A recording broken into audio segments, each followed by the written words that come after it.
All set? Great. So today we need to talk about parliamentary system of India. And before we talk about parliamentary system of India, we need to talk about parliament as a word. My friends, there can be two set of questions. Means if we talk about prelims even, so there may be a question, which of the following features represent parliamentary system? And there may be another kind of question, which of the following features represent features of parliamentary system of India? So my point is that you should have clear demarcation in mind that there may be some features in parliamentary system which are not present in parliamentary system of India. So how we can handle these kind of questions? When we have clear idea how this idea emerged, idea of parliament emerged, and in modern times what kind of features are there and how it is different from presidential system, because another set of questions are difference between presidential and parliamentary system. This topic is important for prelims as well as mains. So in mains you can take a look over these questions 2019 and 21. Even though we are starting, you just read this question. At least you should have an idea what kind of approach is needed. Parliament is a platform to deliberate, discuss and decide, not for disruptions in democracy. Comment. So why this question has been asked? Because there were reports that considerable amount of time of parliament get wasted in these disruptions. So should we have some dedicated rules in parliament so that this precious time of parliament, money of ours which we have contributed as taxpayers, can be saved? So it means the question in mains would be around major debate. One set of question is on debate. Okay. Other kind of questions are on principles and provisions as well. What are the merits and demerits of parliamentary system of government? So I would say this is a direct question, right? We are going to talk about merits and demerits within this session. Don't worry. What were the reasons for adopting the parliamentary system in India? Now, it is telling about reasons, asking about reasons. So we should have some clear, keywords in mind. Okay, when this question is asked, these are the keywords I have to produce, right? Along with this, since it is being asked in mains, you should also quote some famous constitutional assembly member. Okay, so this will add legitimacy to your answer. Now let's start with the idea, parliamentary form of government. Before we go, let's start with the word itself, parliament.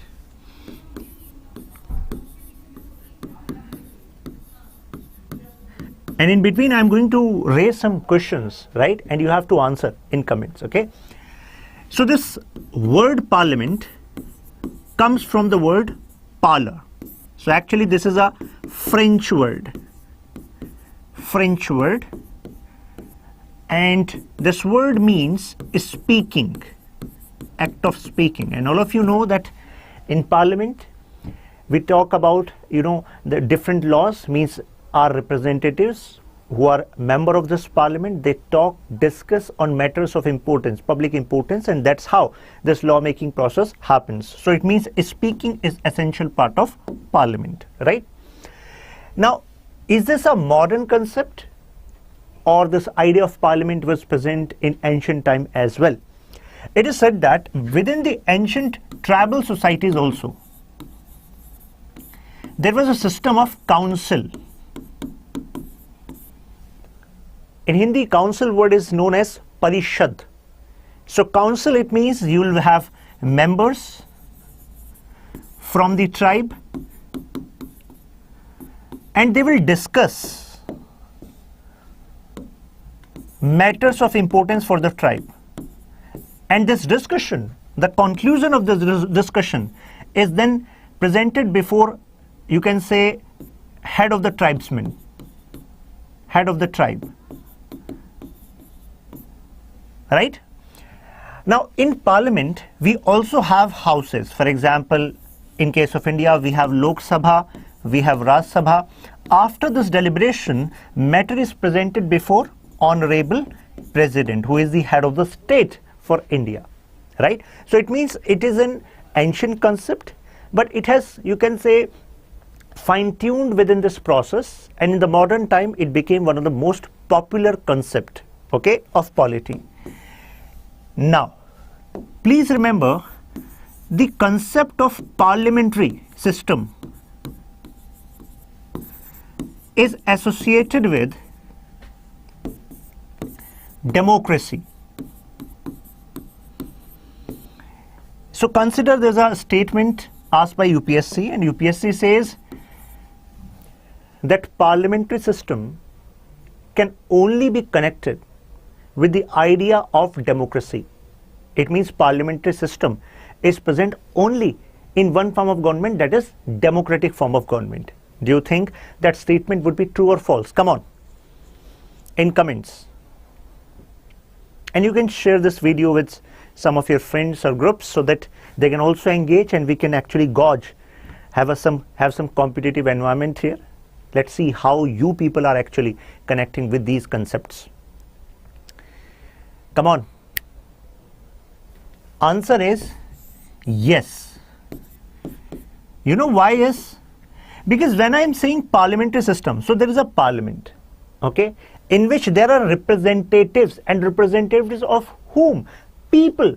So if people are electing their representatives, this is possible only in case of democracy, right?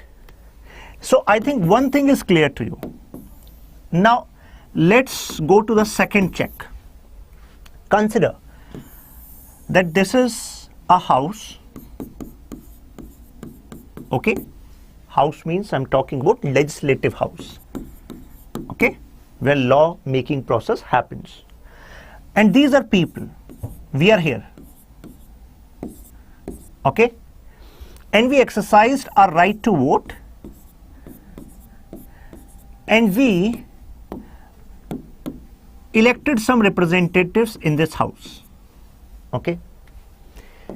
Now, if this legislative house is there and there are representatives elected by people, is it mandatory that this will be a condition of parliamentary system? Is it mandatory? Is it yes or no? Means, is it mandatory? I'm having this a particular approach to this topic because the kind of questions UPSC is asking nowadays are not that direct in nature. These questions are having analytical bend, right? So we need to think ahead how statements can be molded to actually get students under trap. Okay, now tell me, it will be mandatory or not? Yes or no? Come on, in comments. So those who are saying yes, my answer is no, it is not mandatory. Why? Take example of USA. In case of USA, they have seen it. They have House of Representatives. So the members of the Senate, House of Representatives, they're elected by the people.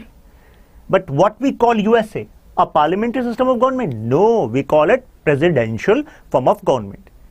So from this discussion, what learning you got? Learning is that this is just one facet of parliamentary system. Just presence of this setup in legislative process does not mean it is mandatorily parliamentary system. If you are clear about this now, mention clear in comments. Okay. Now I think second learning is complete. Now, so parliamentary system has some other names as well, and you should be aware of these names. What are the other names? Can you just mention in comments? So along with this, we have cabinet system. We have responsible government. There's another name, responsible government. And please remember, the word responsible here is not should not be read in common parlance. Means in common parlance what you consider as responsible. If something is told you that you have to do this and you are doing that, you are considered responsible. But when we talk about form of government, the word responsible is not just about doing things what people are expecting. Okay, it is more than that. We are going to talk about it. Responsible. Another name is Westminster. Westminster form of government. Okay. Now, there are two words which need to be clear in your mind. One is HOG. Okay. I'm talking about head of government. Another is HOS, say head of the state. And please remember, these are not the standard abbreviations. I'm just making them so that they can be fixated in your mind. Now, in parliamentary form of government, there is general tradition that head of the government and head of the state will be different person. For example, in case of India, head of the state is president. And when it comes to head of the government, who is the head of the government? It is PM, Prime Minister. Okay. So in nominal sense, in titular sense, there are two words used, nominal, titular. President is the head of the state, or if we talk about the seniority, who is senior, president or prime minister, whose position is considered higher. So position of president is considered higher, but real power resides in the hand of head of the government, that is prime minister. Okay, and there are some protocols here. If in some ceremony both prime minister and president are invited, and the cavalcade, the kafila of both are actually moving towards the venue, then there's coordination between security people that president has to actually come after prime minister. First prime minister has to reach. So their cavalcade will actually manage the speech so that when president is there, prime minister should be present there to receive honorable president.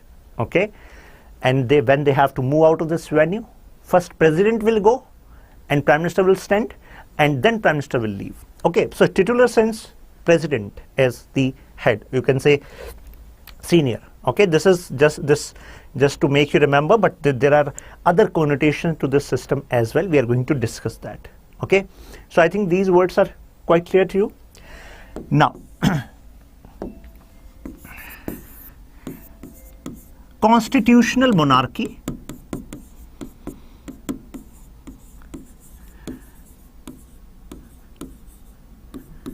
and parliamentary republic.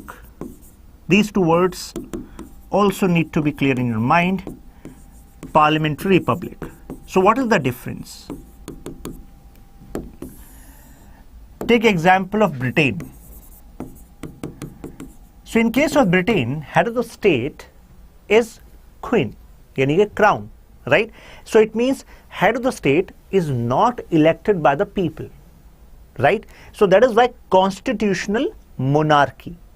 Okay, but in case of parliamentary republic, for example India, head of the state means president is actually there by election. There's an election process to that. Okay, indirect election means we elect our representatives in Lok Sabha, in Vidhan Sabha, it means state legislature, then they people actually engage into election of president. So ultimately this position is related to election by the people, but same is not the case in constitutional monarchy. Okay, so I hope the discussion we had on these terms till now is clear to you, right? If it is clear, mention yes. Clear? Great. Now, when I use the word parliamentary system, so what do you think it means? Is it just about parliament, or it is more than that? Because I'm using the word system, and system word means there are some elements here, and these elements are interconnected with other elements in a predetermined manner. For example, parliamentary system, say at the level of center, has Lok Sabha, Rajya Sabha, President as component. And there as well, we have some elements of election. Election to the Lok Sabha, election to the Rajya Sabha, election of President. We have other elements like which particular person, means in Rajya Sabha, which kind of powers are with Rajya Sabha, which kind of powers are with Lok Sabha. So it means this is called a system, right? So we have parliamentary system at the level of center as well as state. Please remember, we don't have parliament at the level of state, but parliamentary system, it means there as well we have a legislative body, state legislature, which is responsible for making law for the people of state on a matter for which they are empowered to make law as per 7th schedule of Indian Constitution, state list as well as in some areas concurrent list.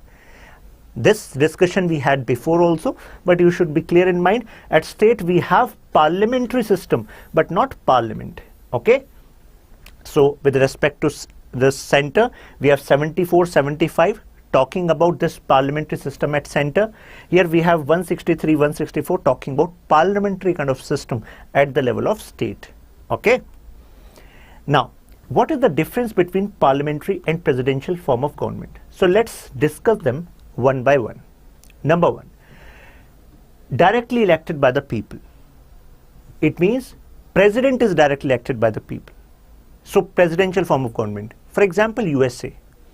So Joe Biden got elected directly by the people. But in case of India, can we have someone in the house who can say that, yes, sir, I have voted in the presidential election? Do we have someone? Because if you have voted in presidential election, it means you were part of electoral college of president. It means those people who can vote in the presidential election. And only who can actually vote in presidential election in India? Members of Lok Sabha, elected members of Lok Sabha, Rajya Sabha and state legislature, elected ones, right? We are going to discuss this in detail when we talk about president. But the point is, since none of us, I am considering that none of you were part of state legislature or, Lok Sabha, Rajya Sabha. So in this case, you have not voted in presidential election, right? In case of parliamentary form of government, Prime Minister is from the majority party, Please remember, there is no election for the position of Prime Minister in India. No election for the post of Prime Minister. That is why if UPSC make a statement that Prime Minister in India is elected for the position for 5-year term, then you need not to actually sway in your, you can say, emotions. We have seen Modi ji there for 5 years. No. Because we are talking about provision, process. So there's no provision of election for the post of Prime Minister. Modi ji got elected from Varanasi, and since his party BJP got majority in Lok Sabha, and BJP in majority in Lok Sabha said that we want Modi ji as Prime Minister. We want to say that he is our leader. That's how Honorable President appointed Modi ji as Prime Minister. My friends, you need to be very clear about these words: appointed, elected. Okay? Now, President is supreme in case of presidential form of government. Means real power lies with President. Central legislature is supreme. Why we are using the word central legislature is supreme? Why not we have said Prime Minister is supreme in parliamentary form of government? There's a reason for that. Because I also told you responsible government. It means government at the center, they are responsible to legislature. They are only actually having government till the time they have majority in Lok Sabha. So real power is with central legislature. Okay? Now, separation of power. It means executive, legislature, judiciary, all three wings are separate. There's no overlapping there. But in case of parliamentary form of government, there is absence of separation of power. Absence means we have overlapping in legislature, executive. For example, Modi ji got elected from Varanasi, right? So he became member of legislature. He became member of parliament, Lok Sabha. But after that, he got appointed as Prime Minister of India. So it means he is part of legislature as well as executive. It means overlap system is there when it comes to parliamentary form of government. Okay. Now, independent branches are there. As I told you, clear separation, and clear separation in terms of working also. Independent branches with overlapping functions. Functions are overlapping also. For example, laws are made by legislature, but there are certain rules. There are certain rules which are made by executive as well. In literal terms, executive means the real job is to execute the laws which are made by parliament, accepted. But still, there are some rule making powers with cabinet as well. Okay. President, head of the state. Here president is the head of the state. So it means in this case, head of the state is president, right? But in case of India, real power is not with president, right? Real power is with head of the government, because head of the government is different. But in case of US, presidential form of government, head of the government is also president. It means in case of presidential form of government, HOG equal to HOS. Head of the state and head of the government are same. Okay. But here you can see there's a difference here. Okay. UPSC will not actually, I would say Laxmikanth has not dealt with this in detail, but I must tell you that there can be a case of parliamentary republic where head of the state and head of the government can be same as well.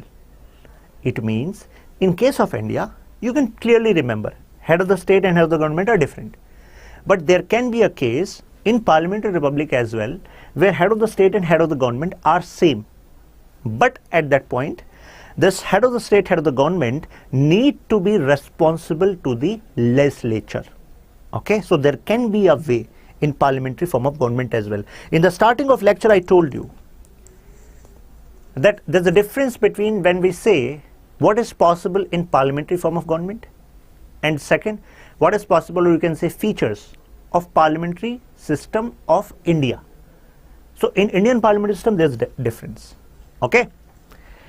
Individual leadership, as president is there, he is the real head, right? Now, collective leadership, it means PM along with Council of Minister is considered as government.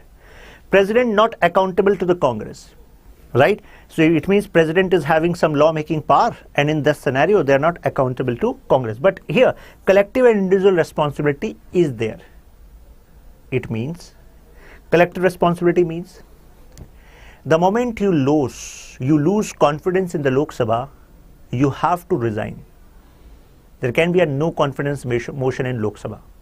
That's why it is said that in parliamentary form of government, cabinet people, in Council of Ministers, they swim together and they sink together. Swim and sink together because they are collectively responsible. Individual responsibility means that ministers have to countersign the order, as all the orders are actually released in the name of executive head of the state. Head of the state is president, but you have to countersign. You are responsible for the actions done by your ministry, by your departments. Okay? And you have to be answerable to the house for them. Now let's understand the structure of Indian parliamentary system through this flow chart. It is quite easy. Number one, Indian parliament system has an executive branch, and within executive branch you have PM, cabinet ministers and administrative machinery. Please remember there are two kinds of executives. You have permanent executives and you have temporary executives. Since you are preparing for civil services, you will be part of this permanent executive. But these cabinet ministers, they are part of temporary executive. You have to give exam in life for one time, you have to clear it, but they have to appear in exam every 5 years. Elections, right? Now, so this executive, it has both permanent and temporary executive. This is called government. Okay, this is called government. And in this government, head of the government is Prime Minister and President is the head of the state. Okay, so in Indian parliamentary system, you have president, you have executive branch, you have legislature. Okay, so executive and president is quite clear to you. Now talking about legislature. So this system we have adopted from Westminster model. Westminster is a place where British Parliament is located, and that's why it became the famous, that Westminster model. So in India we have bicameral legislature. It means that two houses at the center, Lok Sabha, Raj Sabha, right? And this government is actually responsible to these houses, and specifically responsible to Lok Sabha. And why we are saying that government is responsible to Lok Sabha? Okay, please remember, when this word is used, parliamentary system of government, you will find a sentence that in parliamentary system of government, executive is responsible to legislature. But when it is used parliamentary system of India, you should be very specific here, that government at the center is responsible to Lok Sabha, because UPSC has asked this statement in 2015 prelims. So what is the difference, and why only Lok Sabha?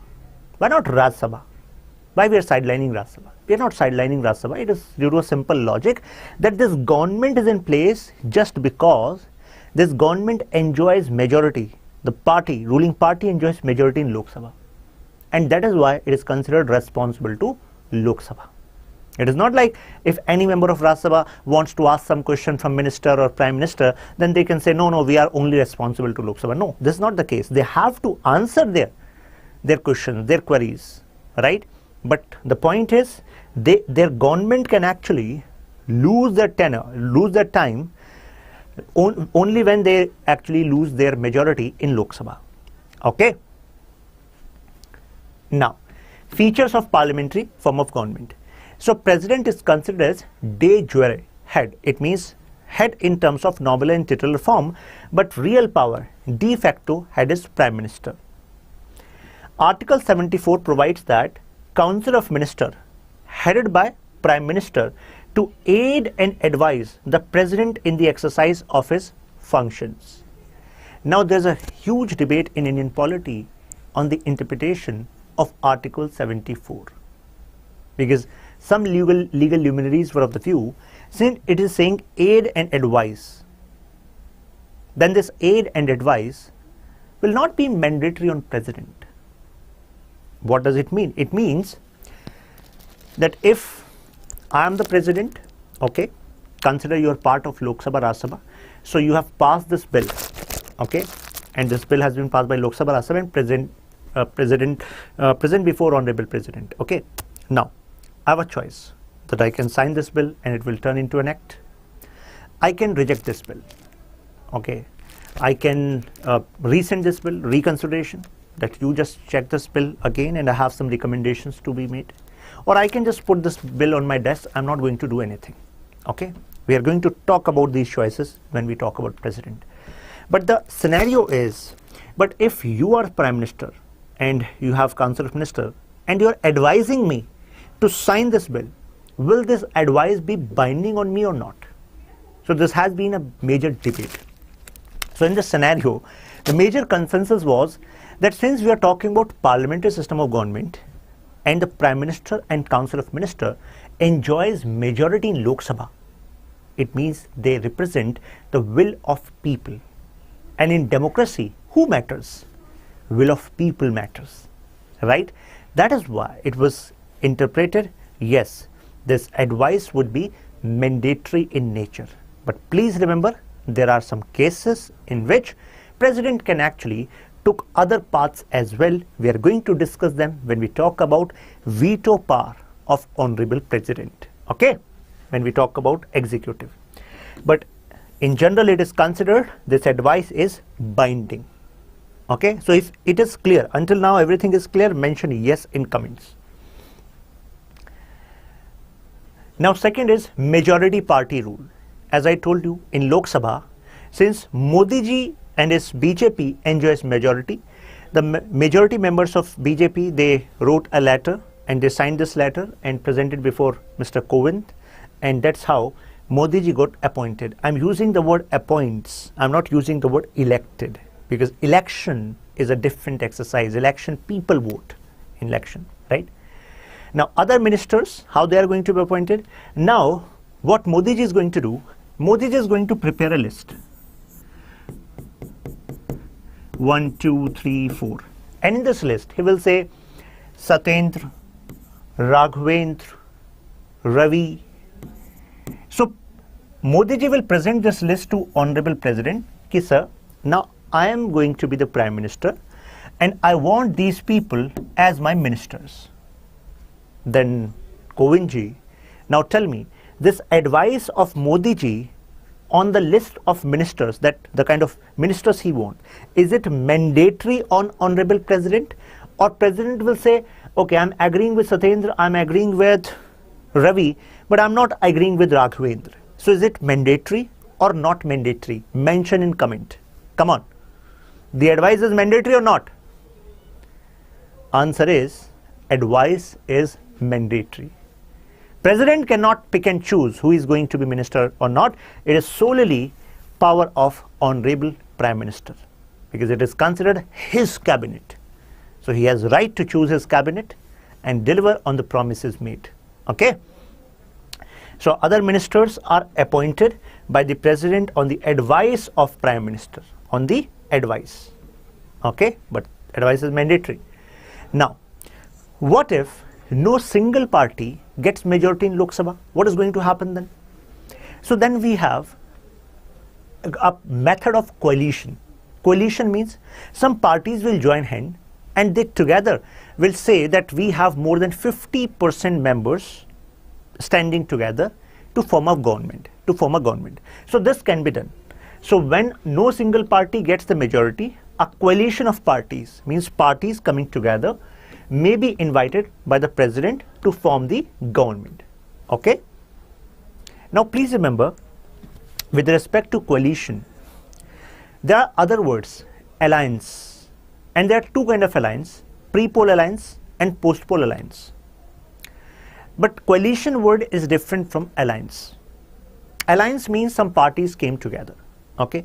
Pre-poll alliance means now elections have to happen, but before that some parties have joined their hands and they're considered alliance. For example, in recent UP elections, Samajwadi Party and some parties, for example, Lokdal, famous party, Lokdal, they joined hands. Some other small parties are also with them. So this is pre-poll alliance. Okay. Now it may be possible that after election, some parties were actually fighting alone, but after election they found, oh, we are short of making we are short of majority and we need some other parties to come with us. So if they make alliance, then that is considered as post-poll alliance, right? Opportunity, you can say, is seen that we can form a government. Then the word coalition, it stands for when they are ready to form government. Okay. And when it is accepted, yes, they are forming the government, they have more than 50% seats in their favor, then government can be formed. So that kind of government where more than one party has come together or are together, then that is called coalition government. Okay. For example, the government as of now, although BJP has more than 50% seats in Lok Sabha, but BJP decided it earlier that we are going to fight election in 2014, 2019 both with some other parties, and that is why they call their alliance as NDA, okay, National Democratic Alliance. Similarly, in Congress case, in 2004, 2009, they won the elections, general elections, so they were having their own alliance, UPA. But when they form government, then we call them coalition, okay. Now, collective responsibility. I told you they swim and sink together, right, and responsible to Lok Sabha. No confidence motion can start against them. The ministers are collectively responsible to the Parliament, general, Lok Sabha in particular. Okay, Article 75, they act as a team and swim and sink together. I've already explained this to you. Lok Sabha can remove the ministry, that is Council of Ministers headed by Prime Minister, by passing vote of no confidence, right? You should understand the logic. Consider there are 100 members in the house, total strength is 100, okay, and Ravi has formed a party, and that party is having, say, 52 people. So Ravi's party has 52 people and they got elected. So Ravi can actually form the government. So Ravi has formed the government. Congratulations, Ravi. But what happened? After some time, after 6 months, 4 members of Ravi's party, they have resigned. Now at this point of time, how many members Ravi has in Lok Sabha from his party? So you can see that we have only 48.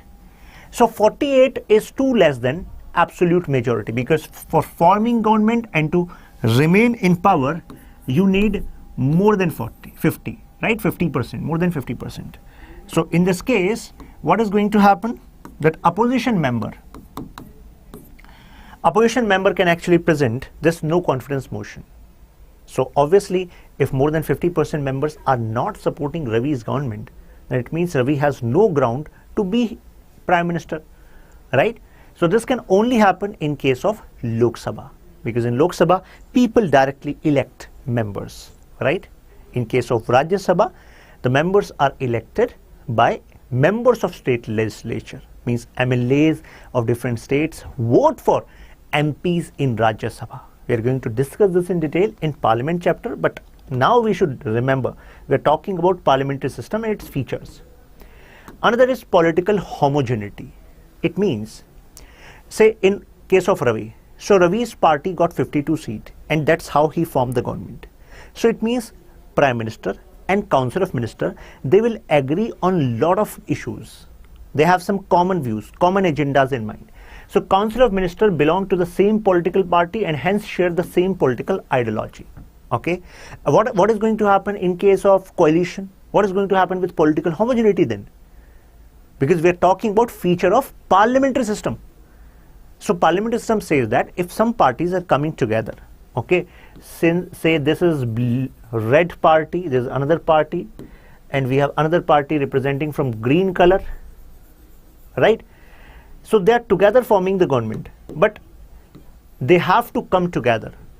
They have to come on consensus. That's the only way to run government. So it means political homogeneity will be maintained through consensus between different parties. Okay. Then we have double membership. It means you will be part of legislature as well as executive, as I gave you example of Modi ji, right? A person cannot be a minister without being a member of the parliament, but there is an exception to that. For example, say Satyendra. So Satyendra got a call tomorrow morning, right, from Prime Minister's office. Satyendra, we are hugely impressed by your intellect, and that's why we want you to head our Ministry for Youth Affairs. Okay, so can actually Satyendra join that? So Satyendra can join that without being member of Lok Sabha, Rajya Sabha, but this can happen only for 6 consecutive months. Before 6 months end, Satyendra has to be part of either Lok Sabha or Rajya Sabha, or should resign from the post of minister. Okay, so this can happen. Leadership of the minister. So minister is considered as the leader, although this word prime minister is coming from the word primus inter pares, and it means, you can say, main among equal. Means in responsibility you are main, but when it comes to stature you are equal. But if we look into the case of British parliamentary system, we find that their prime minister is quite strong than other members of council, other members of council of minister. So that is why British system is also called as prime ministerial system. And similarly in case of India, prime minister holds the real power, and that is why we can also say prime ministerial government. Okay. So he is the leader of Council of Ministers, leader of the Parliament, and leader of the party in power. Okay. Dissolution of the lower house. I'm making a statement, you have to tell me statement is true or false. Executive has power to dissolve legislature. The statement is true or false? Come on. Executive has power to dissolve legislature. Statement is true or false? Statement is true. What is the meaning of this dissolution? Dissolution means, consider we had this election in 2020 and now we have for 5 years these members are going to be part of Lok Sabha.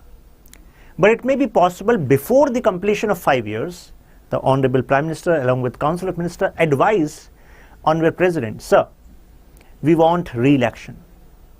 President would say, sir, we just had completed just 4 years, the 1 year left to the Lok Sabha. So then they will say, no, sir, the circumstances are such that we want election to take place now. So in this case, President can dissolve Lok Sabha. Okay. So the lower house of the Parliament, Lok Sabha, can be dissolved by the President on recommendation of Prime Minister. Dhyan rakhiyega, before the expiry of the term and hold fresh election. Okay. And please remember, the word term can only be used with these member of legislature, that as a Lok Sabha MP has a term of 5 years. Lok Sabha has term of 5 years. In case of Rajya Sabha MP has tenure of 6 years, but Rajya Sabha does not have any term. Because Rajya Sabha is a permanent house. It can never be dissolved. And how this concept was made and how this work, we are going to talk about it in Parliament chapter. But please remember the difference of the using word term. Because Minister, Prime Minister, they don't have any term. Because they can be changed, they can be removed from their office at any point of time. For example, Satyendra, your class member, he got a call from PM office now that you can be a member, Minister for Youth Affairs. It may be possible next week, someone advises Honorable Prime Minister, sir, Satyendra is not fit for the job. Then Satyendra will receive a fax in the office. Ki beta, you have to actually go back to your home. Your job is done. No if, no but. Okay. So no recourse to this particular firing. So that's why, because Satyendra does not have any term, no security of tenure. The executive enjoys the right to get legislature dissolved. This right is with executive. Okay, in a parliamentary system. Clear? Consider UPSC make another statement that in Indian parliamentary system, Rajya Sabha has power to get union government removed before 5 years. That statement would be true or false? That statement would be false. Because I've just told you, collective responsibility. Who has collective responsibility? Towards means executive has collective responsibility, means government has collective responsibility towards Lok Sabha. Okay, because they have majority from there. Now, features of presidential form of government. This is important because matchmaking kind of questions are asked. American president both is the head of the state and head of the government. I've just told you in case of Joe Biden. Ceremonial position is called head of the state and the executive organ is called head of the government. So both is same. Now, president is elected by an electoral college for a fixed tenure of 4 years. Please remember, in case of US, they have tenure of 4 years and that is fixed. It means Joe Biden can only be removed in case of impeachment, when impeachment is done. Okay. But in case of India, Prime Minister does not have any secure tenure. He may continue for 5 years, say, if majority a confidence of the House is there, but no security of tenure. In case of US President, there cannot be any case of no confidence that now we have passed this bill that more than 50% members are saying that Joe Biden, we don't want Joe Biden, and then Joe Biden can be removed. No, Joe Biden will say, just look into our polity. You don't have these kind of powers. You can only impeach me. An impeachment process is quite tricky one. You have to prove. So he cannot be removed by the Congress except by impeachment or a grave unconstitutional act. Okay. The president governed with the help of cabinet or smaller body, kitchen cabinet. We are talking about presidential form of government. So cabinet, sabse pehle, you should be clear that when it comes to cabinet, there is no double membership there. It means the ministers there, for example, minister of, they use the word Secretary of State for Defense, right? So in that case, they are not necessarily they're not part of Congress or they're not part of Senate. Okay, because in take example in case of Trump, so he picked some CEOs of top MNCs as part of his cabinet. Okay, this can be done. This liberty is with US president. Okay, and this word kitchen cabinet, please remember this word is not official word. Kitchen cabinet means the people in inner circle, trustworthy people. Okay, do we have this system of kitchen cabinet in Indian context as well? So in Indian context, some prime ministers in Indian history have actually acted in a manner where some people who are not part of legislature, who are not part of government, but these people were advising Honorable Prime Minister on crucial matters. So in that sense, this is called kitchen cabinet. For example, in time of Manmohan Singh, it is said that one person, Mr. Ahmed Patel, who was a political advisor of Sonia Gandhi ji, so he was actually a person who used to play the game behind the curtain. Okay, in time of Rajiv Gandhi, there were some technocrats also.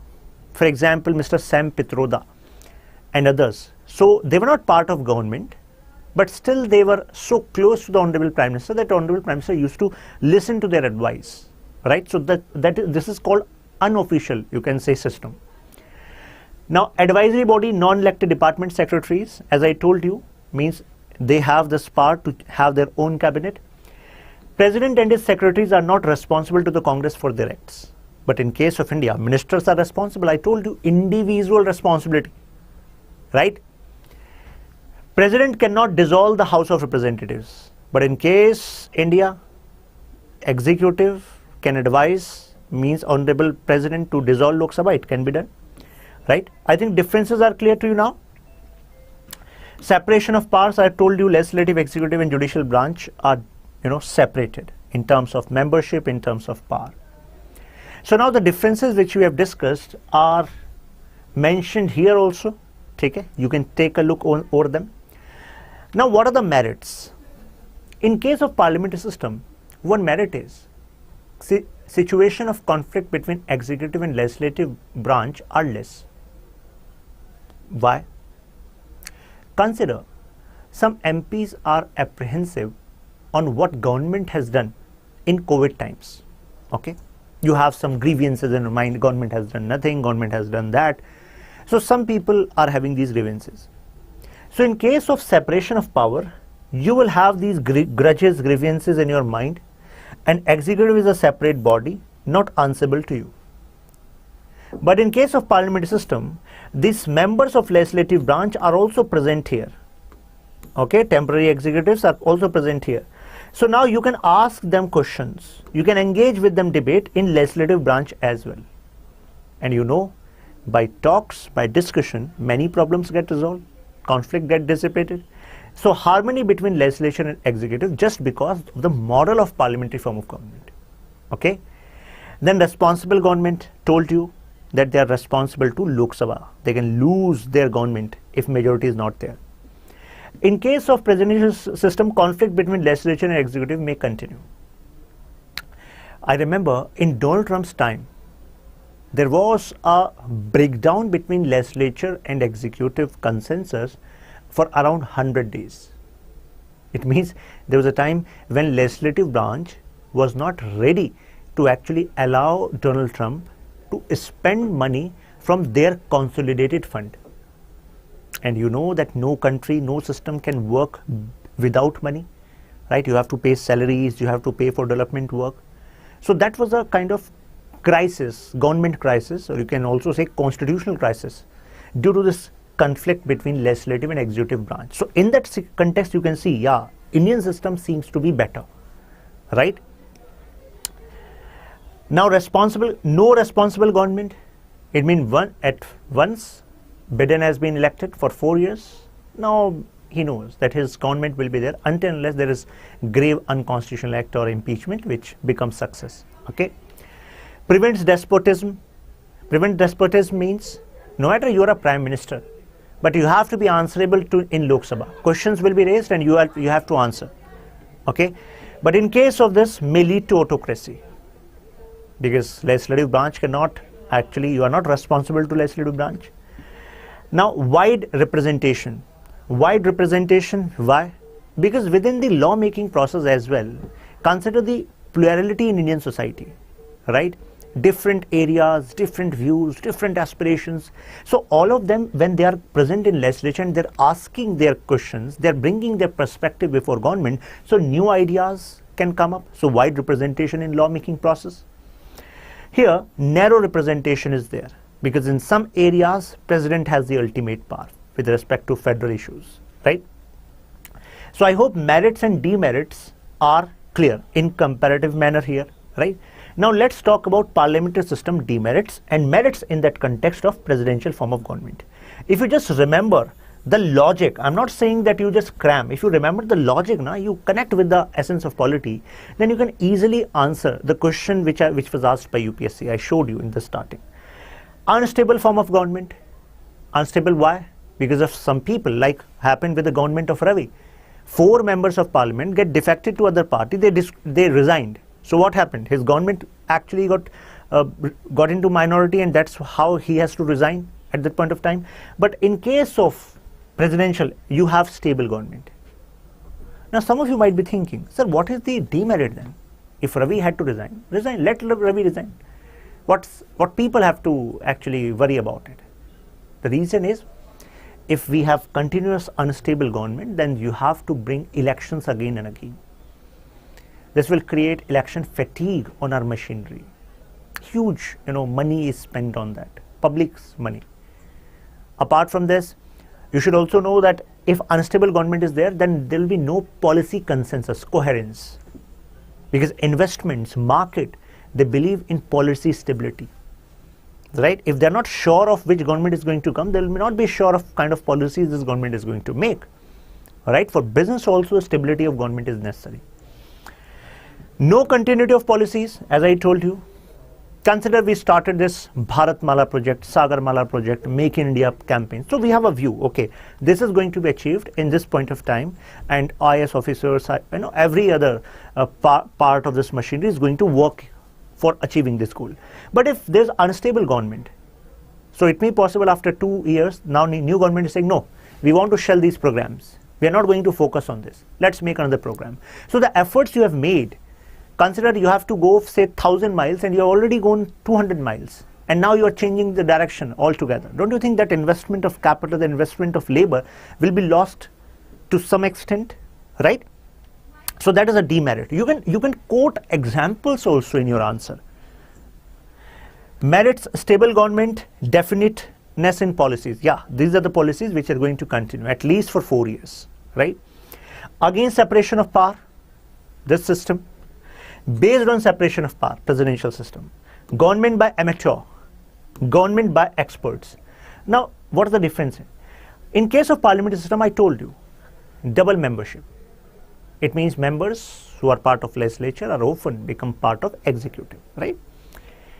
Now it may be possible someone is being appointed as defense minister, but he has no idea what is the difference between a pistol or other kind of gun, right? And he has to sign on the official contracts. So he will be dependent on the bureaucracy, right? We are clear about this. But when it comes to long-term vision on or you can say in a minister, then if he is having some expertise on those matters, then it can definitely add value to that ministry. But this happens in case of presidential. For example, if someone is made Secretary of State, sometimes those people are having, long history of exposure to foreign policies.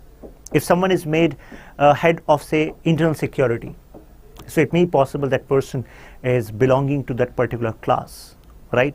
He has worked as a member of the body responsible for internal security earlier. But in this context, I feel that Indian government has found good solution. Can you give example why this merit and this demerit, government by amateur, can be considered as wrong in present context? Because government has done something to actually bring experts on board. Take example, who is our foreign minister? Mr. S. Shashank, right? Former Indian Foreign Service officer, he was foreign secretary. So he is an expert heading our foreign ministry, right? Take example of Hardeep S. Puri, foreign minister. He was also part of IFS, Indian Foreign Service officer, right? So government is also taking up many IS officers, IPS officers, and they're also given ministerial berths. So it means that expertise are being actually added in the parliamentary form of government as well due to some actions by government. Okay, so if everything is clear until this point, mention yes. Clear? Now, reasons for adopting parliamentary system. Now, read the reasoning of Mr. K.M. Munshi. He said, parliamentary form of government has evolved in India during these British time. And this responsible form of government, the idea of responsible government, was actually brought by Britishers in this scenario. So it's not like earlier governments or our kings were not responsible. I told you responsible means whoever is going to be the executive branch, they are going to be responsible to legislative branch. Okay, so this idea was having huge potential, good workability, and that is why Mr. K.M. Munshi was of the view, let's adopt this idea as well, na? Parliamentary form of government. Why we want to invent new idea or bring any idea which is not actually, which Indian system has not having any experience of, is not having any experience, why we are going to have that? Okay, so this is the statement which he made. You can use the statement in your answer. Reasons for adopting. So if, since a question is going to be asked, as a question was asked in 2021 as well, so you need to remember these words. For example, number one, familiarity with the system. This was the core reason, one of the core reasons. It was working fine. Second, preference to more responsibility. Because without responsibility, there can be a scenario of autocracy, which we never wanted, because we were recently getting independent. Need to avoid legislative executive conflict, like happened in Donald Trump's time in US. We did not wanted these kind of conflicts. Nature of Indian society, as nature of Indian society is plural, right? Different areas, different challenges, different dimensions. So now different ideas should come into parliament. They should engage, debate, put pressure on the government so that government can actually work in that manner. And this is only possible in parliamentary form of government, right? So distinction between Indian and British model. So earlier we did a distinction between US model and Indian model, right? But in case of British model, Britishers also have parliamentary form of government, India also has parliamentary form of government. Then what is the difference? In case of India, we have elected president as head of the state. In case of Britain, we have monarchical system. I told you, constitutional monarchy. Head of the state is Queen. So parliament is not supreme in India and enjoys limited power. Okay, because we have constitutional supremacy. Okay, but in case of Britain, their parliament is supreme, parliament is sovereign. We have a one document which we call as constitution, basic rule book. But in case of parliament, they have unwritten constitution. It means parliament has power to actually declare, oh, this particular law is going to be considered as part of constitution now. So it means ultimate power lies with parliament. Okay, this difference should be clear in your mind. Will be used in prelims as well as mains. Prime Minister, member of any of the two houses. For example, Manmohan Singh ji, when he was Prime Minister, so he was once part of Rajya Sabha. Modi ji, he was member of Lok Sabha. Prime Minister, in case of Britain, is a member of lower house, House of Commons of the Parliament. Okay, so there's a difference, right? Prime Minister in Britain need to be member of House of Commons, lower house, but in this case can be of any house. A person who is not a member cannot be appointed as minister. Only exception I told you, this 6-month period, right? Like Satyendra was appointed of minister of which ministry? Ministry of Youth Affairs, right? Now, members of parliament are appointed as ministers in this case. Has a system of legal responsibility by the minister. It means ministers are required to countersign the official acts of the head of state, and in this case there has no system of legal responsibility of the minister. It means minister is going to countersign that yes, this is the order issued by minister, but legal responsibility is not there. When I am saying legal responsibility, you should not consider that we are saying that okay, if minister has done corruption during his tenure, then we will not be able to file any complaint against minister. No, this is not the way. Here it is in this scenario that a minister is also going to enjoy some privileges. Okay, the acts which are done in official capacity, right, will not be considered that minister is legally responsible for that. In case of corruption, then definitely legal responsibility will be there. But it is not like everything which ministers say, minister do, can be used in court of law. Okay, there will be a layer of protection to the concerned minister so that minister can work freely. No concept of shadow cabinet. And here there's a concept of shadow cabinet. What is shadow cabinet? Take example. सबसे पहले you should know that this is an informal scenario but used in Britain. What does it mean? That in 2019 election, we had two major parties fighting, but we know one party won, right? And now they have appointed, say,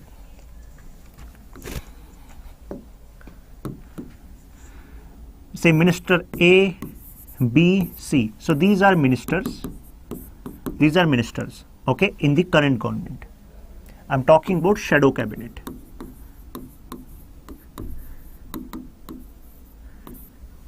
Now, this is the current government.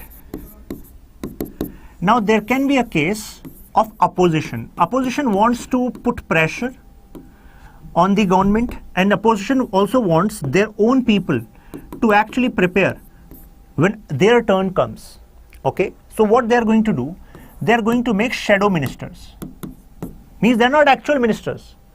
They are just given this responsibility that you have to keep an eye. For example, Ravi. For example, Sneha. For example, Rohit. So they are given responsibility that all of you need to keep an eye on A, you have to keep an eye on B, you have to keep an eye on C. So eye on what? On this person? No, the ministry. You should read the policies they are making. You should know about the challenges in their department ministries so that you can ask meaningful questions in the legislature, and by the time next election comes, you are prepared. Yes, when new government is going to form, then you will be in their place. Okay, so this is the concept of shadow cabinet. This is not used in India. If you are clear about this, mention clear. Now, at the end point, I would like to ask this question from you. What do you think? Should we adopt presidential system now? Because presidential system has some benefits as well. We discussed them. So you need to comment below.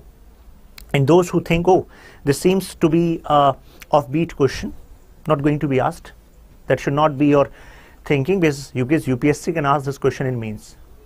Okay, that how presidential system can be considered as better in Indian context. So you should think on this, considering the differences which we discussed in this video. I hope it is clear in your mind. Hello everyone.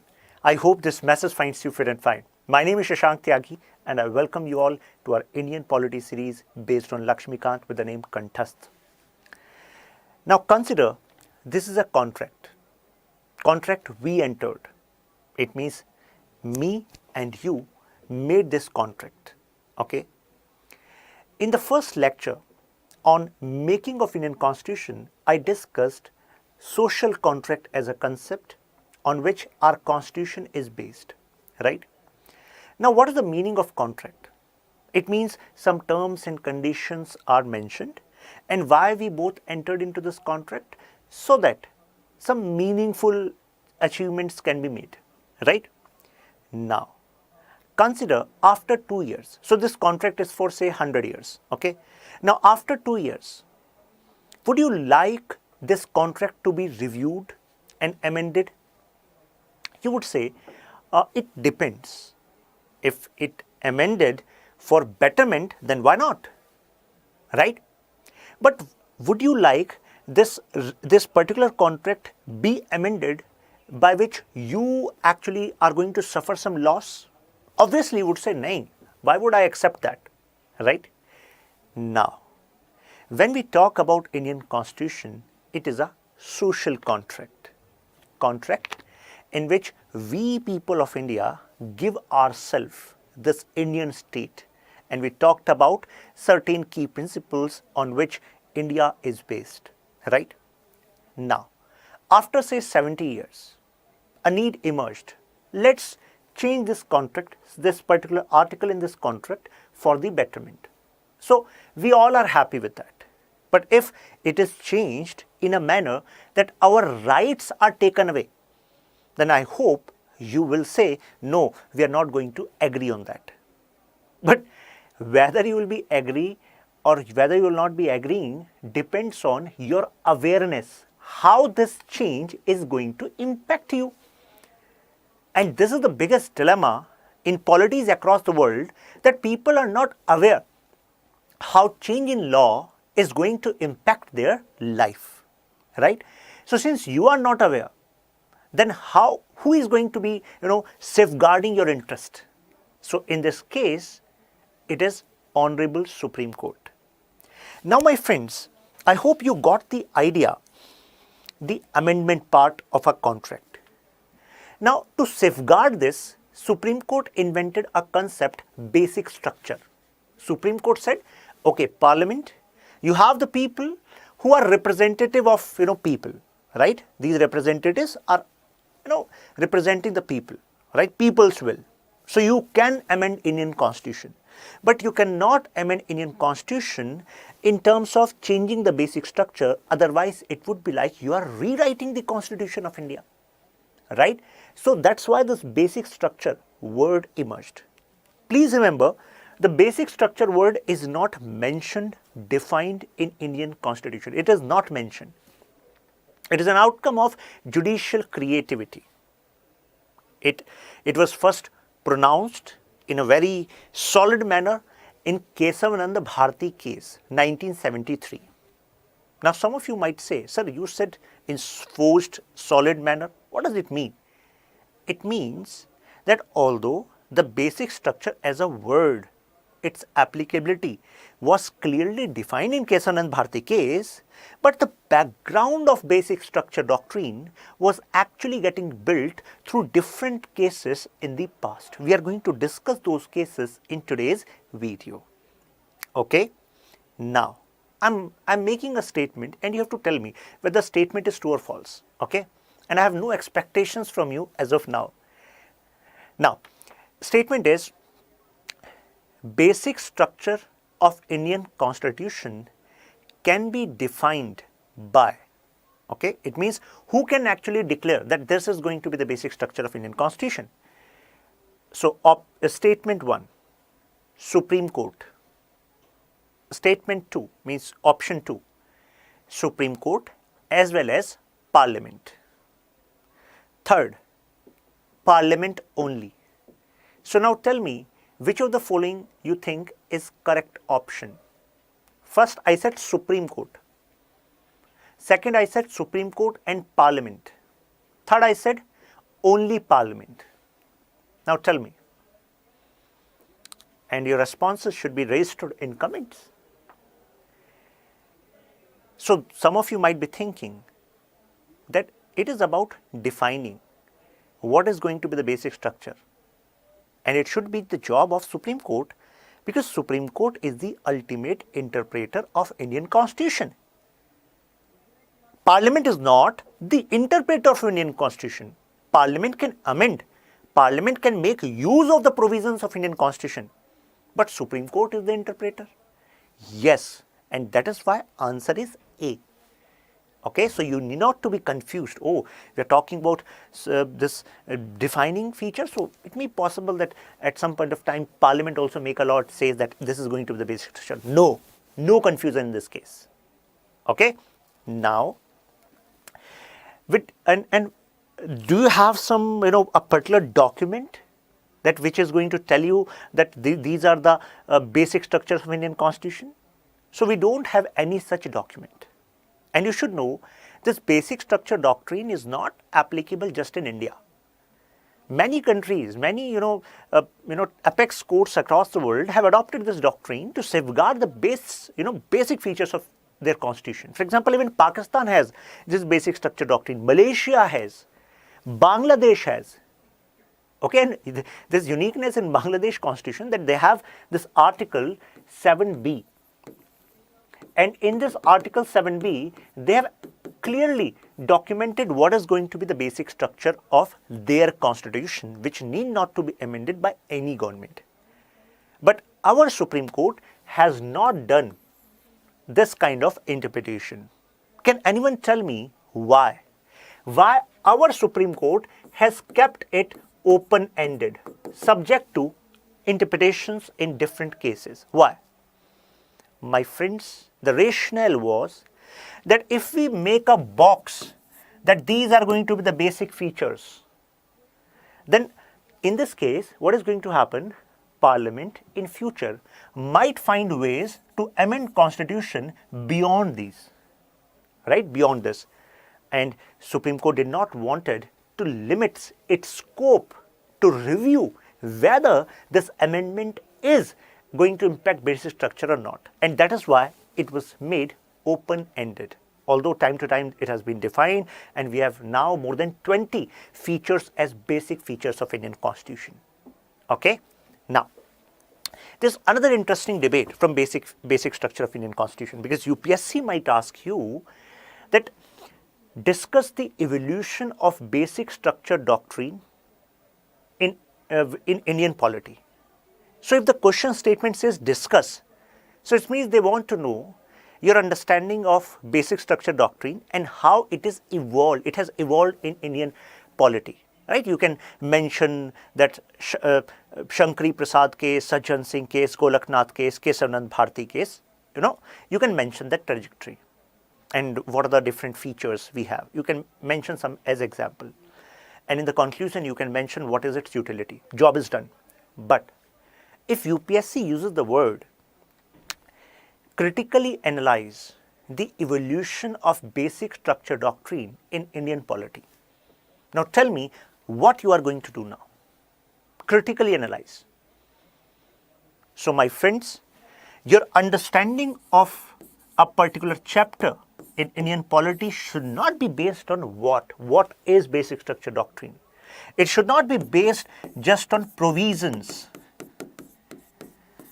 or cases, what they are saying. No, you have to get into merit list, and for that, after prelims, you have to clear mains, and then you have to supplement, show your understanding in interview when such questions are asked.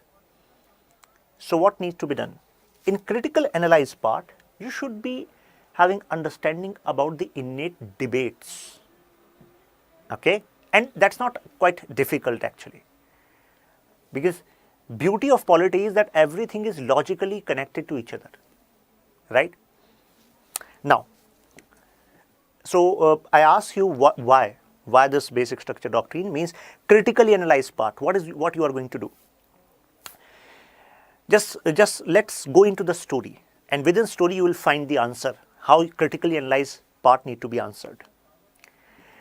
So this is our preamble, and it is considered that this is going to be the guiding light which is going to be used by Supreme Court to ascertain whether this particular issue or this particular feature is part of basic structure or not. Now, emergence of the basic structure doctrine. Now, from where this debate emerged? So it started with fundamental rights amendability, and this started just after 1 year of the enactment of Indian Constitution, as Jawaharlal Nehru government wanted to bring this land reforms. And if you want to bring land reforms, then these land reforms are going to hamper two fundamental rights. It means fundamental right is one, but that is mentioned in two places in Part 3 of Indian Constitution. I am talking about right to property, mentioned in Article 19, was mentioned in Article 19 as well as Article 31 at that point of time. Now, so basic structure doctrine was not there at this point of time. We are talking about 1951. So the question started whether Parliament can make such a law which is going to hamper fundamental right and still that is going to be considered as legal, as constitutional. So from this point, this debate started. Okay, so whether using the power under Article 368, Parliament can amend any part, any provision of Indian Constitution, right? So this was the question which started within 1951. Now, in the backdrop of this question came Shankari Prasad case, in Shankari Prasad case, the very question was raised before the bench of Supreme Court. Now, interestingly, Shankari Prasad's case said the power of judicial review with respect to fundamental right is coming from Article 13. We discussed Article 13. What Article 13 says, any law which abridges any provision mentioned or fundamental right mentioned in Part 3 will be declared as void, right? But the point was, Shankari Prasad case said that the definition of law does not mean Constitutional Amendment Act. It does not mean Constitutional Amendment Act because the definition of law meant rule, regulation, laws made by Parliament. It means ordinary law will be considered under legislative power. This categorization was used by Supreme Court. Legislative power. In this case, when a matter of ordinary law is going to abridge any fundamental right, there, yes, Supreme Court can intervene using Article 13 and declare that law is null and void. But in this case, they said, with respect to Constitution Amendment Act, we should know that this is constituent power. Means this is about amending the Constitution itself. So there's a difference between constituent power and legislative power. So Article 13 won't be applicable on constituent power of Parliament. It will be applicable on legislative power. And that is why Parliament can amend fundamental rights. This is what Shankari Prasad case declared. Okay, Supreme Court declared in this particular case. So government amending constitution give effect to directions. And what directions we are talking about? Directions in DPSP. Because I told you, land reforms, this law was taking inspiration from Article 39B, 39C, which were talking about that government should take such step, right? Now, first case challenging amendment power of constitution, judicial response was no limitation. So, response was no limitation. But why that response? Because of this logic which was given by Supreme Court. Okay, I hope you are clear with the judgment. There's no limitation. Fundamental rights can be amended by Parliament, and the logic also is clear to you, right? Now, the constitutional validity of First Amendment Act, which curtailed the right to property, was challenged, right? Law, ordinary law, not constitutional amendment. I've just explained this to you. Supreme Court ruled that power of the Parliament to amend the Constitution under 368 also include the power to amend fundamental rights. I have just explained this to you, right? Now, before we go to Golaknath case, an interesting case happened before Golaknath case. We are talking about 1964. 1964. And why I'm talking about interesting? Because I see root of basic structure doctrine here. I'm talking about Sajjan Singh case. So within Sajjan Singh case also, the matter came in favor of government, or you can say Parliament, that yes, amendment can be done. Fundamental rights can be amended, right? But in Sajjan Singh case, Justice Mudholkar,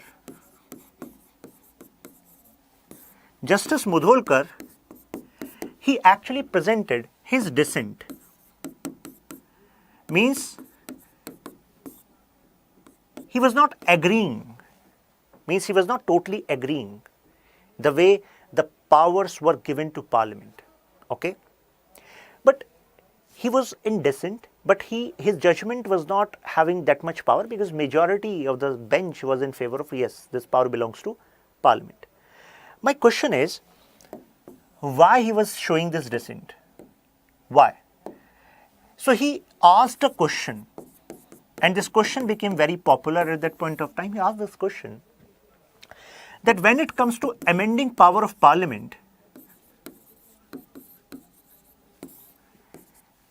whether basic features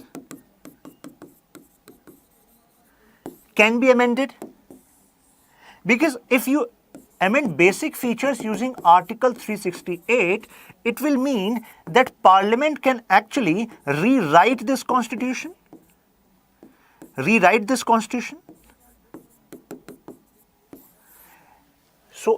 in his observation, he created a differentiation for other judges to look into. He said, one thing is amendment, that yes, there was a need, and that's why you have added, you have subtracted, or you have altered some language in Indian Constitution. That is amendment. But if you are changing the basic features, the basic foundation, the basic idea of Indian Constitution, then it will be like you are rewriting the Constitution. So can Article 368 be considered as rewriting of Indian Constitution? Because at that point of time, the title of Article 368 was Procedure of Amending the Indian Constitution. It was not like power to amend Indian Constitution. It was later amended by Indira Gandhi government, and they changed the title that power for amending Indian Constitution. We are going to come to that. But the point is, he raised this question. And this question, which was raised, became the seed of basic structure doctrine. Okay? Now later, Golaknath case. So there's a twist came into Indian Polity story, that now before Golaknath case, judiciary was giving favorable judgment in favor of Parliament. Yes, you have the power. But in Golaknath case, they took opposite stand. What they said? Parliament cannot take away, abridge any fundamental right. Now story of amending fundamental right is over. You cannot amend. Fundamental rights cannot be amended for implementation of DPSPs. It means, in this case, FRs were given priority over DPSPs. And we discussed this when we were discussing about the debate, the conflict between FR and DPSPs when I took this chapter DPSPs, right? So they gave in favor of FRs. Now Parliament reacted. So because you have actually limited the power of Parliament, the Parliament cannot amend fundamental right. So now Parliament resolved, okay, so this is your interpretation of Parliament, this is your interpretation of Indian Constitution. Supreme Court said, yes, this is our interpretation and we are the ultimate interpreter. Then Parliament said, but we are the one who has the power of amending the Constitution. So we are now amending the Constitution, and just take a look, read, and then interpret. So they did this 24th Amendment Act and 25th Amendment Act. For example, in 24th Amendment Act, what they did, Parliament has the power to abridge, take away any of the fundamental rights by enacting Constitutional Amendment Act 368. It means they amended the Article 368 itself. And there they clearly mentioned that Parliament has power to amend fundamental rights. Now, the ball was in court of Supreme Court.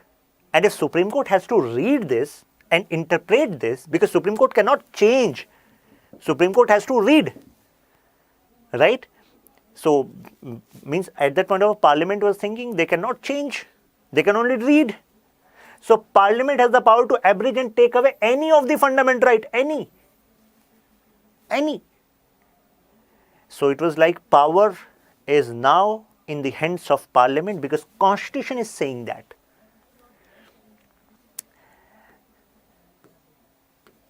Now came Kesavanand Bharati case, and in Kesavanand Bharati case, they pronounced this basic structure doctrine. And when Parliament asked, what is basic structure doctrine? Then Supreme Court said, we are going to decide on case-to-case basis. What you need to know is that you were saying that you have ultimate amending power of Indian Constitution. Yes, you have. Be happy. But you cannot amend the basic structure. And we are going to decide what is the basic structure. So balance sanctity of Indian Constitution and need to further goals of social reform. Means on these logic, we can have a balance. Certain amendments can be considered as justified. But my friends, this Kesavanand Bharati case judgment was pronounced not on the basis of that all the bench members were happy and they were saying, yes, basic structure doctrine should be applied. No. This judgment and this basic structural doctrine, it was pronounced by the support of, you can say, just one judge was in favor and rest, were in against of basic structure doctrine. It was a ratio of 6-5. So now you should question, then why other 5 judges were not in support of basic structure doctrine?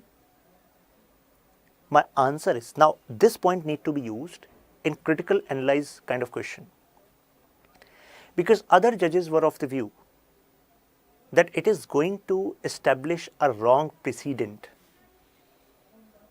because India is a democracy and Indians elect their representatives in parliament, and these parliamentarians are having responsibility to become voice of the people and make laws for the people which are necessary. So this act of basic structure, which is not mentioned in Indian Constitution, would actually be like that we are not having any trust in parliamentarians. We are not having any trust in legislative pillar of Indian polity. So number 1 point was setting wrong precedent, by which the message was giving, what the message communicated was that this legislative branch cannot be trusted, and that is why we want real power in our hand. Right? Second main point of its criticism was that it was a judicial invention. Judiciary itself was going beyond what is mentioned in Indian Constitution. And some legal luminaries, including the judges who were presenting their dissent, they were of the view that although basic structure doctrine seems fine, it is going to restrict unconstitutional amendments in future. But the point is that in future it is going to open a Pandora box by which future benches of Supreme Court might invent new kind of doctrines to increase the power of Supreme Court. So it means opening Pandora box by which Supreme Court in future might increase its own power. Point number 2. Point number 3 of criticism was that it is against the principle of balance between legislature, executive and judiciary. Because our division is based on check and balance. And check and balance means the other organs should also have this power to keep a check on the power of other pillar. Other pillar means in this case judiciary. So I hope now you are clear on what basis some points were raised against the basic structure doctrine as well. Okay, but please remember, in critical analyze question, when you are going to present your views, after that you are going to present some positive views as well. Okay, because you have to find a balance in this. Now positive, what we are discussing now, challenge 25th Amendment Act. So 24th we discussed. In 24th, what Parliament did? Parliament amended Article 368, and they actually added subclause 4, subclause 5, by which they said that Parliament is having amendment power to amend any fundamental right, and which is going to be beyond judicial review. By 25th Amendment, they added Article 31C. Article 31C, what it says, we discussed it in DPSP, we discussed it in fundamental right, that any law which is made for upholding the principles mentioned in 39B, 39C, DPSPs, even if this law contravene Article 14, Article 19, yet this law will not be considered as null and void. Right? Now, upheld validity of 24th and 25th, Parliament has power to amend fundamental right to implement DPSP. So in this case, Kesavanand Bharati, they said, okay, you have the power, happy. Not unlimited power, you have the power, but this power is not unlimited. It means amendment should not destroy the basic structure.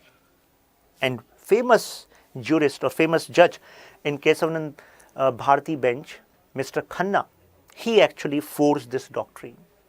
And I think now you're clear why I was saying in 1964 Justice Mudholkar actually was presenting his views like seed of basic structure doctrine, which was getting shaped in due time, and in Kesavanand Bharati case it was formally declared.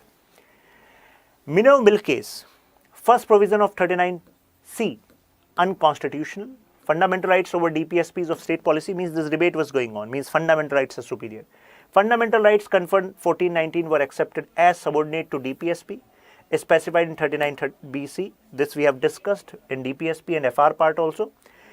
Article 31, right to property was abolished. We discussed it. 44th Amendment Act, balance between fundamental rights and DPSP. This was the major contribution of Minerva Mill case. No more conflict. Let's have a balance. Both are necessary. Please remember, Supreme Court used one famous doctrine whom we call harmonious construction.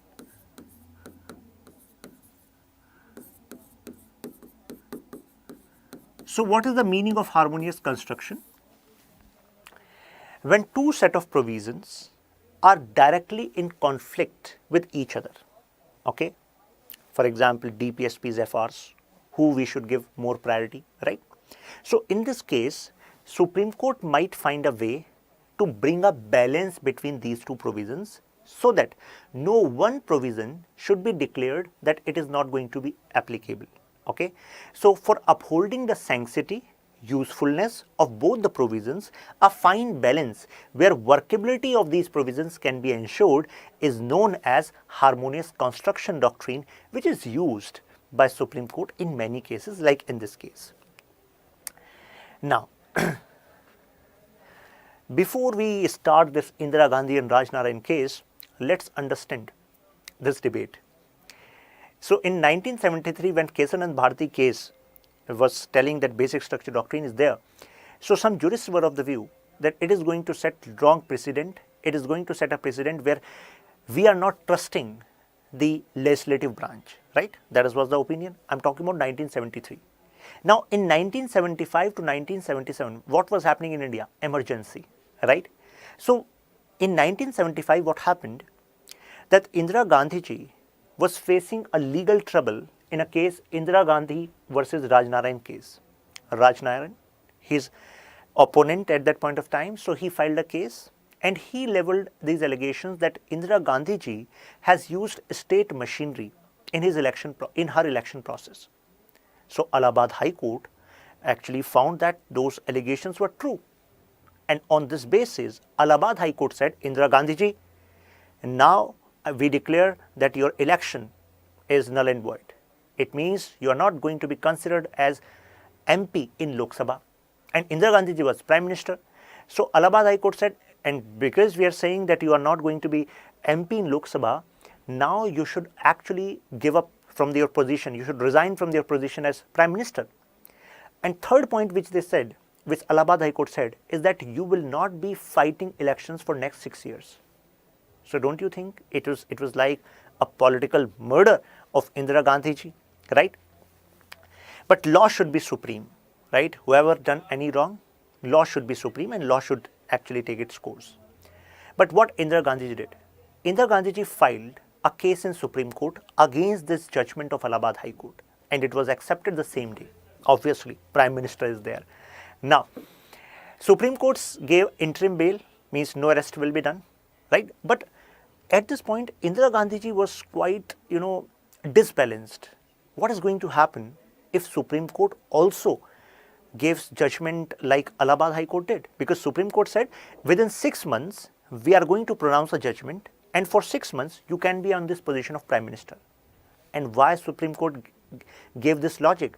Because our Constitution says that you can be on a position of Minister, Prime Minister, but within 6 month period, you have to secure membership of any house.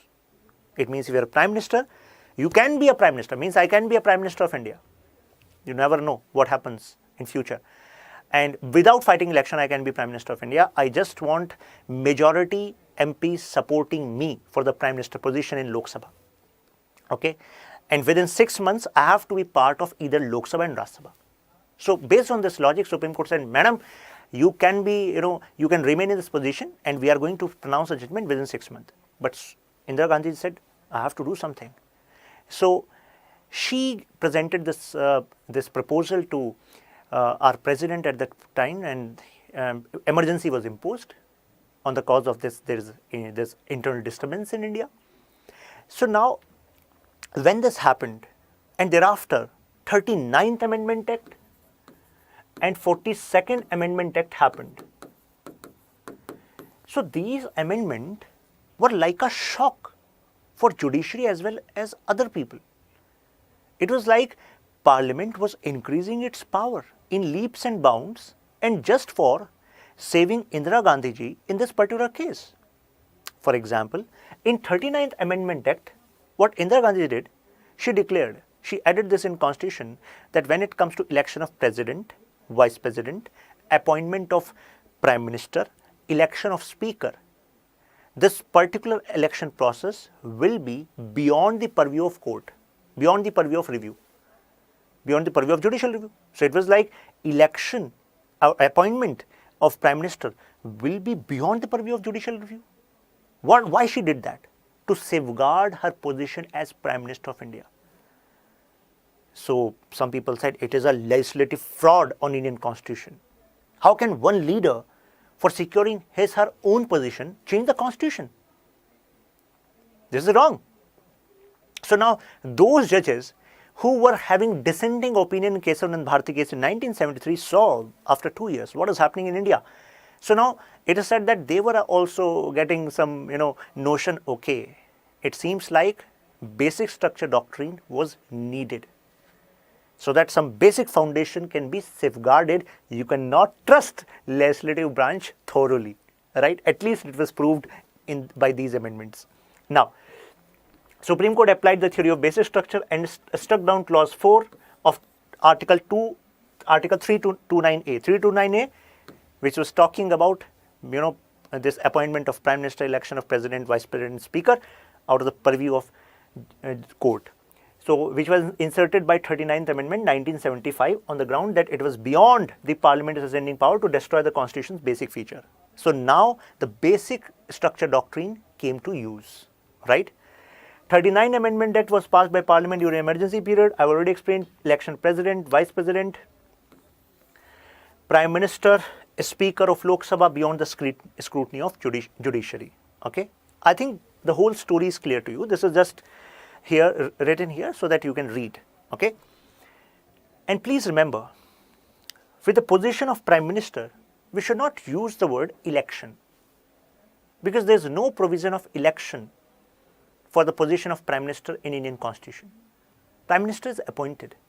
Election is for the position of MP of Lok Sabha, right? Now, Vaman Rao case, another important case. The Supreme Court again reiterated basic structure doctrine. Demarcation of what is the major contribution of Vaman Rao case? The debate was going on that now we are clear basic structure doctrine is in place. But whether basic structure doctrine can be used to actually excavate into the history of Indian polity the cases which were made before, it means basic structure doctrine will be applicable on new laws, or it will be applicable in old laws also.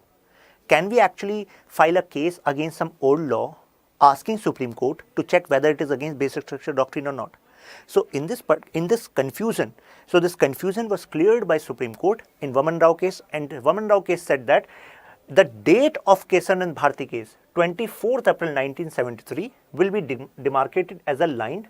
So cases before that, means any law which was made before that, will not be judged under basic structure doctrine, but later cases will be, you can say, judged under basic structure doctrine, reviewed under basic structure doctrine. Okay, this was the major contribution. I hope this is clear to you, right? Why this was made up? Because before that, this ninth schedule was added in Indian Constitution. It was added by Mr. Jawaharlal Nehru, right, in his time, so that any law which is added in 9th schedule of Indian Constitution will be considered as beyond the purview of judiciary, right? Although judiciary later said, no, aisa nahi chalega.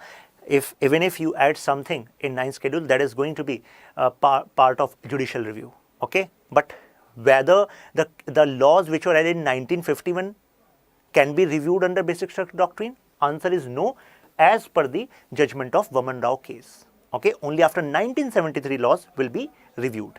Okay, I hope it is clear. So the whole story which I explained you is written here. Okay, you can read it as this PDF will be available to you in my Telegram group, Shashank Tyagi for you. Indira Sawhney versus Union of India. There also we saw the application. What you know about Indira Sawhney case? famously for reservation policy. That reservation cannot go beyond 50%, and this creamy layer provision of 27% for OBCs was introduced in this particular case. But why we are reading Indira Sahni case in basic structure doctrine? Because rule of law was added to the list of basic features of Indian Constitution. As I told you, in different cases, features were declared as basic structure. So in Indira Sahni case, rule of law was declared as basic feature, or you can say part of basic structure. What is rule of law? It means law is supreme. No one is above law. Okay? SR Bommai case. Why you remember SR Bommai case? On stopping the misuse of Article 356 by Union to actually change the political, you can say, structure, you can say, means abused. Sometimes a party which is in center wants to actually change the government at the state level, so they have many times they have used SR Bommai. They've used Article 356. For example, you can search about Bhuta Singh case, the famous, or you can say infamous, governor of Bihar who used Article 356 so many times, right? So now, why we are talking about this in basic structure doctrine? First, you should know that it was about curbing the blatant misuse of Article 356. So whenever a question is going to be asked on president rule and critical analysis, you should write SR Bommai case, right? But there was some detail here, and detail was that Union cannot abridge a particular protection which is there for states as given by our Constitution. It means federal feature are also there. So it means Supreme Court held that policies of state government directed against an element of the basic structure of Indian Constitution, this cannot happen. Okay? There should be a balance as ensured by Indian Constitution. Now, elements of the basic structure. So, as I told you, elements of the basic structure are discussed, or you can say declared by Supreme Court on case-to-case basis. Some of the elements are here. For example, number 1, supremacy of the Constitution. Constitution is supreme. Number 2, sovereign democratic republic nature of Indian polity. There cannot be any amendment in Indian Constitution which compromise these features. Third, secular character of Indian Constitution.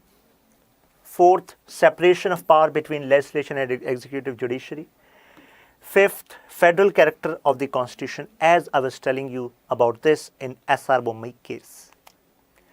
Now, evolution of the basic structure doctrine. So there's a list in your Laxmikanth which gives different cases and how different provisions were given the status of basic structure doctrine. What you need to do? You just need to open your Laxmikanth, this list, and you need to go through. What kind of questions are asked from here? It can say, which of the following is not considered as not considered as part of basic structure of Indian Constitution. So there will be 4 statements. They will ask which of the following is not. So you can only answer this question when you have gone through this list. Although that's not a big task, because you need not to cram this. You need to understand this Constitution and logical evolution of Indian polity. Okay? I hope this message finds you fit and fine. I hope my voice is fine. Everything is set at your end. Let's start. So today we need to discuss amendment to Indian Constitution. So when I say amendment, so it means 3 words. Whether you want to add something in Indian Constitution, it means plus. Whether you want to repeal something, REPEAL, means you want to subtract something from Indian Constitution, right? Other is you want to alter the language. Okay, this can also be done. So in these 3 ways, you can amend Constitution of India. But why amendment procedures were added? Why there is need of amendment?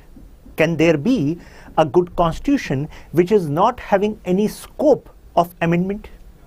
So on this point, Chairman of Drafting Committee, Mr. B.R. Ambedkar, made a statement. He said, a constitution which is rigid in feature It means where there is negligible scope of amendment cannot be considered a good constitution. Because with the changing time, there will be new aspirations in the people. People will need new kind of laws. People will need new kind of laws backed by some provisions which are mentioned in Indian Constitution. So they want to add something in Indian Constitution. They want to increase the sanctity of some laws. So for this purpose, amendment was needed, right? So there is another famous scholar, Mr. K.C. Vere. So he said that Indian Constitution's amendment scheme provides a balance between rigidity and flexibility. So the statement is made by K.C. Vere. Another legal luminary, Mr. Granville Austin. Why I am talking about them? Because in a mains question, you have to use these statements, right? It's not about the way to amend Indian Constitution. That is what you need to express solely, right? So Granville Austin said, the diversity of amendment procedures in Indian Constitution is unique and needful. Amendability, diversity. So it means multiple ways to amend Indian Constitution. Now I find lot of trap questions, scope of lot of trap questions from simple provision of amendment of Indian Constitution. That is why we are interacting in this session. So you can find now procedure for amendment. Now the first statement says that an amendment to the Constitution of India, and after reading the statement I am going to ask two questions which I find are important. An amendment of the Constitution Bill can be initiated either House of Parliament. It means Lok Sabha or Raj Sabha. Means proposal to amend Indian Constitution. This bill can be brought in Lok Sabha or Raj Sabha and not in the state legislature. Means a bill for amending the Indian Constitution cannot be brought in state legislature. Now, after reading a statement, now you have to answer one question of mine. Statement is, state legislatures in India have no role in amendment procedure of Indian Constitution. Now tell me the statement is true or false. You have read the statement and now I'm asking, a state legislature has no role in amendment procedure of Indian Constitution. Yes or no? Come on. Yes or no? Because these provisions sometimes students misjudge, misinterpret, miss on the intricacy in these provisions. Some students might say, answer is yes. It is quite visible from this. A state legislature are not going to have any role in amendment procedure of Indian Constitution. My friends, answer is no. Answer is no. Because the statement is just telling you bill for amendment of Indian Constitution cannot be started in state legislature. But there are ways where you will need a state legislature. So what I told you, this is bill. We are saying it constitutional amendment bill. This bill can be initiated in Lok Sabha or Raj Sabha, okay, and not in a state legislature, okay, not in, but the word is initiated. That needs to be highlighted. And there is the detail, the beauty of this provision is here. Now, consider point that our parliament wants to amend some federal feature. It means our parliament through a constitution amendment bill wants to change the power relation between center and state. For example, amending the Schedule 7 of Indian Constitution, which talks about union list, state list, concurrent list. Now, in this case, is there no role of state legislature? My friends, answer is yes, there is a role of state legislature. What is the role? In this case, the bill which we are talking about, it means constitutional amendment bill, can be initiated from Lok Sabha and Rajya Sabha. It means the earlier understanding of ours is solid. Okay? But in this case, the bill, after this process is done, it means if this bill is first presented in Lok Sabha, then it will be transferred to Rajya Sabha. After this bill needs to be presented in state legislatures, because at least 50% of state legislature need to give assent, confirmation by simple majority that yes, we are agreeing to this constitutional amendment bill. Then this bill is presented to Honorable President. When President signs this bill, for example, Shashank Tyagi, you will never know what happens in future. Then this bill will convert into CAA, means Constitutional Amendment Act. Okay?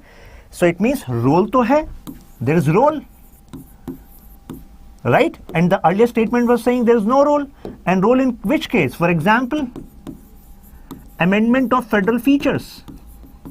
There are other cases as well. We are going to talk about them within this class. Okay? So I hope now you are not going to make this mistake. Be clear about the details. Role. Okay? Initiation of bill will not happen. Initiation of constitution amendment bill will not happen in state legislature, but role is there in case of federal features. Okay? Now, another statement, another beauty of this provision. No resolution which is related to amendment of Indian Constitution cannot be initiated in state legislatures. Now tell me, the statement is true or false? Come on. And I want all of you to have Laxmikanth in front of you.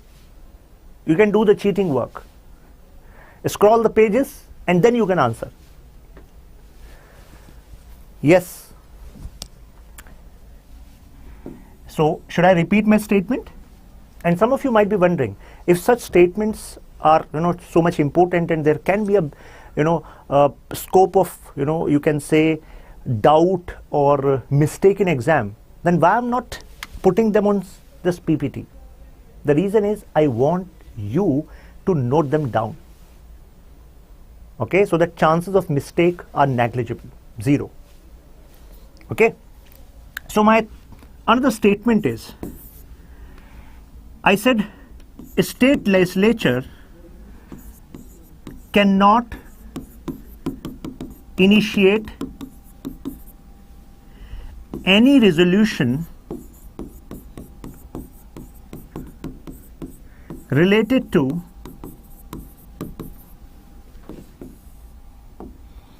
constitution amendment. Okay, I asked the statement is true or false.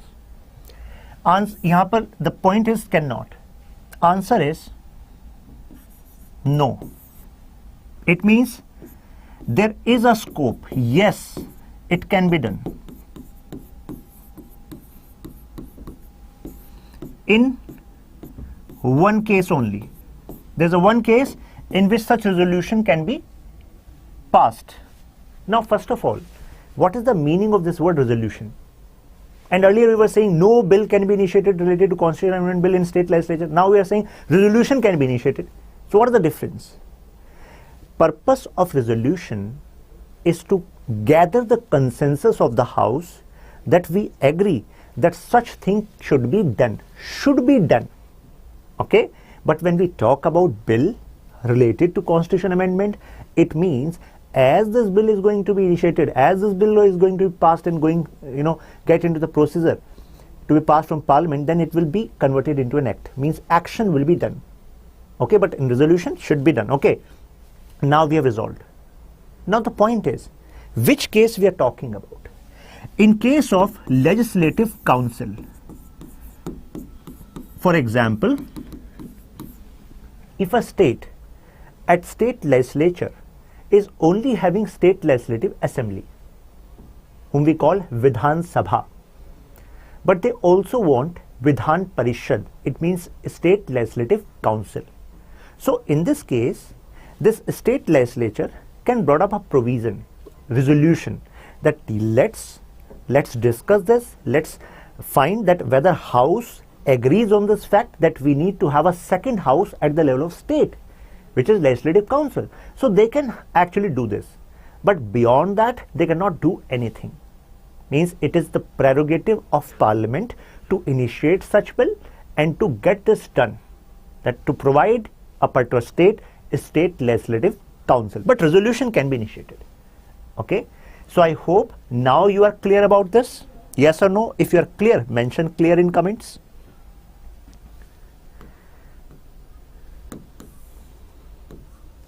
Right? Now, let's talk about second point. Just read what second point is saying. The bill can be introduced either by a minister or a private member. Please remember, these kind of details are used in statements by UPSC. It means many students think that since we are talking about constitution amendment, this is such an important step, the power to actually bring this bill must be with only minister. But such is not the case. This can be done by private member also. Who is private member? Private member is not just people like you and me who are not part of Parliament, and we can say, oh, we have read private member can introduce this bill, so we have brought constitution amendment bill. No, we are not considered as private member in this language. Private member means any member of house who is not a minister. So it means if BJP is ruling the, you can say, Lok Sabha, majority parties in Lok Sabha is BJP. So it may be possible that a member of BJP who is not, means member of Parliament and who belongs to BJP, who is not a minister, but he can propose this particular constitution amendment bill. Okay, in that case, this bill will be considered, oh, this bill is proposed by a private member. And similarly, this bill can also be proposed by opposition member who are not minister. That's why they are in opposition. For example, any leader, Congress leader, any party, member of say Lok Sabha, or in case of Rajya Sabha, they can also propose such a bill. Okay, does not require prior permission of president. Okay, for example, as we are going to move into Parliament chapter, there you are going to understand about money bill. So in that case, money bill is introduced with prior permission of president. Prior permission means president has actually gone through the bill. Okay, actually reality is there are bureaucrats in the president house also, so they go through the bill and they give a short note to the our president, thus sir, this bill is talking about this and all the legalities have been checked, and yes, you can actually give the recommendation to present this bill in Lok Sabha. So for example, budget, right? But in case of constitution amendment bill, no such prior permission of president is needed. Okay. Now, what is the difference between public bill and private bill? One difference is clear: presented by minister, presented by any other member of house who is not a minister. But what are the other areas? For example, it reflects the policies of the government. It means ruling party. Okay. It reflects the stand of opposition party, because many times there are opposition members who want to propose a bill, okay, and so that they can make voice their concern that this bill is important. But the point is, which bill do you think is likely to pass? Obvious answer is public bill, because it is presented by minister. Minister of the party is definitely having majority in the house, and that's why they are in power. But in case of this, lesser chance to be approved by Parliament, because this party may not be having majority in the house, is not having majority in the house. I'm using the word may not. The reason is because there can be a member, private member, belonging to the BJP also. Okay. Now, these intricacies, multiple interpretations, we should be, having keen eye. Okay, because UPSC wants to check your understanding on these details, because officer has this quality. This is part of OLQ, that you have attention to the details. Its rejection by the house amounts to expression. For example, if honorable minister, say Ministry of Home, so they have presented a bill and this bill could not pass Lok Sabha. What does it mean? It means they do not have majority in the Lok Sabha. Otherwise, how can a bill presented by a minister can actually cannot pass? This is not possible, right? So this amounts to resignation of the concerned party, concerned ruling government also. Okay, but in case of private member bill, there is no such case. Its introduction in the House requires 7 days notice. We are talking about public bill. But when it comes to this, its introduction in the House requires 1 month's notice. So it means, which bill do you think is given priority in legislative process? Obviously, public bill. Okay, because on 7 days notice it can be presented. Please remember these kind of details. UPSC is asking these kind of facts. It is drafted by concerned department in consultation with the law department. Okay, for example, Ministry of Women and Child Development. Okay, they want to bring a bill regarding amendment of Juvenile Justice Act, because it deals with you can say children in conflict with law. It also has proposals for children who need care of law, right? So in that case, this ministry is presenting this bill. So this ministry will consult certain consultants, certain lawyers on panel within the department, but thereafter they also going to consult legal department, right? So it means this functioning is going on within ministry, within government. But when it comes to private member bill, it's drafting the responsibility of the member concerned. So because it's a private member bill, so you have to do it in your personal capacity. Government support, department support is not available with you. Okay, so these are the details. Now, the bill must be passed in each house by a special majority plus absolute majority. Please remember, we are talking about Constitution Amendment Bill and this amendment procedure as per Article 368. Okay, a special majority means we are talking about 2/3 of present and voting. Okay, those who are members present. For example, if 90 members are present, okay, and they are voting, so special majority will mean 2/3. What is 2/3 of 90? Come on. 60. So 60 will be the special majority. Okay. When it comes to absolute majority, it means we are talking about 50% plus 1 of total strength of house. Total strength. What does it mean? It means if 100 is the total strength, so it means absolute majority will mean 50 plus. Okay. So both the conditions need to be true, then only this particular process will be considered ki haan, this particular process is done. Each house must pass the bill separately. Now, what happened if Lok Sabha initiated the Constitution Amendment Bill and this bill went to Rajya Sabha, but Rajya Sabha stalled the process. Rajya Sabha is not agreeing to pass it.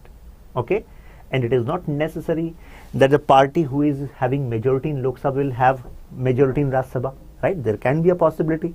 So in this case, what is going to happen? Dekhiye, this is the difference between ordinary bill and Constitution Amendment Bill. In case of ordinary bill, there can be a process of joint sitting. It means both can sit together, and then there will be a discussion, and then there will be a vote. Now, my friends, tell me, who is having more strength? Who is having more members? Lok Sabha or Rajya Sabha? Lok Sabha. So if they are going to have joint sitting, so who is going to have majority in this joint sitting? Obviously, Lok Sabha is going to dominate this joint sitting. So what does it mean? That by the strength of Lok Sabha will make sure that it will get passed, right? So majority party will have more say here. But in case of Constitution Amendment Bill, can we risk of having joint sitting? Because why Constitution framers did not added the concept of joint sitting? Because they did not wanted that Constitution amendment should be done on the whims of ruling party. Okay, there should be a discussion, debate, consensus, and through this process, Constitution should be amended. And that is why no provision of joint sitting was added with regard to Constitution amendment. Please remember it. Okay, this is what has been discussed or mentioned here. Okay, now if the bill seeks to amend the federal provisions, what is going to happen then? You need state ratification, right? It must be ratified by the legislature of half of the states by a simple majority. So half of the states by simple majority. Now I'm making a statement from here and you have to tell me statement is true or false, okay? If constitution amendment is related to amending federal features, then this bill must be having, ratification. This bill needs ratification of at least 50% states, comma, within the time provided by Parliament. Tell me the statement is true or false. Come on in comments. Should I repeat?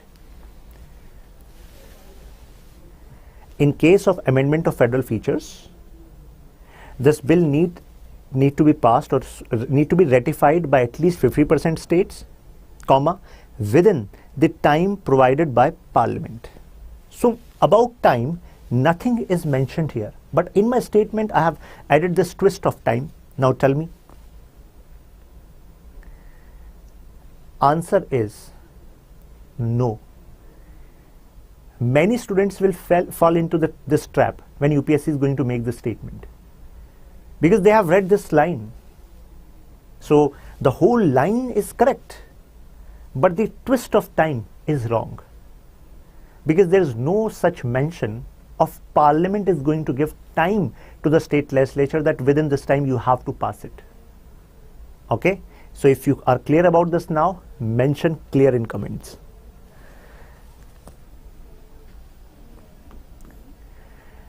After passed by both the houses of Parliament and ratified by state legislatures in case federal features are amended, where necessary, the bill is presented to the President for assent. Okay. Now, here starts the story. Whether it is binding on the President to give assent or President can reject this bill. Now read the statement. The President must give his assent to the bill. Must word is used. Please remember that. Some of you might be thinking this, how can this happen with the Honorable President? President is having veto power. We have read veto power. But with respect to Constitution Amendment Bill, we are going to discuss the amendment which was done in Article 368, which led to making it mandatory on President to actually give assent to this Constitution Amendment Bill. Now, if such a statement is made, if a bill is having some unconstitutional provisions with regard to amendment of Constitution, and it is passed by Lok Sabha, Rajya Sabha and presented before President, then President must give his assent to the bill. Now tell me the statement would be true or false. He can neither withhold his assent to the bill nor return the bill for reconsideration of the Parliament. Now some of you might be thinking, sir, if the bill itself is having unconstitutional provisions, then why we are using this statement which is mentioned in Article 68 that President must sign the bill? Why? Don't you think it can create constitutional crisis? My friends, you need not to worry about it, because there is Supreme Court sitting here as guardian of Indian Constitution. Okay, so if anything of this, if this, you can say any provision which is considered unconstitutional and President has given his assent, then Supreme Court will use judicial review and declare it null and void. Okay. Now, after the President's assent, the bill becomes an act, that is a Constitutional Amendment Act. So in this case, यहाँ पर we are going to have Constitution declared amended. Okay. Now, with regard to the amending powers of Parliament, Kesavanand Bharati case clearly said that yes, Parliament is having power to amend Indian Constitution subject to basic structure of Indian Constitution, and basic structure is defined by Honorable Supreme Court on case-to-case basis. Now, amendment under this constitution scheme. So there are three processes, or you can say three ways of amending constitution. So Article 368 is quite clear, but many students who read Laxmikanth for the very first time, or having experience of Indian polity for the first time, they see, okay, there's a dedicated part in Indian constitution, right? 20.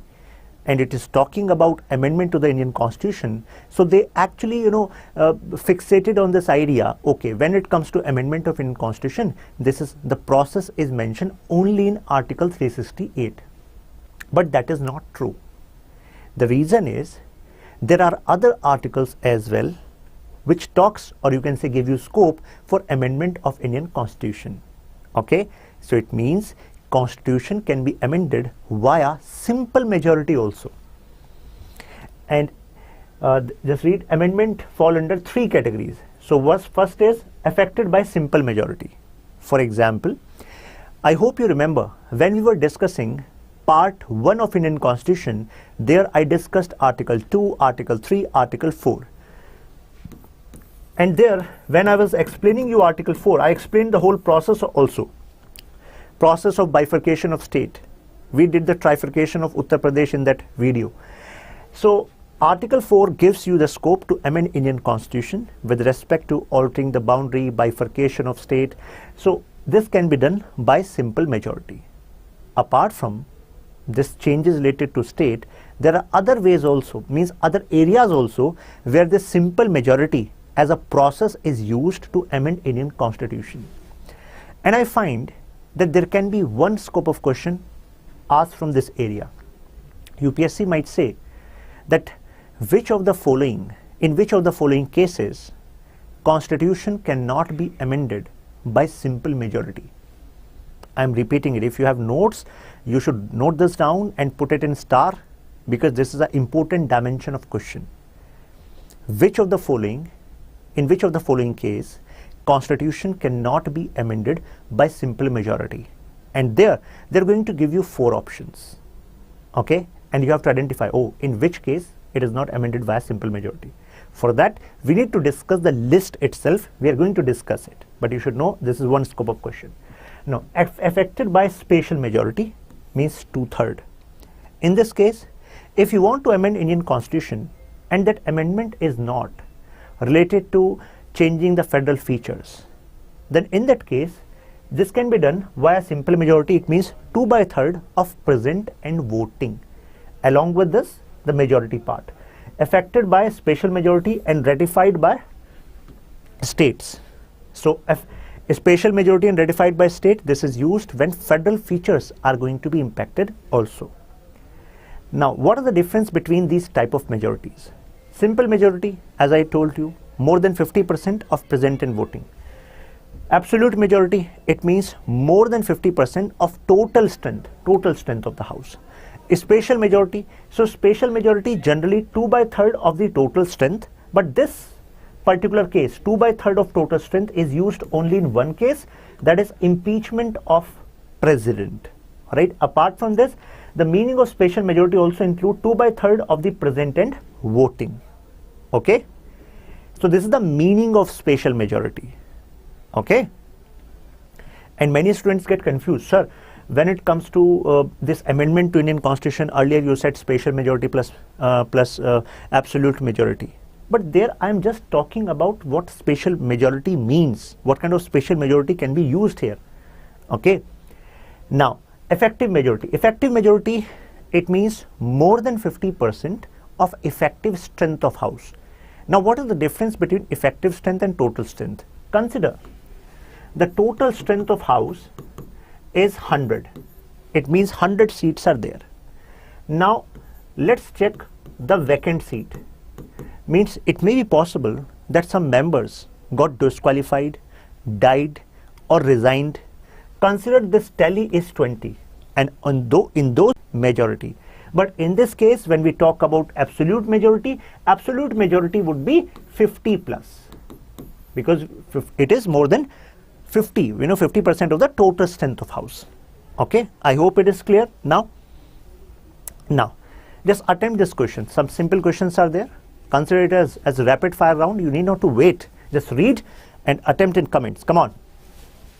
For formation of new states and alteration of areas, boundaries, names of existing states, a bill needs to be passed by simple majority, special, absolute, effective. Come on, fast. Answer is simple. I've just told you Article 234. For admission or establishment of states, a bill needs to be passed. Come on. Simple, special, absolute, effective.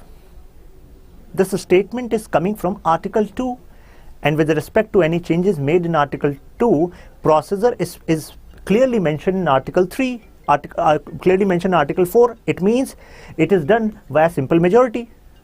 I've just explained this to you, and I'll also explain this in part 1. Now, another question, a good one. Article 368 itself can be amended by, come on, A, simple majority of parliament and special majority of state legislature.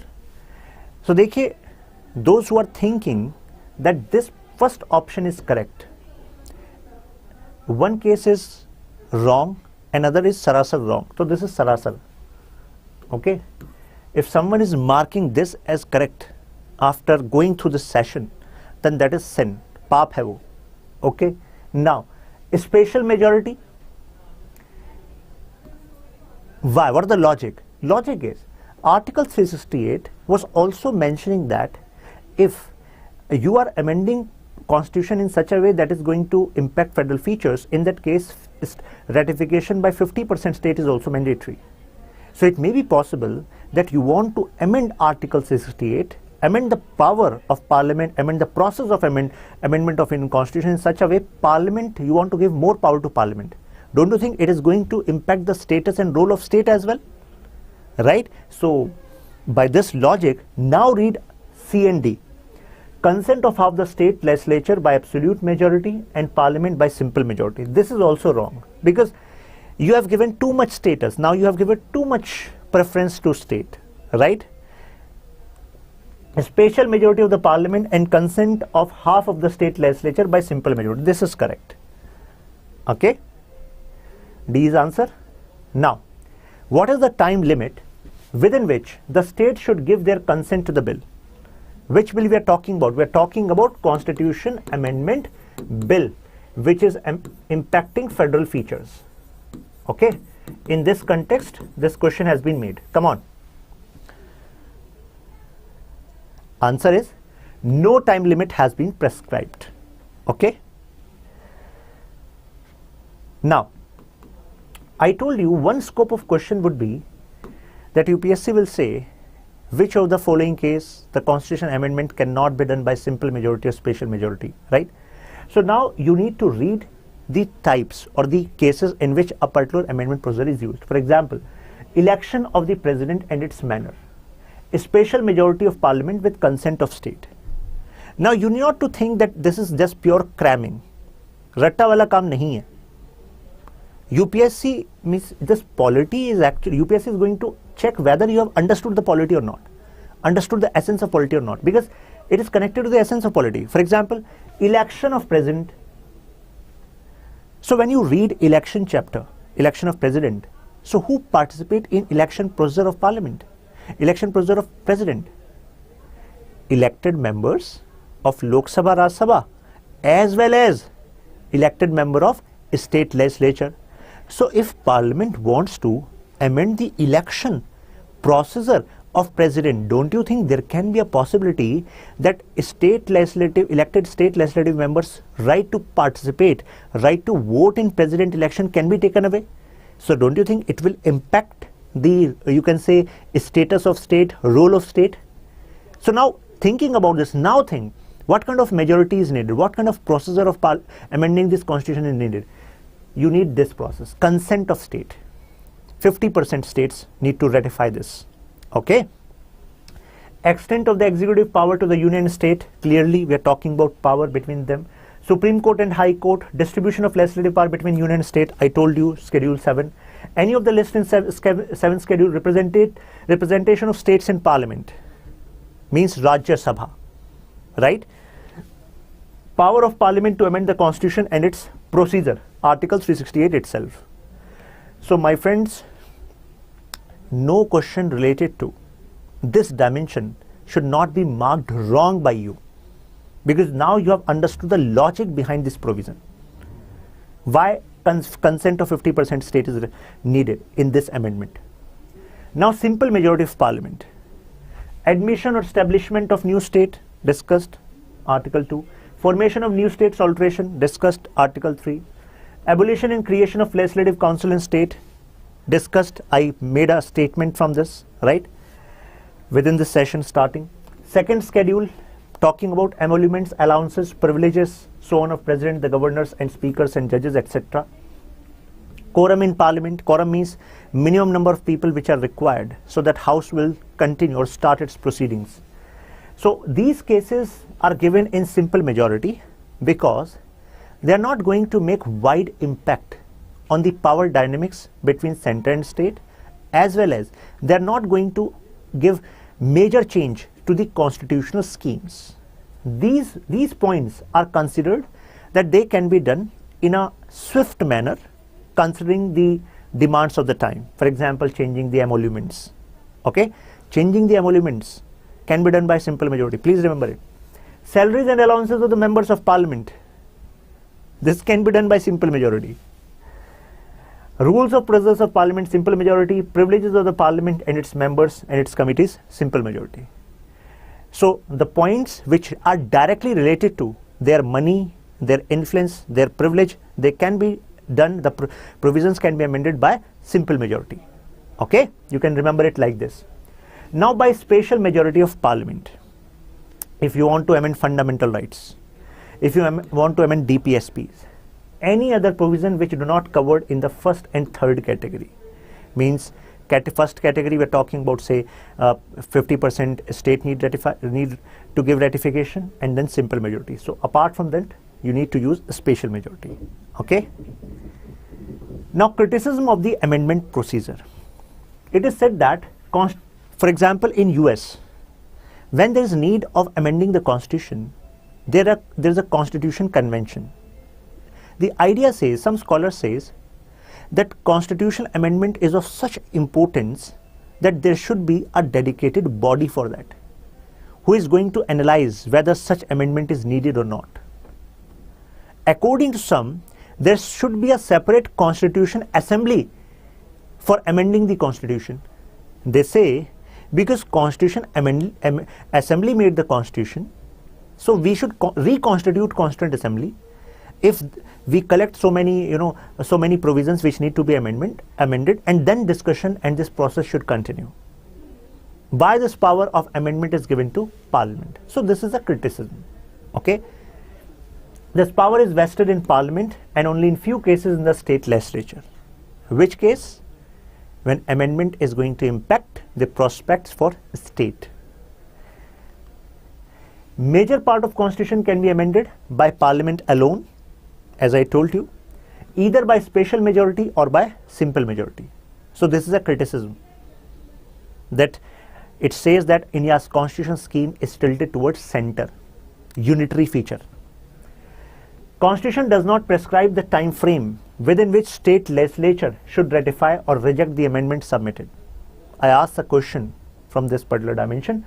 Also, it is silent on the issue whether states can withdraw their approval after according the same. If states have given the ratification, can they withdraw? Nothing is told by our constitution in this regard. Okay. There is no provision for holding joint sitting here. Also, I told you what's the reason behind it. In case of joint sitting, the power would be disproportionately tilted towards Lok Sabha, because Lok Sabha has more strength, right? That was the logic.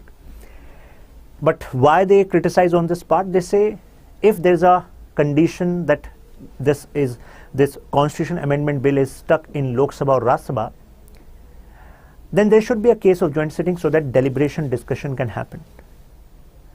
And please remember, I'm making a statement, you have to answer. Okay?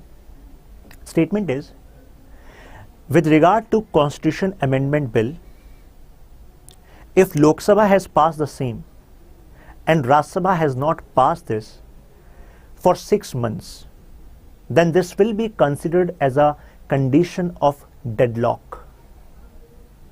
Tell me the statement is true or false.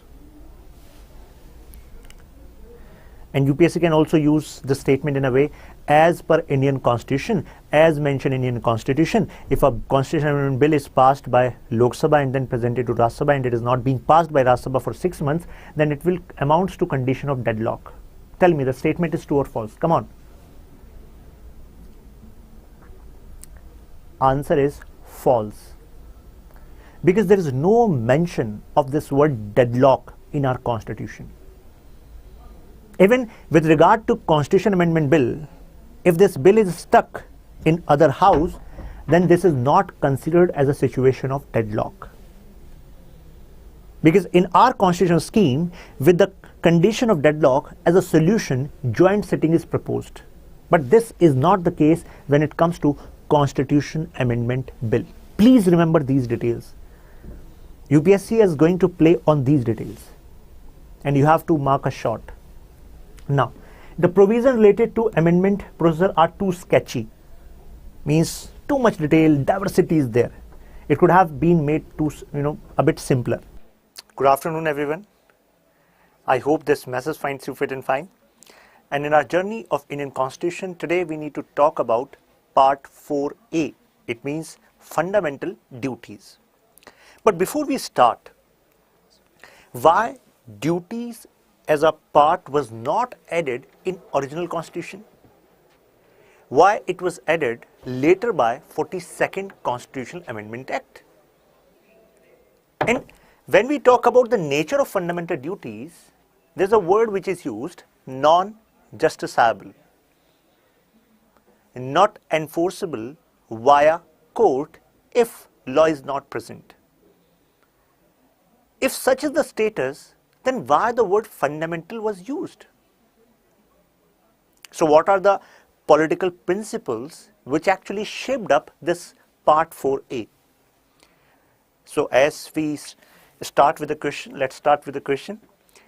So in mains, consider a question is asked, discuss the conception of fundamental duties as enshrined in Indian Constitution. I am repeating. Please note it down. Discuss the conception of fundamental duties as enshrined in Indian Constitution. And consider there is another question and where this word discuss is replaced with examine. So now tell me, would your approach to that particular answer would be different when the word discuss is used and another question word examine is used, or you are going to use same content, same answer structure? What do you think? Come on. These are the intricacies, details on which you have to play to get into the merit list. Because polity is not just about understanding the provisions, what is written. Okay, we have to understand the principal part, also how we need to apply this knowledge in exam, right? So think on this. That's the only purpose. I have no expectations from you as of now because journey has just started. चलिए, तो इस पे सोचना है आपको. You have to think around it, and by the end of this session, you are going to have comfortable, scenario to answer this question. So fundamental duties, Article 51A. And within 51A, capital A, क्योंकि we have added this as a separate amendment, A to K, these are the subclauses, Part 4A. Now, when we use this word duty,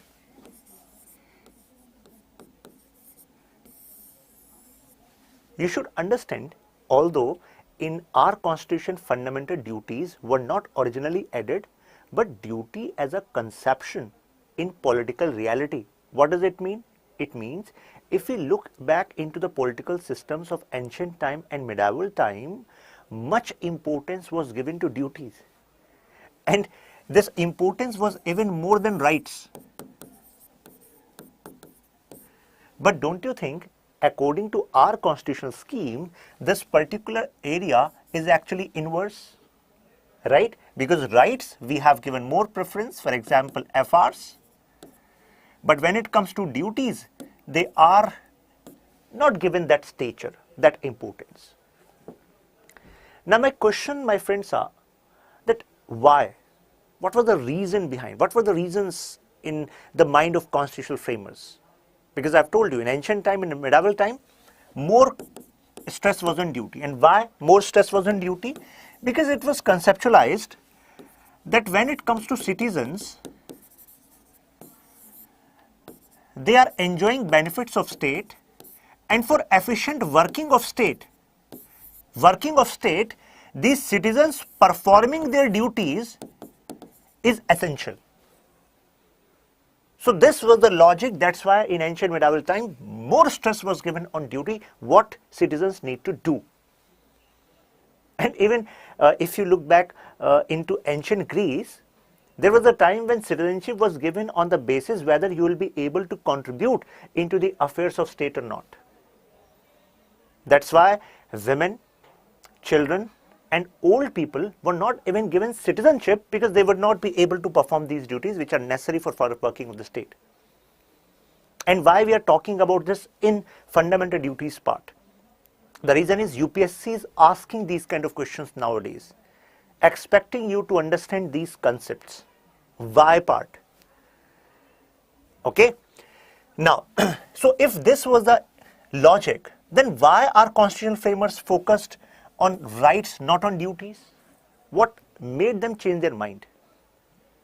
Answer is because they were framing this constitution in a different time. We call it modern time. And in modern time, the conception of rights was quite prevalent. Take a look over this matrix. Individuals are given rights by our constitution, for example, fundamental rights, along with other rights, legal rights. And when it comes to state, a state is given duty. Because in part 4, we have read DPSP, Directive Principles of State Policy. Means our constitution is saying, oh, state, you have to do this. Right? But what about duties of individual? They are not present there. So this can be considered as a relation between individual and state. But why? Answer is, in modern time, this concept of constitutionalism became prevalent. Number one reason is this. And this reason, so what is constitutionalism? You can simply understand it as of now, because we are talking about fundamental duties, that by this we are actually restricting arbitrary action of state. Arbitrary, focus need to be given on state. Arbitrary action of state. Because constitutionalism doesn't mean a state which is run by a constitution is constitutionalism. No. Constitutionalism means where rule of law is prevalent, where concepts like liberty, equality are prevalent, where state cannot abridge, or you can state actions cannot be arbitrary. That is the fundamental of constitutionalism. So when you talk about constitution, don't you think in this case how it can happen? It can only happen when restriction on arbitrary action of state. You can only impose this when you impose duty on state. What state need to do? Okay? And it was found. Second reason was it was found in medieval period especially, this concept of duty to citizens, duty to citizens and devoid of rights, means conception of rights was not popular, devoid of rights. It was actually leading to exploitation of people. So because this has happened in the past, that when you give duty to these citizens and give liberty to state, this happens. So that is why as a solution, what they thought, let's give duty to state and rights to citizen, right? But along with this, they were not saying that, oh, citizens need not to do any duty. Aisa nahi tha. This was not the case. According to them, rights and duties are correlative. There can be a statement based question on this in your prelims. Please remember, rights and duties are correlative. What does it mean?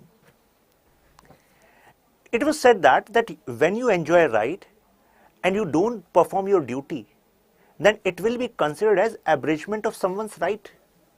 So actually, rights and duties can only exist when they are together, because balance is needed.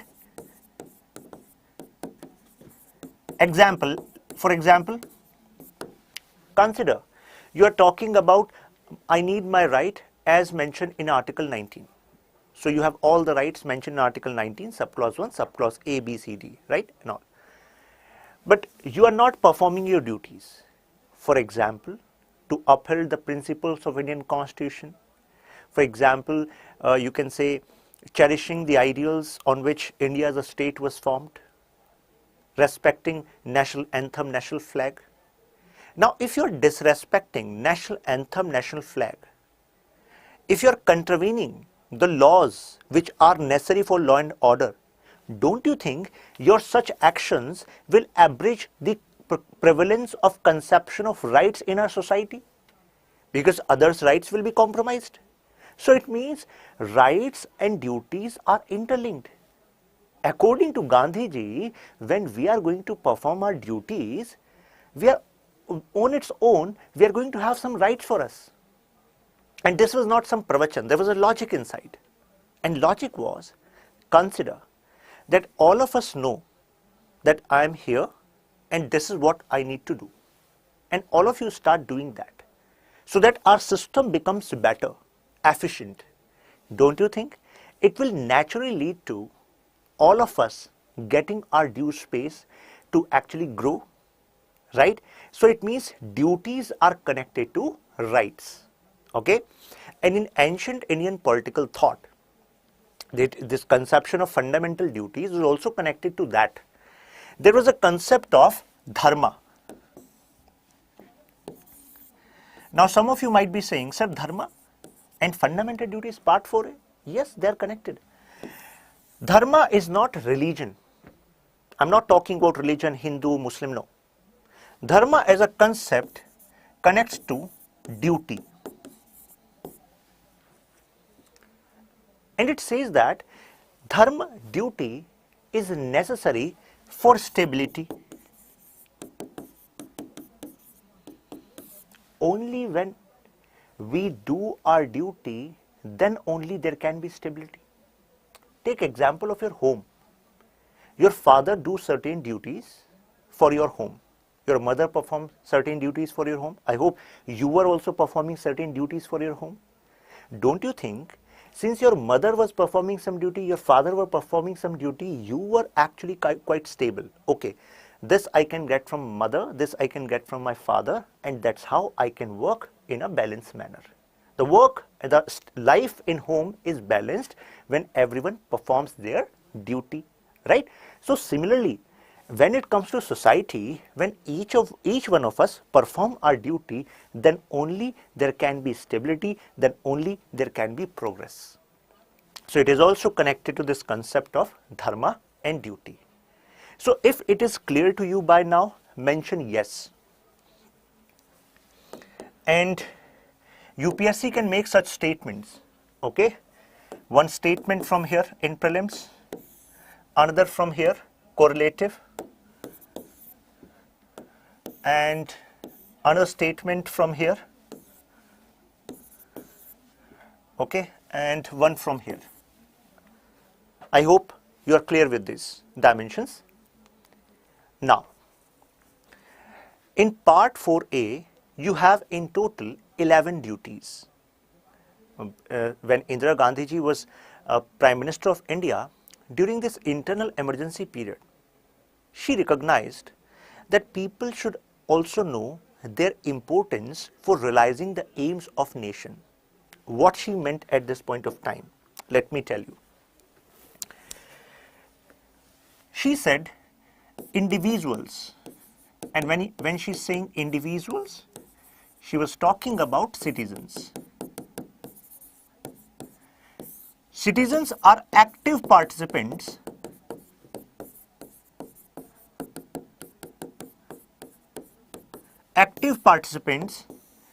in realizing national goals. And these lines need to be used in your mains answer. Realizing national goals.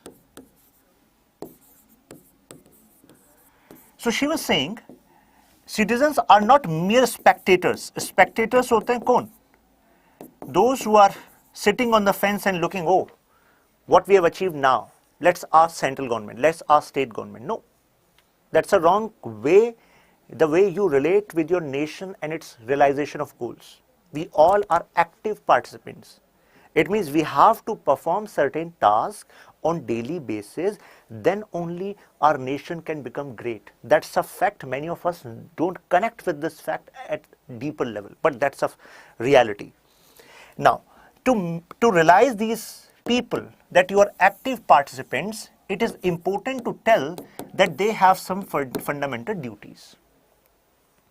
Okay, so she gave this task to Sardar Swan Singh that you do the research and tell us what kind of fundamental duties need to be added in our constitution. So Sardar Swan Singh recommended 8 fundamental duties plus 2 more were added by government, and that's how 10 fundamental duties were added through 42nd Constitutional Amendment Act, okay, during the time of Indira Gandhi ji. Thereafter, one more fundamental duty was added through 86th Constitutional Amendment Act. We are talking about duty. So, what clicks into your mind when we talk about 86th Constitutional Amendment Act? We have repeated this 3 times. We talked about this in FR, then DPSP, and now FD. So, we are talking about education. It means if you are a parent, you have a child, then it is your fundamental duty that you have to give that child adequate opportunity to educate and grow. So this fundamental duty was added, and that's how we have now total 11 fundamental duties in part 4A. Okay. An interesting point is Sardar Swan Singh also recommended that these fundamental duties should be enforceable as becoming part of this constitution, means part 4A. If anyone don't do this fundamental duty, then it should be punishable by law. Means he was saying punishable by law. So tell me whether this recommendation of Sardar Swan Singh was accepted by Indira Gandhi government or not. Yes or no? Yes or no? Come on, we are talking about a recommendation. Answer is no, because it was not considered punishable. Okay. Now I am making a statement and you have to tell me that statement is true or false or not. Okay.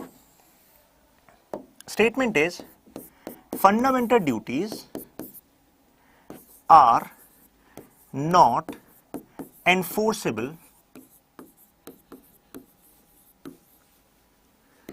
by law. Now tell me the statement is true or false. Come on, in comments. Welcome Abhi, Hitambra, everyone. Tell me the statement is true or false. Come on. True, false.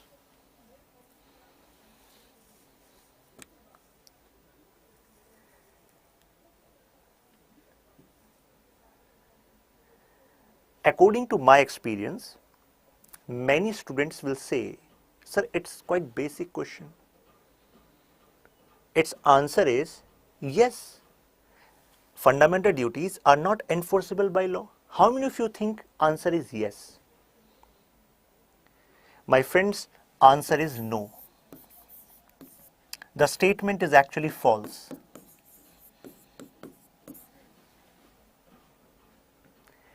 So you can say my advice to you is that whenever this word enforceable is used, don't just get into this zone ki acha this is not enforceable.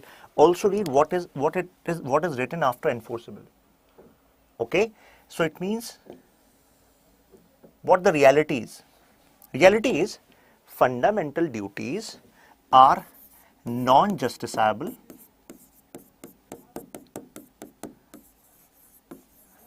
Okay, point number 1. Point number 2, non-enforceable. अब देखिएगा, enforceable by court unless law is present in this regard. What is the difference now? Because when we say not enforceable by law, it means even by law you cannot enforce fundamental duty. So वो तो वो वाली बात हो जाएगी, एक तो गलत होता है, एक सरासर, that would be सरासर wrong, because we have some laws regarding enforcement of fundamental duties. We are going to talk about those laws also in this video. Okay, so what the difference is, and non-enforceable by court means you cannot knock the door of court.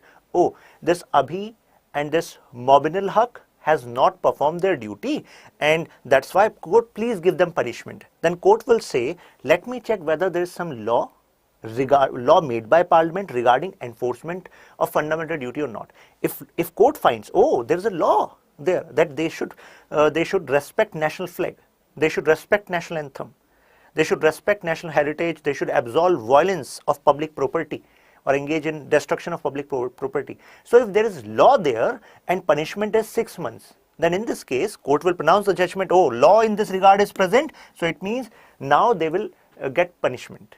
Okay, so there's a difference, non-enforceable by court unless and this. Okay, I hope you got clarity. If you are clear now, mention clear. Now please take a look here. Characteristics.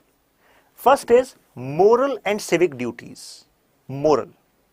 The word moral is used because they are considered as moral obligations. Obligations means what you should do. Moral means some ground of good which is better for everyone. Right? And why this is used? Because in part 4a, no explicit mention of punishment is there. Highlight values of Indian traditions, religion, practices and mythology. So this is second, and third is parliament can enforce them with legislation. Law can be made. Fourth, only applicable to citizens. Please remember that. There can be a statement, question on this, and many students will get trapped if the word is used any individual. Any individual who is resident in India is means fundamental duties are applicable on that person. So what do you think? It would be true or false? Come on. In the haphazard manner, in the pressure of exam, many students will say, yeah, if someone is resident, then at least that person should respect Indian national flag, respect national anthem. It means fundamental duties are applicable on that person. But that would be wrong, because these are applicable only on citizens. Okay? Or what's the difference? There can be a law made by parliament which explicitly mentions that anyone who is in India, anyone means anyone, has to respect the local laws, has to respect the national flag, national anthem. So in this case, this law is explicitly mentioning that this particular provision is applicable on citizen as well as alien. But when it comes to part 4a of Indian Constitution, where we use the word fundamental duties, those are applicable only on citizens. If you are clear about the difference, mention yes. Now fifth, non-justiciable. You cannot knock the court, or I told you the reason. In what case? Now sixth, non-legal sanctions against their violation. Because this is not mentioned in part 4a. Legal sanctions can be made by parliament. Now take a look over the statement of Vivekanand ji. It is duty of every person to contribute in development and progress of India. Okay? And if you have read newspaper on 28th February, there was a judgment from Madras High Court, where Madras High Court has said that fundamental duties should be legally enforced in India now. Because they think that for vibrant democracy, contribution of individuals, means citizens, is necessary. And this particular judgment and this line can be a scope of question for you in mains. Okay, and there you have to use the you can say dimension coming from this dharma concept, duty concept, as well as evolution of the concept of duty and rights, correlative, and how rights became superior, earlier duties were superior, and how it is necessary for democracy. Okay, the statement which was made by Indira Gandhi ji, that can also be used. Okay, now Saran Singh Committee, I've already told you, need felt during internal emergency 75-77. Sardar Swan Singh, I've told you, 42nd Amendment, then 86th Amendment, total 11. Now, what are the fundamental duties mentioned? So, A is, so just go through that one by one, and after that, I'm also going to tell you a trick to remember all of these. Okay, because one kind of question which can be asked is, which of the following is not mentioned as fundamental duty in Part 4A of Indian Constitution? So how you can do that? If you just remember the keywords which are mentioned in this Part 4A, then job will be done. To abide by the Constitution, respect ideals, institutions, national flag, national anthem. To cherish and follow the noble ideals that inspired national struggle for freedom. So first of all, you should respect the Constitution, you should respect the national anthem, you should respect the national flag and the institutions established as per the constitutional scheme. So when you are done with that, then you should remember that we are free due to the struggle, due to the many, you can say, sacrifices which were made by our previous generations. So you should respect the ideals on the basis of which they fought this battle. Okay, and our life of this kind is made possible. Then comes the third one, related to sovereignty, to uphold and protect the sovereignty, unity and integrity of India. That is the third one. Okay, to defend the country and render national service when called upon to do so. So first one was Constitution, means national flag, national anthem, that needs to be respected. Thereafter, you need to cherish the ideals of the freedom struggle. Third, you need to respect the sovereignty, unity and integrity. Now fourth, you should be ready to serve whenever nation needs you. For example, Ukraine needs their citizens to take up arms against Russian intervention. Similarly, if it happens, God forbid, then you need to be ready. This is a fundamental duty. Now, to promote harmony and spirit of common brotherhood amongst all the people of India, transcend religion, linguistic, regional or sectional diversity. It means there should be no discrimination in your mind and action on these bases, and renounce practices which are derogatory to dignity of women. Okay, so it means any social evil. Now you can realize that banning of entry in certain sanctums of temple, although the different opinions are there. So this particular practice was also read in this context, that this practice is derogatory to women because you are considering women as impure in that particular time. Similarly, caste-based discrimination. Similarly, you can say some hateful speeches, resentment on the religious line, they all are actually against the fundamental duty. And why it was added? Because, my friends, if India is this carriage, then we all need to work in the same direction. That's how we can progress. If we all are thinking and acting in different directions, then do you think that India can progress? Can we go here in a shorter time possible? No, we can be at halt, right? So that's why we need all to be together. Means brotherhood as a fundamental duty is mentioned in subclause E. Okay. Now, to value and preserve the rich heritage and the country's composite culture. So you should respect the heritage. It means you should respect the, you can say, monuments, symbols, whatever is connected to Indian history and India's present. Now, there is one way of reading this, okay, this is written. And another way which I want you, all of you should inculcate, is that you should think on this line that, oh, how I can use this dimension in my essay. Why culture is given so much importance? Because for many people who are reading this fundamental duty, they consider this is the least important fundamental duty. हाँ, ठीक है. But the kind of essays UPSC is asking nowadays and kind of analytical questions, 2-3 analytical questions which UPSC ask, there your clarity and depth of thought will be reflected. And this is the difference between people who are reading Indian polity for knowledge sake, right? And the difference that the people who are going to be in the merit list. Because if you have to be a civil servant, you have to run this country, then you should have those qualities, na? And you should connect them with other aspects. For example, what Mahatma Gandhi was talking about, importance of culture. What Rabindranath Tagore was talking about. What Vivekananda was talking about. Because if you have to destroy a nation, just hit the roots, and roots are culture. Destroy the culture of a nation, and then they will not have anything to be proud of, and then they will follow you. And you should connect them with what Britishers were doing with us.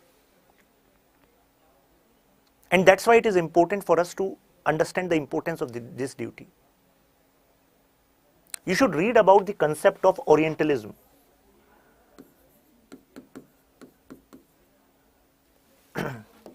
This is a star point in my class. Orientalism. Why Britishers were actually spending so much on British scholars to read about Indian culture and then interpret Indian culture. For a good amount of period of Indian history, we were knowing about us, we were looking at us by a lens which was given by Britishers and other Western scholars. So they were explaining us that we lack any strategic culture. They were explaining us that we are not that much practical. We are rudimentary. We have so many social evils. Evils are present in every society, and with the movement of society, it is our duty to actually root out those evils. But we were actually interpreted like we are barbaric, and they are here to civilize us. And we were enchanted with the British culture, British way of life. If you ask some people of that time why you want to study, I want to be like an Englishman. Why you want to be like an Englishman? Because you are so much attached to their way of life. Because they have said your way of life is poor. So these narratives, these sentences are floated so that you lose something which you should be proud of. Then it becomes easier to control you. Okay? So that's why this fundamental duty is important. I hope you are clear now how you need to use it beyond this particular part. Now, you can see environment, right? To protect and improve the natural environment, including forest, lake, river, wildlife, and to have compassion. Now, compassion for nature. But the point is, are we doing something in this regard? If any one of you mention NGT, then I'm going to tell you, sarasar wrong. Why? Because we are talking about fundamental duties, not DPSP. And fundamental duties are about us, what we are doing in this regard. So do you know some citizen-centric solution to protection of environment? Do you know some solutions in this regard? So many reports or editorials keep coming in now that Mr. Rajan Singh Waterman has done this, Sundarlal Bahuguna did this, right? So it means these solutions should come from the people, okay? Because our life is connected to environment. To develop scientific temper, humanism. So what is the difference? First of all, scientific temper, so that we can actually remove social evils, okay, which are stopping our growth. Humanism, that our philosophy of life should be centered on welfare of humans. The spirit of inquiry and reform, that we should keep questioning what we are doing right and what we are doing wrong. And if we identify, oh, this we are doing wrong, then we can reform it and this is the only way of progress. This should be a spirit in all of us.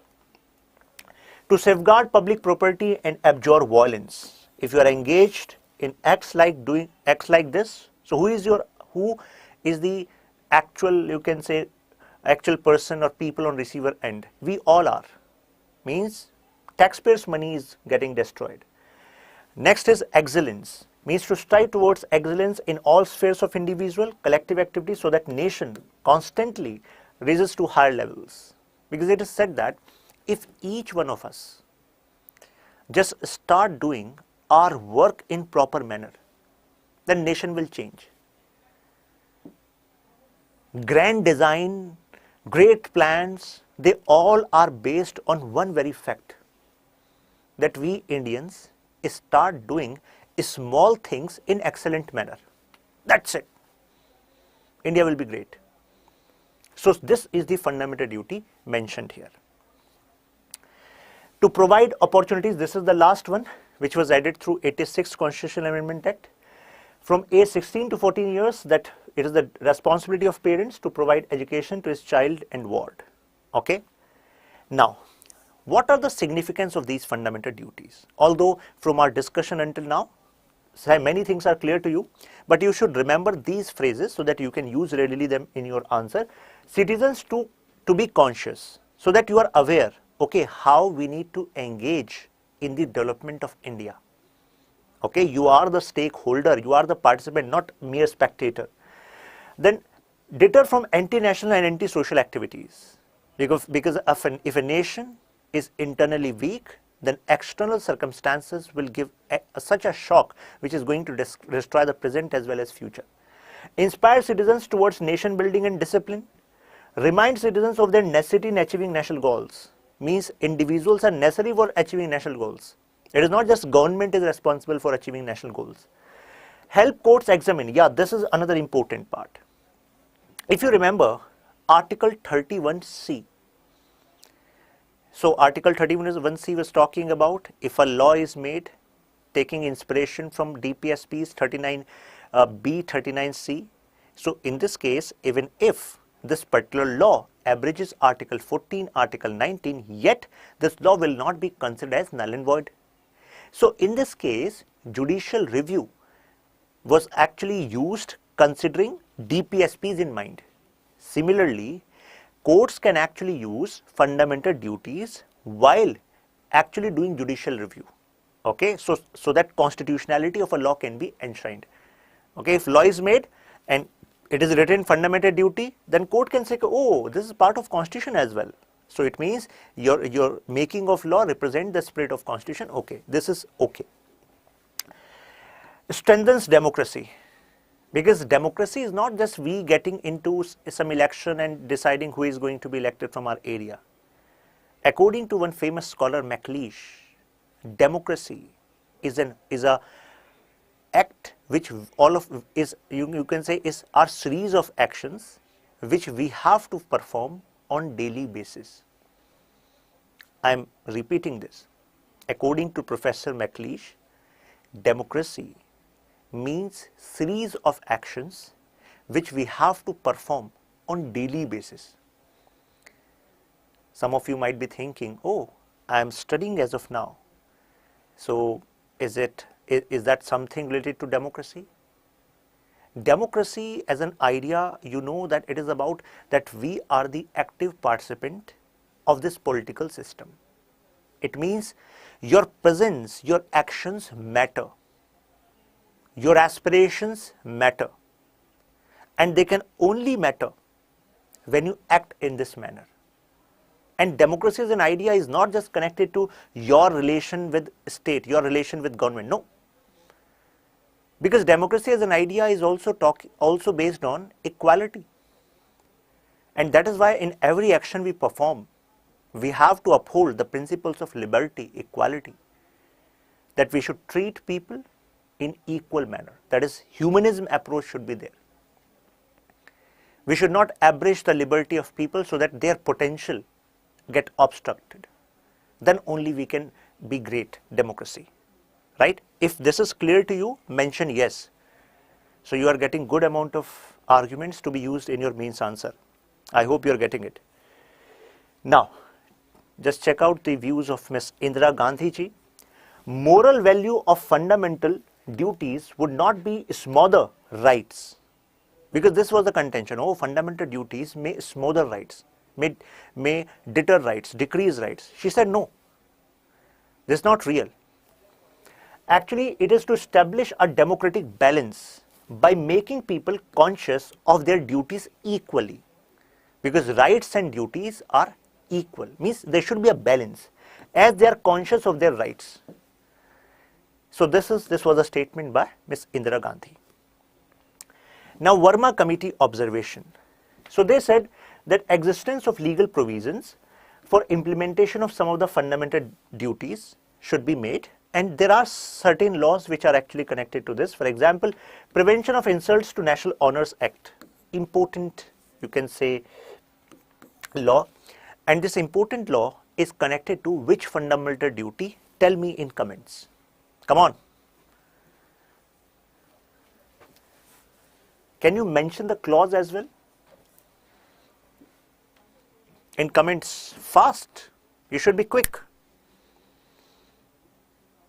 And that's why I was telling this in a story manner. First duty was Article 15A, subclause A. First duty was, come on, that you have to abide by the Constitution. You have to respect national flag, national anthem, right? Yeah, it is connected to A. Prevent disrespect to the Constitution of India, national flag, national anthem. So it means for first fundamental duty, we have a law. Okay, it means now this is legally enforceable. Then you have Protection of Civil Rights Act 1955, provides for punishment for offences related to caste and religion. And we just talked about brotherhood, no discrimination on the basis of religion line, region line, language line. So if there is discrimination on this basis of caste, then action can be taken as per Civil Rights Act 1955. Okay. Similarly, you have SC/ST Prevention of Atrocities Act, right? Indian Penal Code declares the imputations and assertions of prejudicial to national integration as punishable offences. It means any acts which are done by you, which are threat to the national security, then national integration, then action can be taken in this regard. The Representation of People Act 1951 provides for disqualification of MPs and MLAs if they engage into corruption, engage into corrupt practice, soliciting votes on the ground of religion. So this can be a basis of their disqualification. But the reality is these things happen, right? So it means there's a difference between what law says and what is happening on ground. And in future, we have to bridge this gap together. Now, promoting enmity between different sections of people means through hate speech based on caste, race, language, religion. You know, vote bank politics. So we have a law in this place, Representation of People Act. So it can be considered also a law enforcing fundamental duty.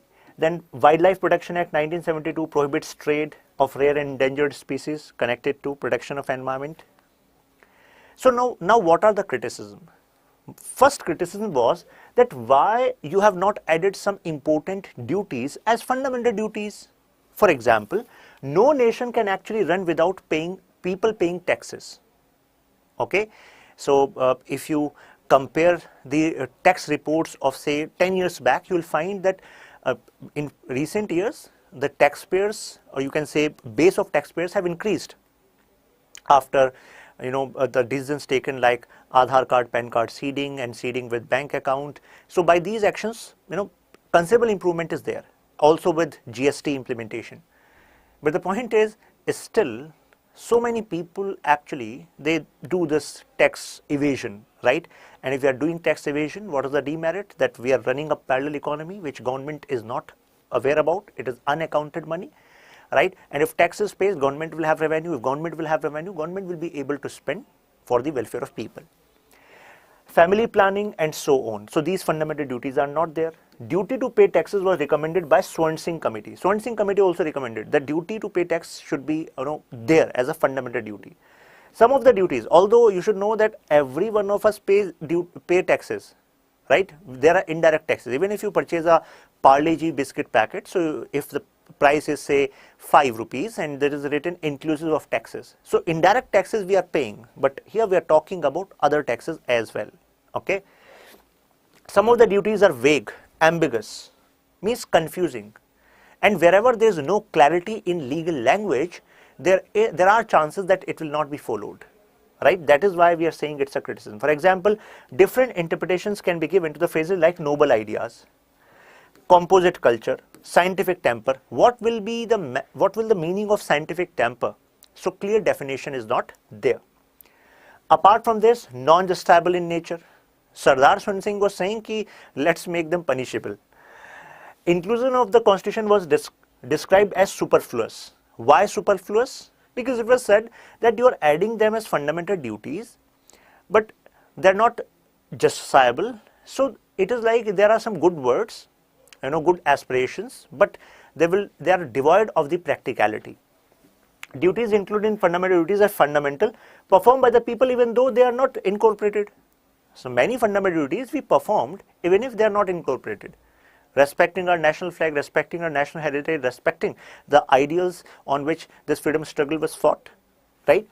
But still you should know that documenting them in one place and keep on pushing realization of these duties is definitely going to add value.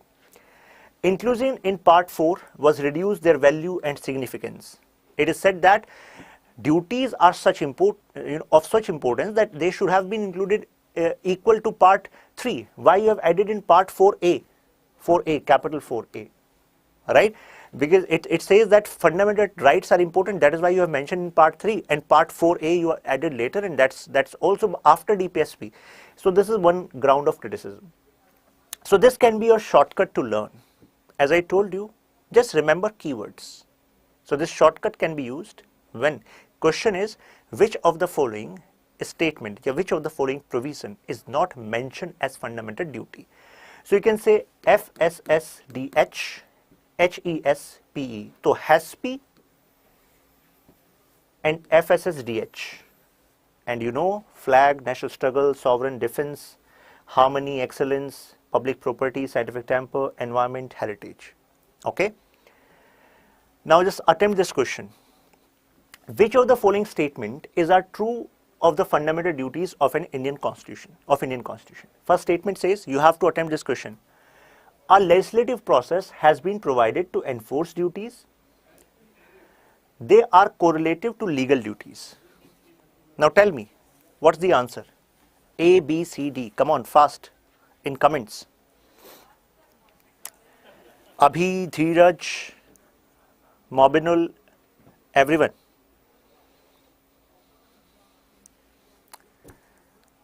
Those who are going to watch this class in video, I would advise if you just participate, like you just put a comment. Okay, some are saying A. Let's understand what the meaning of this sentence. A legislative process has been provided to enforce these duties. Now tell me, fundamental duties, part 4A. So in any provision, have you seen the provision talking about legislative process? I have not studied as such. So it means legislative process is not mentioned there. Okay. So they are correlative to legal duties, although we use the word correlative. But in what context? Rights and duties are correlative. And the explanation I gave you, that if you perform your duties, everyone perform their duties, then rights will be ensured, right? So there's a balance. But the word is legal duties. So that is not correct, because there can be n number of legal duties. And how is it necessary that they are dependent or correlated with fundamental duties, right? That is why answer is 4. Okay. So I hope it is clear. Next question that you have to perform, you have to attempt. Okay. and this PDF will be available in the Telegram group and you can look at the explanation. Okay. Good afternoon, everyone. I hope this message finds you fit and fine. So today we are meeting to complete part 4 of Indian Constitution, that is DPSP, Directive Principles of State Policy. So considering that you have gone through the previous lecture in which we discussed feature part of DPSP, right? Now let's start with a question.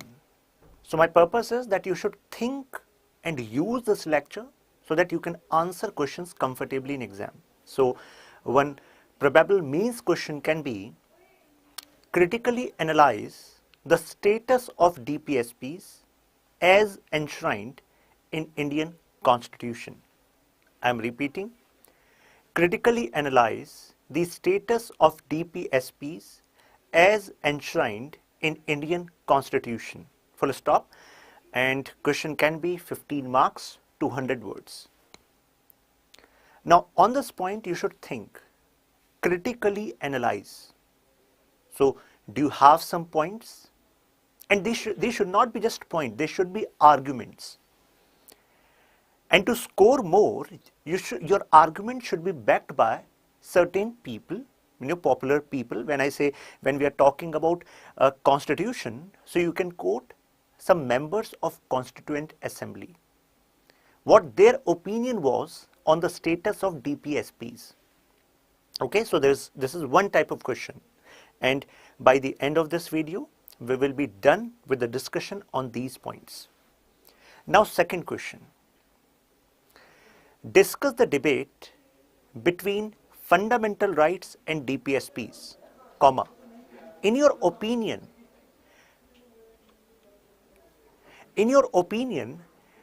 they are complementary as well as contradictory in nature. Discuss in your opinion. Yeah, what can be done? That they can remove this word in opinion and they can simply use the statement. Discuss the status of fundamental rights and DPSPs and their nature being complementary as well as contradictory. So now, while answering this question, you should not just focus on the provisions part, okay? Because this question is about means, right? So there you need to talk about the substantive part, means the very idea which differentiates fundamental right to this DPSP. So means we need to bring the debate of political rights, civil right at one end, socio-economic rights at another end. We need to also bring the debate of the principles of justice as mentioned in preamble. So by these 2 points, I think now you are a bit clear that when these kind of questions are asked, you should not just focus on provisions which are mentioned in part 3, part 4. Okay, this understanding need to be reflected. Okay, now when it comes to prelims part, from DPSP, one common kind of question is, which of the following is not a DPSP mentioned in Indian Constitution? So this is obviously can be covered when you have gone through the previous lecture. You have gone through the features, or you can say parts which are mentioned in DPSP. Now, another more important is, a question can be on cases which are related to status of DPSP. So one prelims question can be on the cases. For example, according to Champakam Durai Rajan case, DPSPs were given primacy over fundamental right. So this is one statement. So how can you answer? You can only answer when you know, okay, the whole trajectory, Champakam Durai Rajan case, what it said. Then what was first Constitutional Amendment Act, 7th Constitutional Amendment Act. Thereafter, how Golaknath's case was totally different from the opinion which was raised in Champakam Durai Rajan case. And after Golaknath case, what was the status of DPSP as per Kesavanand Bharati case? And along with this, you should connect what Article 31C was saying about it. Okay, so if this trajectory is clear in your mind, then you can answer this kind of question, means second dimension of the prelims question easily. Okay, now third part. Third part is applicability part, which is becoming a, you can say, a favorite part of UPSC nowadays. You can check the questions which were asked last year, means some questions will be checking the fundamental aspects, whether you are clear about this or not. For example, when you open your Laxmikanth, so in the critical part there's a word that DPSPs are conservative in nature. Okay, and there's an explanation also in your Laxmikanth that that these DPSPs were inspired from English socialists, right? For example, Sidney and Beatrice Webb, right? And this word Fabian socialism is mentioned, that Fabian socialism is reflected in DPSPs, and in this particular part it is used as a limitation. Now what UPSC is going to play on, they will actually connect Fabian socialism, its limitation, with the status of DPSPs.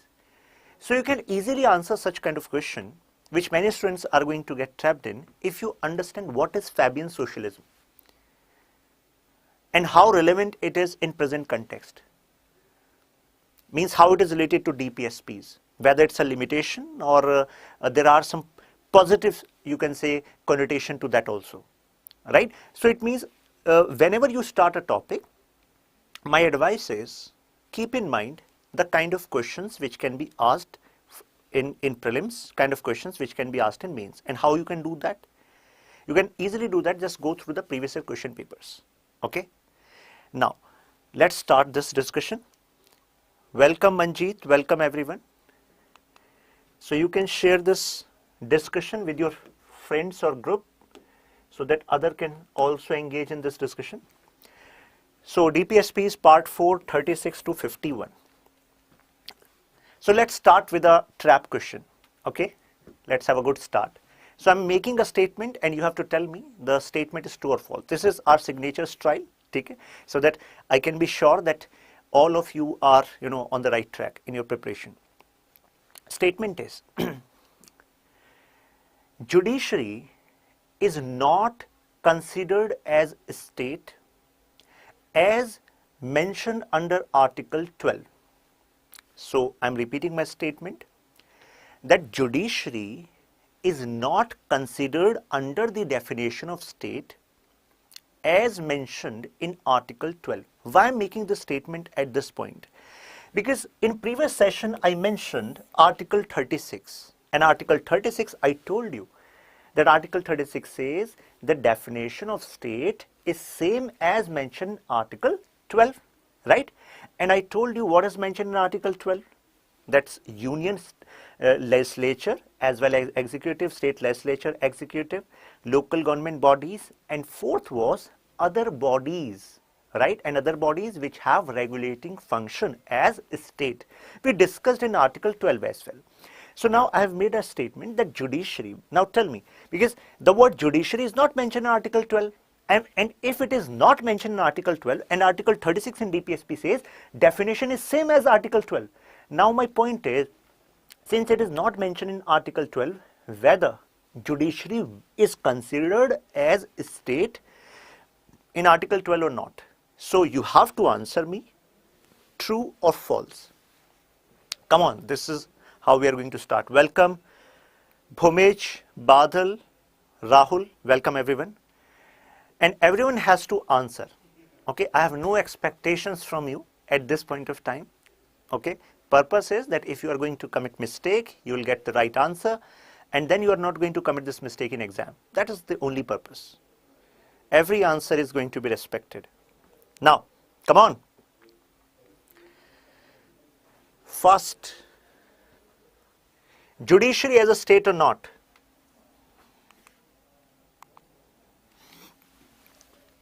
Tell me.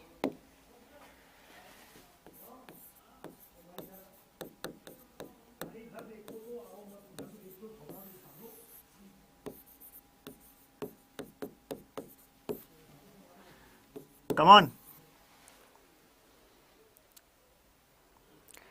Answer is that the question statement was saying judiciary is not, right? It means answer is false, because in judiciary we can say there are two functions of judiciary.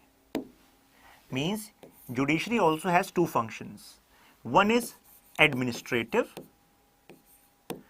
and other is judicial. So my friends, please remember, judicial wing of judiciary is not considered as state under Article 12. And what is the meaning of this administrative and judiciary? Whenever you are going to go to court, okay, so you will find that there is an administrative staff also. Consider, say, High Court. So High Court is having a dedicated secretariat also. Supreme Court is having a dedicated secretariat also. So there is administrative staff, and they also make certain policies. They also conduct recruitment drive, right? So that is administrative function. For example, when it comes to vacancies in High Court, so our constitution allows this, that High Court is going to coordinate with State Public Service Commission regarding these vacancies in High Court. So at this point, High Court is having administrative function, okay? But in case Sunil Nayak has committed some crime and his case is being heard in High Court, so when High Court is listening to the arguments of advocate and now going to pronounce the judgment, that is judicial function of High Court, judicial function of court. So judicial function is not considered as a state in Article 12, but when it comes to administrative function, it is considered as a state. Means this segment of judiciary is considered as state under Article 12. If this is clear to you, mention yes in comments. Now let's move forward. So now this topic, sanctions behind DPSPs. It means why DPSPs were given such status. Means non-justiciable, right? So you cannot go to court. Why? So before talking about the, you can say, reasons part, you should also know about certain popular comments which are made by constituent assembly members. For example, Mr. K.T. Shah,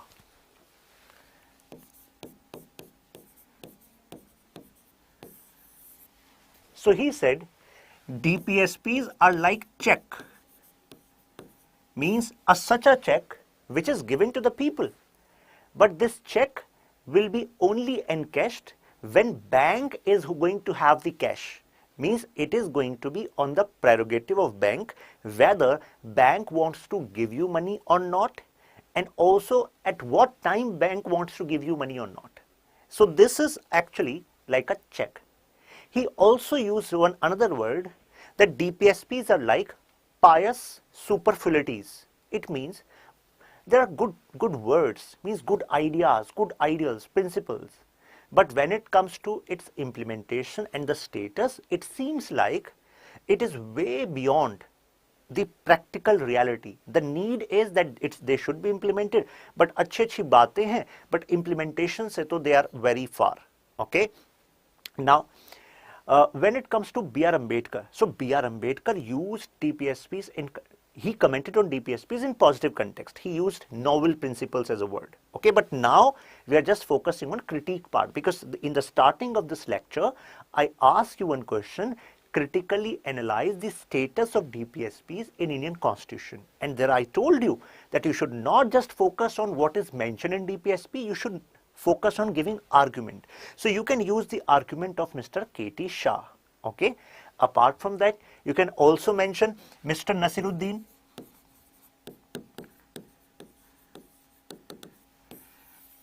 So Mr. Nasiruddin said that these DPSPs, they are like New Year resolution. These are like New Year resolution. And what happens to New Year resolution? All of you know that what happens? They actually get break on the very next day. I'm not saying this is with everyone, but this is the popular reality, that these are like New Year resolution. Okay. Another Constituent Assembly member, Mr. T.T. Krishnamachari, I'm writing TTK. So he said that DPSPs are like veritable dustbin.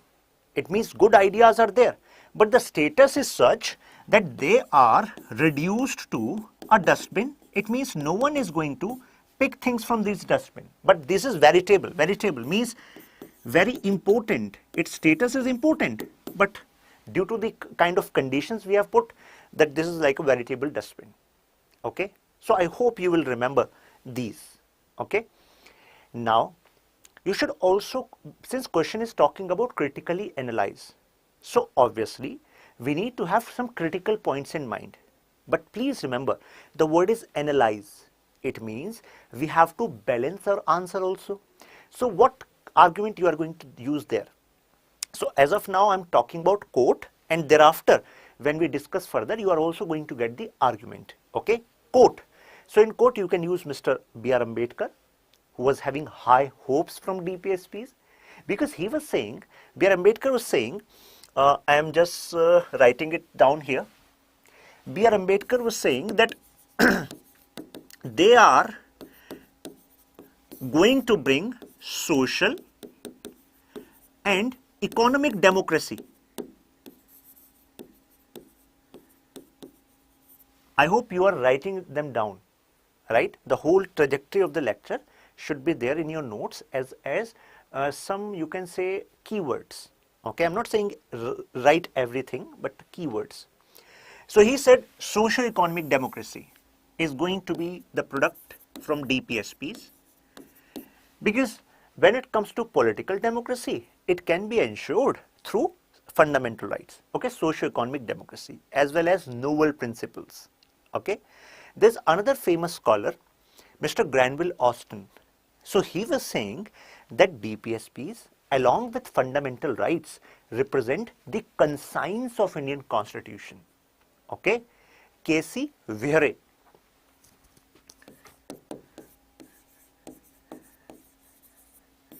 Conscience, he was using the word conscience. Okay, and please remember that UPSC may actually make a question. On one side, they will mention the name of these people. On the other side, they will mention the popular comments and ask you to match the following. Okay, so in this scenario, you should be well versed with this dimension of question. Okay, now coming to the point, why they were made non-enforceable. So you can easily remember, they do not possess sufficient financial resources. It means we were just getting independence, right? And we were not having enough financial resources. If Indian Constitution would have given them the status equal to fundamental rights, then it could have created legal issues, right? For example, if fundamental right is abridged, you can knock the door of Supreme Court, right? But in this case, socio-economic right, a huge financial burden needs to be taken by state, and state was not having that kind of capacity at that point of time. Vast diversity and backwardness. And due to this vast backwardness of Indian society, the implementation part was not that much easy. So those who are wondering, what is this? Please remember, law, legitimacy of law is only when it is in consonance with the social reality. Please write this statement down, because when you write these kind of statements in your answer, it increases the legitimacy of your answer. Okay, what I said, that legitimacy of law enhances when it is in consonance with social reality. For example, in fundamental rights, I mentioned Article 17, untouchability. Okay, prohibition of untouchability, right? And we also have laws made by Parliament which talks about prohibition of untouchability. But tell me, in reality, do you think this untouchability is prohibited in Indian society in practical scenario? No, right? We still have certain instances where this discrimination happens, right? So now, don't you think if social reality is different and people are not changing, and those when this law is saying that this is wrong, so one section of people belonging to a particular caste, so-called upper caste, they can say that, oh, you are intervening in my life. My religion says that that this discrimination is justified. So if they are saying this discrimination is justified, so what does it mean? It means social reality is different from legal reality, and when they both work in consonance, then we find that there is legitimacy to that law, implementation to that law. If every one of you agree to this part, mention agree. It is clear to you? Yes, K.M. Parikar also said DPSPs bring socialism in economic sphere. Now, to reduce the burden of newly formed India, because we were just formed and we already had so many challenges on political front, right? So at that point of time, it was conceived that social and economic front will also be taken care by Indian state in phased manner, right? Now, criticism. So 1, 2, 3 and 4, and within 4th we are going to discuss further, okay, because in 4th we are going to discuss these. So there are 4 prominent criticism of DPSP that you are going to use in critically analyze part, okay, but you should not just write no legal force, okay, you should also talk about what does it mean, right? And why, and since it is analyzed, you should also talk about why such provision, why such status was given. So no legal force, it is quite clear that as it is mentioned in our constitution, it doesn't mean that it is legally in force, right? But why the status was given? These were the reason, right? Why this was not legally enforceable. But since it is analyzed, you can also mention that door of its enforceability, although was open as per the direction given to the state, and state is going to make the law, okay? And within this, you should also mention some arguments. For example, Mr. B.R. Ambedkar was of the view that since we are going to have a government based on popular vote, no government can actually take this risk of sidelining the principles of DPSPs. Because these DPSPs, they represent the aims and aspirations of the people. Aims and aspirations of the people. So any government who will try to sideline the aims and aspirations of the people, they are going to give this response to this particular party who is having government in the next elections. So by this logic, even if they are not given legal force, but this does not mean they will not having any value. So use this line. It means no legal force does not mean they will not have any value. Value will remain because representing aims and aspirations, and we have popular government, right, responsible to the people. Now, because when I'm going to talk about parliament, then we are going to discuss this word responsible in detail, because responsible word has different connotation when we talk about parliamentary form of government. But B.R. Ambedkar was talking that, yeah, since people are the one who have given you vote, you need to give respect to the aims and aspirations which they have. Now, illogically arranged, it means no coherent philosophical structuring was given to part 4. What does it mean? If you go through the previous lecture, you'll find first we were discussing socialist principles, and within socialist principle, some principle, for example, Article 40. So we picked Article 40 from there and we discussed it separately under Gandhian principles. So the logic says that some crucial provisions were actually placed with not so important provisions. It means no coherence is there on philosophical line, ideological line, as well as importance line, right? So these are the 3 things on the basis of which they are considered illogical. Okay, these 3 things need to be mentioned. Okay, now conservative. Why conservative? Because it is said that ghost of Sidney and Beatrice Webb. Sidney and Beatrice Webb, have you heard about them?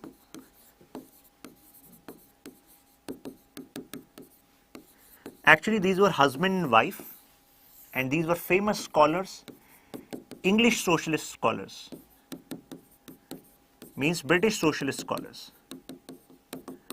and they were the earliest member of Fabian Socialist Society in Britain. And my friends, UPSC is asking questions on these details nowadays. Now, Fabian Socialist. And why Ghost? If you take a look over the education profile of many prominent members of Constituent Assembly, where they studied, simple answer is Britain. Our first Prime Minister, Mr. Jawaharlal Nehru. Jawaharlal Nehru also accepted that he is a Fabian Socialist. So what is the meaning of Fabian Socialist? This should be a question coming into your mind. Let's break this word into two parts. Fabian Socialist. Okay. Fabian word comes from the word Fabius, King Fabius, whose idea was by adequate intervention of laws, equality, social well-being can prevail. And socialist as an idea, it stands for bringing equality, right? So it means Fabian Socialists actually have this idea that if inequality is increasing in society, so solution is not to overthrow the government by having weapons in hand, like these Maoist support, Naxalist support, right? We have to take up arm and power flows through the barrel of gun, and that's how we are going to bring the socialism we want. But Fabian Socialists said no need of violence. Without violence also we can bring this socialism. And how we can bring? Government means state can make this possible by making certain laws. Now some of you might be thinking, this is such a good thing. Then why we are using the word conservative with it? Because ideas were good. But idea says state will make such policies. But in our constitution, the status of DPSP is non-justiciable. It means it is not necessary for the state to make such policy. So that is why it is said that idea was good, but we were playing too conservative with regard to the possibility which could have been generated by making it proactive, making DPSP provisions proactive. Okay? So if you are clear with the discussion until now, mention clear. And you can also mention ultra clear or ultra clear max.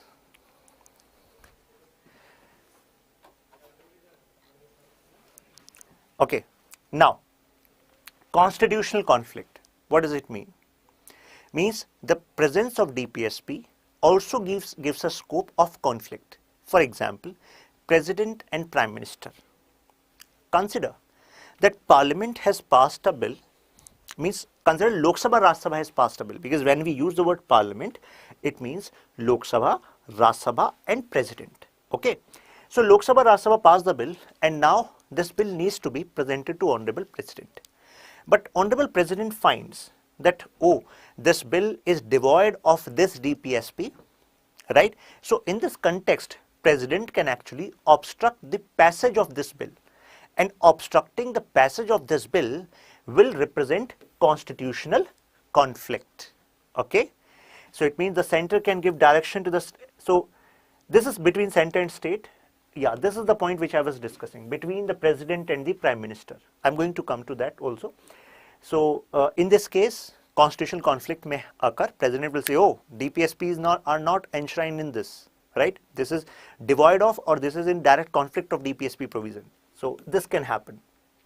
So the ministry has no right to ignore them. They have to, take them into consideration.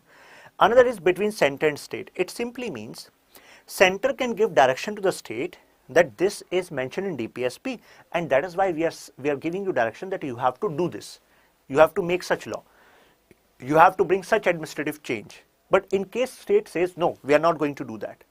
In this scenario, center can actually exercise the power under Article 365, and by this manner, they can actually change the government there. Means they can impose president, you can say president rule. So dismiss the state government in this scenario. So this can be considered as misuse of this particular provision, DPSP part, right?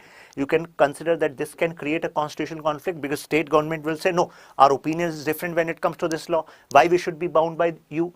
So that is why we are using the word conflict, because there is no clear answer to such conflict. Now that will be decided by court. Okay. Between the governor and the chief minister, the scenario which we discussed between president and prime minister, same can be the case between governor and CM. Consider that CM wanted a particular bill and this turned into act, but what happened when it is passed through state legislature, and then government is not signing it, government is saying it is devoid of DPSP against DPSP. So it will also represent constitutional conflict at state level. Okay. Now comes the point, utility of directive principles state policy. Use kya hai? What is the use? So you can here check out the comment which was made by MC Settlewood, was a former Attorney General. So what he said, DPSPs although confer no legal rights, create no legal remedies, are significant and useful in following ways. No legal right are there in DPSP. You cannot go to court. Legal remedies are not there. For example, in fundamental rights case, there was constitutional remedies mentioned in Article 32. There is no such article, no such remedy present in DPSP, yet they are very much useful. Number one, instrument of instruction. These are like instructions to state. The state will look into DPSP while making their policies in order to establish new social economic order. We are using the word new social economic order because socio-economic rights are going to be ensured by state following these instructions. Now there are these 6 points. 1, help the courts in exercising their power of judicial review. As I told you, that what court do in Champakam Durai Rajan case, thereafter this Golaknath case. So court was reviewing the status and this conflict between fundamental and DPSP. For example, if government has made a policy regarding, say, abolition of zamindari, like Jawaharlal Nehru government did. So now validity of this law was questioned in court. There was a strong lobby of zamindar which were against this government action. How can this happen? Because this right to property is a fundamental right. Now what government said in court? Government said, Honorable Court, please look into the provisions mentioned as DPSP under Article 39B, 39C. On this point, court said, yes, this is the direction given by Constitution to the state that they have to take action for equitable distribution of resources and restriction of concentration of wealth. So Zamindari Prohibition Act is very much in consonance with 39B and 39C. So here Supreme Court said, okay, theek hai, we are using this DPSP for judicial review purpose. So this is the utility. Please remember this is an important utility. Second, background to all state action, legislative and executive. Legislative and executive actions by state, they are taking inspiration from DPSP, what needs to be done. Direct. Third, facilitate stability and continuity in the domestic and foreign policies. You know that Article 51 talks about foreign policy, and from Article 38 to Article 50, we talk about various provisions where state policies, how state policies should be, it is very much clear. So it means no matter which government is in power, but every government will see our job is to look into DPSP and define our actions accordingly. So there will be a coherence in, you can say, state policies. Then comes this fourth point, enable the opposition to exercise influence. Now this point and this point is interconnected, fourth and fifth point. So what does it mean? That opposition can ask question that this should be done by the government as it is mentioned in DPSP. But what you are doing? You are not doing this. You have made no policy with regard to right to work. You have not made any policy in this year with regard to giving, you can say, good environment to worker. You have not made any such policy with regard to protection of environment. So from where this opposition party in the house is getting its comment or the point of analysis, they are getting it from DPSPs. Okay, and this can be these DPSPs can also be a check on performance of the government. That okay, these are the DPSPs, what you have done in this regard. So it can be used as a test. Okay. Then comes the last, supplementary to fundamental rights of citizens. Some rights you have got in FR and other rights you can got as the extension coming from DPSPs. Okay, so these are the 6 utilities. Please remember, this can be asked in prelims as well as mains. Okay, now conflict between fundamental rights and DPSP, another famous part. So this conflict was visible in the first year of the enactment of Indian Constitution. And then we saw this Champakam Durairajan case 1951.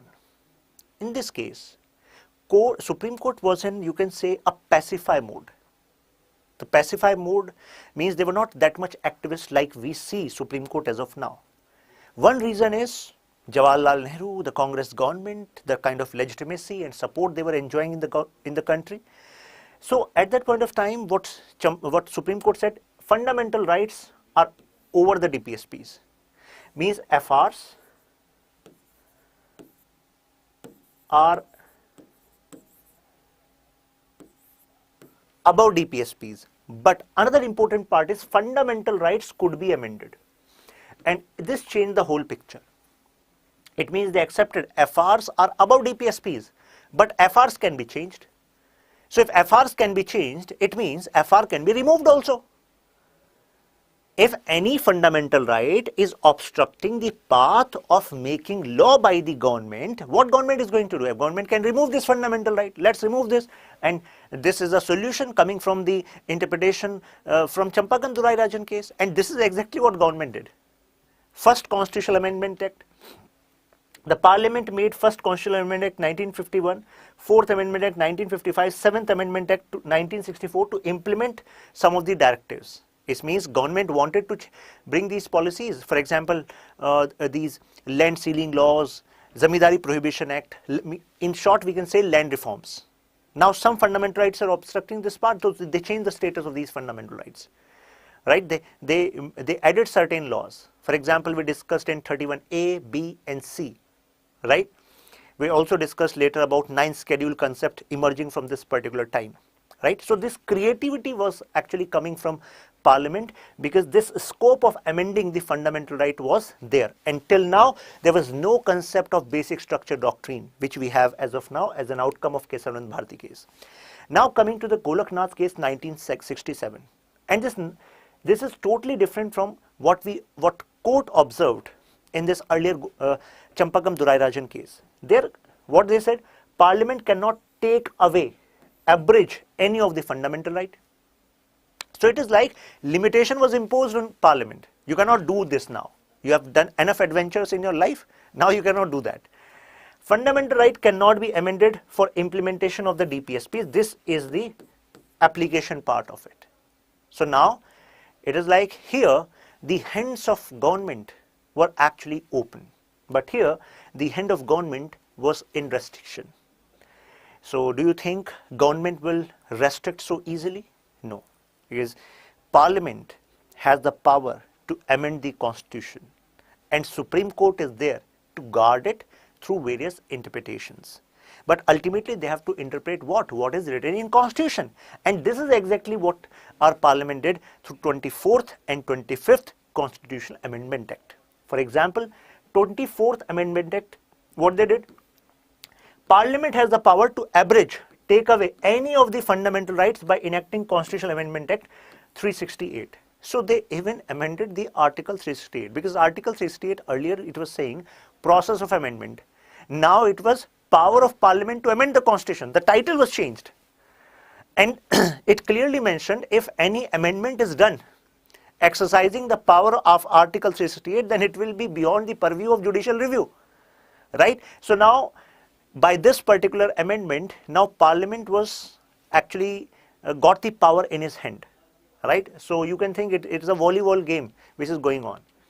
Now 25th Amendment happened, inserted a new Article 31C, and 31C clearly mentioned whenever we are going to make law, taking inspiration from DPSP 39B, 39C, and even if that law actually contravene provision of say Article 14, Article 19, then also Supreme Court will not declare this, or this particular law will not be declared as void. It means Supreme Court now cannot say this law is null and void because this is clearly mentioned through amendment. Okay. Now, This we also discussed when we were discussing 31C. Now, laws made under 39B, 39C shall not be reviewed any court of law, no judicial review, right? Look what was happening with the power of judiciary at this point of time. Unconstitutional under Kesavanand Bharati case. Kesavanand Bharati case said, "Ye kya ho raha hai? This cannot happen." In Kesavanand Bharati case, Supreme Court said, "Who is the boss? We are the boss. Supreme Court is the boss." So how they did that? They used this judicial creativity, and they brought basic structure doctrine. And when Parliament started asking, government started asking, what is this basic structure? We are also lawyers and we have read Constitution multiple times, but it is not written there. So Supreme Court said, we can do that because we are the guardian of Constitution. And there is no limitation on the power of Supreme Court to guard Indian Constitution, right? And when Parliament asked, so, theek hai, this is basic structure, you are creating it, but give us the list now. What constitutes basic structure of Indian Constitution? So as a reply, Supreme Court said, for this, you have to wait. Now Parliament asked, till what time? They said, it will be decided on case-to-case basis. We will analyze this, our bench will analyze this, whether this should be considered as basic structure or not, and then we are going to pronounce the judgment. So in Kesavanand Bharati case, Supreme Court said, you are fighting for amending power of Constitution? Parliament said, yes. What fight? This is ours, as mentioned in Article 68, and we also amended Article 68. Supreme Court said, we have given you this power. We have no conflict with you. You have ultimate power to amend Indian Constitution. Parliament said, oh, it means conflict resolved. Then Supreme Court said, just listen to us completely. Supreme Court said, you can amend Constitution. Even you can amend fundamental rights. Please remember, if question statement says whether fundamental rights can be amended, whether Parliament has the power to amend fundamental rights, you are going to answer yes. But this cannot abridge the basic structure of Indian Constitution. It means by using this line of basic structure of Indian Constitution, the Supreme Court brought the whole game in its favor. And who is the ultimate boss? Supreme Court said, we are the ultimate boss. Now, Minimal Mill case. Fundamental rights conferred under Article 1419 were accepted as subordinate to DPSPs, right? As specified, because it was mentioned in 39C as well. Article 31, right to property, was abolished by 44th Amendment Act. We also discussed this when we were talking about fundamental rights. Balance between fundamental rights and DPSPs. Now from Minerva Mill case, a new hope was given to this conflict. That rather than considering that who is superior, who is inferior, we should consider the complementary nature of these parts of Indian Constitution. Okay. So now these are some divisions between DPSPs and fundamental rights. Now, when it comes to fundamental rights, these are negative. So you can easily remember all of these differences by remembering one keyword. Negative means you can enjoy your fundamental right when some limitation is imposed on state. Okay, so that is why nature of these rights is negative. When it comes to DPSPs, they are positive. Positive means a state has to perform these actions, then only these socio-economic rights can be ensured. Next, they are justiciable. It means you can go to court. They are non-justiciable. NJ. Aim is to establish political democracy. I mentioned this when I was mentioning a point by Dr. B.R. Ambedkar. These are there for socio and economic democracy. Now they have legal sanctions. They have moral and political sanctions. Legal sanctions means if you don't ensure this right, then people can go to court. Legal power is there. But here we have moral and political sanctions. Means it should be the duty of state. It should be the political reality that state will strive to make these provisions work. They promote welfare of individual. Please remember, they perform welfare of individual. They perform welfare of community. Means welfare of community means they have socialistic tendencies. Means society, welfare of society should be primary. And that is why we say that Indian constitution is right mix of different ideologies coming together. Okay, many nations, they actually recognize themselves, we are liberal, we are socialist, and what we can say, we are having right mix of different ideas so that best outcomes can be achieved for Indian people. They do not require any legislation for their implementation, means automatic, they're automatically applied. But when it comes to them, they require legislation from parliament, right, as well as administration, means executive, because when it comes to DPSPs, so they're applicable on legislature as well as executive, right. The court are bound to declare law violative of any of the fundamental rights as unconstitutional and invalid. So because this is mentioned under Article 13, right, but the court cannot declare a law violative of any of the DPSP, okay, because they are not justiciable, and the provisions, the kind of provisions they are, they do not stand for this way that no law can be made which is abridging DPSPs. And please remember, this is a crucial difference. A beautiful statement can be made by UPSC in your prelims, and many students are going to get trapped in this easy statement, right? Now, implementation of DPSPs. So do we have some examples where real work has been done by government? Yes, we do have. In last lecture, when I was discussing different features of DPSP, I was mentioning certain schemes, laws, which got inspired from these respective DPSPs, right? Same. For example, Planning Commission was made, now it was converted into Niti Aayog, and they are working in this direction. There are so many initiatives of Niti Aayog which draw inspiration from DPSP. So at this point, tell me, what do you know about Saath initiative of Niti Aayog? So Saath initiative of Niti Aayog, okay, and from which DPSPs do you think it is connected? Quite trivial question. So you can only answer, UPSC is going to make certain statements as well, but you can only answer this question when you have two understandings. One, what is Saath initiative? What are the objectives which are mentioned in Saath initiative? And along with this, you also need to have understanding, oh, where DPSPs stands there. So those who are not aware, you should check. Saath initiative talks about education and health, working for increasing the outcomes of states which are considered poor in these sectors. So now how you can connect? Oh, DPSPs, which mention about health and education as a priority of state policy. So if you got it, this kind of dimension question will be asked. If you got it, mention got it in comments. Abolition of intermediaries like zamindari, jagirdar, imamdars, clearly visible, coming from 39B, 39C, right? Cooperative farming, we discussed 97th Constitutional Amendment Act, adding this, that cooperative societies, maternity benefits, mindset, community development program, and so on.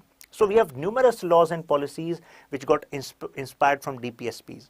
So by this discussion, I hope now all of you are clear to this point that you cannot say that DPSPs, since are not justiciable, they are not having any real value. You cannot say that. You can see some real value.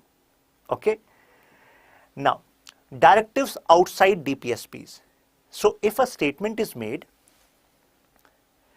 that directives to state are mentioned only in, directive principles to state are mentioned only in part 4 of Indian Constitution, do you think that statement would be true? Yes or no? Come on. Some students might say, oh sir, this statement is quite true because there's a dedicated part for that, DPSPs. So DPSPs are mentioned only there. So I've not said that they are present only there. Means there are some directives to state regarding some actions which are present beyond this part 4 also. Okay, so you should be clear on this. For example, claim of SCs and STs to services, their claim to services. Appointment to services of the Union States. This is mentioned in Article 335, Part 16. So don't you think this is a directive to state for welfare of this section? But this is present in Part 16, not Part 4. Okay. So another instrument in mother tongue. This is another directive. The language is directive in nature. Instruction of the mother tongue at the primary stage of education to children belonging to linguistic minority group 350A in Part 17 in every state. So here also there is another directive. Then development of Hindi language, duty of union 351 Part 17. Okay, so these are the directives present beyond Part 4. I hope you will remember them. Okay. Hello everyone. I hope this message finds you fit and fine. My name is Shashank and I welcome you all to this discussion on Contests Indian Polity series. In previous session we were talking about Article 32, Part 3 of Indian Constitution. We talked about 4 clauses which constitute Article 32, right? Can you quickly remember what those 4 clauses were? We discussed, right? Thereafter we talked about 5 writs. Then we talked about difference between writ jurisdiction of Supreme Court and High Court. We also played certain rapid fire question round, right? Thereafter, we discussed 33, 34, 35 was left, right? So let's have a short recap and thereafter 35. And then we are going to discuss DPSPs. So Article 33 was talking about empowering Parliament, that Parliament can prohibit, abrogate fundamental rights with regard to certain services, right? We discussed. Now, I'm giving you the star point. You should search about ESMA, ESMA, Essential Services Management Act. The question is, if ESMA draws power from Article 33, what kind of services are part of ESMA? Can such law can be made by state legislature also? So this is my question from you and you have to mention in comments. Okay. Don't consider that UPSC is going to ask questions specifically on the language which is there.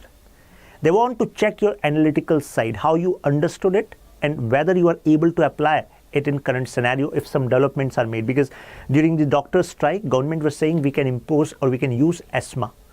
We can take their right to agitate. Okay. So this is an important debate. Thereafter, we discussed Article 34. We talked about differentiation between martial law and emergency, right? Then 35 talks about power of Parliament to make law regarding enforcement of certain fundamental rights. Now, important thing is, it says that regarding certain specified fundamental rights, only Parliament can make law, right? So, सबसे पहले तो why only Parliament can make law regarding certain specified fundamental rights? The answer is to bring uniformity throughout the country. For example, if certain fundamental right is abridged by someone and Parliament is making law that all over India this is going to be punishment. So it means it is bringing uniformity throughout India, right? Because if nature of fundamental right is same and punishment of their infringement should also be same, right? Now, please remember, if UPSC makes a statement drawing inspiration, or you can say question can be asked from Article 35, that as per Article 35, no state legislature can make law regarding enforcement of fundamental rights. Now tell me, a student will tell me the statement will be true or false. I'm repeating the statement. As per Article 35, no state legislature can make law regarding enforcement of fundamental rights. Some students might say, sir, this question is quite easy. It is quite visible here, is that only in the Parliament and not in the state legislature, right? So those students who are saying yes, my friends, answer is no. The statement is false. You know why? Because statement was saying no state legislature can make law regarding enforcement of fundamental rights. It means all fundamental rights. But Article 35 is saying certain specified fundamental rights.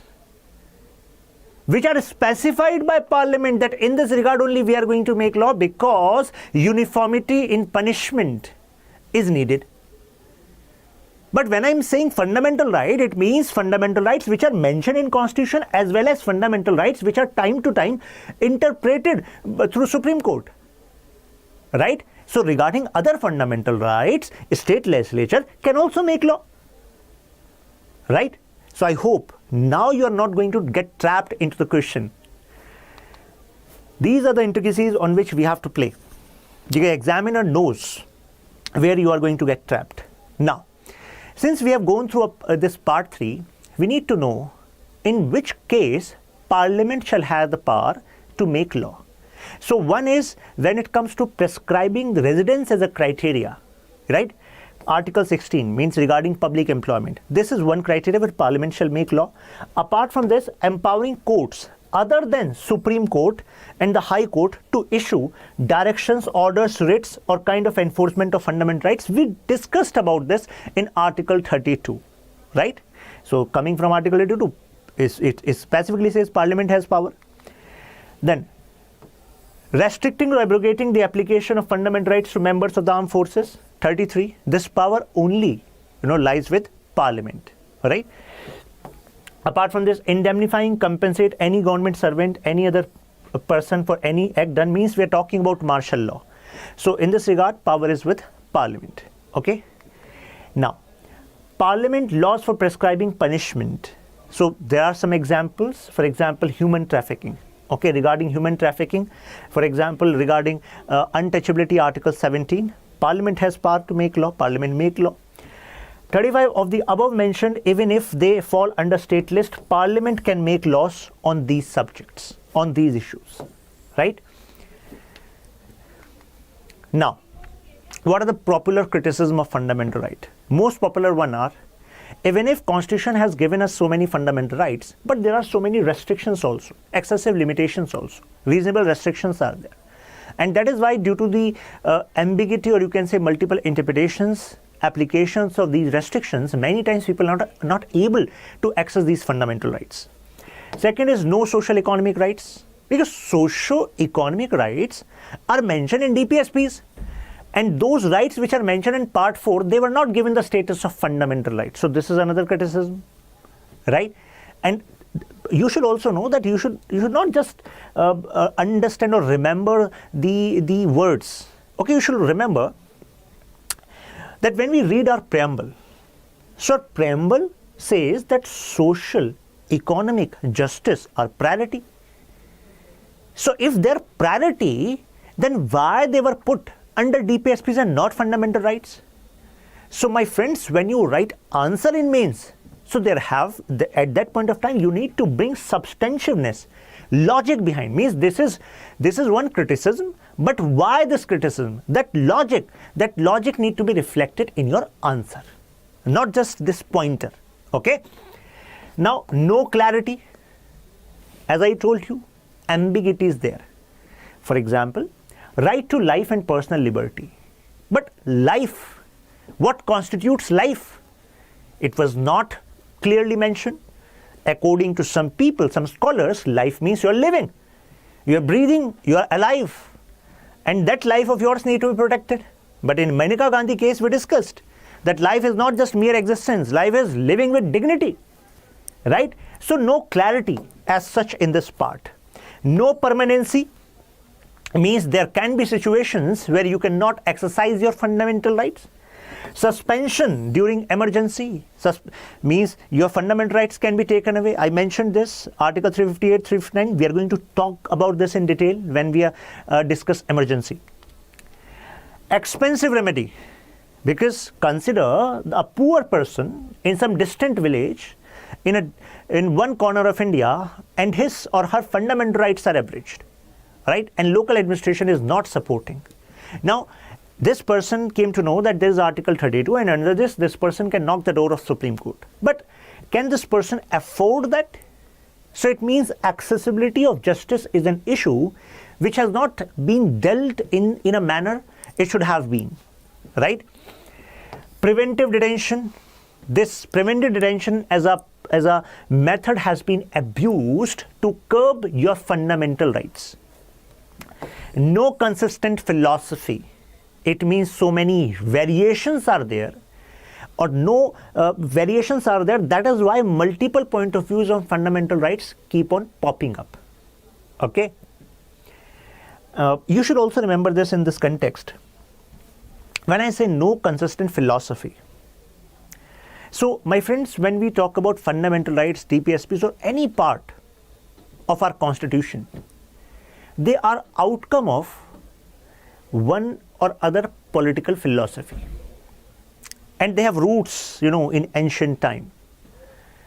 But when we look at Indian constitution and we look at fundamental rights, we see so many variations, so many philosophies compiled together beautifully, right? Some of you might be wondering, sir, how means we are not able to relate with it? Take example. Means our constitution talk about preamble, and our constitution talk about socialism as well as socialist as well as liberty. So traditionally they are totally different philosophies. And when you see this in part 3, you see in Article 19 we talk about liberty, right? So liberty is there. We also know that there are instances where liberty is curbed for the social interest. So it means society can be given primacy over your individual right in certain circumstances. So it means somewhere socialism, somewhere liberalism, there's a mix which is used. So some people use it as criticism, but you should also consider it as a beauty, because purpose was to make a constitution, make fundamental rights which are more applicable, and they actually deliver to the aspirations of the people, right? Now we need to talk about DPSPs part 4. And there is an interesting story behind it. Starting from 1945 Sapru Committee, which said in India we should actually have two kind of individual rights and thereafter group rights. So they said some should be enforceable by law and others should be not enforceable. So what is the meaning of enforceable by law and not mandatorily enforceable? It means certain rights are of such importance that you cannot enact Indian constitution by not guaranteeing those rights. Otherwise, people will not be able to feel any difference after this independence. Because if you ensure that these are the guarantees given to you by constitution, then people will feel, yeah, there's a change now. So those rights were given the status of fundamental rights part 3, because government was quite, you can say, able at that point of time to ensure that these fundamental rights can be given. Civil and political rights are actually part of that. And I discussed about this when we started fundamental rights part 3. When we talk about socio-economic rights, now these were given the status of directive principles of state policy due to numerous reasons. Other person, Mr. B.N. Rao, also supplemented this idea in Constituent Assembly. Yes, we should divide these rights into two parts. And this division was not so easy, my friends. In Constituent Assembly, many members were of such idea that no, let's pick these rights which you are putting in DPSP and let's put in fundamental rights. And then there was debate, right? Now, so we have DPSPs in part 4 of Indian Constitution, and it includes Article 36 to Article 51. Okay, so it is, you can say, the bandwidth of directive principles of state policy. Let's break the word itself. Directive. Directive means direction. And you know, direction is always necessary for progress. Principles means core ideas, means directions based on some core ideas. Of state policy, it means when state is going to make policy. So when state is going to make policy, these directions based on these principles need to be followed. But if you are not having any of these socio-economic rights which are mentioned in DPSP, you cannot go to court. No, I have not, state has not provided me this, because these are non-justiciable. It means you cannot go to court directly. It means this ease was given to state that when time is fit, you have enough resources, society is ready, political will is there, then you can actually make that. For example, DPSPs were talking about state responsibility regarding providing education to these children. But our government was not having enough capital to guarantee that every child in India will have free and compulsory education from 6 to 14 years of age. At that point of time, we were not having enough resources. But later, when we were ready, 86th Constitutional Amendment Act came, and we saw that inspiration coming from DPSP, and then it was declared as a fundamental right under Article 21A, right? Now, another differentiation between DPSPs and fundamental rights are, in fundamental rights, there were certain titles associated with type of fundamental right. For example, in fundamental rights after Article 12 and 13, we started right to equality. And within that, we discussed Article 14, 15, 16, 17, 18. 14 to 18 we discussed. Then we discussed right regarding freedom, right? But in case of DPSPs, there are no such titles present. Okay, no such titles are present.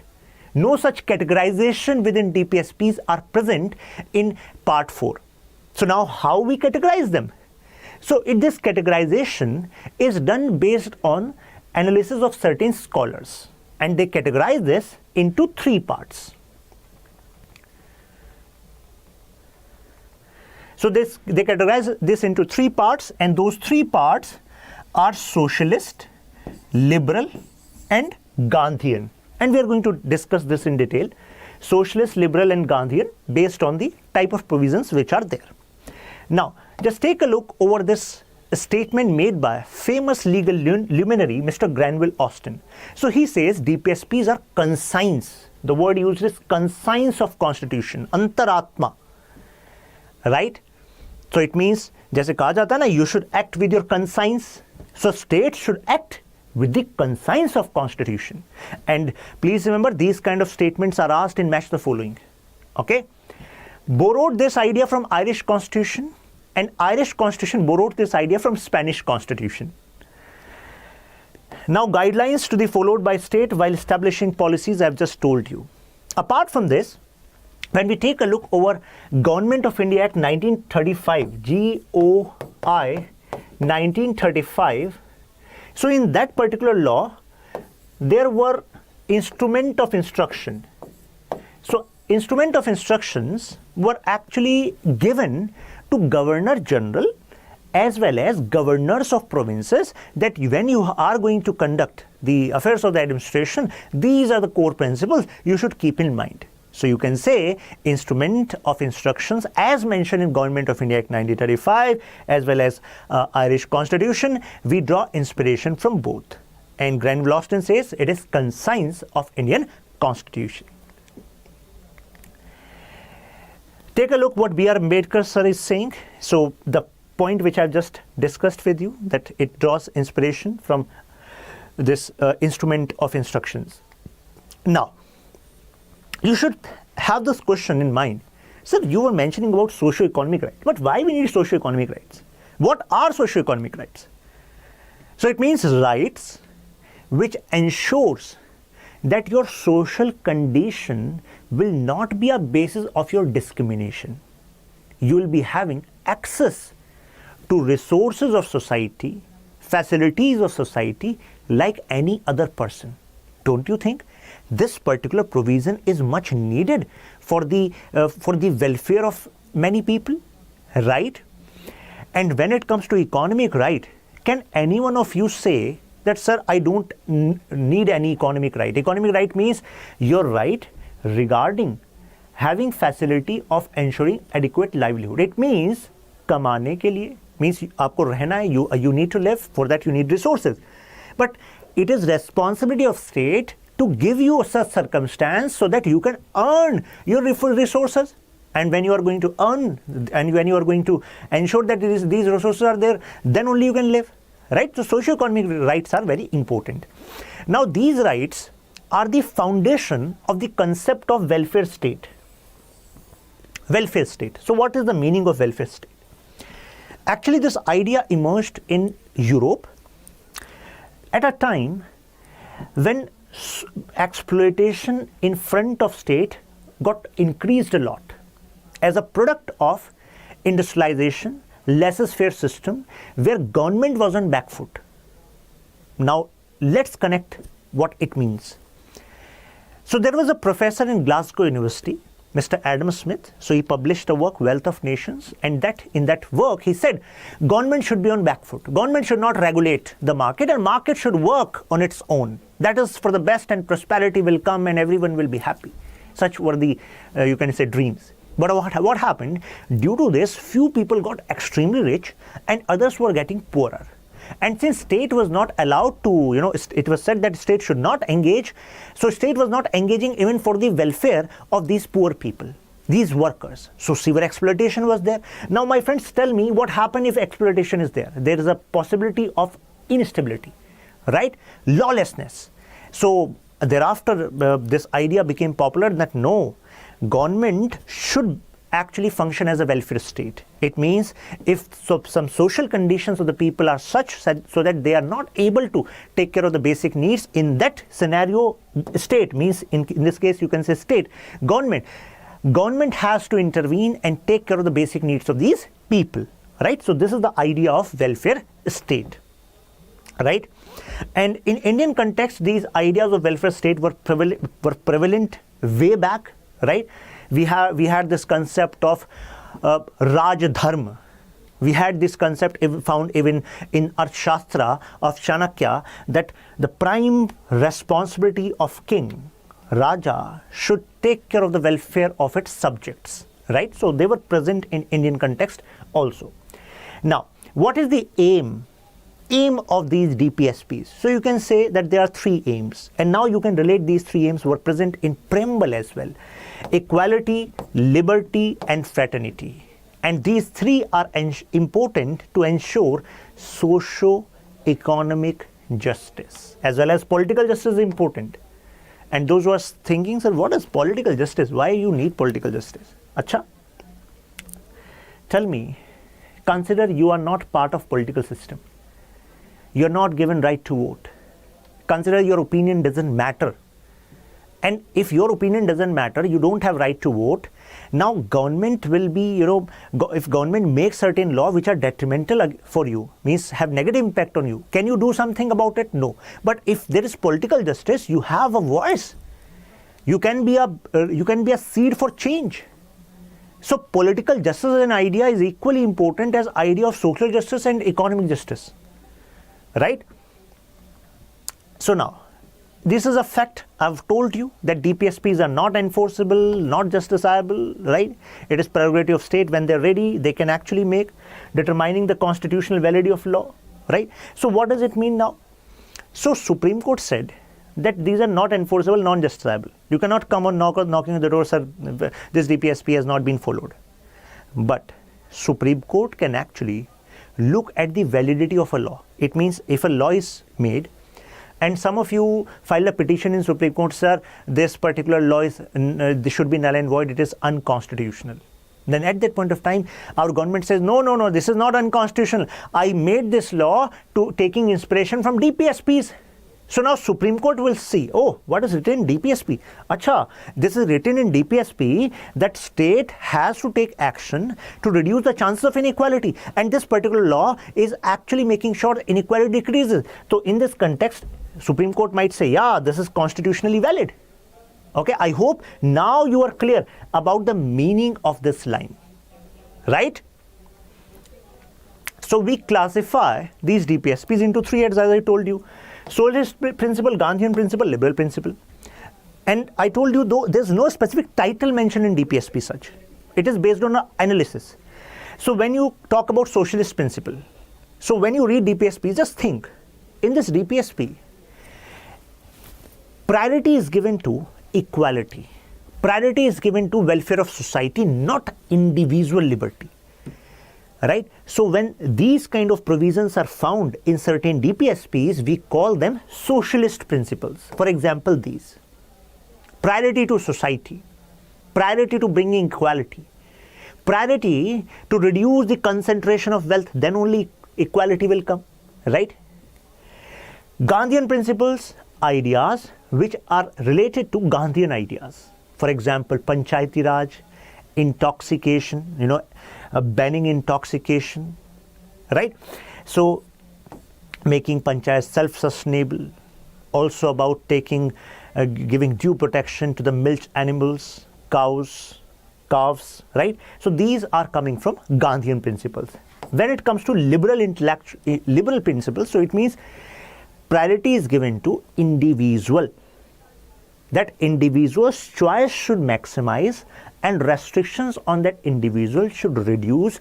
Then that individual will be able to enjoy socio-economic rights. So in wherever, whichever article we find this particular thought getting reflected, we call it, okay, this is liberal, you can say, principle. Now, this DPSP starts from Article 36. And Article 36 simply says what state means. So it says state is same as Article 12. And you know what is the meaning of state under Article 12? We discussed it, right? Legislature, executive at union level, legislature, executive at state level, local government bodies, panchayat municipalities, and other such bodies which perform the function of state. It means regulation function, right? So same is the definition of state here in this context. Now some of you might be thinking, sir, why they have added one article, specifically Article 36 here, if they wanted to tell us that it is same as Article 12? Why they have added one more article? The reason is that we are talking about a separate part, a separate chapter, you can say, part 4, right? And I told you in the start that state word is used in two senses in Indian Constitution when we go through different articles. So when we say state here, so it means we are talking about different organs of government which perform the function of state, because state is there. But when it comes to this union part and state part, then when we use the word state, it means we are talking about provinces, for example, Uttar Pradesh, Madhya Pradesh, right?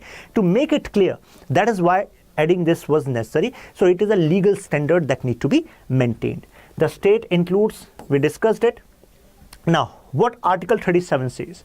So Article 37 talks about the status of DPSPs, how you need to relate with DPSPs. So it expressly mentioned that they shall not be enforceable by any court but are fundamental in the governance. And please remember these kind of phrases, fundamental in governance. So UPSC will make a statement within part 4 of Indian Constitution, DPSPs, it is clearly mentioned that DPSPs are fundamental to governance. So some of you might thinking, yeah, fundamental governance. But this statement is saying, clearly mentioned, the word mention is there. So some of you might think, yeah, farki to nahi rahi UPSC humse, kahin ghuma rahi ho, right? But yeah, it is mentioned, clearly mentioned, fundamental in the governance. Okay, these kind of statements. And it shall be the duty of the state to apply these principles in making laws. So this is 37. So how you can remember 37? First, non-enforceable, status of DPSPs. Second, role is or importance is fundamental in governance. Okay. Now, coming to the Article 38. So now we are going to talk about socialist principles. Okay. So it says promote social, economic, political welfare of the people. Okay. So social, economic, political welfare of the people is a directive to the state. Now, a state can make certain programs, subsidies for the deprived section, and that if deprived section is getting these subsidies, then it can be considered as economic welfare of the people. Can you mention some government scheme which is specifically dealing with the welfare of women section? Come on in comments. Because everything should be interconnected in your mind. That's how you can concise your knowledge and recall easily in exam. Yes. Mention in comments government schemes. They should be ready. Now, Article 39. I hope by now some of you are remembering. I'm giving you advice. Best way to remember government schemes and connect them with DPSPs is that you should structure these schemes in your mind. As I said, women. So within women, there should be some sections in your mind. Oh, with regard to women. So there are some schemes for pregnant women. Okay. there are some schemes where eldest women of the family is considered as the original holder of that scheme. I'm giving you a hint. Oh, there are some schemes for girl child also with regard to education, right? There are some schemes for destitute women also, right? We have many schemes now. There's a dedicated program also, National Social Assistance Program, NSAP. There are other programs also, NFBS, National Family Benefit Scheme, right? Matatva Vandana Yojana, Lakshya Initiative, a Ladli scheme. So many schemes are there. So easiest way is structure in your mind, okay, then interconnect.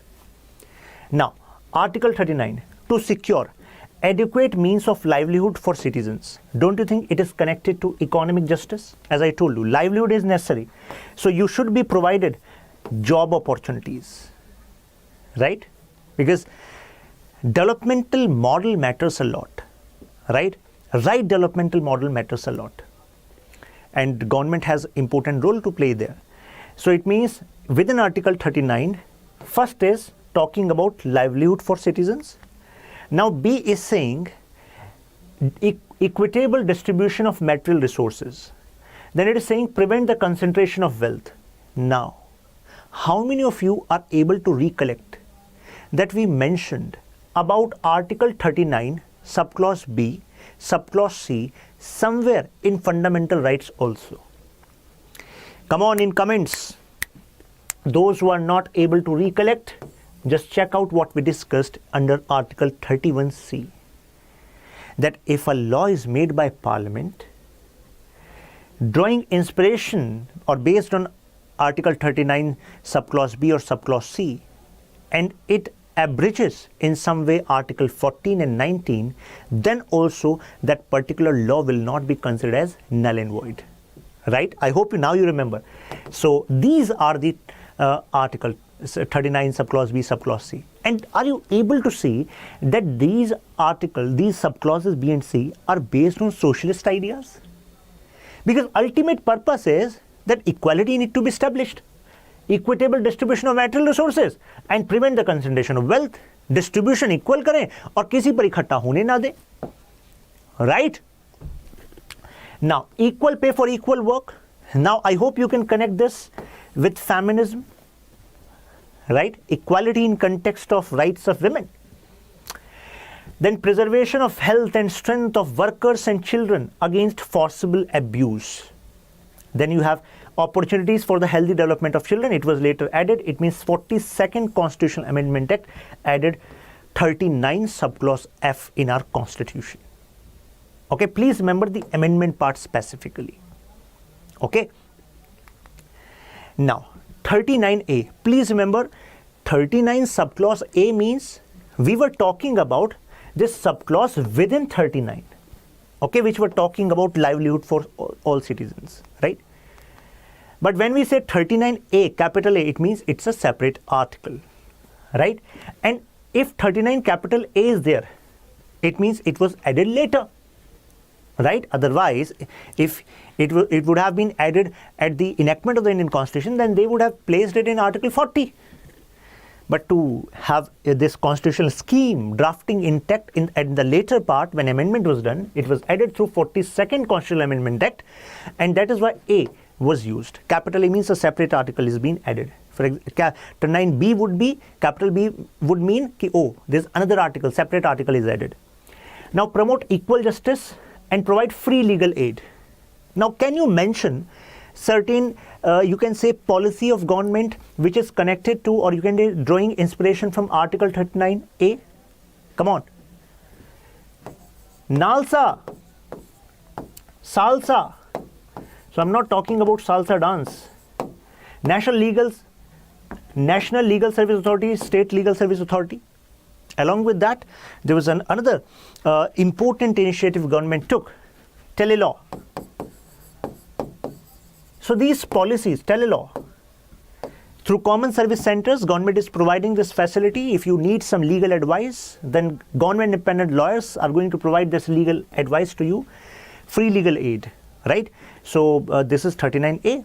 So these policies were made taking inspiration from this DPSP. Then Article 41, secure right to work, right to education. Now, right to work, right to education, right to public assistance in case of unemployment, old age, sickness and disablement. This is Article 41, important article. So many policies are made by government taking inspiration from Article 41. Right to work. I hope all of you remember MG Narega, Mahatma Gandhi National Rural Employment Guarantee Act. Right to work, right? Right to education, Article 21 is expressively, especially mentioned. Right to public assistance. It means in case of unemployment, government provide, right? Unemployment allowance, old age. There are old age pension by Ministry of Social Justice at center level, and state government, there's Ministry of Department of Social Welfare. So this is a centrally sponsored program. You can search about NSAP. I just mentioned it also. National Social Assistance Program. So public assistance, NSAP, this program, this policy drew inspiration from Article 41. Okay. So in a question where they want to ask you about the developments which you have seen as a contribution coming from DPSPs, you can mention these links also. Okay. Sickness and disablement. So government provide, aid, support to in case of sickness. For example, government spend on these public health infrastructure. Also, Ayushman Bharat Yojana, right? Now, and with respect to disablement, how many of you are aware of this PSU Alimco? Please search about it, Alimco, and see how it is connected to Article 41. Now, Article 42, make provisions for just and humane conditions for work and maternity relief. And you know that we have improved a lot in context of maternity laws in India, right? So Article 42, then 43, to secure living wage. It means wage which is bare minimum for your life. Decent standard of living, social cultural opportunities for all workers. Workers, it means we are still in socialist dimension of DPSPs. Then 43A added through amendment, 42nd Constitutional Amendment Act. What it says, participation of workers in the management of industries. Don't you think it is connected to providing policies with respect to trade unions, their participation in the management, right? And I think 2015 or 16, UPSC asked this as a statement. The statement was, which of the following are not part of DPSPs? And one statement was this. And many students who were not well versed with the provisions mentioned in Part 4, they thought, oh, how can workers participate in the management of industries? So because when you actually read this word worker, so what comes into your mind? Your mind talks about, or you have idea, okay, worker is someone who is having some, menial work that person is doing. When I'm saying menial work, it means the person who is doing some hand holding kind of work, or you can say the basic work, right? But every work is important. That is the idea behind 43A. No work is menial. Intellectual work and physical work are same. But when you say worker, what comes into your mind? Physical work. But if someone is a manager also, that person are using intellect, that person is also a worker, na? Right? So this is the socialist idea. And why it was added? Because if there is no participation of workers in industry, and every kind of worker, who is an employee, whoever is an employee is a worker. So what is going to happen? The person who invested the money is going to draw the maximum out of profit and actually minimize the wages or salaries which need to be provided to these workers, and it will lead to inequality. Such should not happen. And how we can ensure such condition doesn't happen? Only when there is participation of workers. Okay. Then Article 47, raise level of nutrition, standard of living and improve public health. Can you mention some government scheme policy drawing inspiration? 47. There are so many schemes. ICDS, midday meal scheme. You can directly say Poshan Abhiyan. Poshan Abhiyan. Modi ji launched it from Jhunjhunu district of Rajasthan. So the Poshan Abhiyan, right?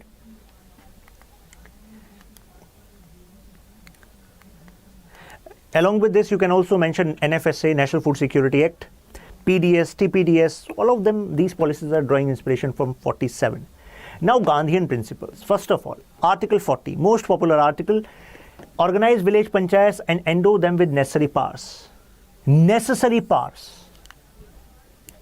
Can you mention some policy? Law made by government? 73rd Constitutional Amendment Act. So this act declared that these Panchayati Raj bodies are now on constitutional bodies. So it was drawing inspiration from Article 40. Then 43. So 43 is Gandhian principle. So we have categorized them into segment, means principles, means philosophy from which they are emerging. The state shall promote cottage industries. So Gandhi used to say cottage industries are necessary for self-reliance. So can you mention some law regarding promotion of cottage industries, some body? Come on. KVIC, Khadi Village Industries Commission. Just check about PMEGP, Pradhan Mantri Employment Generation Program, and how it is connected to village industries, right? Now, 43B, again, it was added through Constitutional Amendment, 97th Constitutional Amendment. Promote cooperative societies. And when we were discussing about Article 19, there also I mentioned this 97th Constitutional Amendment Act was used to amend Article 19 subclause 1, and now you can say establishing cooperative setup is also a fundamental right. Cooperative society, such is the importance. Because why such importance was given? Because government cannot be considered as the solution provider to every problem which is there in society. This is a faulty conception. If you see any problem in your society and you look at the government, what you have done? That's a wrong conception. Because solution should come from society as well. Right? So we can come together. The word cooperative comes from the word cooperation. We should come together and build some solution in this regard. And government should work as an enabler, not the provider of, in every case. That is the idea.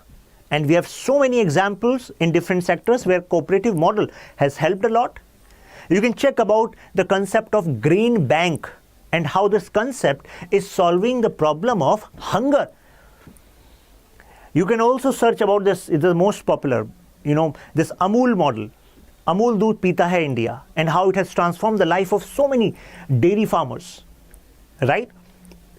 Now 46th, to promote the educational and economic interest of scheduled caste, scheduled tribe and weaker sections of the society, and to protect them from social injustice and exploitation. Do we have some policies in this regard? Come on, fast. Yes, we have. We have seen government established through constitutional amendment a dedicated commission for National Commission for SCs, National Commission for STs. There's dedicated ministry too. There are dedicated schemes also, establishing various hostels across India where the students can live on subsidized rate. They can study on subsidized rates, right? So these policies are drawing inspiration from 46. 47.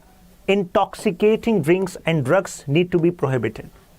And do you know certain law? Come on. NDPS. That was quite in news during this Aryan Khan case, right? We have NCB, right? And various state governments also have their drug de-addiction policy, a dedicated policy. Now, Article 48, prohibition of the slaughter of cows, calves, and other milch and draught cattle, and to improve their breeds. Now, the word cow is mentioned in our constitution, but along with this, other milch animals and draught animals, cattle are also used. Okay. Now, improve their breeds. Can you mention some government scheme, policy drawing inspiration from Article 48? Come on, fast in comments. Rashtriya Gokul Mission. How can you forget? Government is improving, these breeds indigenous breeds, right? And you should also know about these basic questions. What is the difference between A1 milk, A2 milk, which were associated with these Rashtra Gokul mission, right? So you should keep an eye on that. Now, what are liberal principles in DPSPs? Article 44, it talks about Uniform Civil Code, UCC. There has been a lot of debate on implementation of UCC in India. It means no personal laws, there should be one uniform code for all, right?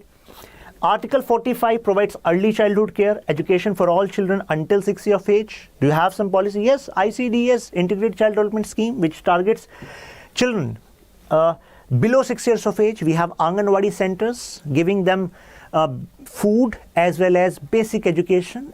When we talk about children from 0 to 6, so there is facility of weaning food, WEANING, weaning food as a policy of government. You can consider weaning food as government Cerelac, you know.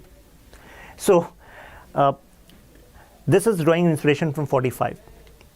There's another word for that also, that is Panjiri. Now, Article 48, organize agriculture, animal husbandry on scientific lines. So we have a dedicated ministry for that, right? So this has been added as elementary education has been added as a fundamental right. We discussed it earlier.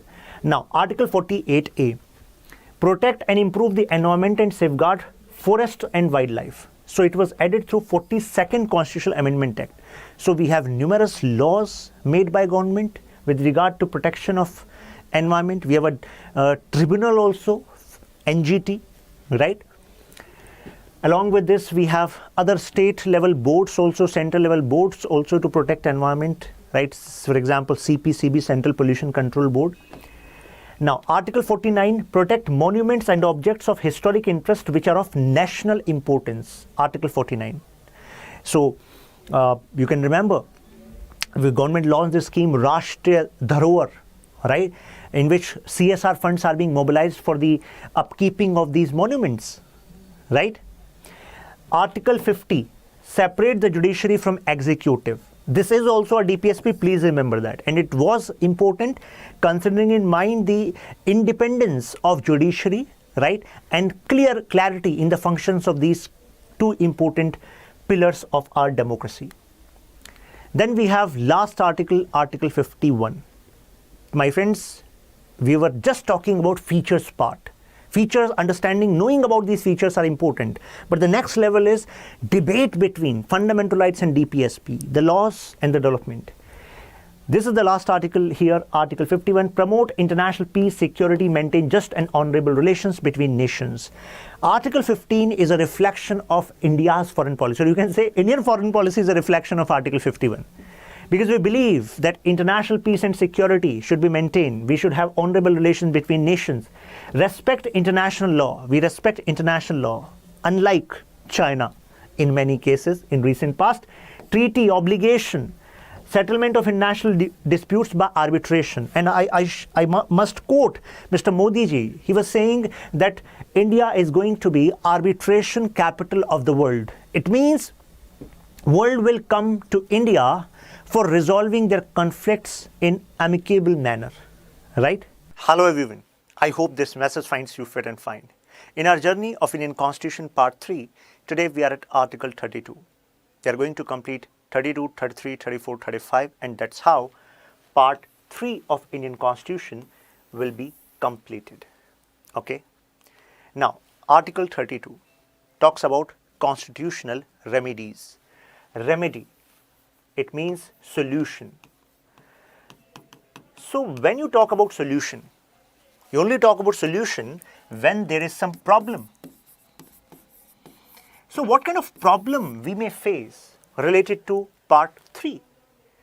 The biggest problem is the fundamental rights which are given to us. We need to protect them. So it means problem is state or private individuals in some case, they may abridge your fundamental right, right? So we need to give you certain tool to protect yourself, and that tool is Article 32. Okay, that's why we are using the word remedy, solution to this problem of fundamental right protection. Okay, now Dr. B.R. Ambedkar, he made a famous statement regarding Article 32. He called this provision as heart and soul of Indian Constitution.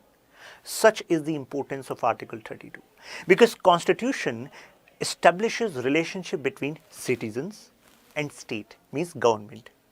So now every relationship is based on rights which you can claim in that relationship. How this relationship is going to let you utilize your potential to the, you can say, maximum extent, right? So in that case, this is only possible when you are given certain rights and there's a tool given to you so that you can protect those rights, right? Otherwise, the legitimacy, the value of fundamental rights would have been decreased, right? Now, Supreme Court has ruled that Article 32 is basic feature of Indian Constitution. You are well aware of Kesavanand Bharati case as we discussed in previous classes, right? So now Kesavanand Bharati case talked about basic structure doctrine. My friends, don't take this particular sentence lightly because a beautiful statement can be made and many students are going to get trapped into it. For example, as per Kesavanand Bharati case, Parliament has power to amend any section of fundamental right. Because there was a debate going on whether fundamental rights can be amended or not. Kesavanand Bharati case said, yeah, you can amend fundamental rights, but you cannot touch the basic structure, change the basic structure of Indian Constitution. Now, in that context, can Parliament make a law to remove any of the writs which are given? Writs means power of Supreme Courts to actually issue some legal order. So writ means legal order, okay? And this power to issue legal order by Supreme Court regarding fundamental rights is mentioned in Article 32, okay? So now Parliament cannot take away any of those writs because now Article 32 is considered as basic feature of Indian Constitution, okay? You cannot abridge it. Supreme Court has been constituted as the defender and guarantor of the fundamental rights, and which article expressively means, you can say, from which article Supreme Court draws power to judicial review? Article 13. We talked about it. Now, you can simplify Article 32 by understanding 4 provisions which are mentioned here. Okay, there are 4 provisions which are given in Article 32. Number 1, right to move Supreme Court, because this is the first step now. Purpose of adding Article 32 is when your fundamental right is abridged, right? Or possibility you are thinking that it is being abridged. So in that case, you can move to Supreme Court using Article 32, right? So it means you are here and you move to Supreme Court. This is the first step. This is a way to remember actually these provisions. Now, Supreme Court should be given certain powers, right? So that Supreme Court can actually protect you. So this is step number 2, or you can remember it. This is actually provision number 2. Okay? The Supreme Court shall have the power to issue direct orders, writs. Okay? And what are those writs? Habeas corpus, certiorari, prohibition, mandamus, quo warranto. We are going to talk about it. So it means this is the second step. Then only your rights can be protected. So these are the 2 clauses. Now, third clause. Parliament can empower any other court to issue direction, order, writs of all kinds. Now, when it is saying all kinds, it is specifically talking in context of constitutional remedies. Now I'm making a statement and you have to tell me that statement is true or false. Article 32, subclause 3 allows Parliament to give power to issue writs, power or extend the power of writs to High Court. Full stop. Now tell me that statement is true or false. I am repeating my sentence. As per, you can say, as per Article 32, Parliament has power to give power to issue writs to other court, in this case High Court. My friends, the point I want to make is that this subclause C is not related to High Court. Okay, it is not related to High Court. The reason is because High Court already has power regarding fundamental rights using Article 226. Then why would have constitutional framers added third clause and referring this any other court as High Court, right? So it means this any other court here is not High Court. Okay, it means it represents court beyond Supreme Court and High Court. I hope this intricacy is clear to you now, right? Because these are the intricacies where UPSC play. Now, Constitution provides that President can suspend the right to move any court for the enforcement of the fundamental rights. And you are well aware, we are talking about Article 32, and Article 32 is giving you this power that you can go to Supreme Court, right? Now here, this provision is saying that this particular right can be taken away, right? In what case this can be taken away? For example, in case of national emergency, we are going to deal with national emergency as a separate chapter, but you should remember, in case of national emergency, your right to move Supreme Court for fundamental right can be taken away. Okay, but can it be taken away ipso facto? Ipso facto means automatically. No, that's not true. Okay, a separate order may be issued in this regard. We are going to discuss this. Okay, now purpose. What is the purpose of Article 32? Purpose kya hai? That these fundamental rights are guaranteed, effective, expeditious and inexpensive. The purpose was this: protection to only fundamental rights and not other rights. For example, non-fundamental constitutional rights, statutory rights. I am giving you another example. Consider you are given a right through a law made by Parliament. Then that right will be considered as a statutory right or legal right.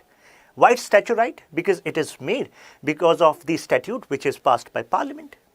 Now, if this right of yours is abridged, can you knock the door of Supreme Court using Article 32? No, because Article 32 is mentioned in Part 3, which deals with fundamental rights. Okay, that is why this service of Article 32 and Supreme Court is available only in case of fundamental right.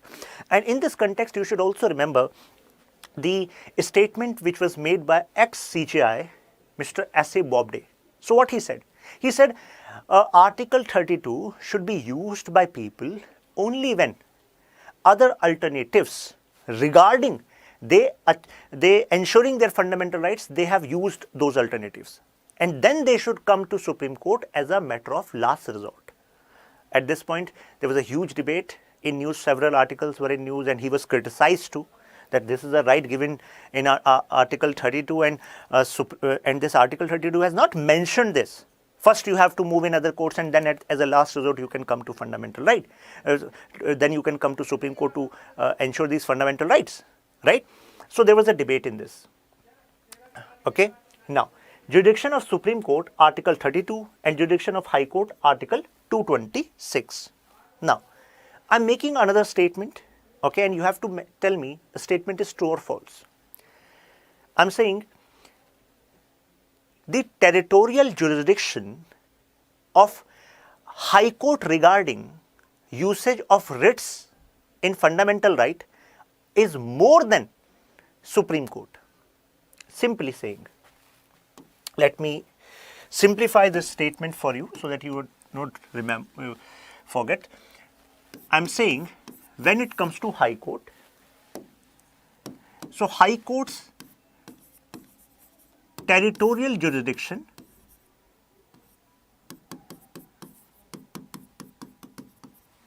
regarding fundamental right, writs, means writs used for ensuring fundamental rights, is more, or you can say larger than Supreme Court. Then Supreme Court, and in case of Supreme Court also we are talking about territorial jurisdiction. And you have to answer me in true or false. Okay.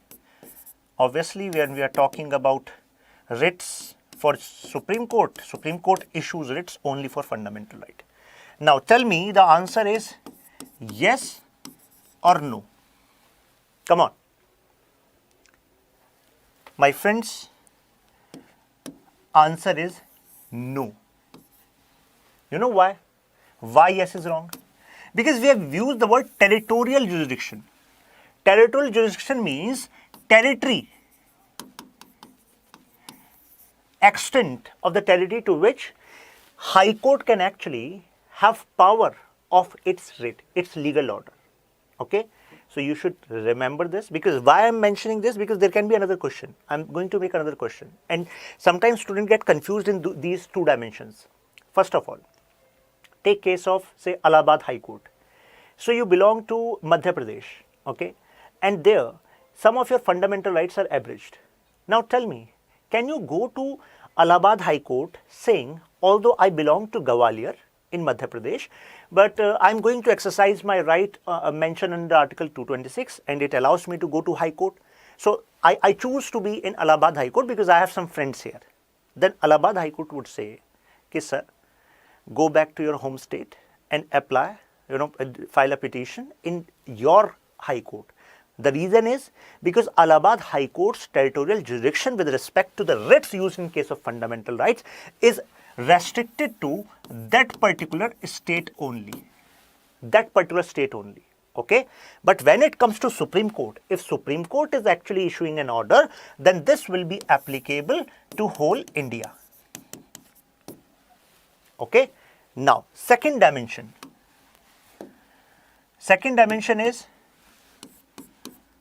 High Court's power or scope of usage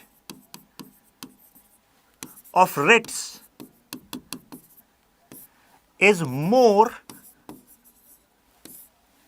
than Supreme Court. When I am saying Supreme Court, I am talking about power scope, basically power in context of scope. And when I am saying scope, it means in how many cases, how many type of cases this scope of writs is going to be applicable. Okay. Now tell me, the answer would be yes or no. Come on. Now here answer is yes. You know why?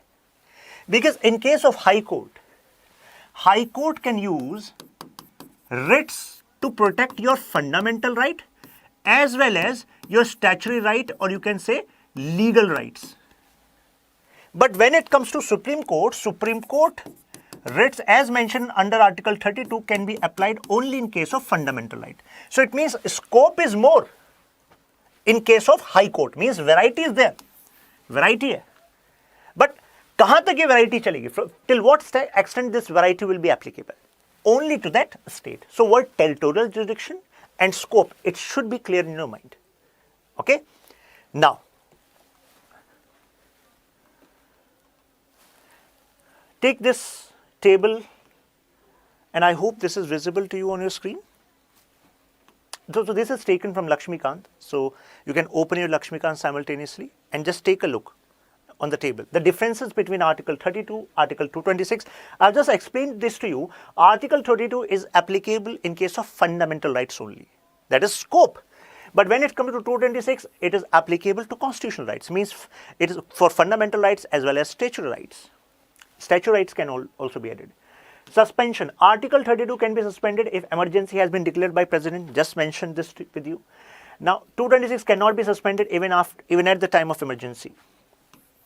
Means, because now you should think that when I am saying Article 226 cannot be suspended even at the time of emergency, it does not mean that you should look at this statement only in context of fundamental right.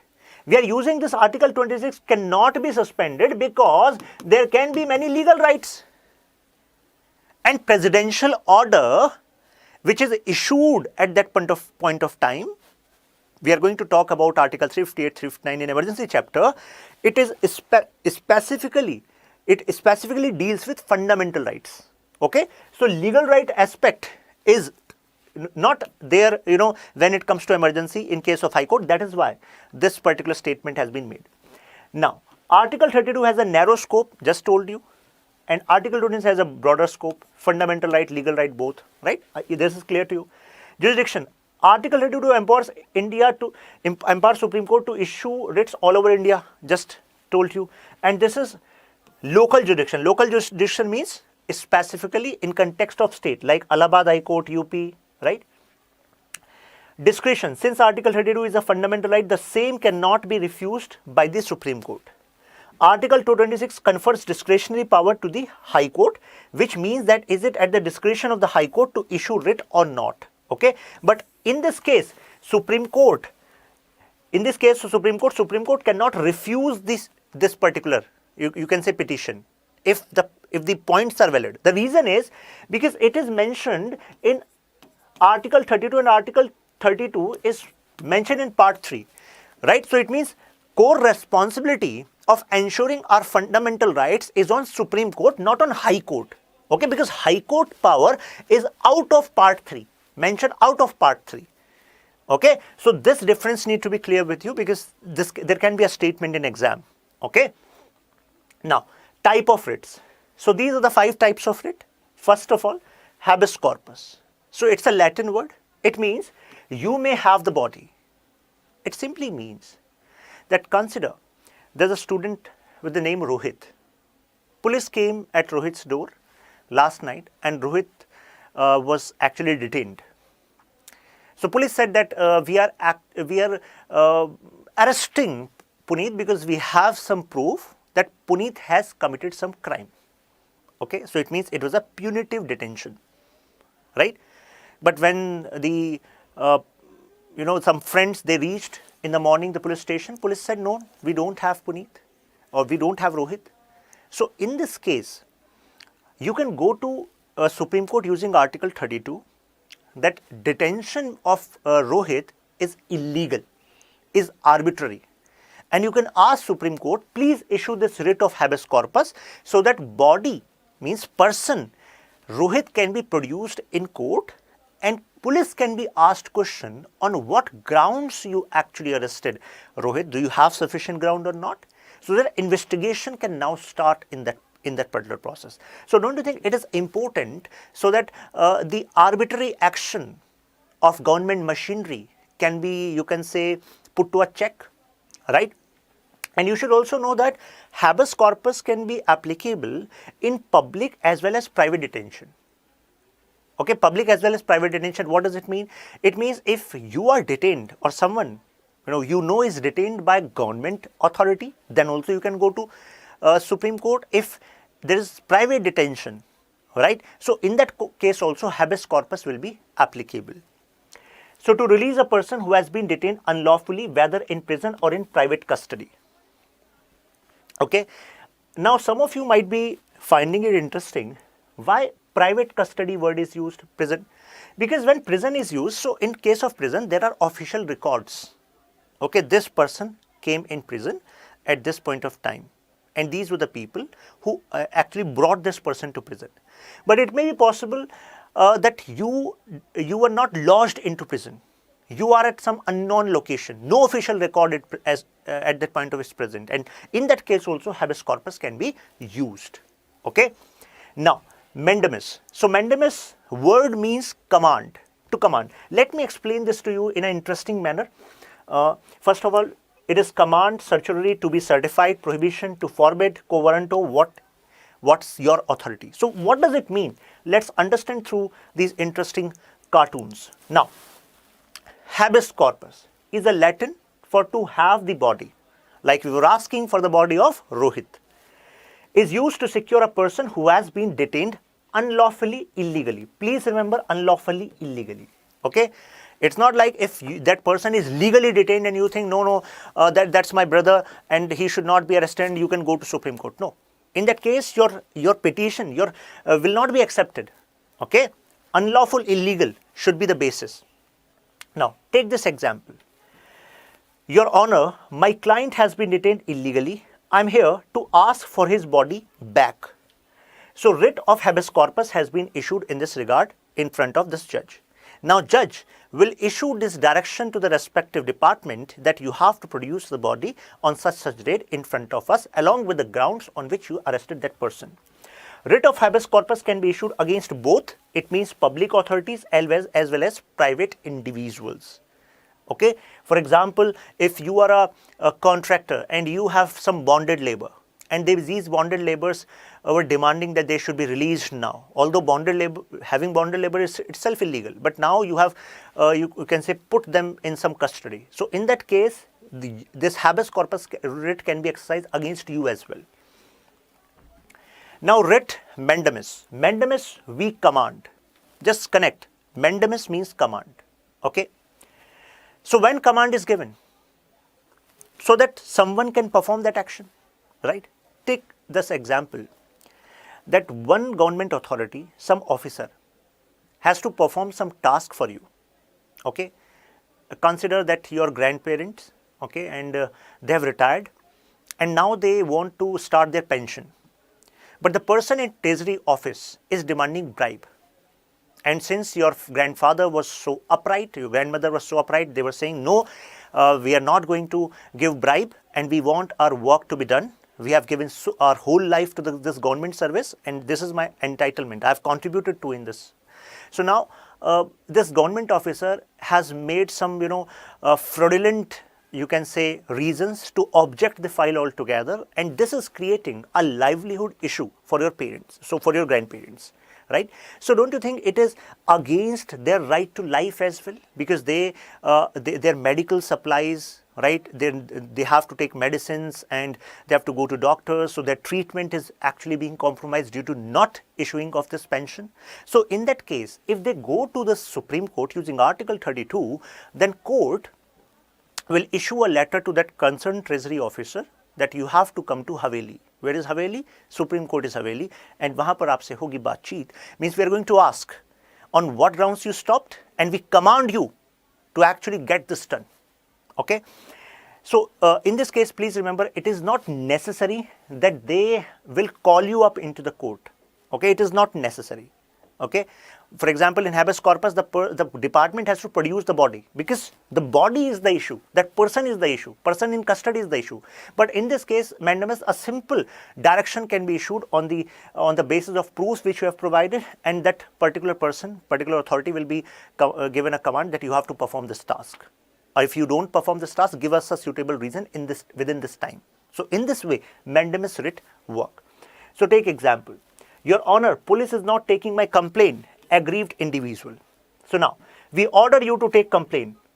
Writ of mandamus is used. Means order, command, because this is your duty. So now what police is saying? Sure, sir, public authority. So please remember, mandamus can be issued only against public authority. In habeas corpus, I told you, public authority as well as private individual. For example, I gave contractor, right?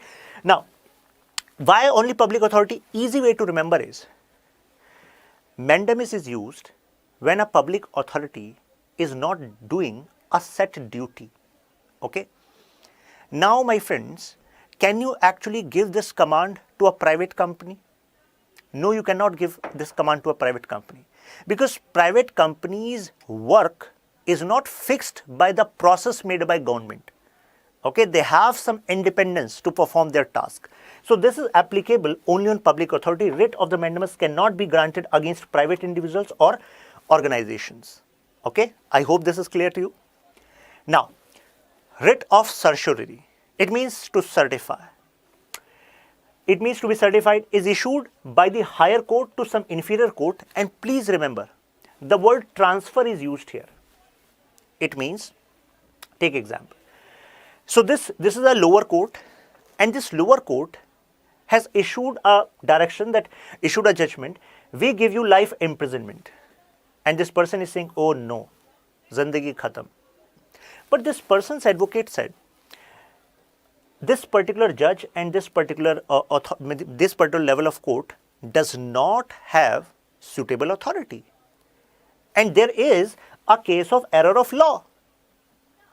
Means proper law has not been applied in this case, the law which is used by the concerned judge is not applicable. There is error of law.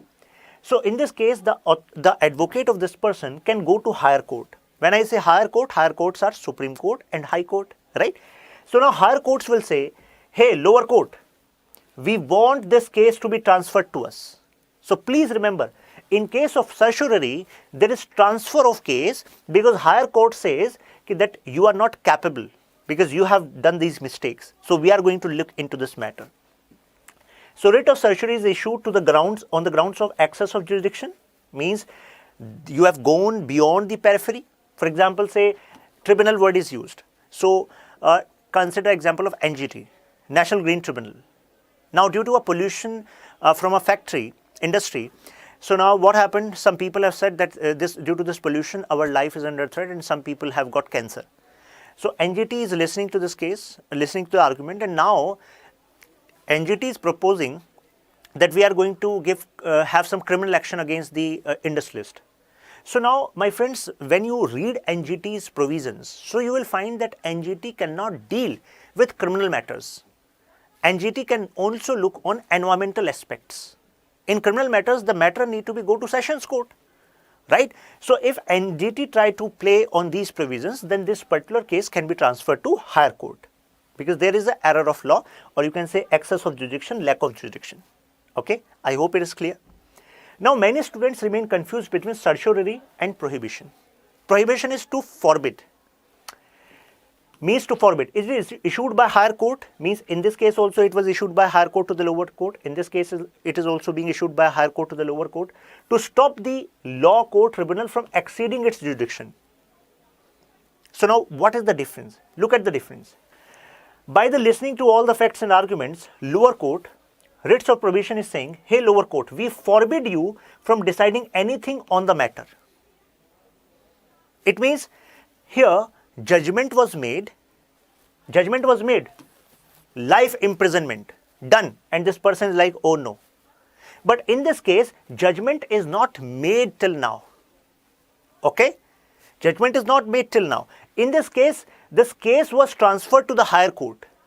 But in this case, there's no transfer of case from this court to this court. Okay, no transfer of case is happening. So it means judgment was made there, no judgment was made here. Case was transferred there, no case is transferred here. Okay. Hey lower court, we forbid you.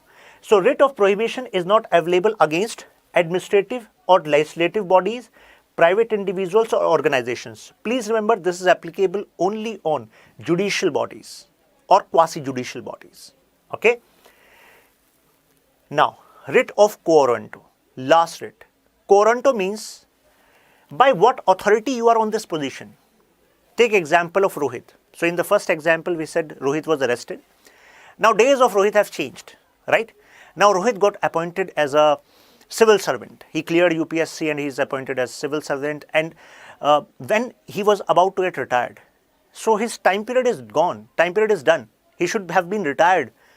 But he is still on this position. And why he is still on this position? Due to some kripa of concerned minister or prime minister, some political people. Now, some junior of Rohit, he is jealous and he is saying that I am jealous on legal ground, that by law, Rohit should give up his position because there is no extension letter issued from the date he should have been retired. If there is some extension letter issued by government, then it is fine. But there is no extension letter in record and yet Rohit is working on this position. So by what authority Rohit is functioning on that position? So that jealous colleague, he can raise this issue in court. Public office, writ of quo warranto. By what authority are you holding this office? Now, High Court, look at the expression of Higher Court. High Court is saying, just Rohit, just explain us. कानून का मजाक बना रखा है आपने. You should have an extension issued and then you should have continued on this position, right? The writ requires the concerned person to explain to a court by what authority he/she holds the office. Okay, so I hope it is clear now. Now, this was Article 32. Now we need to talk about Article 33. So Article 33, Constitution, Armed Forces and Fundamental Rights. Now, do you think the kind of fundamental rights we have discussed in part 3 are equally available to the people who are part of armed forces or police forces? Answer is no. You were quite happy reading Article 14, 15, 16, 17, 18, 19 and all. For example, Article 19, Subclause 1, Subclause A. You have freedom of speech and expression. But if you are an army person, you don't have equal freedom of speech and expression. Now, some of you might think this is wrong. No, you should understand the reason why this was made. And so that sanctity of this law is intact, so that army person not knocking on the door of Supreme Court that my freedom of speech and expression is being compromised. That is why Article 33 was mentioned in fundamental rights. So first let's talk about Article 33. So it empowers only the parliament. First of all, you should remember only the parliament. Okay, state legislature cannot draw power from Article 33 to restrict or abrogate the fundamental rights of the members of armed forces, paramilitary forces, police forces, intelligence agencies, analogous forces. And no state legislature can actually make this law. And why this is made? Take this example. This is Indian Army, Indian Defence Forces. Here you have Pakistan, here you have China, and here they are standing strong, rock solid, main hu na, right? Now, do you think if right to strike is allowed to the army people, if right to form association, right to engage with media freely is allowed to army people, don't you think it could create a lot of problem? If right to strike is allowed, if army is on strike, what is going to happen with the security of India? Consider for 1 day or 2 days, the police forces in your area, they say that we are going on a strike, we are not going to be on work. Don't you think your life, our property, everything will be compromised? Right? And we cannot let it compromise. And that is why Article 33 is important. Objective is ensure the proper, there should be, duties should be maintained, because these are essential duties, and the maintenance of discipline among them. There was a case, I think 2-3 years back, when a BSF person, he made a video, and that video was circled, was online, that there's bad treatment of, or bad quality food is given to these people, right? And he was making some claim against our Prime Minister. So action was taken, disciplinary action was taken against that person. So many people were actually getting emotional in that point, ki no action should have been taken, he has raised valid points. My friends, points are valid, and these grievances need to be resolved. But the point is, if these kind of things start happening, apprehensions start circulating, and they go on a strike, and there is indiscipline, then our borders will not be secure, our internal area will not be secure. And that is why some fundamental rights are not allowed to them. That's a choice they make. And we should respect them for actually giving up this fundamental right. We should respect them. Those who are not aware of this, then your respect should multiply. But the point is, this country can only prosper, can only run when laws are followed. And not just by army people, by everyone. Right? But the point is, this is what Article 33 is saying. This is the objective expression. Members of the armed forces also covers, please remember, also covers those people who are in non-combatant position. It means if a person is hairdresser, cobbler in army, yes, there are.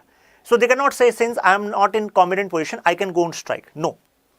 It means mechanics, cooks, chokidars, bootmaker, trailer, everyone comes under the provisions made by Parliament, drawing power from Article 33. Because laws are made by Parliament. Some example of these laws: Army Act 1950, Navy Act 1950, Air Force Act 1950, Police Forces Restriction of Rights Act 1966, Border Security Force Act. So all of these laws are made by Parliament, and in these laws they specifically mention what cannot be done, what kind of rights are not available. Okay. Those impose restrictions on their freedom of speech, right to form association, right to be members of trade union, political associations, because they have to be neutral, right to communicate with the press, right to have public meetings and demonstrations. 2 or 3 years back, there was some conflict between some people from Delhi police and some advocates in 30 court. So some policemen, they actually gathered near this 30 metro station, and they were raising slogans against Delhi police commissioner, that this is disrespect of Delhi police people, that some advocates get entangled with, and there was some beating there. So at that point of time, this particular incident was actually, you can say, read in context of Article 33. What wrong can happen if such things go on? Now, Article 34, martial law and fundamental rights. What is martial law? Martial law means a temporary provision where civil administration collapses, and in this case, military takeover. So that is martial law. So our constitution says restriction on fundamental rights while martial law is in force in the area within the territory. Now, what kind of restrictions are going to happen? For example, the courts you have as of now will not work in case of martial law. Every part of administration will be taken over by martial law. Now, please remember, this is different from emergency. In case of martial law, it is in specific area, first of all, right? Second, it is temporary, okay? It is temporary. In case of emergency, there is change in relation of center and state, right? But this kind of changes doesn't happen in case of martial law, right? So the expression martial law not being defined anywhere in the constitution, but emergency provisions are defined in our constitution, Article 352, 350, 360. But martial law has not been defined, okay? Article 34 empowers the parliament to indemnify, compensate any government servant. For example, you are a part of military and you are posted in some unstable area in Manipur, right? And there is a martial law in place. Consider there is a martial law. Martial law is at last stage, okay? Now you have committed some actions, and through those actions, some fundamental rights of people have been abridged. So in that case, can some action be taken against you? So this particular Article 34 gives you a protection layer on the actions which can be taken against you. Okay, so it means for act done by him in connection with the maintenance, restoration of order in any area where martial law is in place. So in this case, protection will be given. The act of indemnity made by the parliament cannot be challenged in any court. Because parliament has made the law, you cannot challenge it. Okay, because Article 34 gives this power to parliament. So now Supreme Court held that the declaration of martial law does not ipso facto. Ipso facto means that very fact. ऐसा नहीं है martial law लगा तो all the fundamental rights will be abridged. Okay, there will be an express order in which fundamental rights, how this matter will be dealt, will be expressively mentioned there. Now, the declaration of martial law under Article 34 is different from declaration of national emergency, Article 352. I have just explained you the difference. This is the difference. It is visible in your Laxmikanth. Please open the Laxmikanth. As you read, you will understand. As I told you, in a specific area, martial law can be placed. But when it comes to national emergency is applicable in all India, or certain areas of India can be actually kept out of national emergency. You should not remember, oh, it's a national emergency, it means it will be applicable in all over India. No, there's an exception there. For some parts, national emergency can be kept aside. Now, affect certain fundamental rights. This part we are going to take in the next video, as I am receiving some signals from outside. Hello everyone. I hope this message finds you fit and fine. In our journey of Indian Constitution, we were discussing fundamental rights. And within that, today we need to talk about cultural and educational rights as mentioned in Article 29, Article 30. Thereafter, we are going to discuss right to property, its status, then Article 31A, 31B, 31C in a simple manner. We are going to do operation on these provisions so that those details are visible to you on which questions are asked in exam. So two aspects, culture and education, and these rights are available only to citizens. This is one statement which can be asked. Now take a look over the title, the language which is used. Protection of interest of minorities, that is Article 29. So word minority is used in Article 29, okay? But that does not mean that our constitution defines the criteria on which minority status will be given.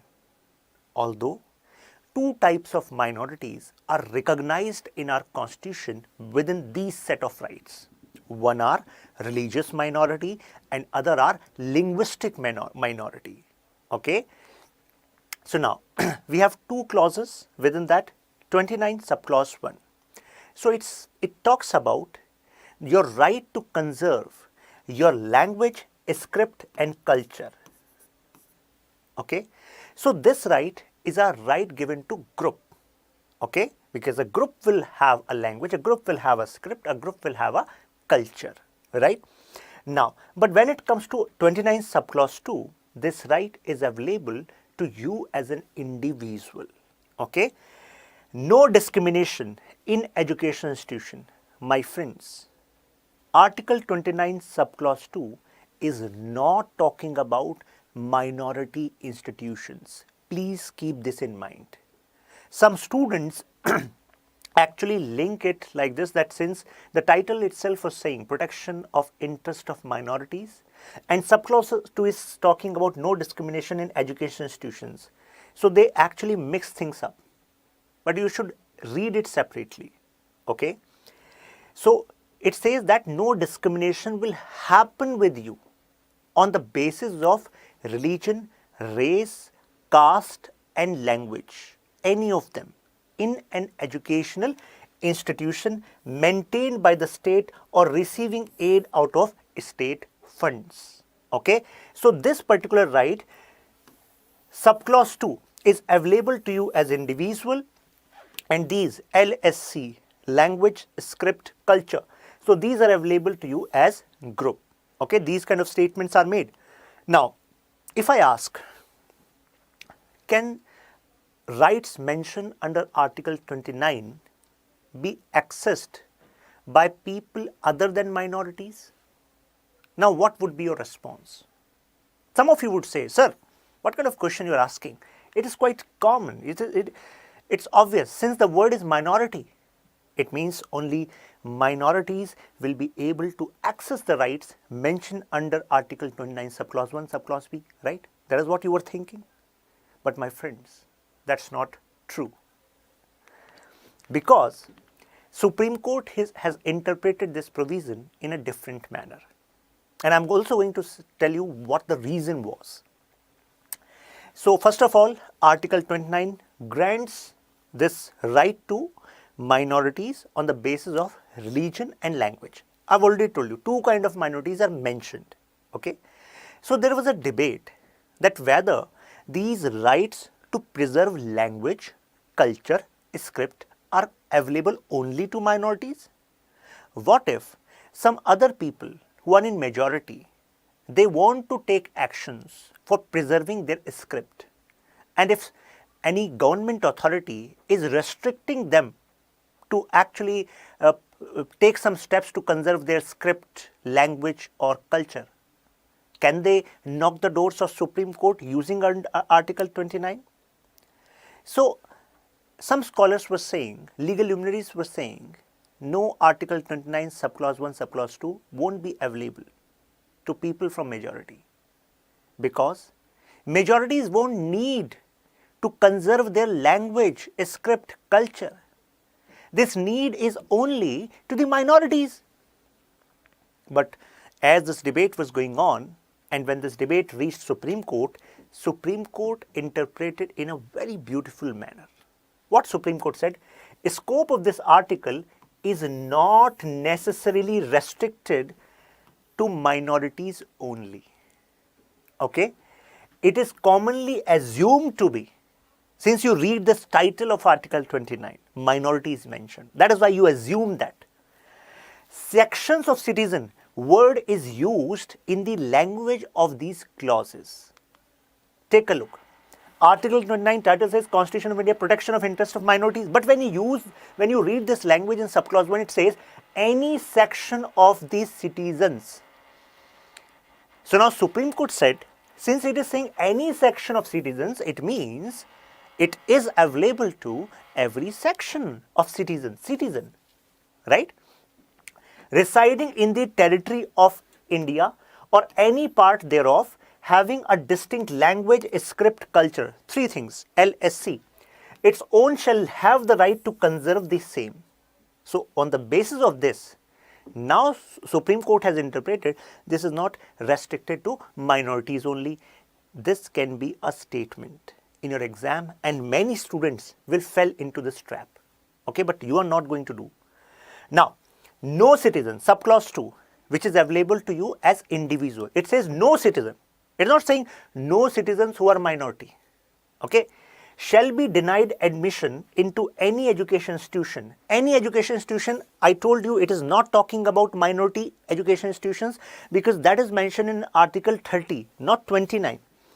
Maintained by the state or receiving aid of the state funds on grounds only. Now grounds, on grounds questions are asked.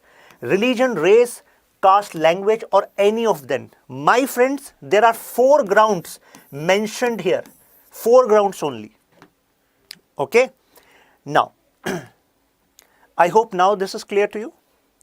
Right to conserve the language includes right to agitate.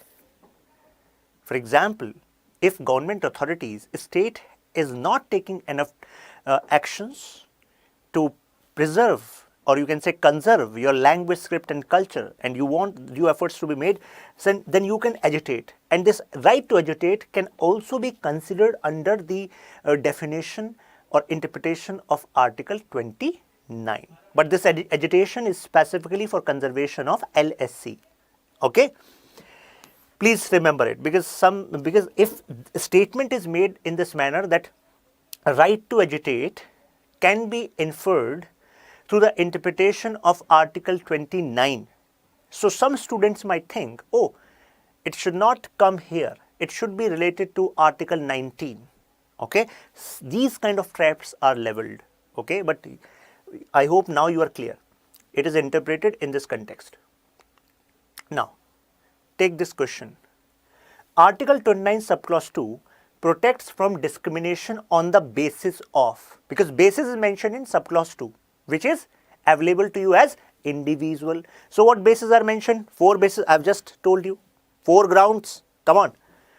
Religion, caste, race and language. Now take a look in which option these 4 are mentioned. I hope it is quite visible to you. So this is the answer. Okay. Be prepared for such question, and the best way to remember these grounds is make a mnemonic.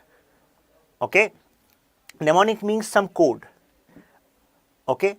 RRCL, right? And within R have this differentiation. Okay, RR means religion and race.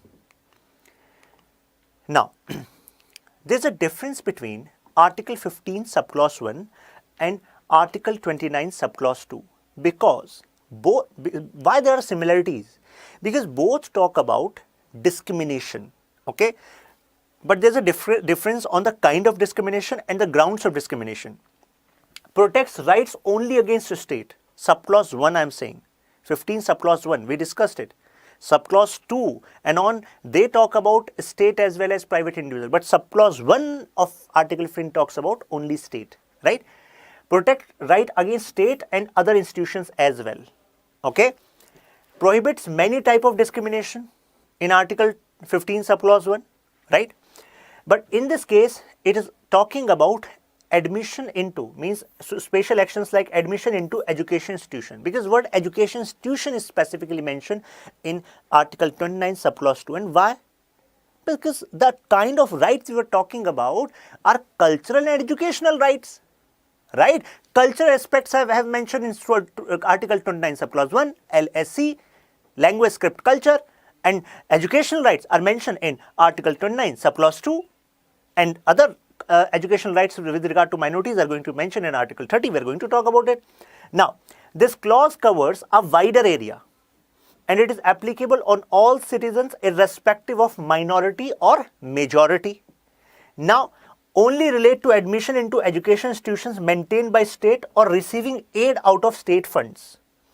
And this is applicable also on minority as well as majority. Please remember that, because this is a trap which UPSC is going to ask.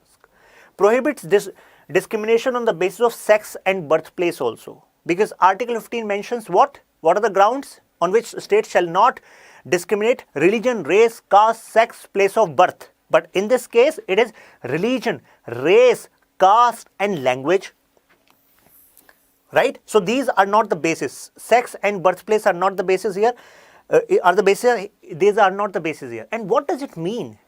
It means that when it comes to admission to education institution, discrimination can be done on the basis of sex and birthplace.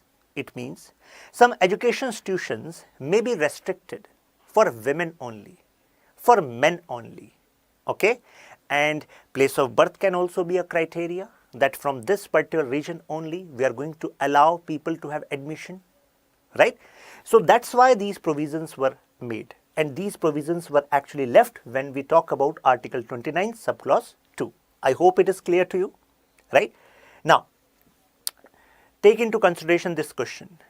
If you give attention to each statement which is mentioned here, your understanding of Article 29 will be jhingalala.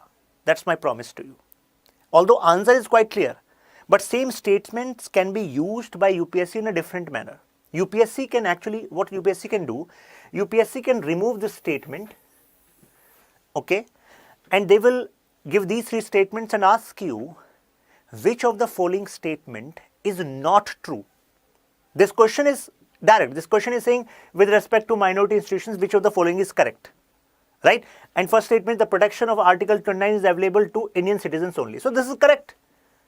This is the first sentence which I shared with you, that cultural educational rights are available only to citizens, culture, citizen, right? So this, when it comes to this question, answer is A.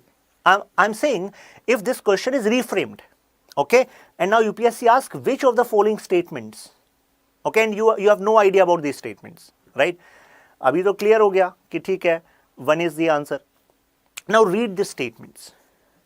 A state cannot acquire the property of a minority educational institutions in any circumstance. What do you think? Means, can state acquire a madrasa or any religious education institution? What do you think? Is it true or false? Use your logic.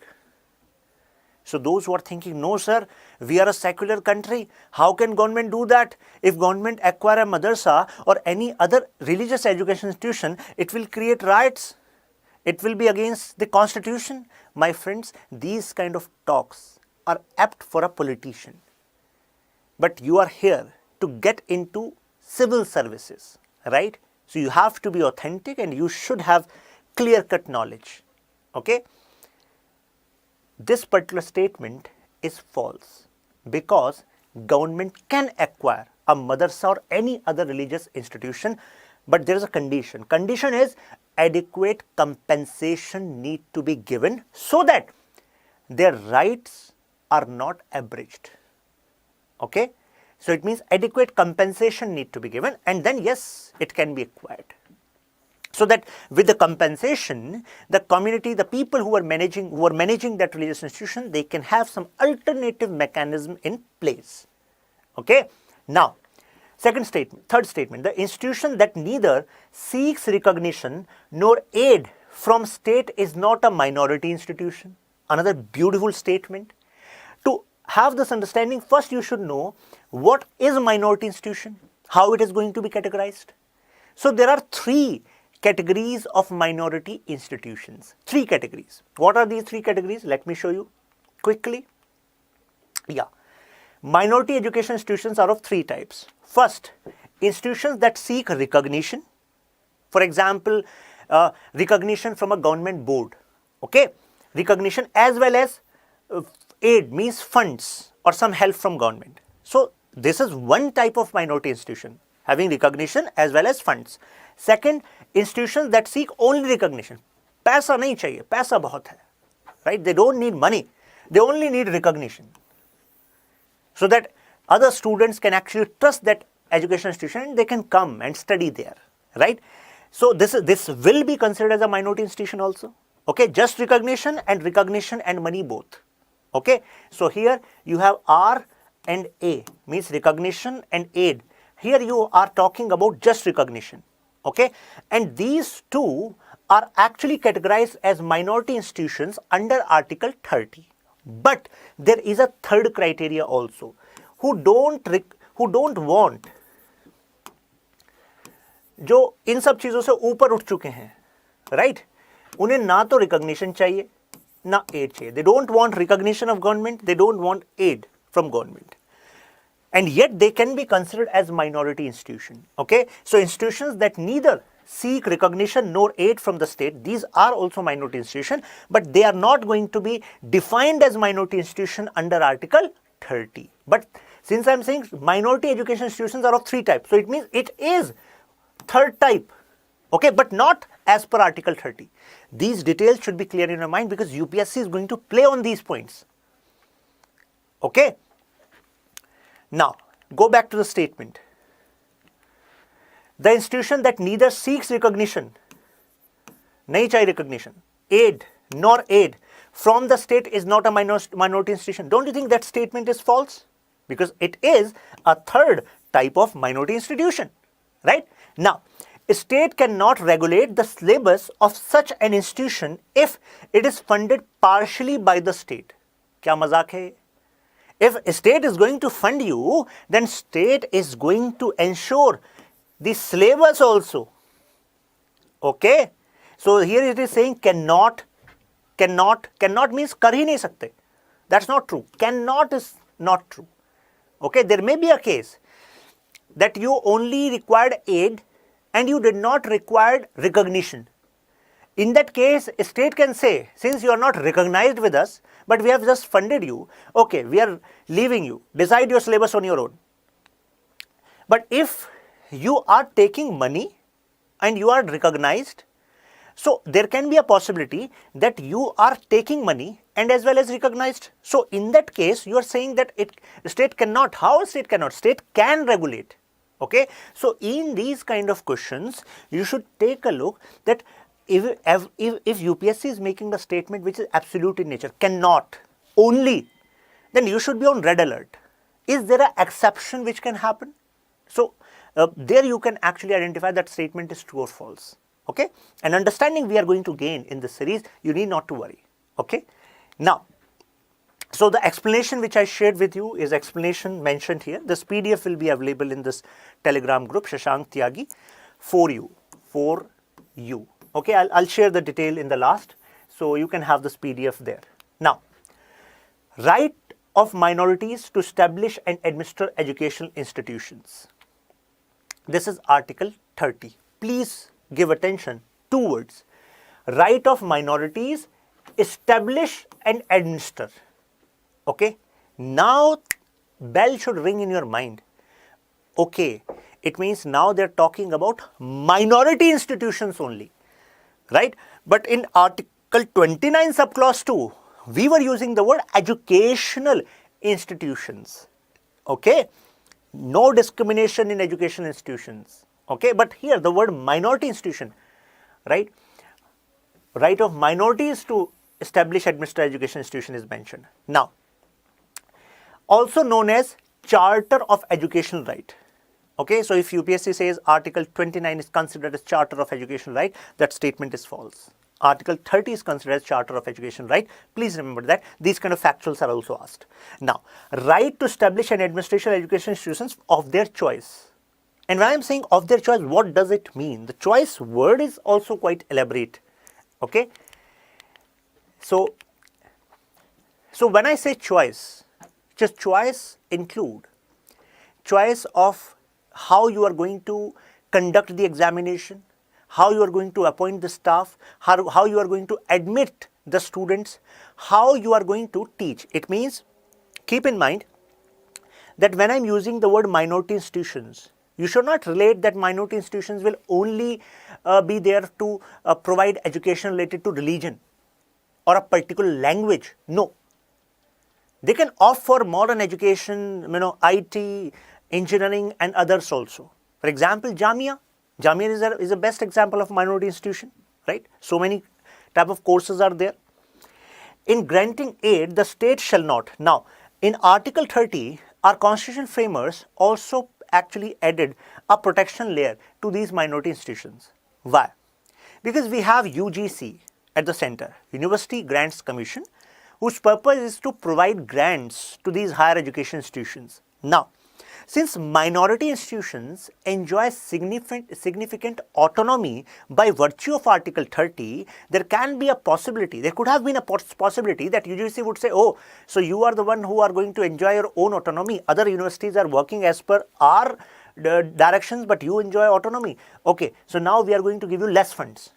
So this minority institution would say, no, you cannot do this because Article 30 gives us this protection. Okay, so in granting aid, states shall not discriminate against any education institution managed by a minority. Okay, so you have many minority institutions. For example, you have Khalsa College in Delhi University, you have St. Stephen's College by virtue of a Christian society which opened it, right? Similarly, you have Mahavir Tirthankar University in Moradabad, right? So rights of minorities, whether religious or linguistic. So two type of minorities I've just told you. Now, I asked whether government can acquire a madrasa or any other religious institution. So you know the answer. Yes, it can be done. 44th Amendment Act 1978 to protect the right of minorities in this regard, the Amendment Act deleted the right to property as a fundamental right under Article 31. Now some of you might be thinking, why we are talking about 31 here? Because people were interpreting this education institution right of minority with property as well. So the compensation amount fixed by the state for the compulsory acquisition, means acquisition can happen, government can acquire, of any property of a minority education institution shall not restrict or abrogate the right guaranteed to them.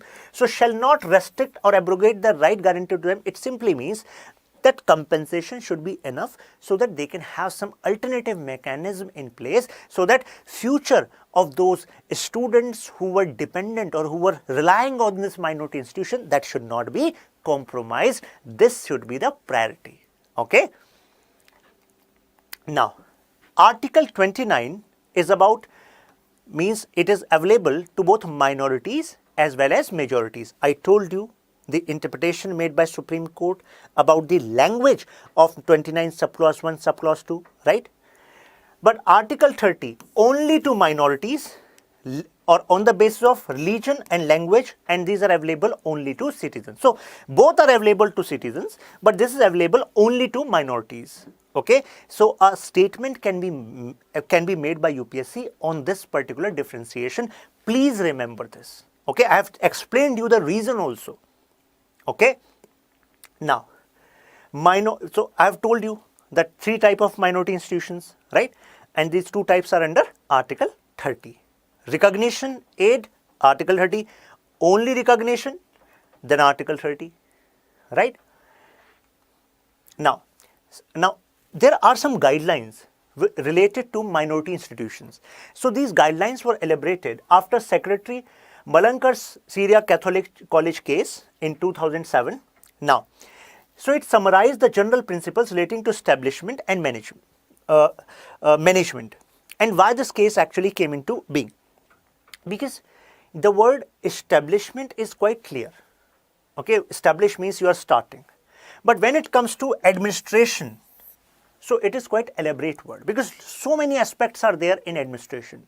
Hiring faculties, having a criteria for admission, deciding the syllabus, paying the faculties, taking fees from students. So all of this comes under administration. Now the question was, if Article 30 should be interpreted in such a manner that this minority educational institution trust will decide faculty criteria on their own.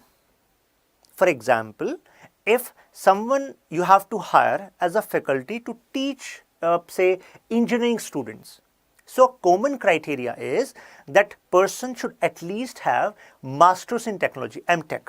Okay.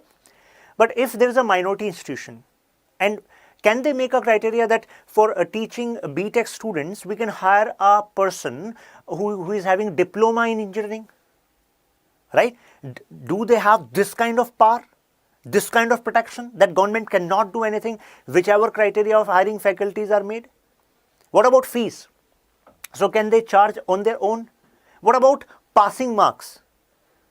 Can they actually make a criteria that for us 15%, if 100 out of 15 marks you gain, you will be deemed passed. So if they start giving degrees on this basis, don't you think it will be actually a harm to our overall education system? It will be harm to the future of those students as well. On what basis, on what standards you are maintaining for actually giving these degrees? So don't you think this is actually a valid question? How this word administration need to be elaborated? What kind of powers are there under administration, right? So that's why this was elaborated. Now, right of minorities to establish and administer education institutions of their choice means Article 30. So these are the choices. First is choose. It is governing body and manage the affairs. There will be a governing body of minority institutions and they will manage the affairs. Appointment, teaching staff and non-teaching staff, both will be there, and there will be some standards in place which they need to follow also. Admit eligible students of their choice and to set up a reasonable fee structure. Okay. Use its properties and assets for the benefit of the institution. It is not like, since it's a minority institution and now trust is actually one part of that particular property, now trust is using for personal purpose, booking that property for banquets and cancelling the class, and now change the whole institution into a marriage hall and just some area are allowed for education institution. This kind of fraudulent activities cannot happen because this was clearly mentioned in Supreme Court guideline. Ensure equality with the majority. Now, this was another important development. Supreme Court said giving Article 30 is necessary, means for protection of the educational interest of these minorities. But it should be understood that ensure equality with majority not intended to actually place the minorities in more advantageous position. Means if minorities are given these rights, that they can establish their institution, right? So it should not be considered that they have this advantage but majority do not have this advantage. It should not be treated in this manner, okay? The general laws of the land relating to national interest, national security, social welfare, public order, morality, health, sanitation, taxation, etc. will be applicable to all. Even if you are a minority institution, but you have to adhere to these guidelines. Okay, you cannot consider that special preference are given. So that's why they will be you can say different from you can say application of these provisions. These are mandatory provisions, will equally apply to minority institution as they apply to majority institution. I hope now you are able to actually understand why this word ensure equality was used. Ensure equality in what context? In that context, in this context. Okay. Now, the right to establish and administer education is not absolute. It's not absolute. What does it mean? Consider there are 5 wealthy people belonging to a minority community and they apply that we want to start this minority institution. And if government is not allowing them, no, we are not going to allow you, we are not going to register your institution as minority institution. They cannot say, oh, this is wrong, we'll go to Supreme Court under Article 30. Even if you go to Supreme Court under Article 30, government will say that there is a guideline in place.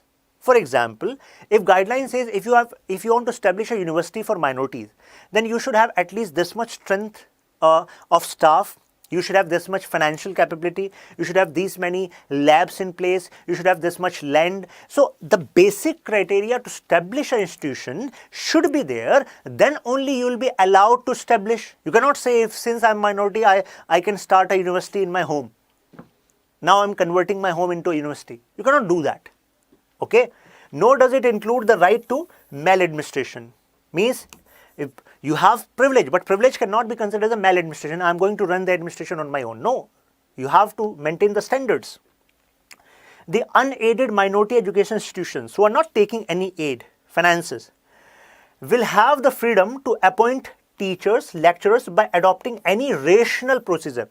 Please remember, my friends, the word rational procedure is mentioned. It means even if you are not taking any money from the government, okay, but if you appoint teachers who are not qualified enough, then it is like compromising the future of those students, and at that point of time, government can intervene there. Okay, don't you think it is a necessary step? Right? That's why regulation by government is a good step in that scenario.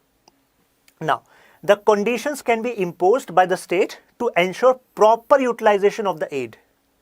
Proper utilization of the aid means government will play on this intricacy.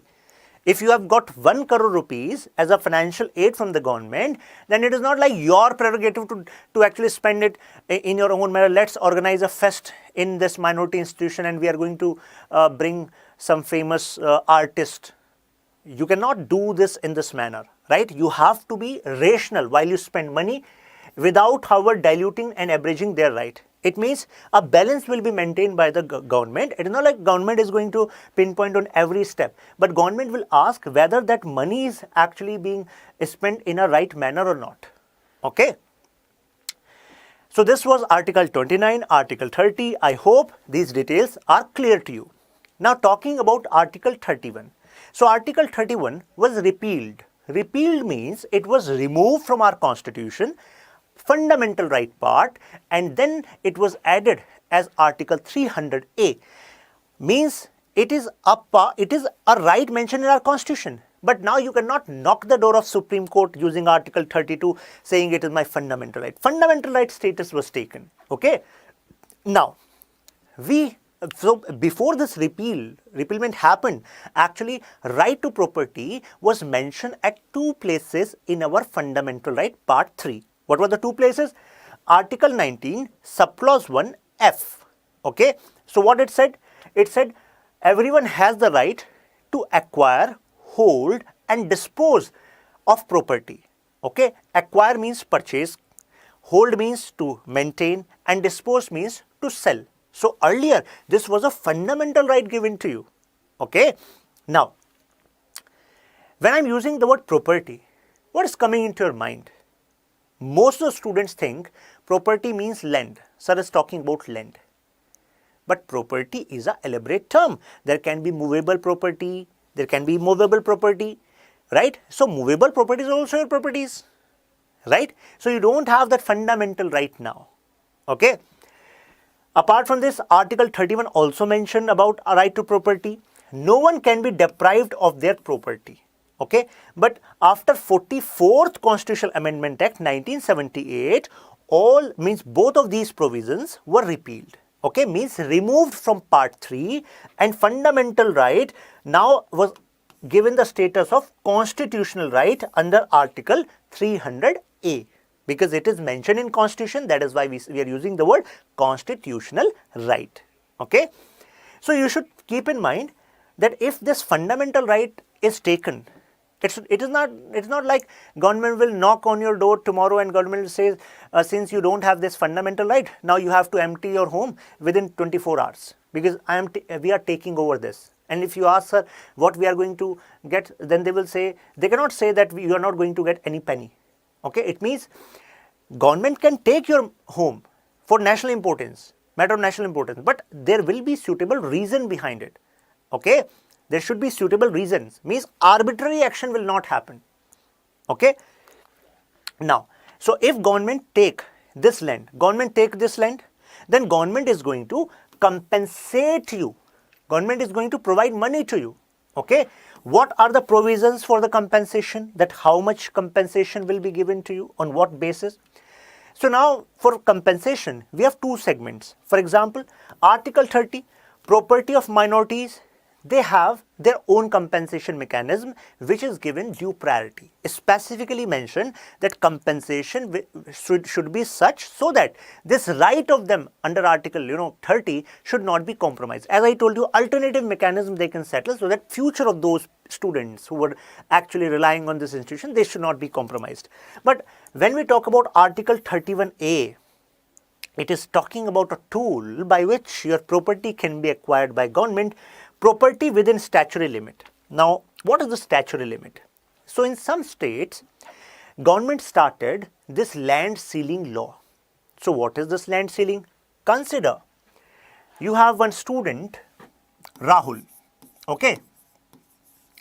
So, Rahul was having 100 bigha land.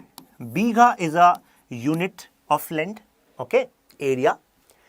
Now, UP government enacted a land ceiling in which under one name a person cannot have more than 70 bigha.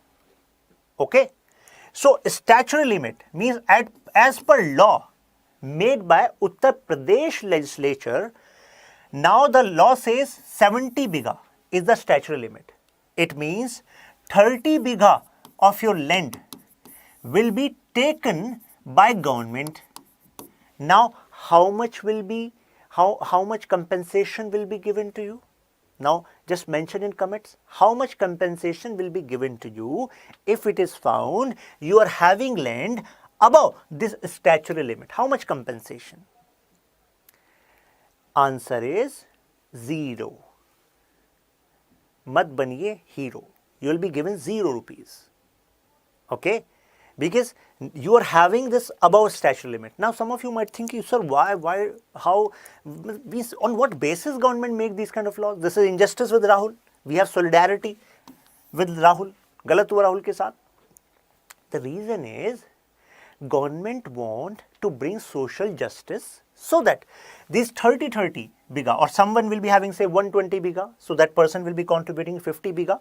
So government will actually accumulate this, and then government will redistribute it among landless farmers or landless people, weaker sections, so that we can have economic justice in society. So this provision is a tool to do that.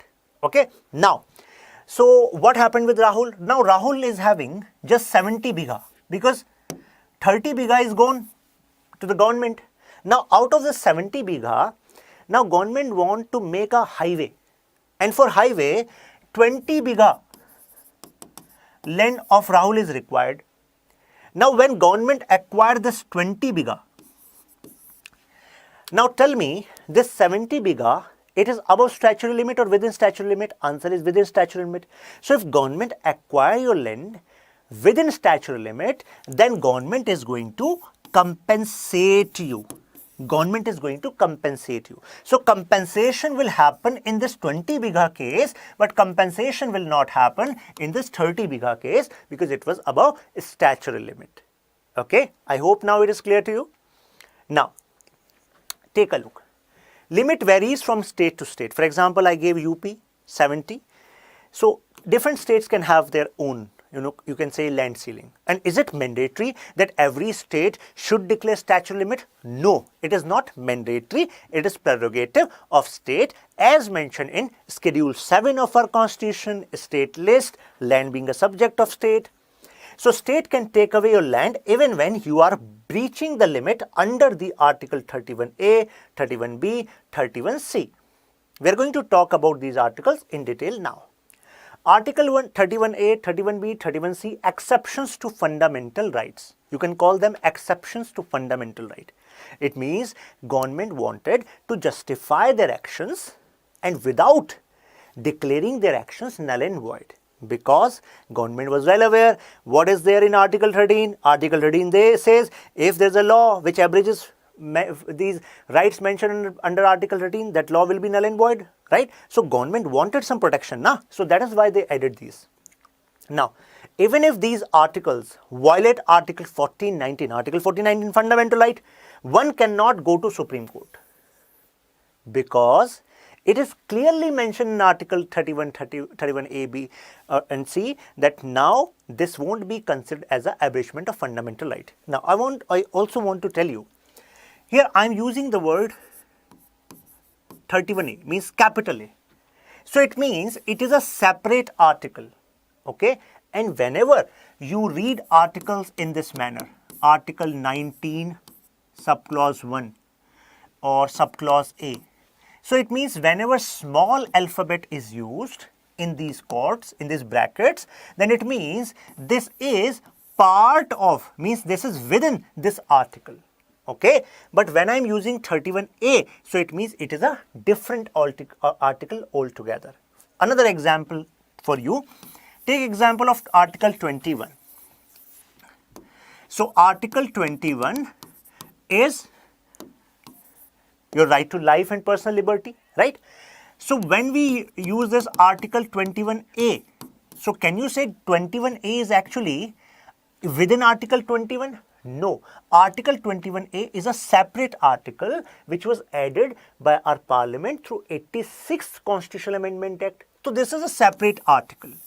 So there can be an amendment where government add a particular article.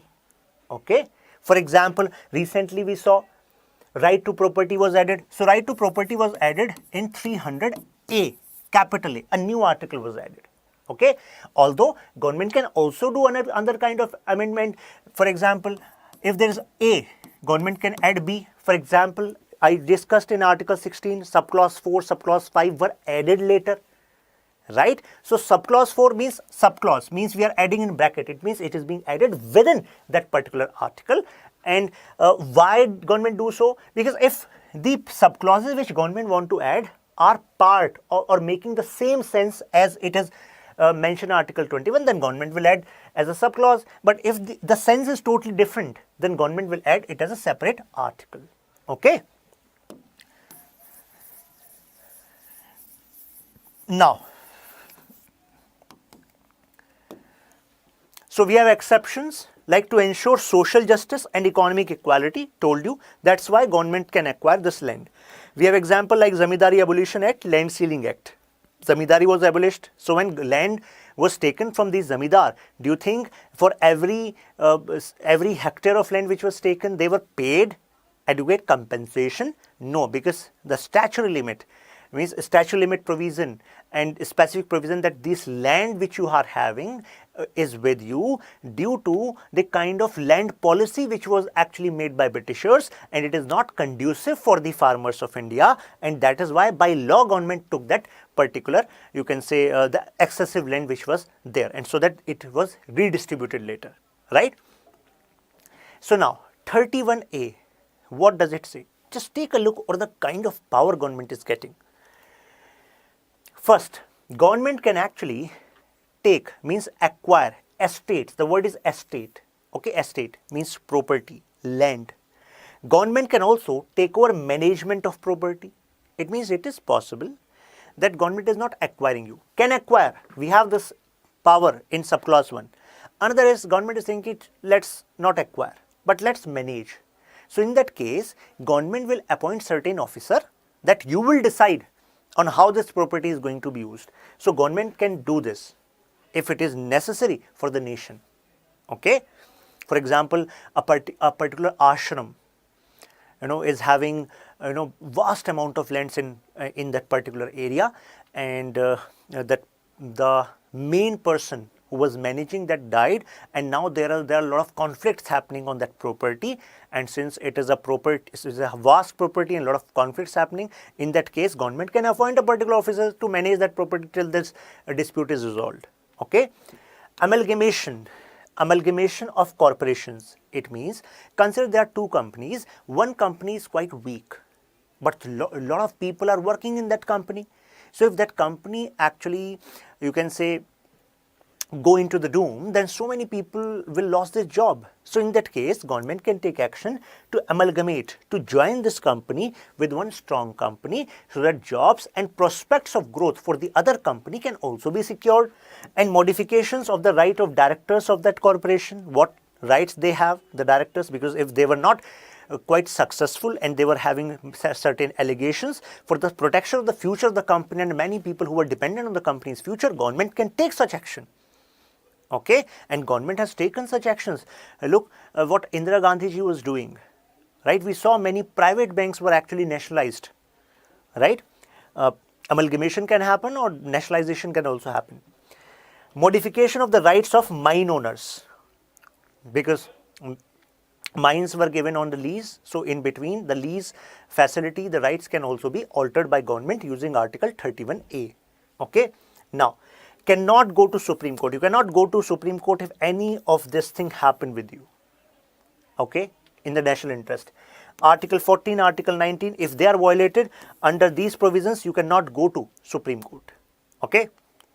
So expressively means clearly it is mentioned that if Article 14, 19 are violated, you cannot go to Supreme Court. Okay, you cannot say why only my company is amalgamated, why only my property is managed by government, why not others? This is against law. I'm not having equality before law, right? Why I'm not giving chance to present my case before court, before Supreme Court using, knocking the door of Supreme Court using Article 30. You cannot say that because Article 14, Article 19 are not available to you. Now, there's a beautiful, you can say, detail here.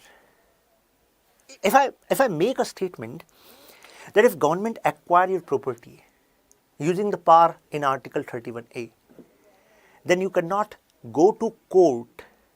You cannot go to court against such decision made by government. Tell me, the statement is true or false? Come on.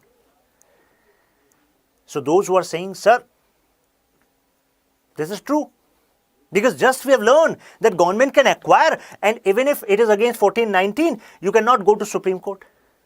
But my friends, in my statement, I have not used the word Supreme Court. I have used the word court. There is a difference between Supreme Court and court. The word Supreme Court was used here in Article 31A because now you are not having protection of these part as a fundamental right. But since you are having a right over your property, and if government acquire your property, you can go to local court. You can go to local court, but you cannot go to Supreme Court. You cannot say my fundamental right is abridged. And when you go to district court also, you cannot say my fundamental right is abridged, because they will actually analyze your case from the point of view that you have legal right over your property. Now court will assess whether there's a rationale behind such acquisition or not. Right? ऐसा तो नहीं है that the person who is a district magistrate who is acquiring this property, and this property belongs to some ex-girlfriend. Right? That movie you must have seen, na? मेरा इंतकाम देखेगी. अगर आप सोच रहे हो वैसा आप कर लेंगे, if you're thinking this can happen, मेरा इंतकाम देखेगी, then that person can go to court and court will ask you, you are district magistrate, but you cannot take arbitrary action. Give the rationale. Okay? So some things are fine in movie, but in reality, we have some layers of law in place. Right? So you have to use your mind when you exercise your power. Power is not the only thing. Now, Article 31B, laws enacted under 9th schedule. So, what is the story of 9th schedule? Government actually made a box, consider 9th schedule as a box, a protection box that government said that we are adding 9th schedule, and whatever law we are going to mention in 9th schedule, that will be beyond the judicial review or power exercised by Supreme Court using Article 13. It means we are adding a schedule, adding a list, list in the last of our constitution, 9th schedule, and whatever law, 1, 2, 3, no matter how many laws we add here, it means now these laws are getting some protection from Article 13. Okay? Now, so Constitution by First Amendment Act 1951. So it was done during the rule of Jawaharlal Nehru. Okay? He did this legal change. Okay? Constitutional change. Why? Because so that the sanctity of the laws which Nehruji was doing, enacting at that point of time, primarily land reforms. Because why it was necessary to add 9th schedule and to give protection over Article 13? Because, my friends, till that point of time, this right to property was there in fundamental right. Right? To make sure that the laws which are made by the government of the time are legally protected, and these should not be declared null and void. That is why this protection was added. Later, it was that this right to property was repealed. But earlier, this protection mechanism was made. Against principle of justice, government can misuse it. So these are some points here. Can insert unlimited laws into immune it. Means we are saying that adding the schedule 9 was having a lot of debate, that this can be misused against principle of justice. Because if any law is added there, then you cannot actually have protection of review by Supreme Court. Right? Can insert unlimited laws here because there was no limitation mentioned here. Now validity cannot be questioned. So that is why such action was actually questioned. Now, what happened? 13 laws in the beginning, and there were around 282 laws now. Okay? So now if I ask whether this 9th schedule still have that protection, that judicial review cannot be applied, No. We have this IR Coelho case, and this IR Coelho case, Supreme Court interpreted that violating fundamental rights, if this is happening, you can act, in this case, judicial review can happen. It means cannot go to Supreme Court under Article 32. This is what Schedule 9 was saying. But laws under 9th schedule after this date, means 24th April 1973, won't be immune. It means laws which were added by previous governments in 9th schedule, they will be immune. Means Supreme Court is not going to use judicial review power under Article 13 over those. Okay? उन पे नजर नहीं डालेगी Supreme Court. But those who are added later, as per our Coelho case, now we are going to use judicial review. Okay? So I think you will understand that this is a good initiative, right? Good interpretation. Misuse of 9th schedule could have been stopped. Now, Article 31C, the last part, introduction of 25th Constitutional Amendment Act. By this, Article 31C was added.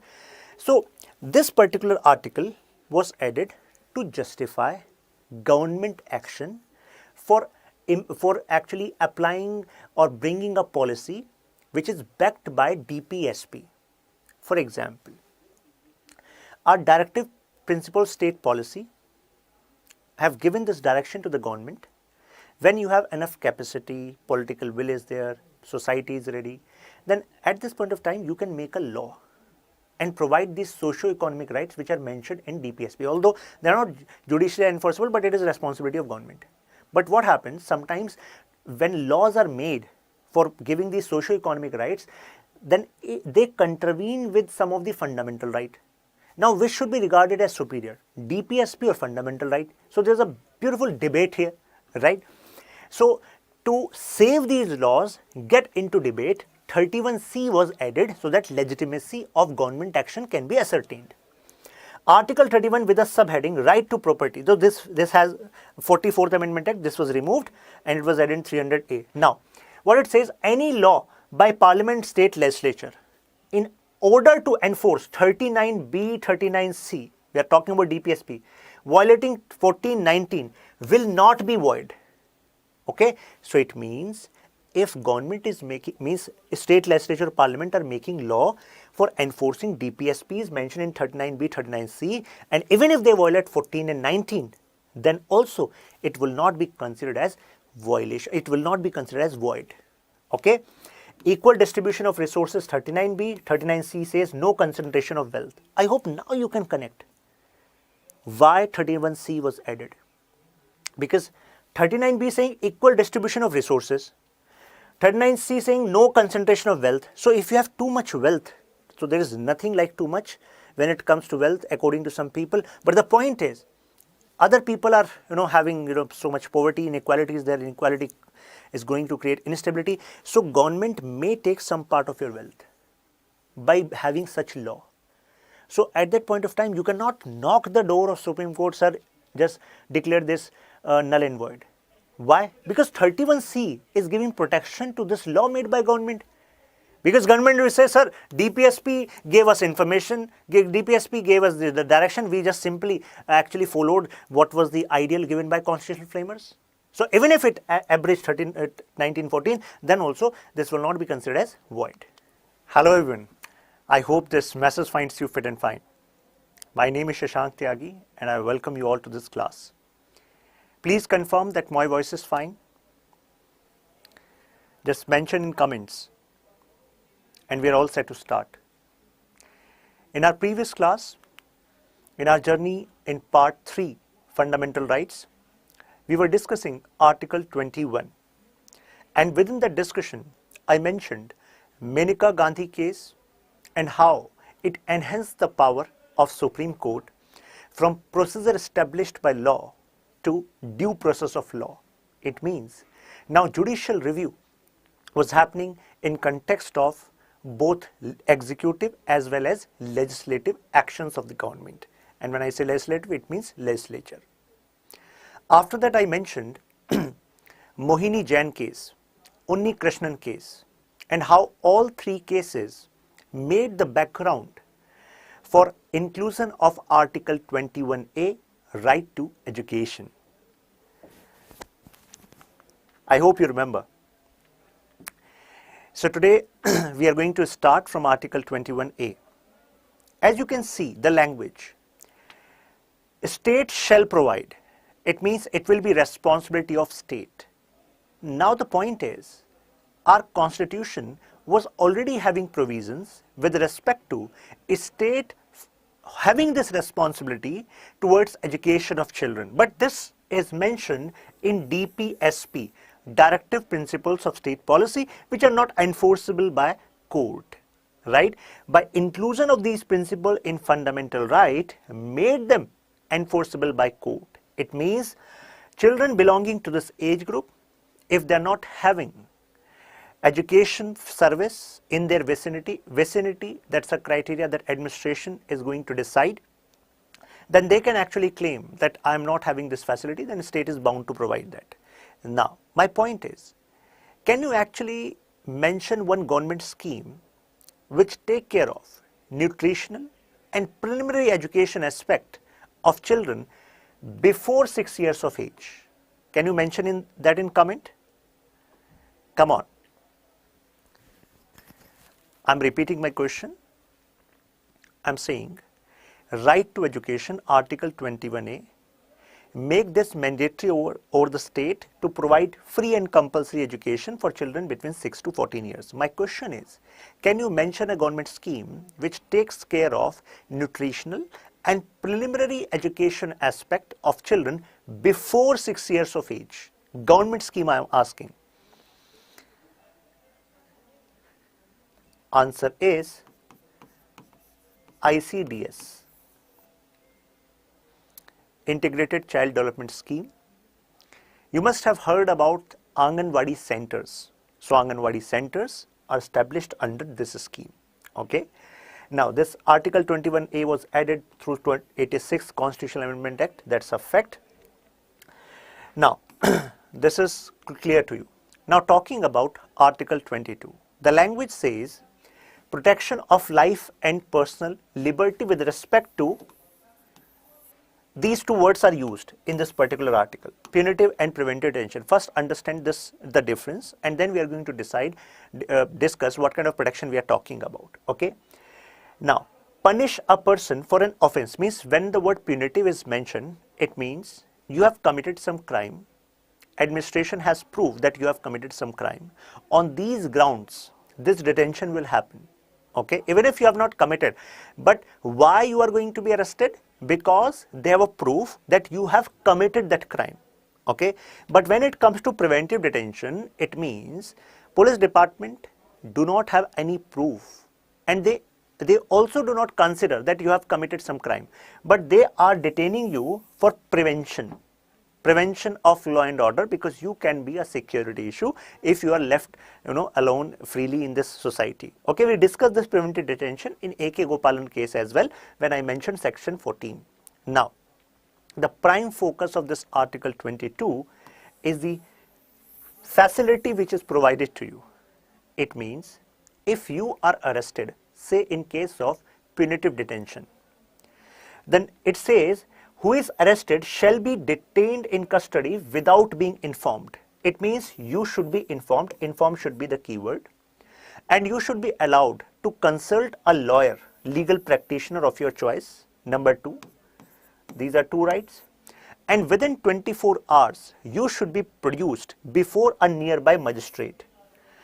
And this particular provision is also connected with this fact that if magistrate allows that you should be free, then you should be free. Okay, it means your detention beyond 24 hours will happen only on the direction of magistrate. So this protection is available to you in case of arrest. That is what, or you can say detention, that is what Article 22 is talking about. Also keep in mind, these rights are not available to enemy alien or person detained under preventive detention law. Now, I'm asking, consider someone is arrested, for example, in case of Delhi riots. Many people were arrested under UAPA, okay, Unlawful Activities Prevention Act. Okay. Is it mandatory that if someone is arrested under UAPA, that person should be produced before magistrate within 24 hours? This is a question in front of you because there were many articles in news regarding UAPA and some of the provisions which were questioned that these are draconian provisions and abused. So that's a question from you, for you. UAPA, star point. Okay. Now, the 44th Amendment Act 1978, so it reduced the period of detention about obtaining the opinion of an advisory board from 3 to 2 years. Now, what is the context? In case you are detained in, say, with regard to preventive detention, then the law says you cannot be detained beyond 3 months. If you are detained beyond 3 months, then it can be done on the direction of an advisory board, and High Court judges can be member of this advisory board. Okay. Now, but 3-month detention can be done, right? Now, 44th Amendment Act 1978, it reduced this 3 months to 2 months, right? But the point is, the fact is that it is not applied. That is why I am saying this provision is not yet been brought to force, hence the original period of 3 months is still continuing. So these are the example of some preventive detention laws. You must have heard about MISA, Maintenance of Internal Security Act, right? Some provisions like TADA, POTA, so they have some provisions with regard to this. This is UAP, Unlawful Activities Prevention Act, which I have just given you as a star point. Now, we need to talk about right against exploitation. Here we talk about 2 articles only, Article 23, Article 24. Article 23, it says prohibition of human trafficking and forced labor. And within this, it mentions word like human trafficking. What is human trafficking? It is buying and selling of human. Okay. If such thing is happening with you, then it is against your fundamental right as mentioned under Article 23. Okay. What punishment will be given if such thing is happening with you? That is not mentioned in Article 23. Okay. For this, you need to refer a specific law made by Parliament in this regard. Apart from this, begar, bonded labor, forced labor, they are also prohibited under Article 23. Now I am making a statement, I expect you to answer. Okay. Statement is, a state cannot make any law compelling people to work without giving them due of their labor. You have to tell me the statement is true or false. I am repeating my sentence because I mentioned that forced labor is against Article 20, forced labor is against a fundamental right. It is mentioned in Article 23. I am saying state/government, means I am referring to government, cannot make any law making citizens do some work, binding you do some work without any due payment regarding your labor which you have done. So that statement is true or false? Come on. And it is a rapid fire round, so I request your responses to be quicker. Welcome Sanjay, Sajal, Chelvaraj.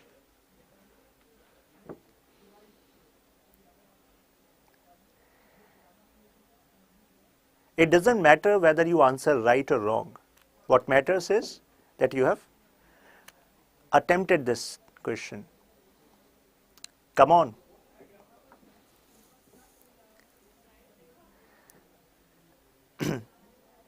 Should I repeat the question? Everyone, bring your presence into the comment box. जिंदा हैं तो जिंदा नजर आना भी जरूरी है. So here you can do that by being in this comment box.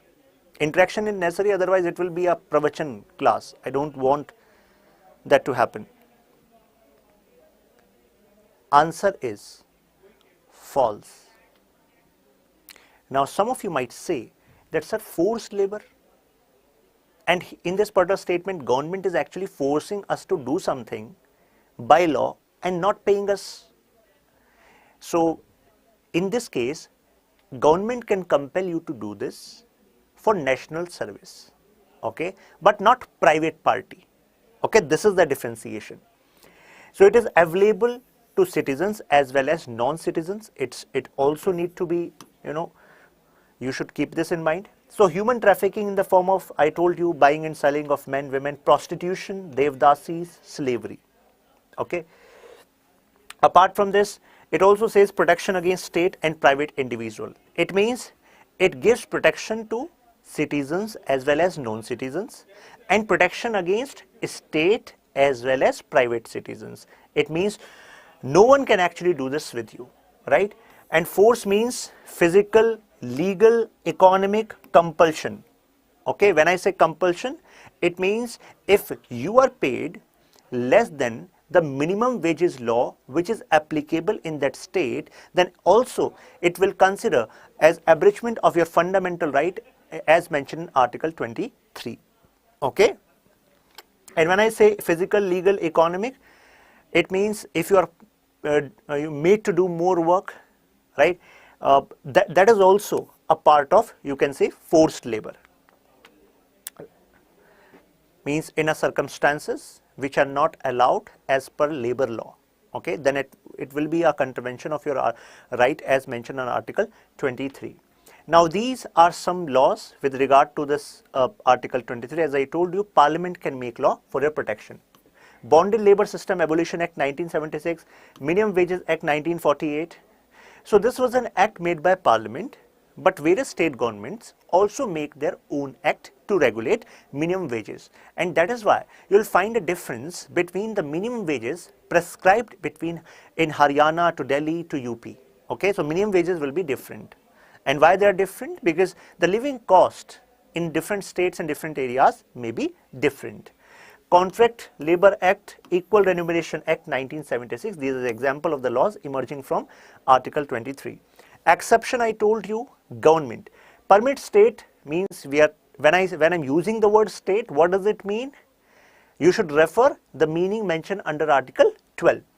To impose compulsory service for public purpose. Okay, for example, what is happening in Ukraine, you know, right now Ukrainian government is training their civilian for military purpose, right? If such circumstances occur in India, then Indian government can also do, right? And now you cannot say ki how much we are going to be paid for this work which you are compelling us to do. Then government will, and you are saying this will be abridgment of our Article 23, then government will say also read exception. Okay. So military service, social service, anything can be asked. Okay. No discrimination, caste, race, religion, class only. Means in this case there will be no discrimination, and these are the 4 criteria which are mentioned. Then we have Article 24, which talks about exploitation of child labor, or you can say child. So it is related to child labor. Please understand this particular article in 2 parts. It means what provision says in our constitution and what different laws says. What is the legal standpoint with respect to Article 24? Now, prohibition of employment of children, factories, etc. And why it was needed? Reason is that children are most ill-represented section of our society. For example, if women have certain issues, they think they are not having their rights in place, rights are not being enforced, then they can make association, they can ask, they can do, you can say, a movement. If a particular section, caste, are not having their rights entertained or they want more rights, they can also have a movement, they can also pressurize government. But do you think same can be done by children? No. That is why it is our responsibility to ensure the rights of children, right? Because you should think that if this is the reality of our society, so you should think in a scale manner, how it impacts the major landscape or the potential of Indian society, right? It is going to compromise on that. So it forbids employment of children below 14 years of age in dangerous jobs like factories and mines, did not prohibit their employment in any harmless or innocent work. Now, please understand, there was a lot of, you can say, debate on this provision earlier. Interpretation was complete prohibition. But as it was found, that time and again, reality is found that many people, many children below 14 years, they are engaged into various dhaba and other activities, and even family work as well. And there was another side, many government officials used to abuse this particular reality and barge into some work which is conducted by some, you can say, family together, and they are engaging some children. For example, Firozabad, you must have heard about the Bengal industry. So taking into consideration, now the idea is that they cannot be allowed to work in harmful circumstances. Another is they cannot be allowed to work in school time, okay, and beyond school time they can only be engaged in family work, that is safe, okay. So this was the definition. Although many child right activists were against this definition, some child right activists were in support of this definition. At least abuse of these families will stop. At least by this, many children will be actually getting opportunity to go into schools. Now, there are certain laws which you should keep in mind. For example, Child Labor Law, Prohibition Regulation Act 1986, renamed as Child and Adolescent Labor. Now, we have a law specifically establishing a statutory institution at the level of union as well as state for the protection of child rights in India. At the national level, we call it NCPCR. It means National Commission for Protection of Child Right, and at the state level, State Commission for Protection of Child Right. So whenever it comes to the debate that whether child rights are being enforced, so at the state level you should put a question on SPCR, what is the status? You should conduct surveys, you should, you can say, channelize support from various stakeholders, be it civil society or government departments. You should ensure that. So SCPCR at state and NCPSR at the central level. Employment of Children Act 1938, Factories Act 1948. So these acts are still continuing. Mines Act 1952, Plantation Labor Act 1951, Beedi and Cigar Workers Act 1966. We have Children Rehabilitation and Welfare Fund. Now, please understand, from legal standpoint, our children are divided into two categories. Number one, children in conflict with law. Let me note it down so that you can connect it.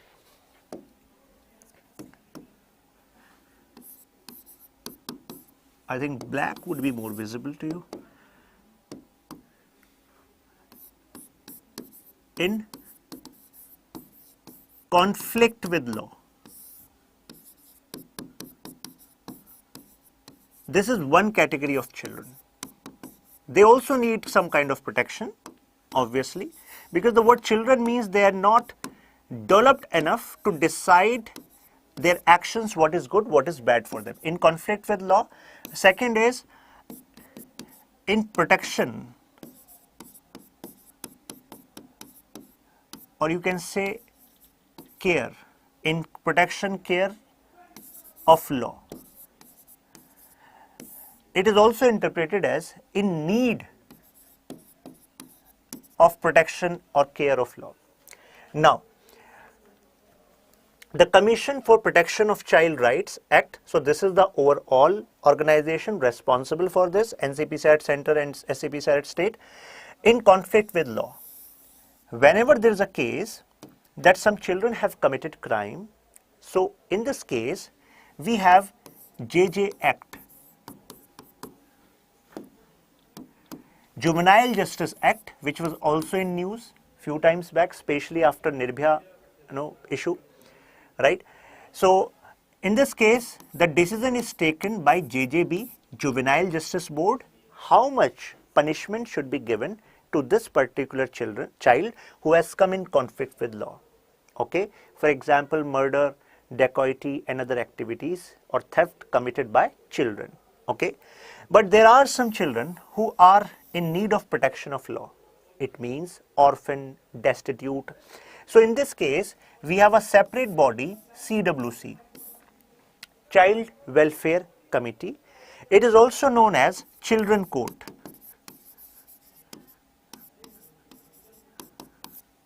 Okay, so two separate mechanisms are in place. And with respect to the definition of children in JJ Act, it was amended.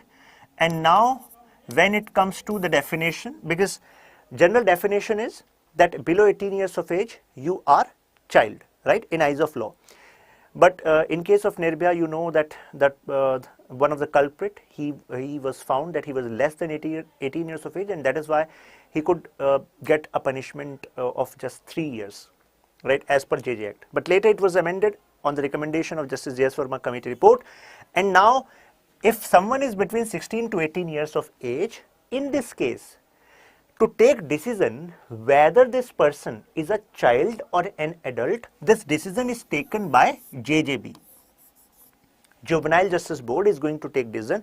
If JJB said that person is 17, but the mentality of that person with which that person committed crime is an adult mentality, in that case, now that child, earlier we were considering that person as child, now since JJB has declared him as adult or her as adult, now that person will be transferred to for a trial in normal court, means a sessions court if this is a case of crime, right? I hope it is clear. Now, coming to right to freedom of religion, right? So we have two articles in this case, Article 25, Article 26. The major difference between two articles is that Article 25 deals with individual freedom with respect to religion. And when it comes to Article 26, it talks about religious, your freedom related to religion, but in terms of group institution, so that rights associated with managing the affairs of that particular, you can say, institution. Now, just check this question out. Right to freedom of religion means religious instruction shall be provided in all government education institutions. It's a quite direct question. I would appreciate if you attempt this question. Come on. I hope this is visible on your screen. Yes. Please answer in comments.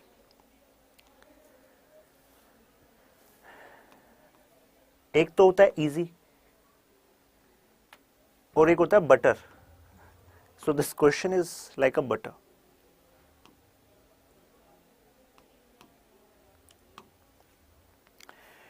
Religious instruction shall be provided in all education institutions. So this statement is wrong. No such case is there. Okay. Right to religion does not mean that in all the institutions this religious instruction will be provided. A state shall encourage religious thinking. Why would state encourage religious thinking? Bakwas hai ye, right? Give preference to person with religious bent of mind. Sarasar galat. Now, person shall have right to establish institution for religious and educational purposes. This is correct. So this is one of the right you have in right to freedom of religion. So answer is C. Okay.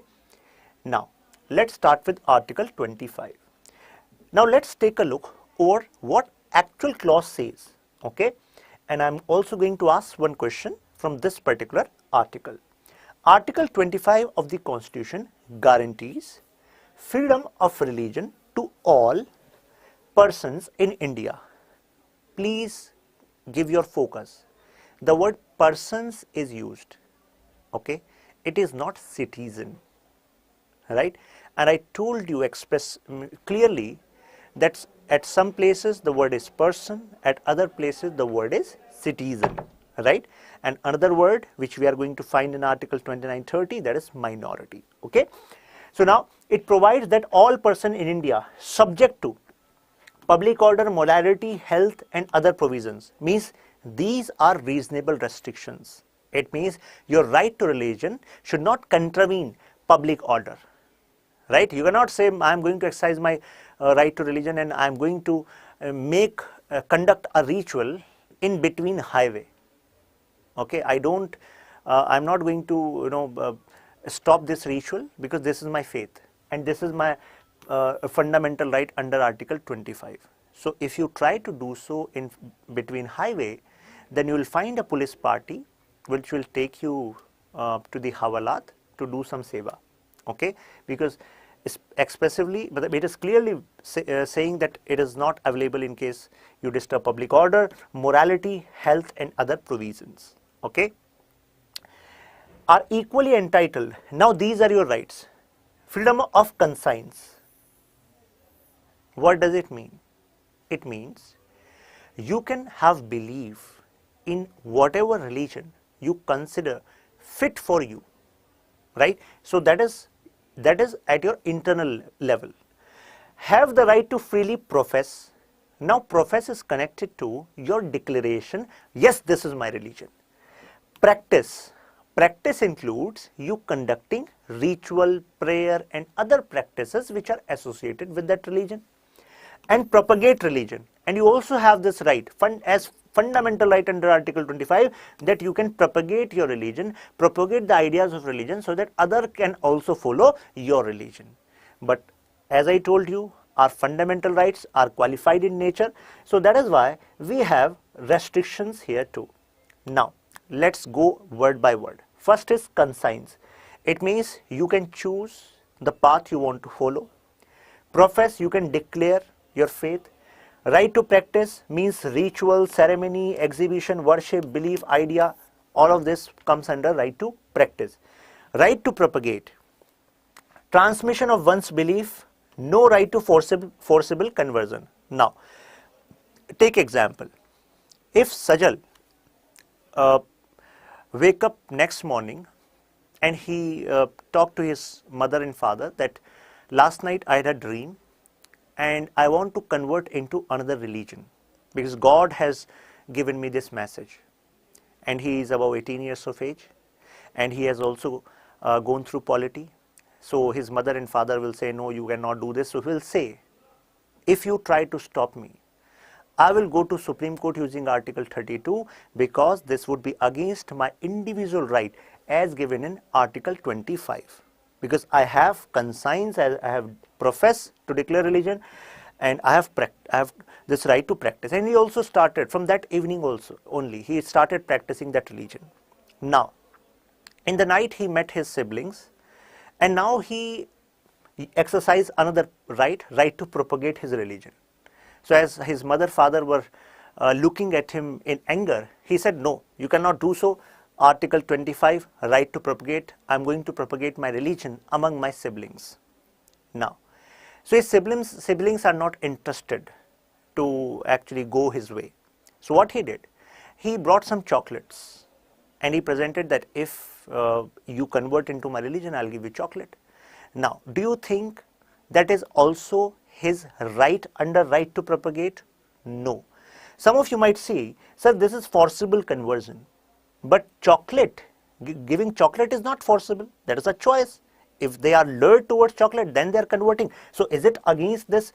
Is it covered under this? No, it is not covered. It means when I say forcible conversion, it includes whether you must use muscle power or whether you use any kind of arm twisting or whether you lure that person for any kind of money or gifts. That will also be considered as you can say that will be considered as illegal. Okay, that is not covered under your right to propagate. Now, it further provides that this article shall not effectively affect existing law and shall not prevent the state from making any law relating to. What does it mean? It means you have this right, but a state can actually intervene in your religion also in case regulation or restriction of any economic, financial, political, any secular activity associated with religion practice. Consider your practice, your ritual is contravening into fundamental right of a large section. Can state allow you to do that? No, state cannot allow you to do that. Take example of triple talaq, Sabrimala temple issue. What was happening? In Sabrimala temple issue also, one section was saying those who were restricting the entry of women into Sabrimala temple, they were saying that Supreme Court analysis or judgment is against our Article 25 and 26. Why 25? They were saying this is our individual belief that women should not be allowed because Lord Ayappa is celibate, brahmacharya.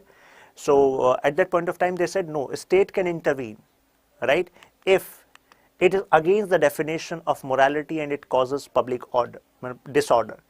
So and you know, in this particular judgment, this word also became popular, constitutional morality, right, and UPSC also asked question from that. Now, providing social welfare and reform, and you can also see that Sabrimala judgment or triple talaq judgment are considered as a reform, and this has been done by state. Opening of Hindu religious institutions of public character for all classes, sections of the Hindus. This is expressly mentioned in under Article 25. Now, some of you might think, why constitution framers specifically mentioned the case of Hindus? Why not other religion? First of all, you should know who are covered under this definition of word Hindu. And there's a debate over it, obviously. But the definition include Hindus, Sikhs and Jains. Apart from this, you should also know that why this provision is mentioned specifically on Hindus, because in Hindus it is found due to this caste discrimination, a section of our population is not allowed to access these religious locations, for example, our temples. So this is against their Article 25. This is clearly mentioned in our Article 25. Okay. Now, recently you saw hijab debate, right? And some parents were saying, if we have to choose between hijab and education, we are going to choose hijab. Because what is happening is against our Article 25, because it is part of our right to practice our religion. So on this point, this judgment by Karnataka government that we are going to bring uniformity in uniform, right, and there will be a common code and hijab will not be allowed in school. So on this point, the counter argument was hijab is integral part of Islam. Can state intervene into a practice which is integral part of a religion? So now what is integral part of religion? This particular debate started from this Tilkayat Shri Govindalaji Maharaj case. So what Supreme Court said here, held that test to determine the actual status, whether this particular practice is an integral part of religion, it will be based on the belief which is held by majority of people of that religion. This was the analysis. You can read. What is an integral part of religious, whether it is regarded as integral to the community, that religion or not. So community is going to be, understanding the community is going to the basis to decide whether it is integral or not. Okay, for example, kirpan, kada. So these are considered as integral for Sikh because it was given as a sermon by the Guru. But same is not true. It is said that same is not true with respect to Islam. There's a debate going on. Some say it is, some say it is not. But you should know the case and what Supreme Court said, how it is going to be determined. So it is not going to be a unilateral decision of state. It will be based on the specific community. Now these rights are subject to public order, morality, as I told you, and state is permitted to. What state can do? Regulate, restrict, economic, financial, political. I have already told you. Provide social welfare and reform to all classes and sections of Hindus. I told you. Now, next article 26 is freedom to manage religious affairs. So when I say religious affairs, it means it is also about managing movable, immovable properties. So it means we are talking about ashrams, madrasas, temples, gurdwaras. So now every religious denomination means a organization which belongs to a particular religion. Okay, because if there is an ashram, so that ashram must be registered in someone's name. There must be some group which is actually taking care of this particular area. So the right to establish, you have right to establish, maintain institutions for religious and charitable purpose. This is a fundamental right under Article 26. Now, subject to public order, morality, health, every religious denomination shall have this right. Okay, and what the rights include? You can manage this institution, establish and manage, to manage its own affairs and matters of religion. Now, this was the basis, this was one of the basis of the section which was opposing the move of Supreme Court in Sabrimala case.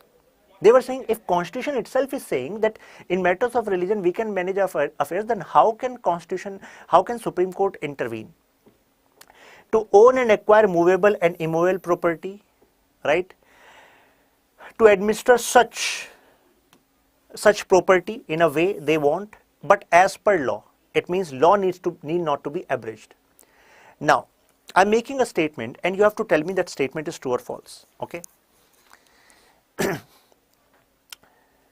As per under Article 26, a particular religious group has the right to manage its affairs. As an extension of this right, a particular religious group can excommunicate a particular person from religion. So that statement is true or false? Those who are wondering what is excommunication, it means you will be considered out of religion.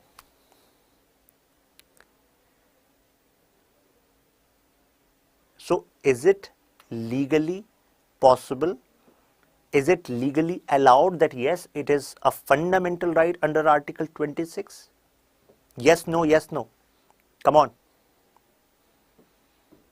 Question समझ में आया आपको? So answer is, it is not allowed. Okay. So prevention of excommunication, and this was Saifuddin Sahib versus State of Bombay case in 1962, and in this case it was cleared. Excommunication means, I told you, the exclusion or expulsion of a person from a community or group which she was a member, and in this case excommunication was declared void. Okay, it should be clear to you. Now, three conditions of religious institution. I'm using the word religious institution now. So what is religious institution? Can one fine day Sanjay Bassi wala, so he can actually come up and say, I'm purchasing a property and this property should be considered as religious institution. So there's a criteria to that. First of all, collection of individuals who have system of belief which they regard as conducive to their spiritual well-being. This is one condition, because this is a religious institution. It is not a private institution. It is not an individual. It is group of individuals who are part of religion. Now, common organization should be there and designate. So they should have a distinct name. So this is the criteria to decide whether this institution is a religious institution or not. Please remember these kind of details, because UPSC play on these lines, and these are the kind of statements we often miss while reading Laxmikanth. Now, talking about Article 27, freedom from tax and promotion. It simply means government cannot impose a tax for promotion of a particular religion. What does it mean? It means one fine day, if one leader actually stood up and on television and he says, Bhaiyo aur Behno, aaj raat 8 baje se, from today, from 8 p.m., now we are imposing another cess, that is Hindu Vriddhi cess. So can this happen legally? No. It will be considered as a contravention of Article 27. Okay. This example was given so that it can connect well in your mind. Okay. Otherwise, we should have, since you have to be part of system, then you should be authentic and you should be neutral in your learning, understanding and then expression. Please keep in mind. So no tax can be imposed for promotion of a particular religion. First of all, it prohibits only levy of tax. It means there's a difference between tax and fee. Fee can be taken from people who are participating in a particular, you can say, religious congregation or particular area. But tax is different. Tax is imposed on a particular category of people. Let me tell you the difference. If Kumbh Mela case is referred, so as you go to Kumbh Mela, so you will find that you have to pay a fees, a minimum fees of 5, 10, 15 rupees. So this fee is collected by government, and then government department spend this money for upkeeping of that area. So at that point of time, you cannot say, oh, government is actually using this money which government has got as a revenue for promoting a particular religion. No, because that was a fee. That was not a tax. Okay, it was not taken from all. It was taken from those who were coming into that area for getting the service of that area. Okay, no public money collected through taxes. It means one is you cannot impose tax to promote. Other is the revenue you have, you cannot use that revenue for promotion of a particular religion. Okay, that would be against secular credentials. So you can see that Article 27 is representing secularism. Favoring, patronizing a particular religion, that is prohibited. Okay, purpose क्या है इसका? To control secular administration or religious institution, not to promote and maintain religion. So it is quite clear to you. I've explained this. What does it mean? Now, Article 28, talking about allowing or disallowing religious instructions in institutions. So just read Article 28 subclause 1. It mentions the word wholly maintained. No religious instruction shall be provided in any education institution wholly maintained out of state funds. And UPSC play on these words: wholly maintained, administered, established, funded, right? So you need to give attention to these details. Everything will be clear. Nothing in clause 1 shall apply to any education institution which is administered by state. Now, there's a difference. Wholly maintained by state means government is funding the whole institution as well as administering the whole institution, whole upkeep, so totally owned by a state. But in this case, it is administered by state, but established under any endowment, trust which requires that religious instruction shall be imparted in that institution. For example, what happened? Some you can say businessmen came together, they established a trust and they pooled their money, okay, and they established an education institution.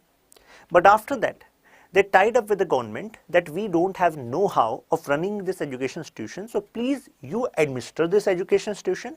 It means when it comes to appointment of teachers, principal, staff, so these government employees will be administered by the government, and government official of that particular district will take care of the administration. But the establishment was happened by trust. So in that case, this subclause 1 is not going to be applicable. Okay, religious instruction may be given, but the word is may be given. I have not said you are compelled to actually be there and listen to those religious instructions. There is a difference between the two. As of now, we are talking about given or not given.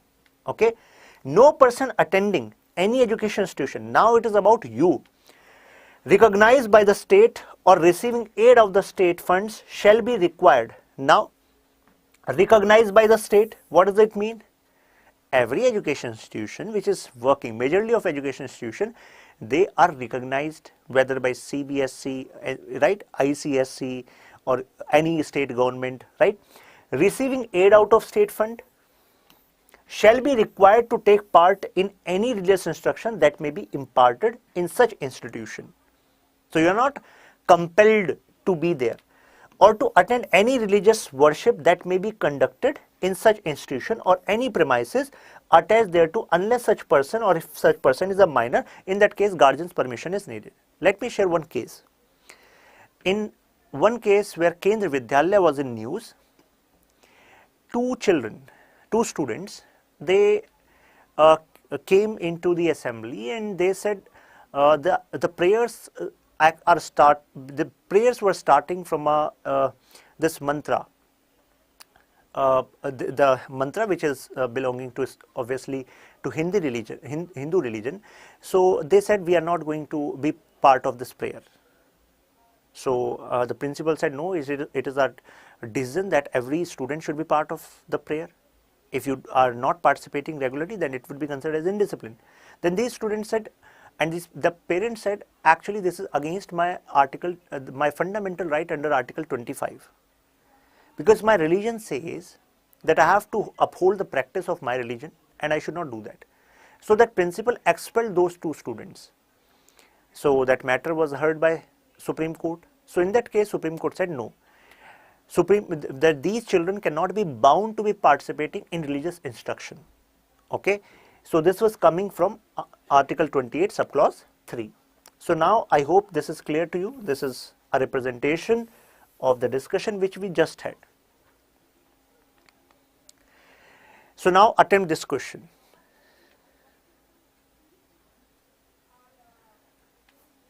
Institutions administered by state, established under any trust, government school, state university. Article 28 is applicable on. Come on. This is a good question. Take note, the word is administered. And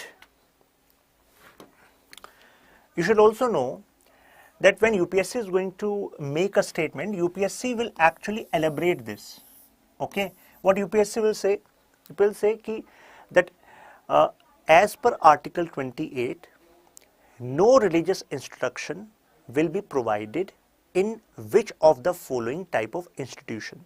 This is how a statement will be expanded here. Consider this as a statement. Okay, then these options will be given. Then tell me what is the right answer. First of all, the word is administered, and I have already told you when I was explaining subclause 2 of Article 28 that please remember, these religious instructions are banned in wholly maintained institution, but it is administered, so it means this should not be the answer. Established under any trust, and within subclause 2 I also mentioned the trust case, so this cannot be the answer. A government school means wholly, wholly owned by a state, so it means this is true. A state university, it means it is also about government wholly maintained, so it means answer is 3 and 4. Okay, now I'm making last statement of my class. I hope all of you are doing great. Please confirm me that my voice is fine and you are all set to start. Then we are going to start. So comment section is open for you. So today we are going to discuss Article 19 to Article 22, right to freedom. Along with this, we are going to discuss all important cases pertaining to these provisions, and we are also going to attempt some important MCQs. All of you are welcome to ask your doubts regarding these articles.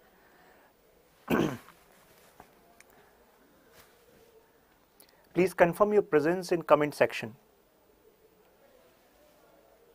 that everything is fine.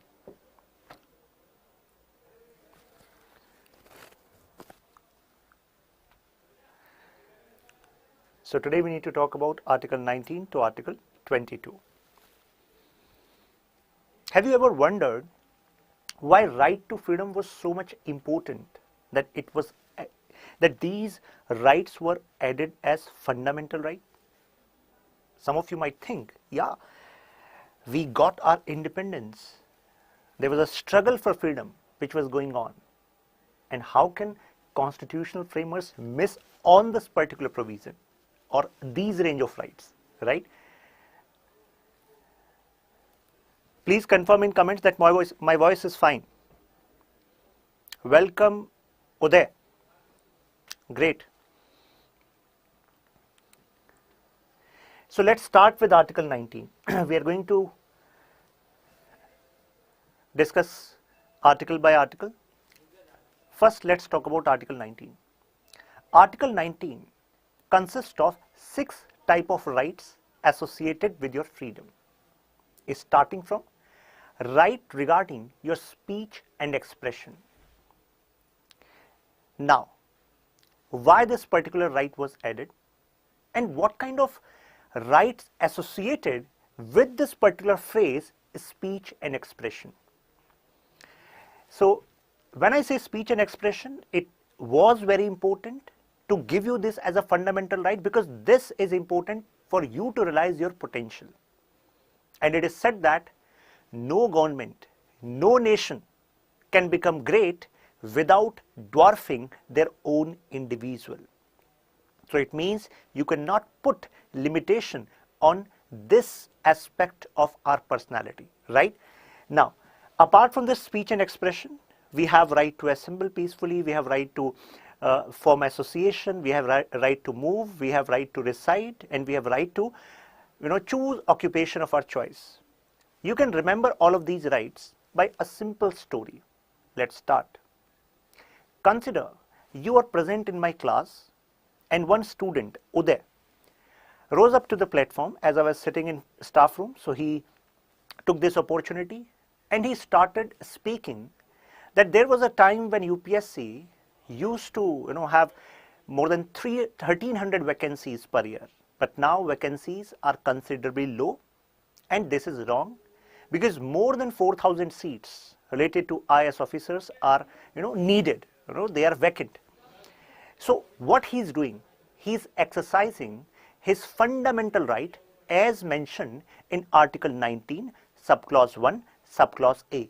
Please remember, all these 6 rights are mentioned in Article 19, subclause 1, because subclause 2 pertains to reasonable restrictions related to Article 19. Okay? So all 6 rights in subclause 1. Now, so just remember from Uday's story. First he started speaking.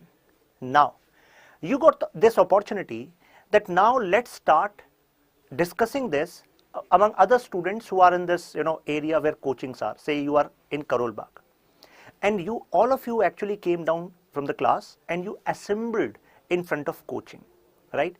And there Uday started speaking, saying that in 2015 our senior aspirants, they fought a battle, and thereby finally government increased the number of attempts. Earlier number of attempts for general category were 4, then they were increased to 6. So we can have same kind of battle, and thereby we can budge government, we can pressurize government to increase the number of seats. Now the point is, first he was speaking, now he make you all of you assemble. So all of you assembled. Now all of you are assembled, and many people were passing by. And you know what happens in India? If some 6-7 people or say 50 people are assembling, then other people who have nothing to do with you, they will also come and stand there. What is happening, right? So people were coming. But now many people were again and again asking, what is happening? Why you people are standing here? So at this point, Uday suggested, let's form an association. So he called up another student, Rohan. Rohan, bring a banner that All India UPSC Aspirant Association. So Rohan printed the banner and came with the banner, and now you have an association. So first step was speak, second was assemble, and third was banner of this association. So 3 rights are intact. Now, so all of you are assembled with your banner in Karol Bagh. But this country is run not from Karol Bagh, although people selected from Karol Bagh are running the country, but key decision makers are sitting where? Near Parliament Street. So at this point, all of you made a decision, let's move towards Parliament. So what you are doing? You are exercising your fundamental right as mentioned in Article 19, subclause 1, that you can move freely within Indian territory. So now you moved towards Parliament Street. So this was your 4th step. Now all of you were on this Parliament Street, and many cars were passing by of these politicians, and no one was actually stopping and asking you. So you were thinking कि इन्होंने तो हल्के में ले लिया हमको. No one is giving importance. So now you thought they are thinking that we are the students and we will go back in the evening to our PGs or rooms. Now to make your stand strong, you said all of us, let's reside there. Let's install temporary tents here. Because farmers also got something by installing tents. Let's install tents here. So now you started installing tents. Okay, I'm not talking about legal aspect. I'm just talking about what is going on there. Okay, and why you are doing. You are doing this that because in fundamental right, Article 19, subclause 1, you have next right to reside in any part of Indian territory. So you exercise this right. This was your interpretation, right? And you started, just sitting there, and you installed some tents. Now, then only no action was taken by government. So now one student suggested, it may be possible that we are lacking in something. What is that thing? So others suggested, we are not having media coverage. Farmers got success because they were hugely, they were covered internationally too. We are not having coverage even in local newspaper or local channels. So someone suggested we have to do something for TRP. Then you exercise your next fundamental right mentioned in Article 19 subclause 1, right to adopt occupation or profession of your choice. So now you gave this idea. So let's install some pakora shops there. So now media will cover the cream of India, the people who are preparing for civil service exam, intellectual students. Now they are bound to actually prepare pakoras sitting on this road. So now what you use this sixth right, right? So in this story, now just go back to the story from where you started. Right to freedom of speech and expression, Uday started. Aag to Uday ne lagai thi. Now, right to assemble anywhere without arms, peacefully, right? Second step was this. Right to form association, Rohan brought this banner. Right to move anywhere, you move towards Parliament Street. Right to reside anywhere and settle. Fifth right, that is why you installed tamboos there. Right to adopt occupation, profession. This is your sixth right, right? I hope now you will remember all these six rights mentioned in Article 19 subclause 1. Yes or no, yes or no? Now, you should remember some other details too. For example, Article 19 is applicable only for Indian citizens. Okay, these rights cannot be exercised. Means, although foreigners can come and they can actually speak, okay, they have this freedom, but they cannot say that if this freedom is abridged, I will go to Supreme Court.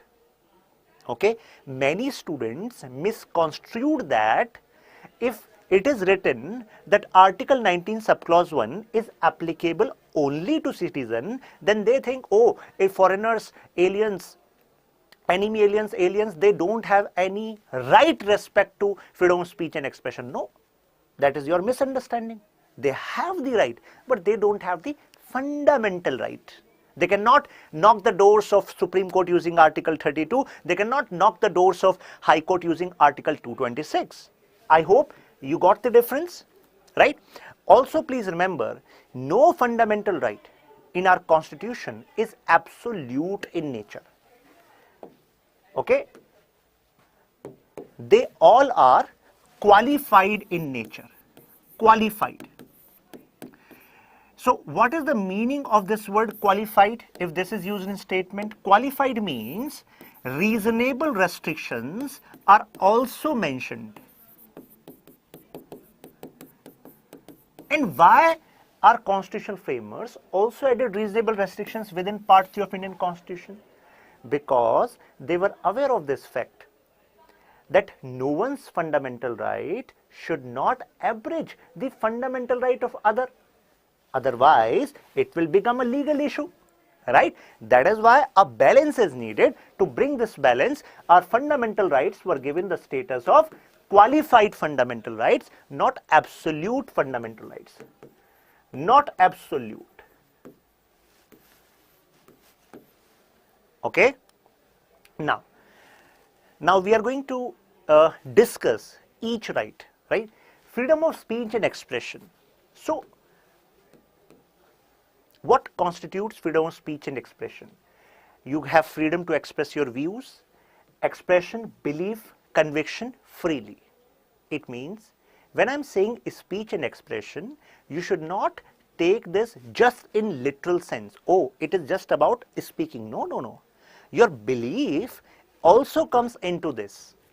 Please remember these kind of details, because a beautiful trap question, trap statements can be made on this and student will get confused. Okay, so belief is also part of this, because when you have belief, your belief is connected to your expression, right? Now, it also includes what you say from your mouth, writing, picturing, etc. Okay, for example, few years back, one cartoonist, Mr. Asim Trivedi, so a case was lodged against him using Information Technology Act, Section 66A. We are going to talk about this section in upcoming slides. But at that point of time, Asim Trivedi's advocate said, this is against Article 19 subclause 1 freedom of speech and expression as fundamental right of my client. At that point of time, court said your expression also includes picturing, and this Asim Trivedi made a cartoon of our national emblem which was derogatory in nature, right? And that is why it comes under reasonable restriction. Okay, so he exercises saying picturing is also speech and expression, but reasonable restriction does play on that. So when I'm saying reasonable restrictions again and again, so what constitutes reasonable restrictions? It includes if your expression is threat to sovereignty of India, integrity of India, security of India, public order. It means you are making a speech and due to this there's a law and order issue. Okay, so at that point of time you will see a knock on your door and police will say be our guest for some time and have food in jail. Okay, this can happen. Jail is at later stage. First you will go to havalat. Now contempt of court and defamation. Please remember these two also, because most of the students remember sovereignty, integrity, security, public order, right? But these two are also reasonable restriction, contempt of court and defamation. Okay. Now in Article 19, some rights are explicitly mentioned, but some rights, some fundamental rights are implicit as they are declared by honorable court time to time. When I'm saying honorable court, I'm talking about Supreme Court here, although interpretation power is with High Court as well. So these rights are coming under right to speech and expression. Okay, among these, some will seem obvious to you, and in some others, some students may have some dicey opinion. You should not have dicey opinion. Look, take a look. Right to propagate one's views as well as views of others. So this is your freedom of speech and expression. Okay. Freedom of press. Please remember, freedom of press is not mentioned in our constitution, but it is derived from Article 19 subclause 1. UPSC play game on these words: mentioned, derived, inspired, interpreted. So have some focus here. Okay, these are derived provisions. Okay, right to telecast. Right to telecast means government cannot stop telecasting service arbitrarily. Now take into consideration case of NDTV. All of you are aware about Mr. Ravish Kumar, and you also know that he is quite favorite of present government, right, as he is quite appreciative of ruling government at center, right? And that is why a few years back NDTV was banned, telecast was banned for one day. So advocate of NDTV said it is against Article 19 subclause 1 freedom of speech and expression, because right to telecast is also derived from here. So at this point of time, court said accepted right to telecast is there, but government has a ground there. Why they are stopping telecasting? Because it is creating a public order issue. Government think it is creating a public order issue. On this point, government stopped the telecast for one day. Okay, so no government has monopoly here, obviously, right? Government cannot say now there will be no channel, no private channel, only government channel will be there, and whole day you will have bhajan kirtan of the achievements of government on these channels, because that should not happen. This will be against freedom of speech and expression. Okay, now freedom of silence. Okay, but you should not exercise this right in this class. If I ask you some question, which I am going to ask when I am going to talk about some MCQs, so you should not exercise your right to silence. Okay, but you should know that right to silence is part of speech and expression, and it is a fundamental right. Okay, now right against bandh. Now bandh, what is bandh? For example, a political party or any organization, they say we are starting Bharat Bandh. On 11th say March, there will be Bharat Bandh. So against that Bandh, you have right. Okay, you can actually go to your office, you can go to your classroom. That Bandh cannot stop your, you can say, movement, right? Because this is from a political organization, right? Right to demonstrate, picketing, but not right to strike. Now, please remember, I'm making a statement, okay, to make you understand it more clearly, and I would appreciate if you respond. Which of the following statement is correct? चलिए एक ही statement बना रहे हैं. There's one statement. There is no right to strike. There is no right to strike in India, comma, although there is right to put forth your apprehensions before the establishment in a peaceful manner. Now tell me, my friends, this statement is true or false?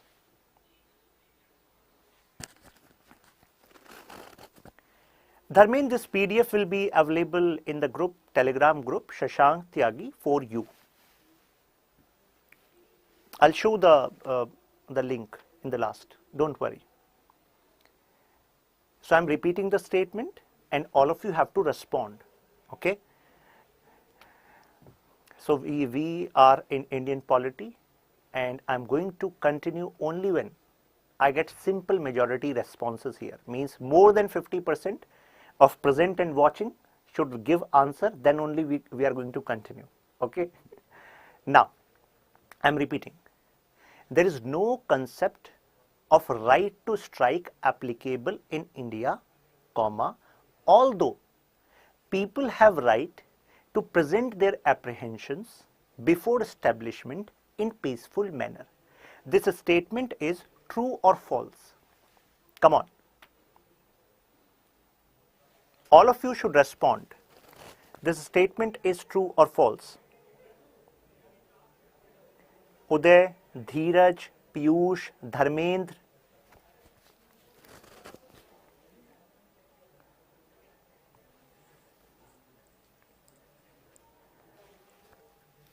I hope voice is fine, streaming is fine.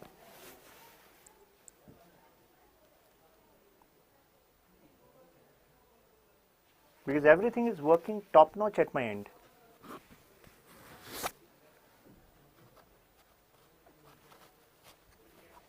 Yeah, so Ramay is saying true. Okay, what about others? Piyush is saying true, right? Dharmendra is saying true, right? So all of you are smart students. You have Shashi Yadav is asking the question. Piyush is saying, sir, voice is fine. Okay. I am repeating the question one last time again. Okay. Pankaj is saying true. All of you are united on true. Shashi, the question was right to strike. You can say go back into the streaming and you can actually listen to the question. Otherwise, it would be injustice for the students who are continuously listening to me clearly. I hope you will understand. Now, my friends, to your surprise, answer to this statement is false. It is false. Surprise? It is not a surprise. Now understand how it is false. Here I have mentioned right to demonstrate or picketing, but not right to strike, right?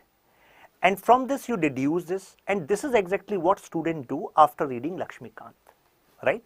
And now understand why it is false. Because right to strike is not a fundamental right. Means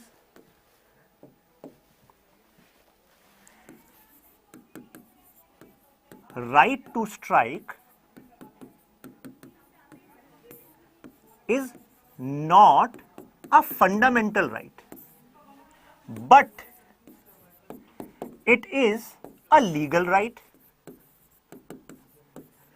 And now go back to my statement. I said right to strike is not applicable in India.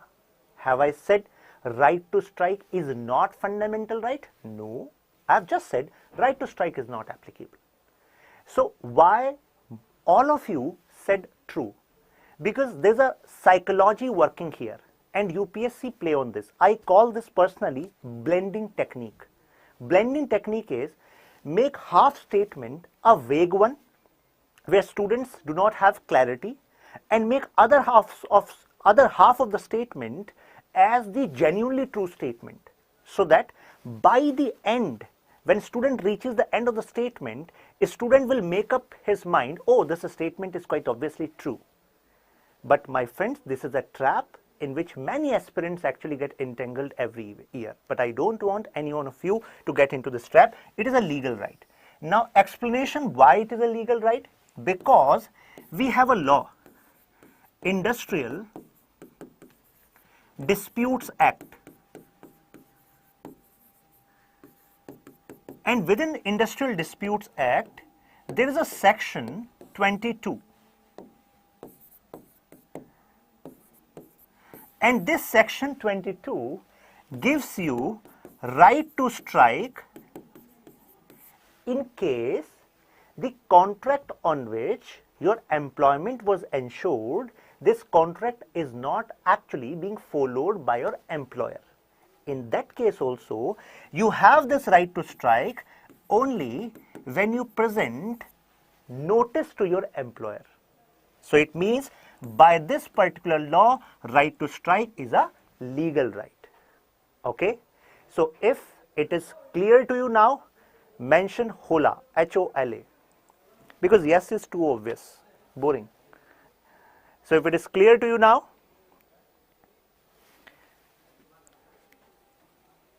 mention HOLA, HOLA in comments. And I hope now you are not going to make this mistake in exam. Saved you from one accident. Let's continue. In comments, everyone. And I would highly appreciate if you want your friends to join in this live session. You can share this link in your groups or with your friends. They can also participate in this question exercises, which are important for upcoming prelims. Let's see where students are moving. Chaliye. Now, take a look over this headline. Supreme Court upholds freedom of speech on internet. It means now your freedom of speech is also applicable with respect to internet. Okay? And strikes down draconian law.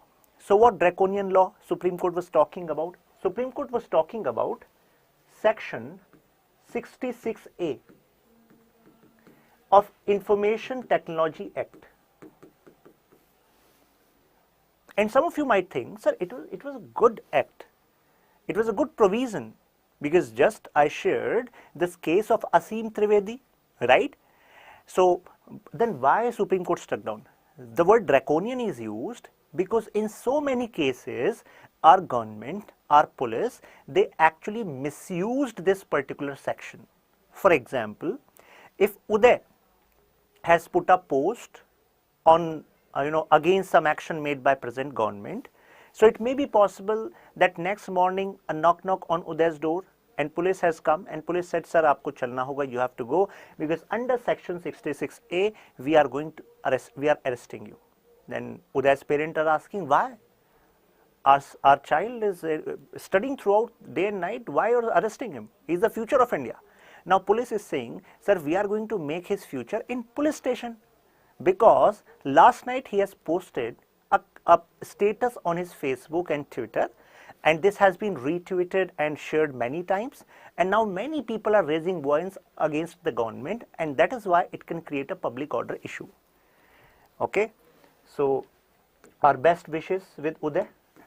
But Uday, you should remember, Supreme Court is in your favor. Supreme Court is saying section 66A should not be applicable because it was misused, right? But the reality is, to your surprise, that still in many cases it was found that local establishment, the police at the local level was unaware of this Supreme Court judgment. And in their charge sheet, they were actually adding this section 66A. Okay? Apart from section 66A, also remember two sections of IPC, section 153 and section 505. Please remember, these two sections of IPC are also used in case of hate speech, which was also in news, hate speech. It means if your speech is inciting mob to act in anger, and there's a probability of violence or animosity among public, then again a knock can be on your door, and the basis would be section 153 and section 505. If everything is clear until now, mention yes in comments. Now, apart from this, within your speech and expression, this homosexuality case can also be read. So India's Supreme Court decriminalizes homosexuality, historic LGBT community. You all know about Navtej Singh Johar versus Union of India, right? At this particular judgment, Supreme Court said, your sexuality is also a part of your expression, and your expression is your fundamental right under Article 19, subclause 1. Okay? Now, Article 19, subclause 2, freedom to assemble. Now, this freedom to assemble is assemble peacefully. When I say peacefully, it means without arms. Okay? Without arms. And when I say assemble, it includes, public meetings, demonstration, take out processions on public land only. You cannot do this, you cannot exercise this fundamental right on a private property. Okay? No violent protest, riots, assemblies involves arms could breach public peace. Okay? Now, I'm making a statement and you have to tell me the statement is true or false. Okay? Tireless study zone, answer to your question is yes. Now, no group or community is allowed to assemble with arms as an exercise of their right to assemble. I am repeating, no community or group in India is allowed to assemble with an arm, okay, as a matter of their right to assemble under Article 19, subclause 2. So what would be your response? The statement is true or false? Come on, fast. We have to make it like a rapid fire round. Then only I can add more value into your preparation in limited time, which we have right now. Come on, fast. Good response, Sajal, as was expected from you. Answer is false. Answer is false. The reason is because Sikh community is given exception. The Kripan was declared that this is essential part of their religion, and that is why they can assemble with Kripan. But obviously, this Kripan cannot be used for violence. Okay, I hope it is clear now. Reasonable restrictions are also there. Now you have two sections which are related to this restriction with respect to assembly. Please remember section 144 CPC and section 141 IPC. Magistrate can restrain assembly if meeting or procession cause obstruction, danger, damage, health or safety disturbance rights. In this case, assembly can be restricted. Now you cannot knock on the door of Supreme Court using Article 32 that my Article 19 subclause 2 is abridged. 5 or more persons, if they are assembling and section 141 of IPC is in place, then that particular act can be considered as a crime. Please remember, it was in place, right, many times during the farmers' protest as well. Also was applicable in many areas during this COVID first wave, second wave, right? Now, right to strike. I hope now it is clear to you. I have just shared this question. Answer is legal right. And this is legal right. I have already explained to you using section 22 of Industrial Disputes Act 1947. Or I have already explained this to you. Now, Article 19, subclause 3, freedom of association. Now, this is also your fundamental right. It means you can form association, union, cooperative society. Cooperative society word was later added. Okay. Now, I am making a statement and you have to tell me statement is true or false. Under Article 19, subclause 3, Indian citizens are given fundamental right to get their society, association registered with government. this statement is true or false? Come on fast, everyone. I am repeating again. Under Article 19, Subclause 3, Indian citizens are given right to form and register their association with Indian establishment or Indian government. A statement is true or false? Form and register, two words are used here. Come on. Everyone, Sudarshan, Uday, Piyush, Dharmendra, Sajal. It should be quick. Because in prelims, your responses are quick. Answer is false. एक तो होता है गलत, एक होता है सरासर category का गलत. सरासर wrong. Okay, this was sarasar. The reason is registered word is not mentioned here. Registered is not fundamental right. You can form your association, but it is not like, sir, that SDM is not registering our association. That SDM might be having some objections in mind related to the work you are going to pursue in that area, right? That is why the answer to the statement is false. Okay, you have right to form association, but right to get registered is not fundamental right. I hope you got it. If you got it, mention in comments. Right to form company, society, trade union, partnership, firm, club, etc. But the word is form.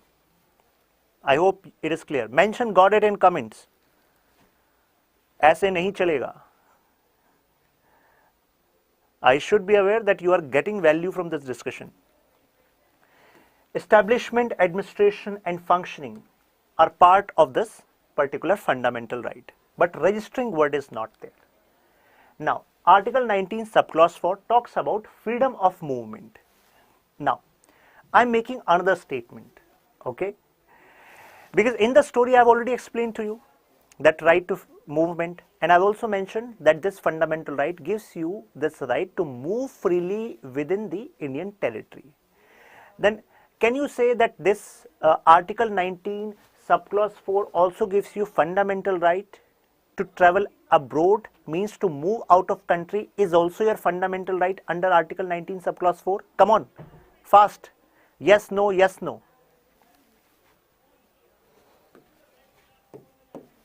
Now I am giving you another trap which UPSC may lay in the upcoming prelims. One statement is right to move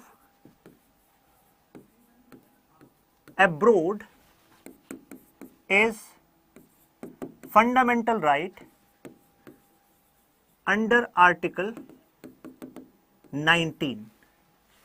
Tell me, answer to this is true or false?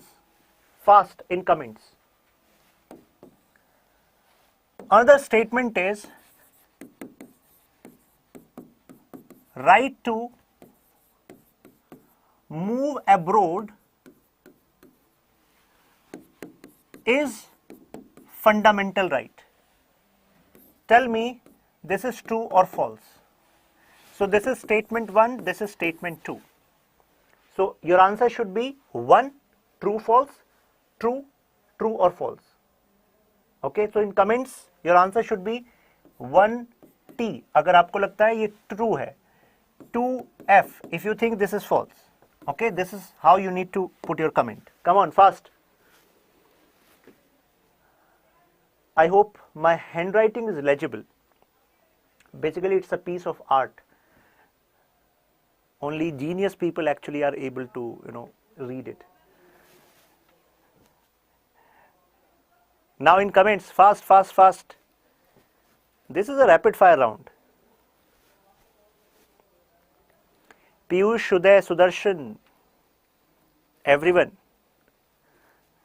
What do you think? 1F, okay, 1F, one response is 1F. What about other warriors? 2T, okay, 2T, okay.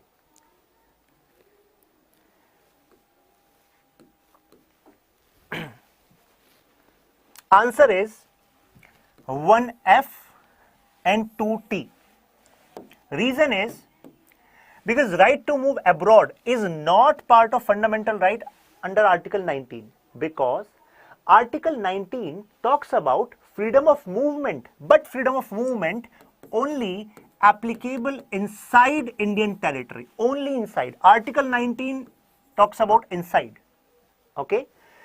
But second statement says right to move abroad is fundamental right. Now some of you might think, which other article has mentioned this right to move abroad as fundamental right? My friends, this is not explicitly mentioned in Indian Constitution, but it is derived from Article 21. So answer is true. Okay, in Sardar Satwant Singh Sahavne case, Supreme Court declared that right to move abroad is your fundamental right. Sardar Satwant Sahavne case. Okay, if it is clear to you now, mention clear. And those who are ultra clear, mention ultra clear.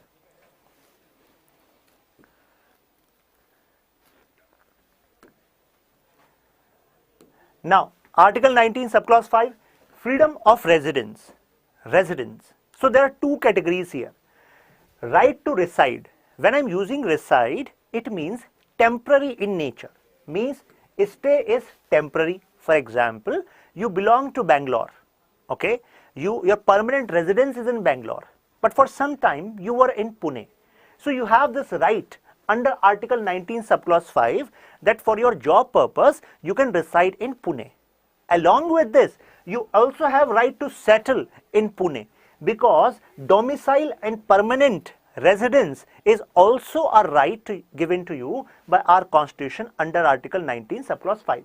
Now, is it absolute? No. There are some reasonable restrictions. For example, restriction in tribal areas. For protection of tribal rights, government may issue guideline that in this particular area, no other person except the tribals can purchase land, can settle here, so that their culture, their rights can be protected. Public interest, for public interest this can be done, right? And this word public interest is considered vague. In this particular case, government has more power to actually issue the guideline which government is considering as public interest. If any one of you is not happy with the definition of public interest which government release at that point of time, then you have this facility of using Article 32 and knock on the door of Supreme Court that I'm not happy with this definition of public interest. Now that would be the, you can say, now the ball will be in the court of Supreme Court, what Supreme Court says. Okay. Now, freedom of profession, occupation, trader, business. But it should be clear to you, it is not like now you are preparing for UPSC and you are from engineering background and now you call up your mother back in Bareilly that mummy just order a board and on that board just mention Dr. Sajal Tiwari, and tomorrow I am reaching home and from tomorrow I am going to practice as a doctor because I have read this Article 19 subclause C, subclause 6 which says freedom of profession. Since I have freedom of profession, from tomorrow I am going to practice as a doctor. Now you should also know this particular section in detail, okay, because this freedom of profession, occupation, trade is applicable, is allowed to you, but you should adhere to the qualifications which are needed and issued as a guideline by the government. Otherwise, you will be considered as a jhola chhap doctor and you will be put under arrest, okay, because life of people will be under threat because you misunderstood this particular article. Now, restrictions, technical qualification for trade business, right? For example, if you have to open even a medical store, do you need certain qualification for that? Yes or no? Do we have some guideline in place? So those who are not aware, they should know that yes, you need a degree of pharma, for example B Pharma, to open even a medical store. And those people who don't have this degree, what jugaad they do, they actually contact a B Pharma student and tell them that just give us your degree and we are going to send you 8,000 rupees per month, right? So this is how things work. No objection, state whether monopoly or not. Means it may be possible, although you have this freedom of trade, but it may be possible in certain cases there is monopoly. For example, Uday is a bright student, right? All of you know that in the last question he answered correctly. And now he got so inspired from Article 19 subclause 6 that now he called up his friend that now I have chosen my profession. Now I have got sense of purpose in my life. Now this will be my profession for life.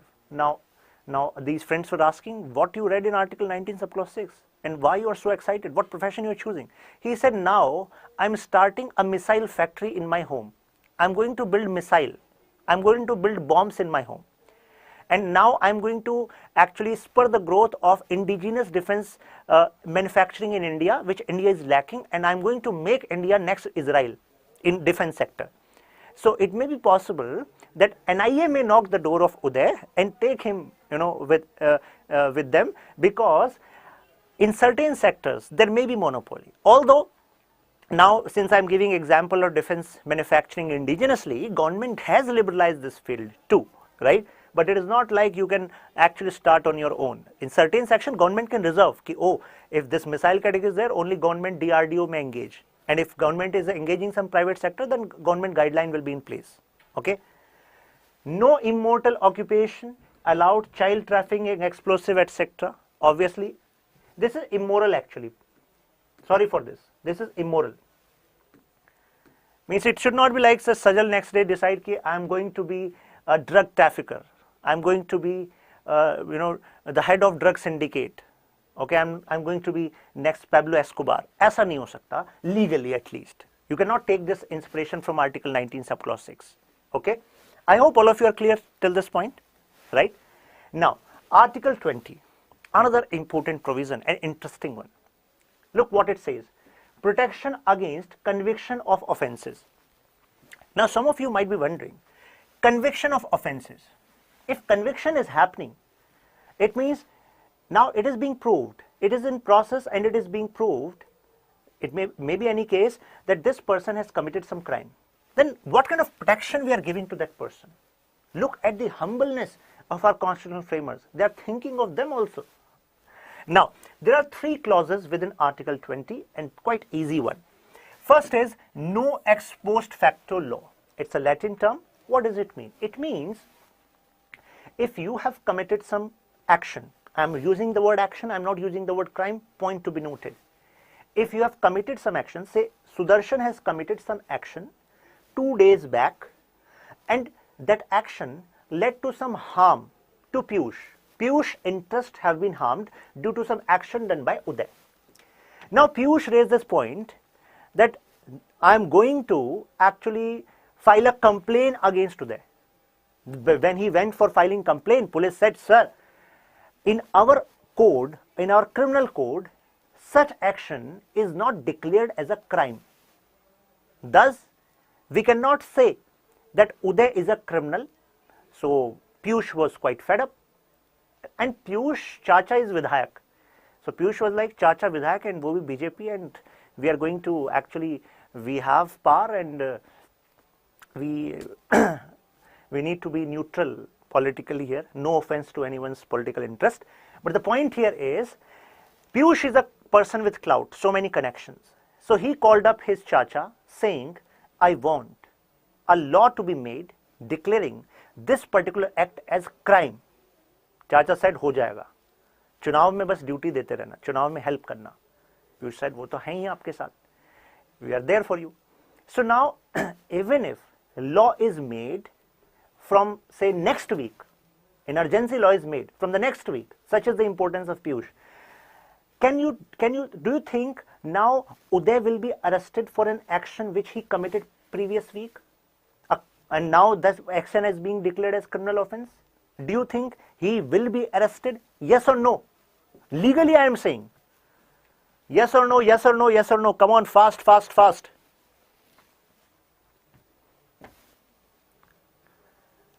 Answer is no. You know why? Because when Uday committed that action, when Uday did that action, at that point of time, that act was not crime. Okay? And on this interpretation, he cannot be arrested. Now Piyush got this information, Piyush against called his Chacha. We need to actually enact this law from backdate. So Chacha said, हो जाएगा. Now legal advisor of Chacha said, sir, ऐसा नहीं हो पाएगा. This cannot be done because in Article 20, ex post facto law is used. It means you cannot actually amend a criminal law from backdate. Otherwise, it would be injustice with Uday. Uday would say, अगर हमें पता होता, if we would have been aware of this fact that it can be considered as a crime, I would have not done it.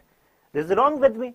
This is wrong for me. That is why this no ex post facto word is used. It means criminal law cannot be amended or added from back date. Criminal. I am using the word criminal again and again. Okay. Criminal. So what does it mean? It means a law can be amended from the back date if that law is civil law. Can you actually give me some example where a civil law was amended from back date? Come on in comments, fast. Such kind of statement can be made by UPSC. Give me example. Criminal law can be amended, cannot be amended from back date, but civil law can be. Okay, so I am giving you a star point. Those who are my students from past, they know, and those who are new, remember whenever in my class I say star point, it means this is important, but this is not part of discussion which we are having in class. That is why I expect my students to search these star points, give at least 10-15 minutes, search these star points and note down some important details. Okay, because questions can be made around it. So star point from this class, from this part, is search GAAR. GAR means General Anti-Avoidance Rule. Also search about Partha Sarthi Shom Committee. Partha Sarthi Shom Committee 1 and 2. I have given you 2 star points to search. Okay, General Anti-Avoidance Rule and Partha Sarthi Shom Committee. Okay, now coming to our second point, no double jeopardy. What does it mean? It means a person will not be punished twice for the same offense. For the same offense. If you have committed an offense, you cannot be actually punished twice. Okay. Now, third is no self-incrimination. It means that you will not be bound to be witness in your own case. Because if you are bound to be witness in your own case, then it would be against Article 20 because it may compromise the true process by which investigation and prosecution should be done. So these are 3 provisions. And why these 3 provisions were added in our constitution as fundamental right? Against arbitrary action and excessive punishment. Okay. So this is quite clear to you now from our discussion. Ex post facto law, a law which imposes penalties or convictions on the already done act, increases the penalty of such acts, and that is why it is not allowed. Only in criminal matters not allowed. Already told to you, informed you. In civil matters it is allowed. A tax can be imposed retrospectively. Okay. Income Tax Act was amended retrospectively and there was a lot of hue and cry. Double jeopardy, no punishment for the same crime more than once. Self-incrimination, self-witness not allowed. Now, UPSC is not going to play on these basics. Let me tell you, gone are those days. Now, UPSC is going to play along these lines. Now, attempt the question. And I want answers in comment. It doesn't matter whether you answer right or wrong. Okay. Your response are respected. Okay. What matters is that you are responding or attempting. Because there is a rule in psychology.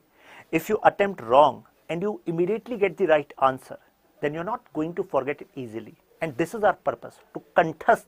Polity should be contest to you. Sudarshan, retrospective taxation means if you amend tax law from the back date. For example, Consider, right now you are in 20% tax slab category. Okay, 20% tax slab category. Now government changed the tax law from previous year. So if government change this particular tax law from previous year, now don't you think now your tax liability will increase? Change the means government changes, and this change increased the tax slab. Now you are in 30% tax slab category. So it means for previous year you paid 20% tax, right? And now government from previous year changed it to 30%. It means you have to pay 30% for this year as well as pay the balance amount from previous year. So Sudarshan, if you are clear now, mention clear. Come on.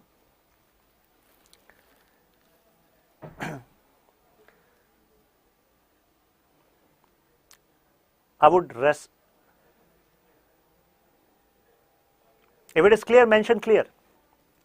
Now, response to this question. Self-incrimination as mentioned in Article 20 of Indian Constitution extends to. Some are saying A, some saying B. Is it? Extends to A. Actually, I was saying that UPSC is going to ask questions like this. This is quite direct question. Okay, this is quite direct question. I have another question in my package. I thought that question has showed up. This is direct question. This is lollipop. Okay, this is not what I meant. Yeah, attempt this question.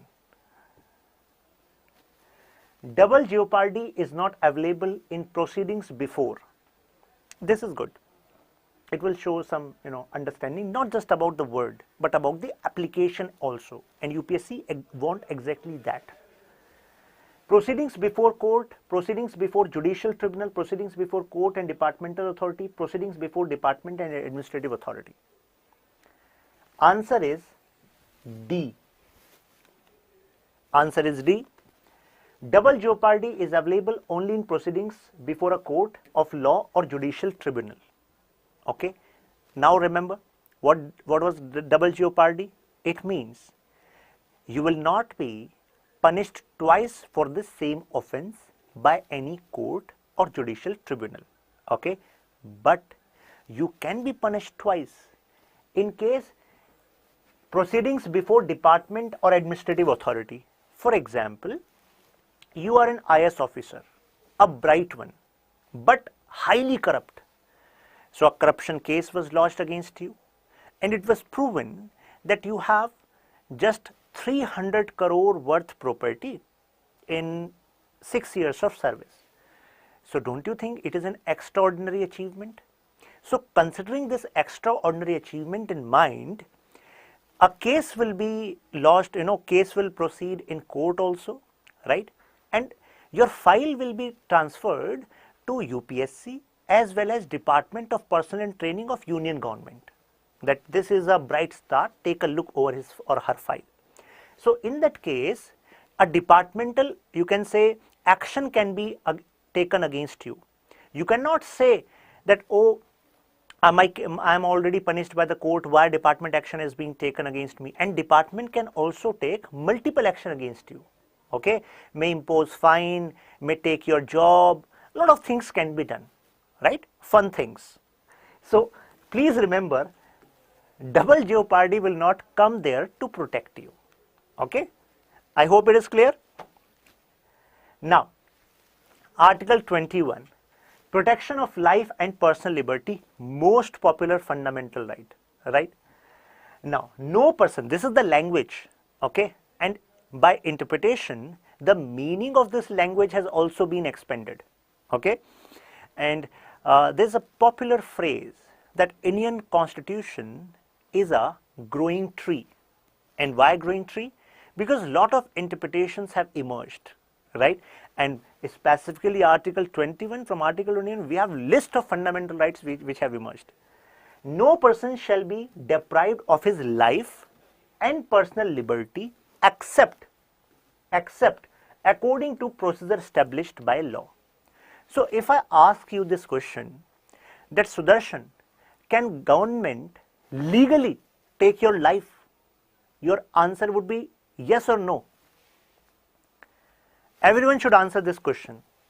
My statement is, can Indian government take your life legally? Yes or no? Come on, fast. You should respond fast.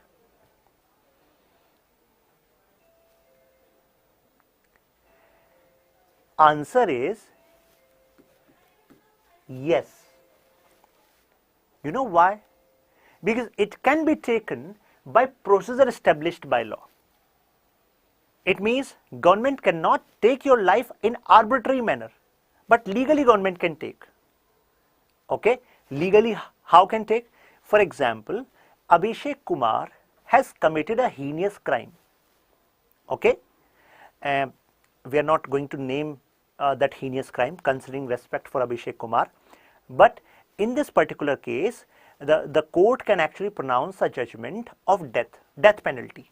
So if a judgment of death penalty is being pronounced, what does it mean? It means now government is taking your life legally.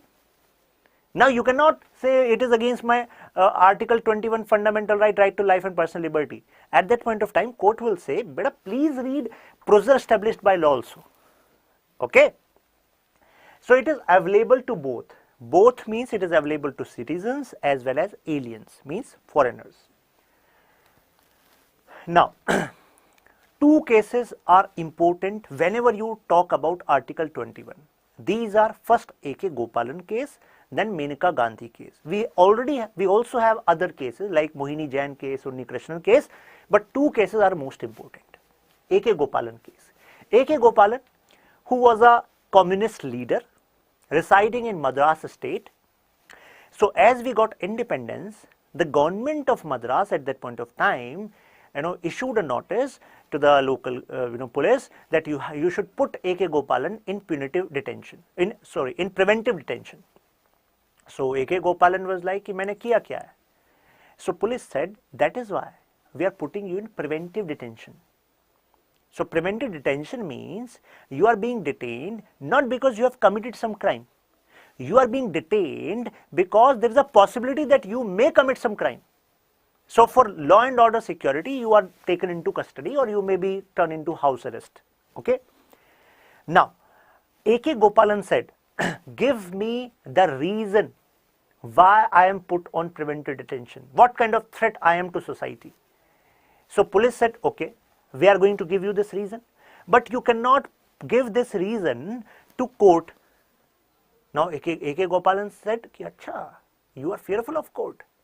So at this point of time, A.K. Gopalan filed a case in Supreme Court using Article 32 that my fundamental rights are being abridged. A.K. Gopalan asked Supreme Court to issue a writ of habeas corpus. We are going to discuss this writ of habeas corpus when I am going to talk about Article 32. But for simplifying things for you, please understand, A.K. Gopalan put a case against government saying my detention is illegal. So now this case was discussed, A.K. Gopalan case.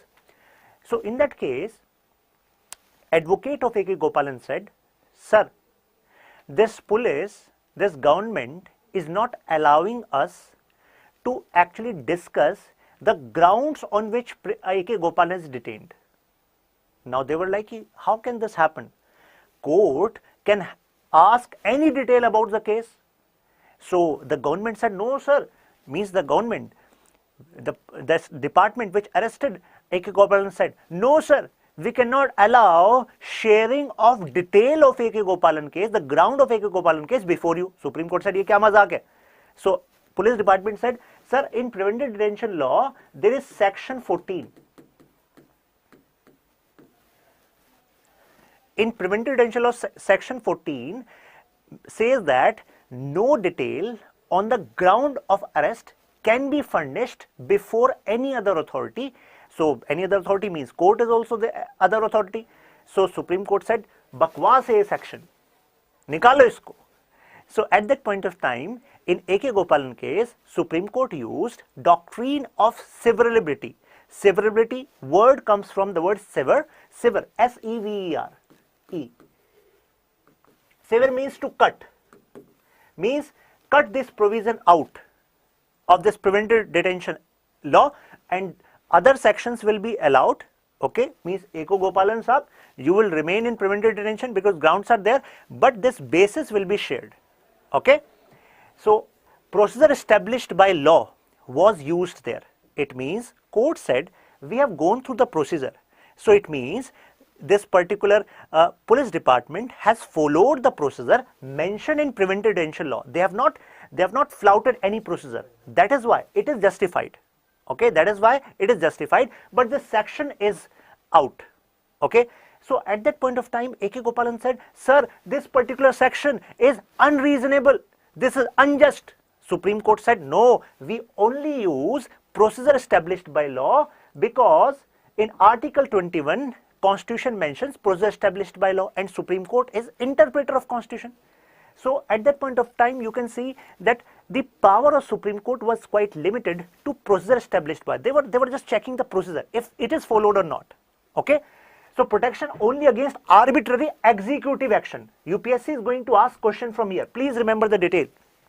It means arbitrary executive action should not be there. It means purpose of executive is to execute the law. So department was executing the law in correct manner. Supreme Court said we cannot actually put a question on arbitrariness of legislative action because legislative action means to make law. So Supreme Court said no, we are not going to question a law made by Parliament. Okay, we are there to check whether that law is implemented by executive in correct manner or not. Right? So this is the meaning of this. Personal liberty, liberty relating to a person or body of individual. So liberty as a word in Article 21 is mentioned here. Then there was Menaka Gandhi case, wonderful case. The case was Menaka Gandhi was given a notice by Regional Passport Office in Delhi under section 10 subclause 3 of Passport Act, and she was said, madam, you just submit your passport and we are going to impound your passport. Menaka Gandhi said, why you are impounding my passport? Regional Passport Officer said, ma'am, in public interest. So Menaka Gandhi said, at least give me some time to actually present my rationale that it is not good to it is not fine to actually take my passport. Regional Passport Office said, ma'am, we are just following the procedure because it is mentioned in section 10 subclause 3 of this Passport Act. So Menaka Gandhi filed a petition, put a case in Supreme Court that this is against my fundamental right. Because before that, Sardar Satwan Sahni case was already discussed, and Supreme Court said that right to move abroad is a fundamental right. And if you impound someone's passport, can that person go out of India? No, that person cannot go out of India without passport, and that is why this particular case was taken up. And this particular case actually added a new dimension in Indian polity. Right to life and personal liberty can be deprived. And now, in A.K. Gopalan case, Supreme Court said we are going to follow just the procedure established by law. But here Supreme Court said no, now we are increasing our power. Now I am going to use due process of law as well. What is the meaning of due process of law? It means now we are going to check whether a particular section is just reasonable or not. It means now we are not going to remain silent कि ठीक है section follow हो रहा है कि नहीं. Now we are going to question whether that was reasonable or just or not, because Supreme Court said if someone made the law, that law was made to actually have a justice there, right? No injustice based, no section which is based on injustice cannot continue. So in this case, Supreme Court expanded its power, incorporated due process of law. Please remember, concept of due process of law was added through taking inspiration from American system, means US system. But when it comes to process established by law, it was taken through British system. Okay, against arbitrary action of both executive and legislative. Please remember this difference. In A.K. Gopalan case, against arbitrary action of executive, now against legislative also. If UPSC make a statement, what is the status now? Now Supreme Court can question arbitrary action of executive as well as legislative. With existence and survival, right to live a dignified life is implicit. Means Supreme Court said in Menaka Gandhi case, that in Article 21, right to life and personal liberty is used. Life is not mere inhaling and exhaling. Right also include a dignified life. It means whatever necessary for a dignified life should be considered as a fundamental right. And from there, my friends, we saw Mohini Jain case where Supreme Court said, oh, education is important for a dignified life. In Unni Krishnan case, Supreme Court again said education is important for a dignified life. And that is why, my friends, later we had a separate article added in our fundamental right, Article 21A, as right to education as a fundamental right. Now attempt this question. Which rights are known as golden triangle? Because this golden triangle was a contribution of Menka Gandhi case. Because in Menka Gandhi case, Supreme Court said Article 14, 19 and 21 should be read together to understand the essence of these provisions. They should not be read exclusively. Now some of you might say, sir, samajh nahi aa raha, what is this golden triangle and why we need to read these three rights together? All of you are aware of Article 14, equality before law, equal protection of law. All of you are aware of Article 19, right to freedom. We just explained Article 21, right to life and personal liberty. All of these three articles, when they are read together, they establish a principle of natural justice. And when they are read together, they also represent constitutionalism. It means the government should be restricted from taking arbitrary action, right? So this is golden triangle. This is the contribution. Now, analyze the difference between procedure established by law and due process of law. I have just mentioned you through the case, A.K. Gopal and Menka Gandhi case, but UPSC can make specific keyword-based statement. So please remember, there's less scope in process established by law. We saw in A.K. Gopalan case, there's large scope. Why? Because executive plus legislative. Here only on executive Supreme Court can question. Correct process means Supreme Court was just checking whether correct process was followed. Here check the law itself, whether that law is correct or not. Originated from British Constitution, originated from United States Constitution. So now you can simply understand this. It is procedure established by law. When you add masala of principle of natural justice in procedure established by law, what you get? You get due process of law. Please remember it. This reflects your conceptual understanding, right?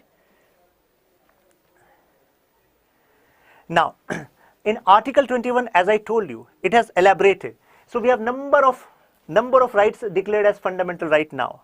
Right to medical care, right to food, right to livelihood, right to privacy, important Puttu Swami case, right to healthy environment, right to education, right to shelter, all of them are now emerging from Article 21. So now Article 21 carry a variety of rights.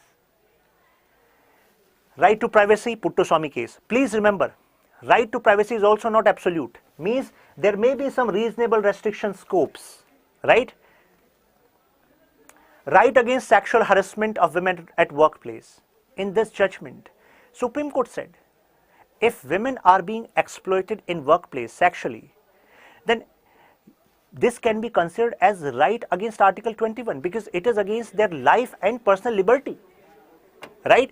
And there Supreme Court issued Vishaka guidelines on whose basis we had a protection of Women from Sexual Harassment Act 2013. But my friends, reality is I have been part of Delhi government. I was working with Minister for Social Welfare as a consultant for some time. So at that point of time, I observed that most of the organizations, private, I'm focusing on private one, they are not following this protection of the details mentioned in Protection of Women from Sexual Harassment Act 2013 because there's a mention of LCC, Local Complaint Committee.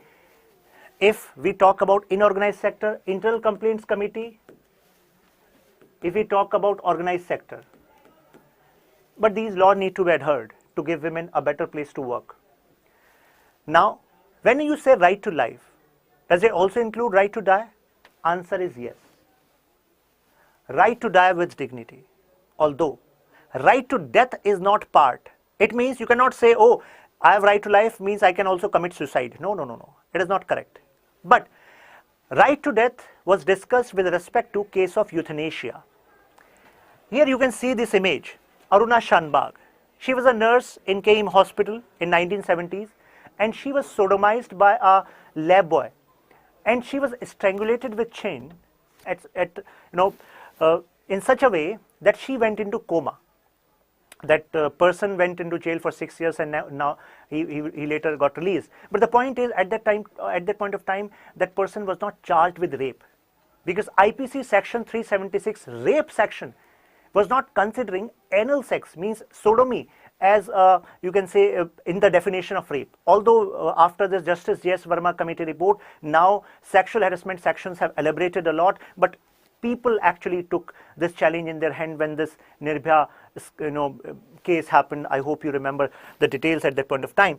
But after this Aruna Shanbag case, Supreme Court accepted that because she was in utter pain and our constitution, our law was not allowing her to die peacefully, that is when Supreme Court accepted passive euthanasia. Passive euthanasia means if person is terminally ill, that person cannot be saved. In that case, life support system can be turned off. If life support system is turned off, then that person can die. But you cannot have active euthanasia. Active euthanasia means you have to give some chemical or something from outside so that that person die. This is illegal in India, and passive euthanasia is applicable, but that too in selective cases. I hope it is clear to you. Due to paucity of time, I have to rest my voice here. I am getting signals from outside, so sorry for that. In next session, I'm going to continue from here. Till then, keep learning, keep growing. Hello everyone. I hope this message finds you fit and fine. My name is Shashank, and I welcome you all to our contest series on Indian polity. In our previous class, we were discussing fundamental rights. Specifically, we started with the conception of right, type of rights, natural rights, civil rights, legal right, political rights. And we also discussed Article 12 and Article 13. Today we need to discuss right to equality, Article 14 to Article 18. You will be surprised to know that in many parts of the world, constitutions were not having equality as an important pillar. But can you think of our constitution, this administration, without concept of equality in place? And why you think like this? Why equality is so much important for us? I hope the direct answer, one answer would be, if there is no equality, then it would be like system is based on injustice, right? But in ancient and medieval time, equality as an idea was not that much prevalent. Even people were not demanding equality from their government. It was in modern time that people started demanding, yes, we should be treated equal. There should not be any basis of discrimination. Social realities should not be the basis of discrimination in eyes of law. So this is a modern concept. It is connected to liberal values. And why I am discussing all of this? Because nowadays UPSC is asking question on these lines.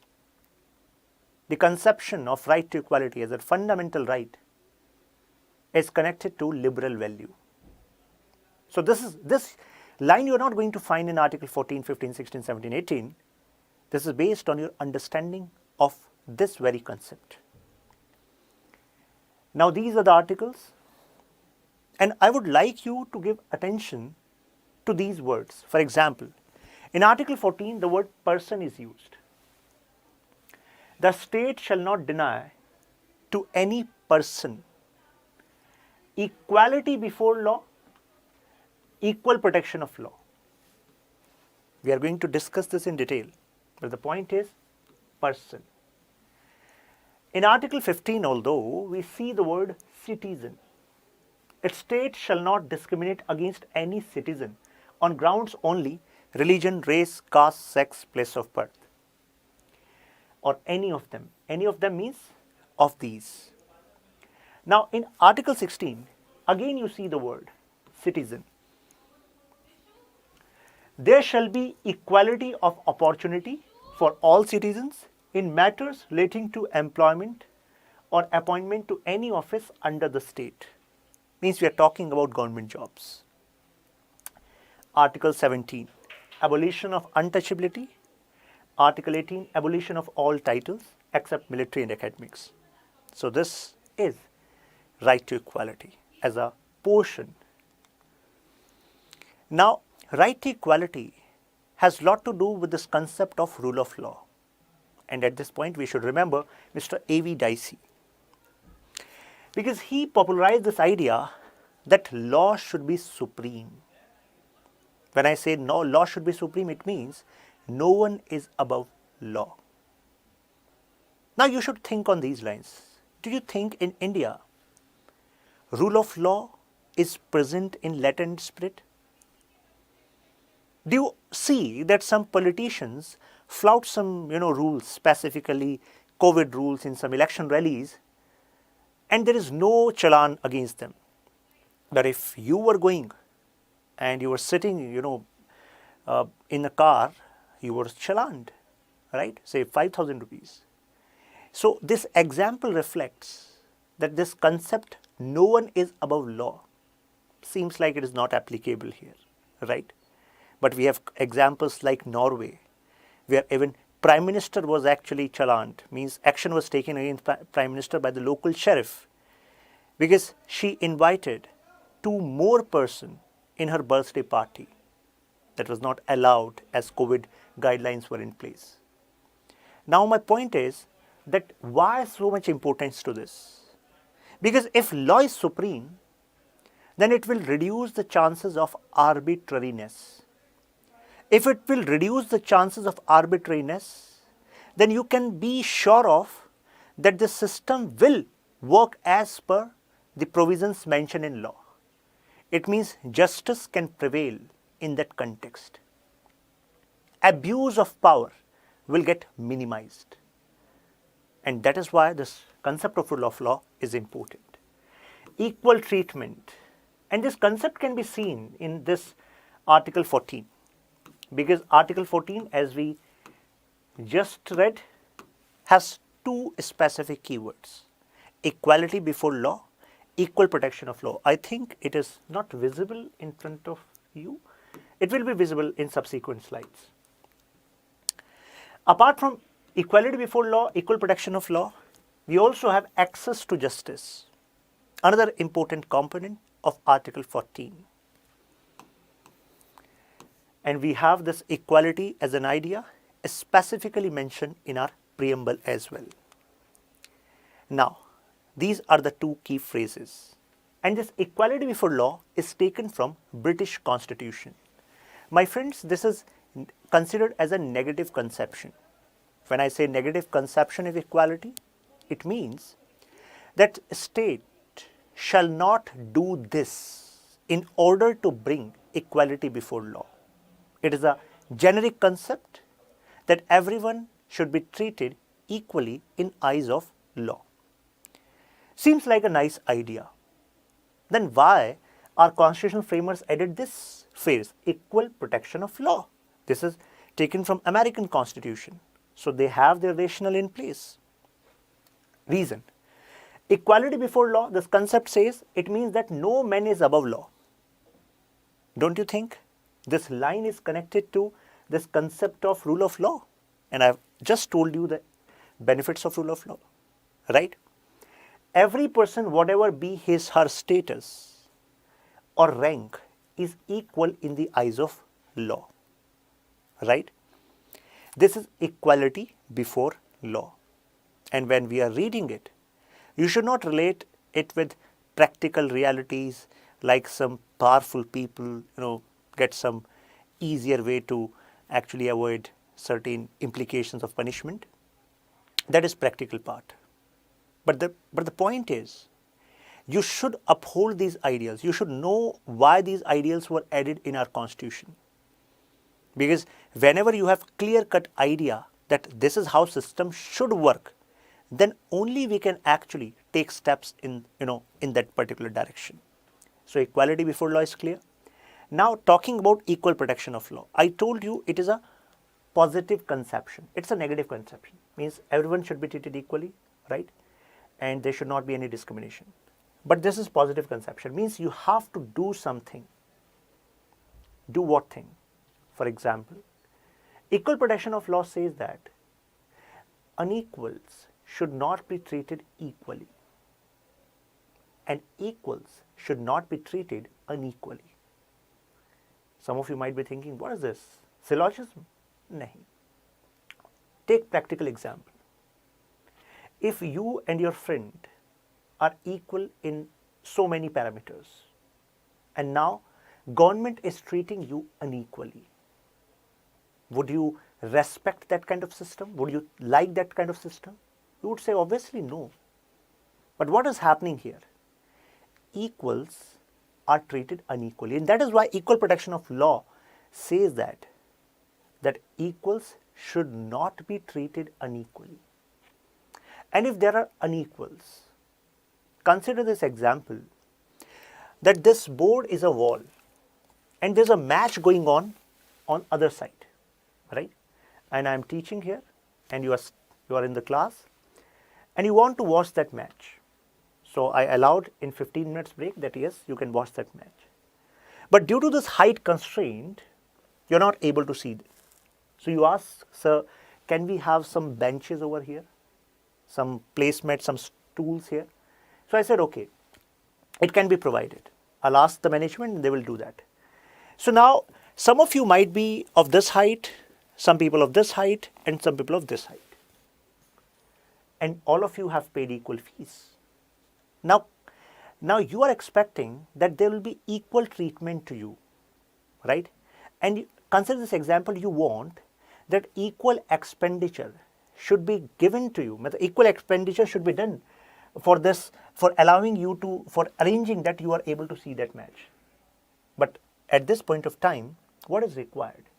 The person of this height need to be provided with a, you can say, a chair or some arrangement of, you can say, this much height. That may cost me, say, 800. Okay, I'm making a proposal that whatever I'm going to give you to see this match, this will be yours. Take home. Now, a person of this height might require of a chair or you can say stool of this height, and this one the minimum height. Now, the person who got the stool or chair of maximum height, then other might say, sir, you have spent 1,000 rupees for that student and you have spent just say 100 rupees for me. This is disparity. Then I would say that students, that unequal criteria is being used here. Unequal in terms of height. Unequals should not be treated equally. Because if I treat you equally and give you equal height, arrangement, then it would be injustice for others, right? So that is why this criteria is cleared by this concept, equal protection of law, right? And state will make efforts to actually allow people to make use of law so that they can protect their interests and take many actions. For example, establishment of bodies like NALSA, National Legal Service Authority.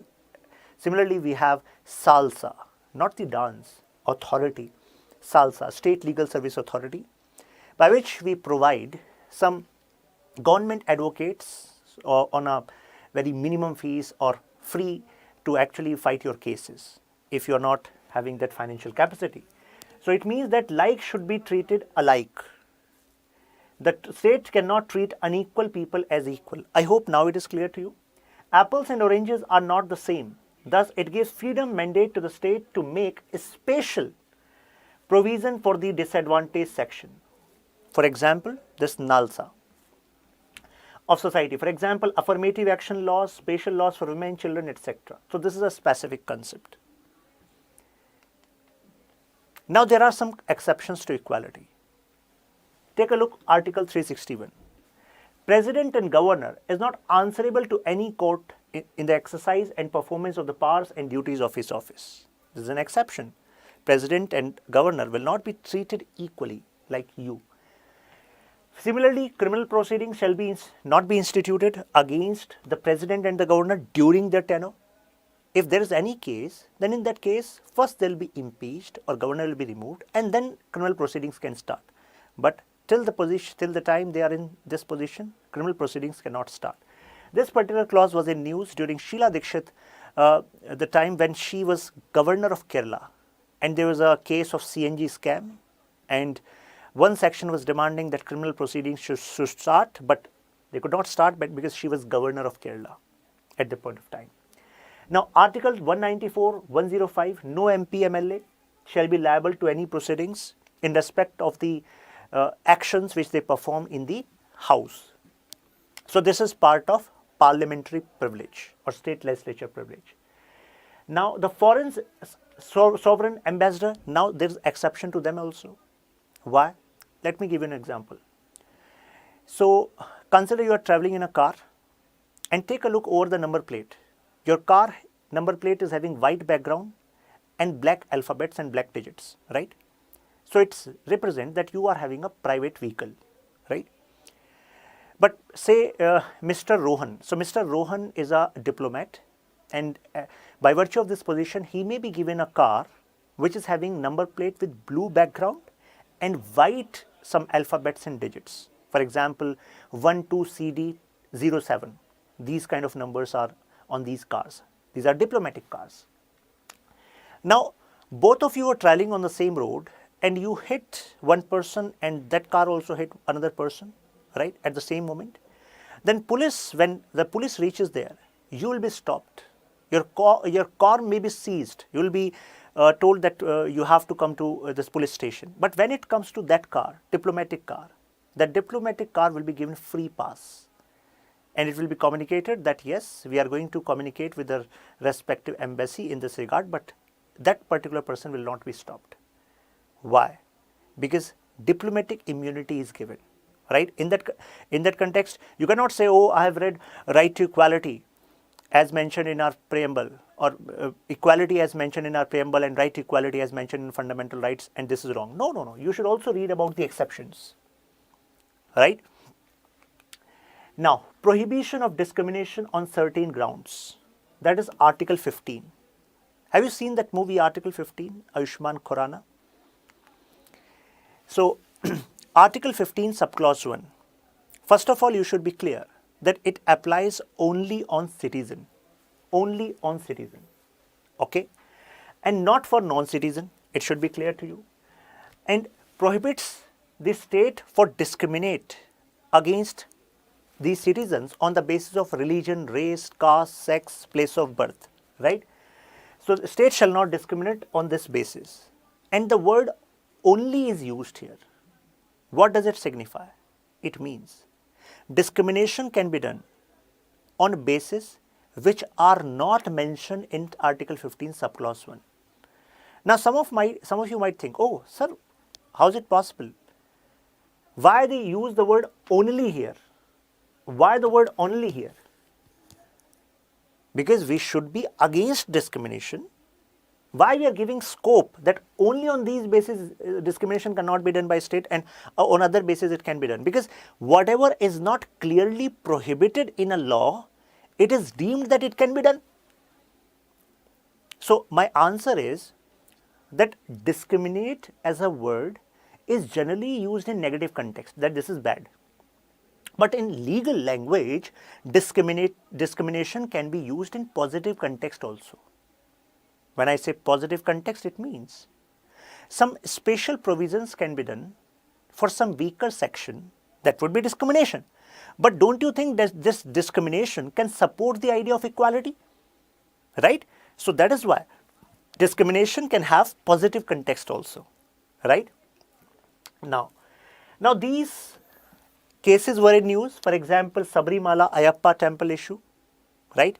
There, in this case, when women in menstruating age from 10 to 55, they were prohibited to enter into Ayappa temple. Then Supreme Court, what it say? It is against Article 14, it is against Article 21, it is against Article 17. We are going to learn all of this. But the point is that at that point of time, this decision was taken. that it would be discrimination, that is why it is prohibited. Similarly, preference for male in active military service. You must have seen that now permanent commission is given to female as well. Then there's admission into gynecology. Recently there was an article where Rajasthan government said that male gynecologist will not be allowed to treat women. Gynecologist, it means that genre of medicine where they study the women body and they deal with providing solution to women problems. But the point here is that should be gender neutral, and later that government took this order back, right? Now Article 15 subclause 2. Now please give attention, this is applicable not just to state, applicable to citizen as well, to private individual as well. It means you cannot do discrimination also, right? A state with even citizens should not discriminate on these 5 grounds. What are the grounds? Religion, race, caste, sex, place of birth, right? For example, public places like restaurant, shop, well. So you cannot say that, oh, this other person belongs to this religion, that is why I'm not going to allow this person to actually have water from well. And why our constitutional framers mentioned this word well even? The reason is they knew the ground realities. How people on the basis of their caste were restricted from having this drinking water from common well, right? And this is a, you can say, social evil. So to eradicate it, this particular provision was added. Apart from this, it is also clear that wholly or partially or state funded infrastructures, areas, places, you cannot actually have discrimination on this basis. Why this was mentioned specifically? For example, if you are having a garden in front of your home, and this is a privately owned garden, private property, and someone belonging to any religion, caste, place of birth, they want to enter into that garden and enjoy this sunlight, and you are prohibiting that person, you cannot enter. So now it is fine because that is your private property, right? But now consider, this case is applicable in case of park of your society. Can you prohibit the entry of a person based on religion, race, caste, sex, place of birth just because that this person belongs to this category? No, you cannot do that, because it may be possible that this park is being maintained by state funds, wholly or partially, right? If state funds are used, then you cannot discriminate. In case of private property, your own rules of entry and managing can be applicable. Okay. Now Article 15 subclause 3, special provisions for women and children. Now why this was added? Because our constitutional framers and later our legal luminaries were well aware of the fact how people are going to interpret these articles, right? Some of you might say that, oh, it is quite clear when it comes to state funded institutions, government institutions, there cannot be any discrimination on the basis of, say, sex, right? And now state has made an institution, say a girls' college, and state is saying only girls admissions are taken here, right?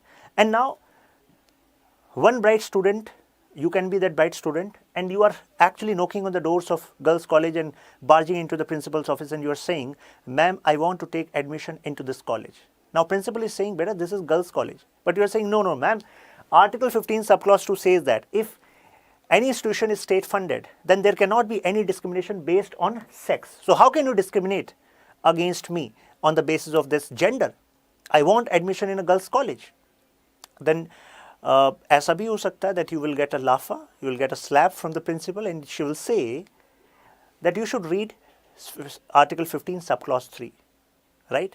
And if principal is going to ask who has taught you polity, so don't take my name, because I told you that a state has this power to actually make special provisions with respect to women and children, right? So this particular women college will come under special provision as per Article 15 subclause 3. So we can say it is a positive discrimination. For you it is a discrimination, but it's a positive discrimination for upliftment or the welfare. Similarly, stopping child labor, reservation for women in parliament, these associated issues are connected to Article 15 subclause 3. Now 15 subclause 4. Now there's an interesting story behind it. This was not part of original constitution. What happened?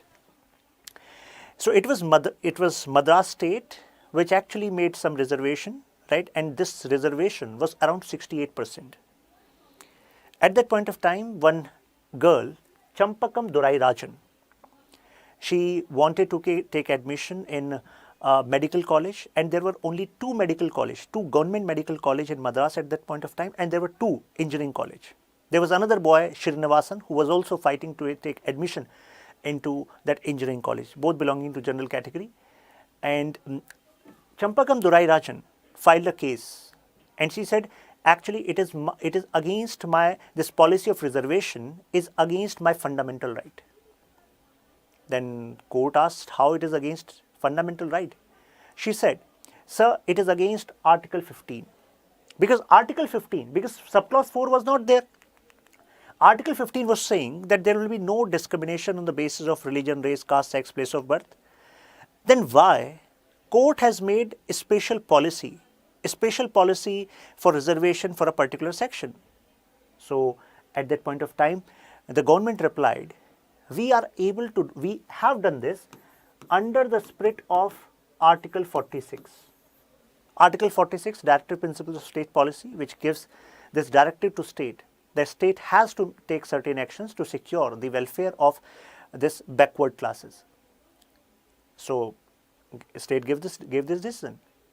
So Champakam Durai Rajan case actually put forth a debate which should be considered superior, fundamental right or DPSP, because her fundamental right is being abridged, and on the second point, state is saying we are actually securing the welfare of the deprived section, taking inspiration from DPSP. At this point of time, court observed that if we read Article 37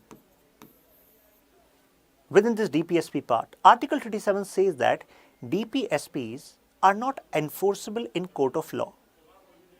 And if they are not enforceable in court of law, it clearly represents that fundamental rights should be considered superior to DPSP. So this case went into the favor of Champakam Durai Rajan, and this was the first case in the history of independent India which was majorly having this debate on reservation policy in India. So as this case was in favor of Champakam Durai Rajan, as a reply, what government did? Government made first constitutional amendment in 1951. And my friends, this was the time when we were not having, we did not have elections per se at that point of time, right? Full-fledged parliament was not there. Now, they made this constitutional amendment, and provision for advancement of backward classes in SC, STs was added. So what was added? Article 15, subclause 4 was added. And as a result, no reservation on communal rights, this was accepted. But reservation can be done for the backward classes in SCs and STs. And why this word no reservation on communal ground? The reason is, Madras government declared this reservation policy on the basis of a government order which was released in 1927 in Madras state. 1927, I'm talking about when we were not independent. And this government order was later recognized as communal government order. That is why CGO word was also used. Why? Because reservation was not just given to SCs, STs or backward classes. Reservation was given to Anglo-Indians. Reservation was given to Muslims. So it means religion was also a basis of giving reservation. So that is why in Champakam Durai Rajan case, the advocate was saying that if Article 15 is saying that there will be no discrimination on the basis of religion, and you are specifically giving reservation in education institution based on religion, then this is communal order. This is against Article 15. Right? Now, I hope this debate is quite clear to you. At one point of time, fundamental right, and on other side you have this DPSP backed by Article 46, and then interpretation happened using Article 37. I hope this debate is clear. Now, talking about Article 15, subclause 4. So case, the background, Mysore government reserved 68% seats in medical college. So Mysore, where we right now have Karnataka. So there was another case. It happened after Champakam Durai Rajan. M.R. Balaji versus State of Mysore case. Now what happened there? The debate was that whether this government has this power to demarcate that certain seats will be reserved for a section by an executive order. Because it may be possible that government should actually bring a commission dedicated to give advice to the government that what efforts need to be made for this backward section SCs and STs, and then this matter can be given to president, and then president can actually bring a bill in parliament, and then this can be you can say implemented in the other states. So the debate is whether commission is needed, whether such reservation policy can be enacted just by executive order or law is needed, means law made by legislature. Third, whether it is necessary that only president can actually issue guidelines regarding reservation or state government can also do the same. So on these debates, finally this M.R. Balaji case happened. Now, both socially and educationally backward classes, they were recognized. At that point of time, here, there was also categorization between backward class and more backward class. And question was raised, no such categorization is there in our constitution. So, should we agree on this? And when I say backward, so what kind of backward you are talking about? And that is why it was clearly mentioned socially and educationally backward classes. Caste cannot be dominant factor while considering backward classes. It means socially and educationally both components need to be added. It may be possible in a social structure, a particular caste may be regarded as a lower caste, but the people from this caste actually got a lot of education in past, and that's why now they're from education perspective now they're quite strong. So in that case you cannot give reservation to that particular caste. So such debates were going on. No reservation beyond 50%, for the first time it was accepted, right?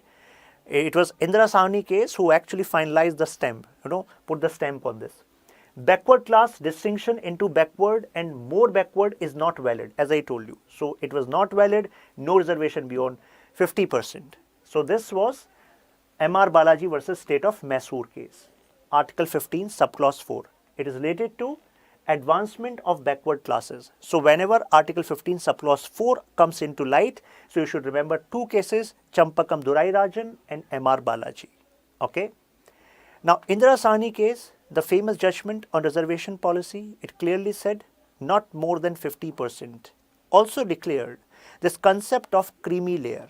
It means from OBC also there may be a category of caste or subcaste which are in creamy layer now, based on the criteria issued by the government. Creamy layer means now they will not be having benefits of OBC reservation policy. Classes can be classified and it's constitutionally accepted, means backward and more backward classes can be classified. So in M.R. Balaji case, it was not considered valid, but in Indira Sahni case, it was accepted. Yes, we can have categorization within backward. Now, why Indira Sahni case changed the stand which was earlier made in M.R. Balaji case? The simple reason is because concept of creamy layer need to be incorporated, right? If from backward classes, some backward classes are more backward, then they should be the one who should get the benefit, right? Backward class can be defined only on the caste. This actually gave a, you can say, idea which was not formalized at that point of time, but this seeds were sown that whether we can think of segregating reservation policy based on subcaste concept, because within a subcaste, if you categorize that this subcaste is more backward, this is less backward, so application of reservation policy may change, right? And this concept was later taken up by Justice G. Rohini committee also. That's a star point, you should search about it, Justice G. Rohini committee. And what are the recommendations of Justice G. Rohini on this concept of OBC reservation? Backward class cannot be defined only based on caste, means education criteria is important. Now comes Article 15 subclause 5, admission of OBCs, SCs, STs. It means Now the debate was, now when it comes to education institution, so whether this reservation policy benefiting OBCs and SCs and STs welfare should be incorporated in private education institutions also. So this debate was cleared after this Article 15 subclause 5. 93rd constitutional amendment was made to add Article 15 subclause 5 so that state has the authority to impose laws that apply to all education institutions, all means including private institutes whether state aided or not. And we have exceptions here. For example, madrasa are exception there. Central Education Institutions Reservation and Admission Act 2006, 27 reservation quota for non-creamy layer OBCs was used because creamy layer won't have this reservation.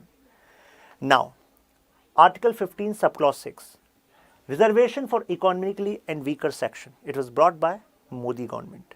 At this point of time, so many advocates were saying that this particular provision, Article 15 subclause 6, will be declared null and void soon by Supreme Court, but this did not happen. Why they were saying? They said in Article 15, the basis of this welfare initiative, positive discrimination, affirmative discrimination or reservation policy can be socially and educationally, not economically. Similar steps were taken by Narasimhan government also, PV Narasimha government also. And when he was planning that to give 10% reservation for economically weaker section from general category, Indira Sahni case declared it as a you can say unconstitutional step, and this never materialized. So if it did not materialize at this point of time, then how it is working now? Answer is, Modi government first changed the language socially and educationally. They incorporated the word economically. And now all of you know that Supreme Court is interpreter of Constitution. So now government saying, you are interpreter, na? Just interpret what is written. Socially, educationally, economically. Oh, economically is written. It means on this basis, Article 15 subclause 6 is very much logical. So 10% of the reservation must be set for EWS. Eligibility to get EWS certificate, family income less than 8 lakh per annum, agricultural land less than 5 acres, residential flat less than 1000 square feet, residential plot less than 100. I hope now it is clear to you. Now, talking about Article 16 of the Indian Constitution, it means equality of opportunity in terms of public employment. So there shall be equality of opportunity in terms of public employment, right? And this is applicable only to citizens, and this is applicable to public employment, government job, right? No citizen shall be on the grounds of religion, race, caste, sex, place of birth. Along with this, residence or any of them, descent and residence. The two more criteria which are added in Article 16, descent and residence. Now, can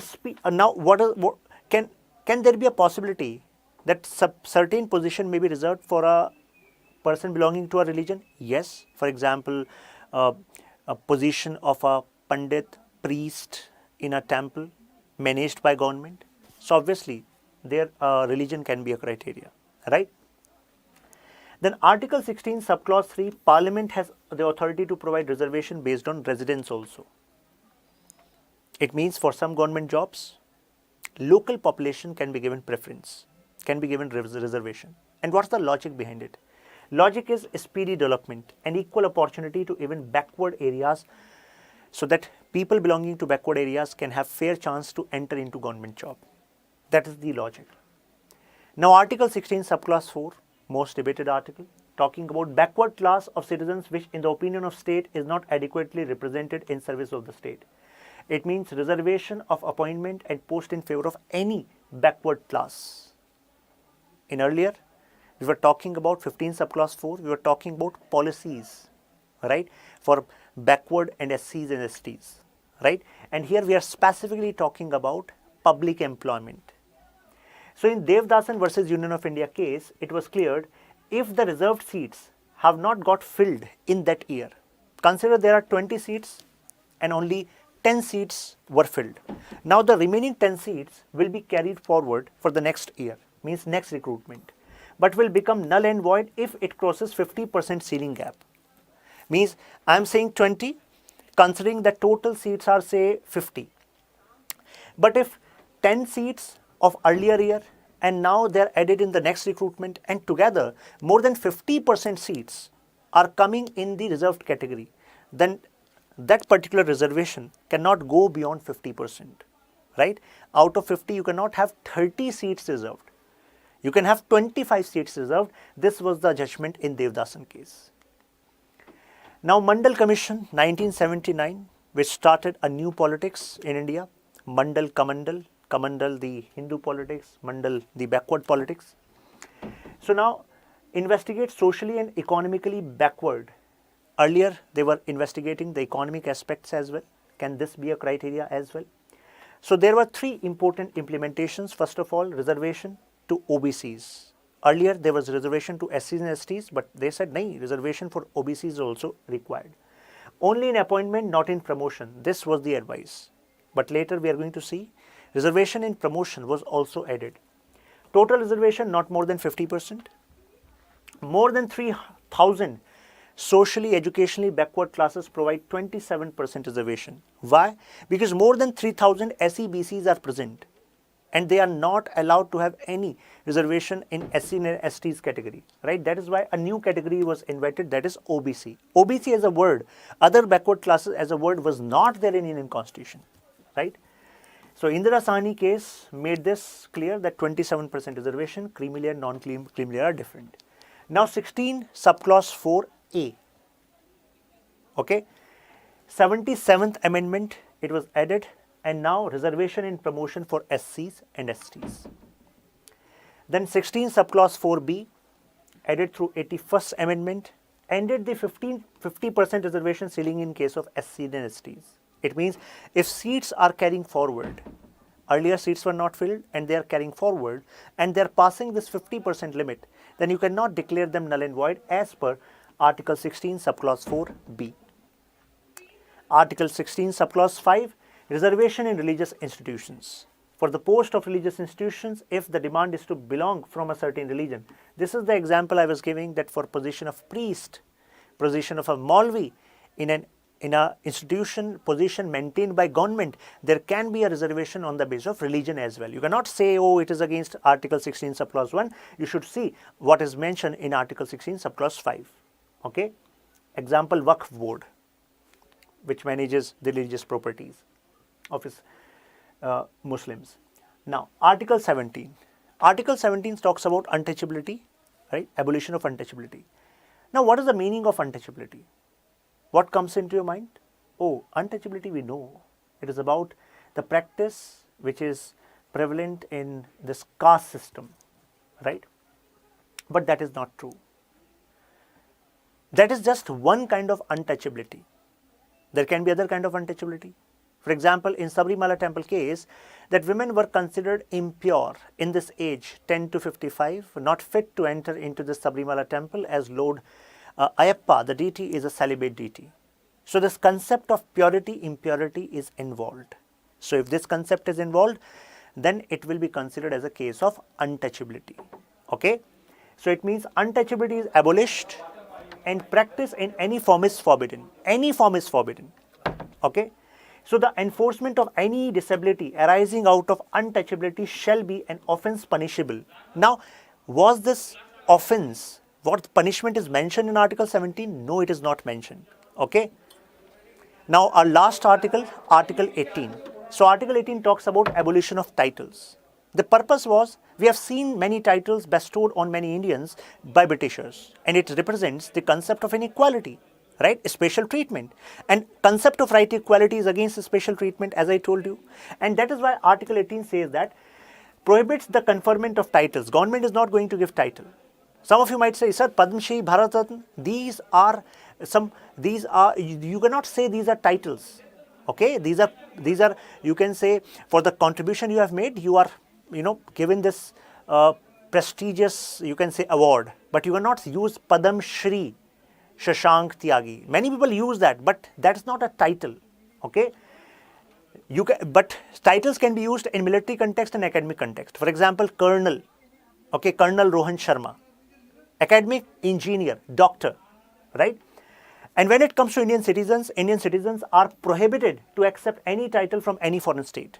But if a foreigner is working on a position in Indian state, then that particular foreigner wants to take, a title, then in this case, then this particular foreigner need to take permission of President of India. For example, Mr. Raghuram Rajan, he was RBI governor. So if British government is giving him a title, then he should take permission of President of India.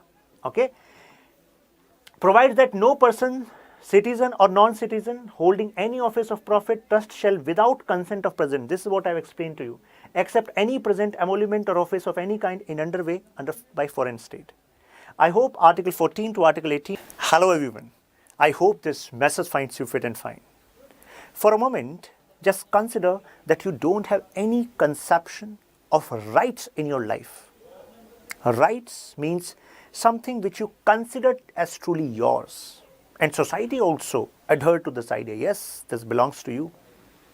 And that is why you set claim on those things from family, society, or government. Now consider, you don't have this conception of right in your life. What kind of life you would be living? Do you think it would be better off or it would be worse off? Now you can actually connect that we cannot exist without various rights in our life. We need something which we can claim. These are necessary for our development, for our basic existence. Right?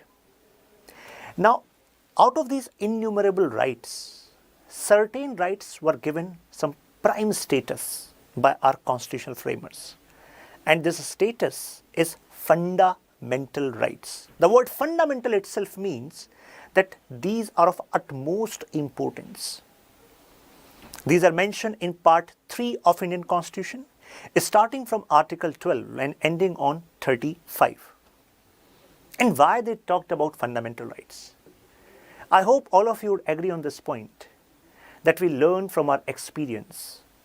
In our colonial history, we have experienced the travesty, the exploitation which is done by government if there are no limitations on this government. So this conception of fundamental right, as mentioned in Indian Constitution, put limitation on power of government so that you can enjoy your life in the best possible manner without compromising others' life. And that is why our fundamental rights are not absolute in nature. It means if we talk about any fundamental right in our Part 3, you should not consider that this is available to you in every situation. No, nothing is available in every situation. Terms and conditions are applicable. Right? Before we enter into this domain of fundamental rights Part 3, you should know there are 3 types of questions which UPSC is asking, specifically in Indian Polity. One are on principles. From principles part, generally questions are not being asked from Laxmikanth specifically. For that, you should refer NCERTs. For example, today we are starting fundamental rights. So you should not think that UPSC is going to ask you question on specific provision only. When I say provision, it means what this article in Constitution says. Means they will make a statement and they will ask, this statement is true or not. So you can answer if you have understanding of the provisions in our Constitution. But sometimes, for example, 2-3 questions are being asked on principle part, the basic conception of right. For example, we are talking about Part 3 of Indian Constitution, fundamental right. But UPSC can make a statement on this idea of legal right, natural right, civil right, political right, right? So it means you should have understanding of these ideas and how fundamental right is evolving from these ideas, right? So those are principle kind of questions. Now the process part.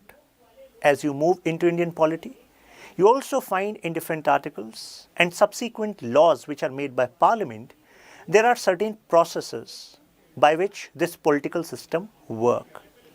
It may be election process, it may be disqualification process, right? So process are also, important area from which questions are asked. From mains perspective, specifically from fundamental right, just have a look on these statements and you will be able to judge the demand of this section.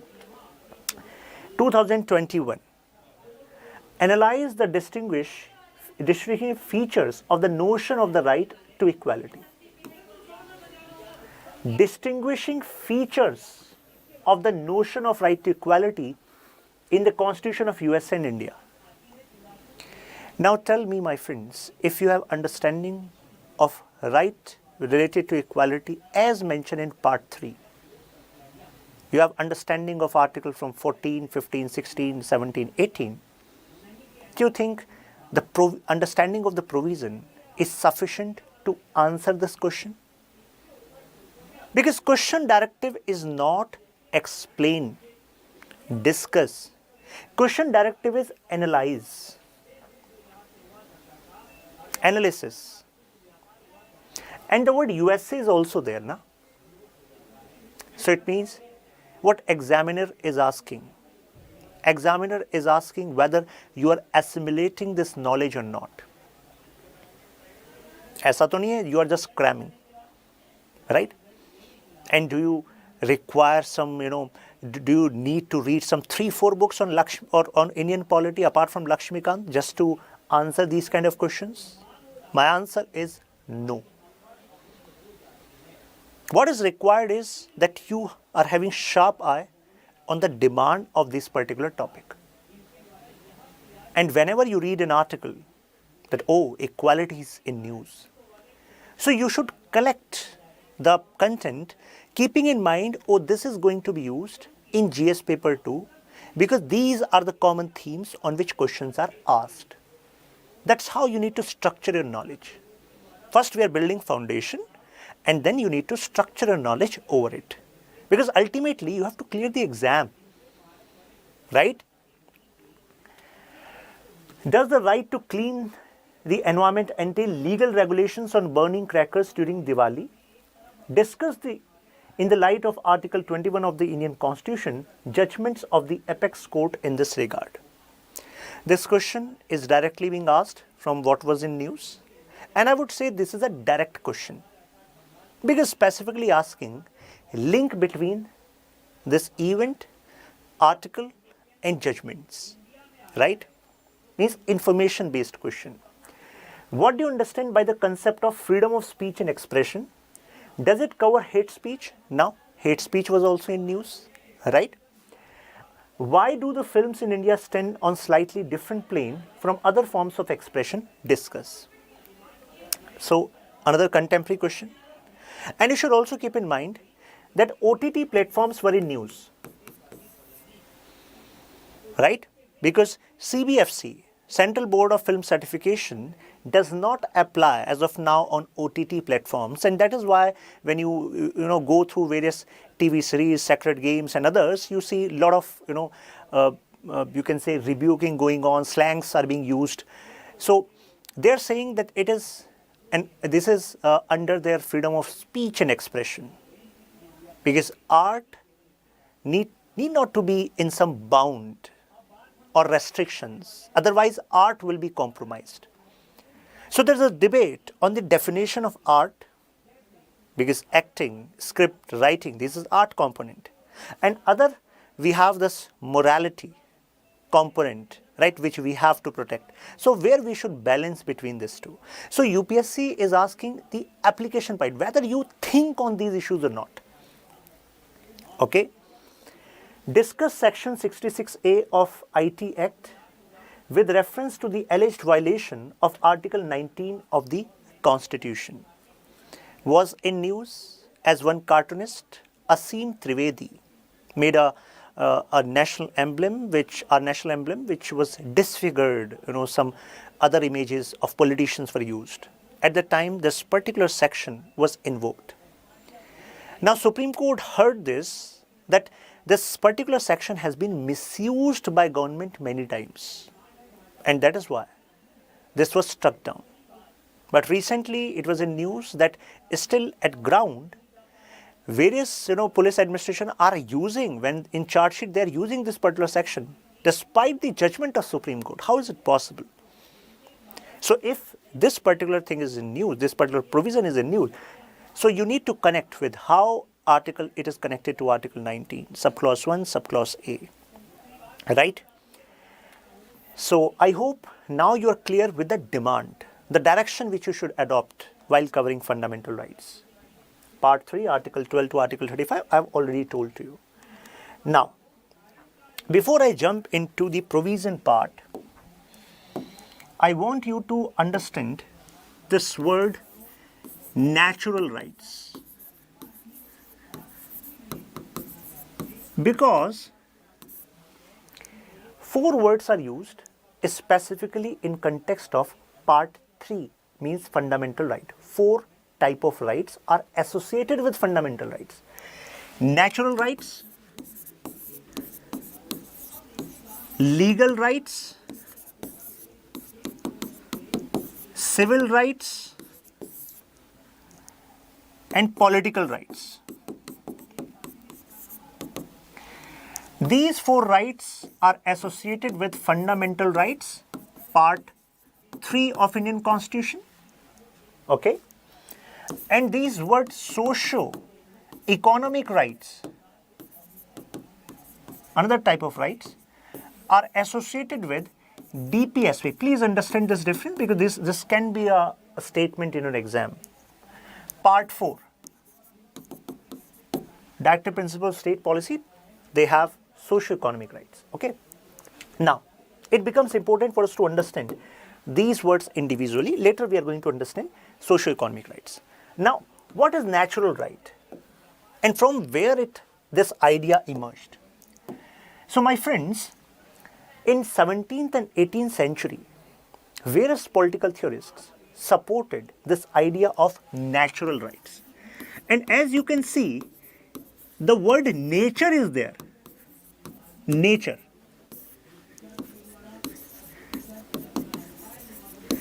So what was happening in European countries in 17th, 18th century? What kind of government which was popular there?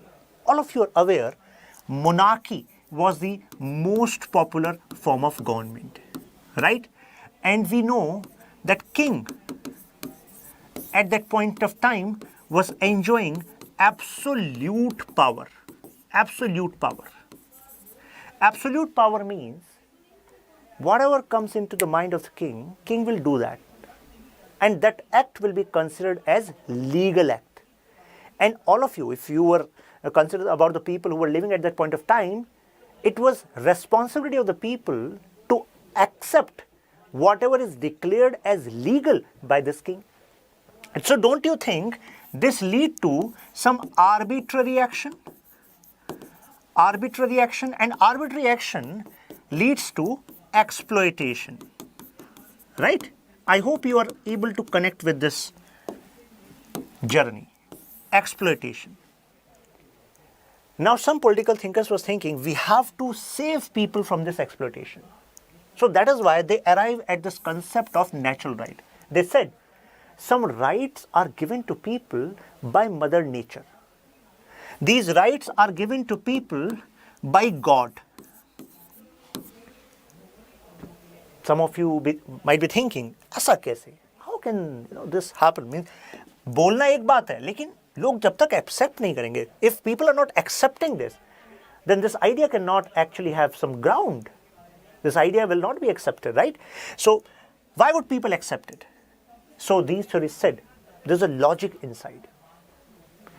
You are given life by king or nature. You will say nature. So you are given life by nature. Don't you think by this logic you have right over your life? Because your life is not given to you by king. Life is given to you by nature or God. So how can king arbitrarily take action and take your life? This is wrong, right? And earlier kings were saying this is my divine right, and they said no, ये सब नहीं चलेगा. This is leading to exploitation. We need to understand new truth, and new truth is life. Along with this, can you actually live without property? When I say property, what comes into your mind? Some house, right?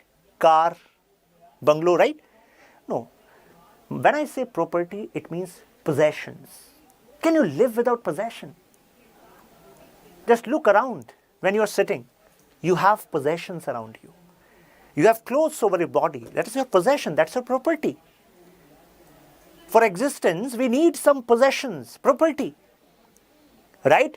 So if life is given to us by the God, and God or nature has made us in such a way that we need possessions to actually continue, it means nature has given us right over property.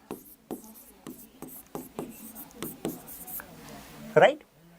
Now, you have thinking ability. You can think. If you want to go outside, you can go outside. No one will stop you. Why? Because you are given this ability. Thought comes into your mind and you move out. Thought comes into your mind, you start writing. Thought comes into your mind, you start reading. So it means these actions are occurring in your brain. So it means liberty is a component which is also given to you by nature. And now you're able to understand life, liberty and property. These are the three kind of rights which were given primacy from this 70th and 18th century. And that is why these rights are part of fundamental rights as well. Property was also part of fundamental right in our original constitution. Later, this right to property was removed. But earlier, it was part. Right to life mentioned in Article 21. Article 21 talks about right to life and personal liberty.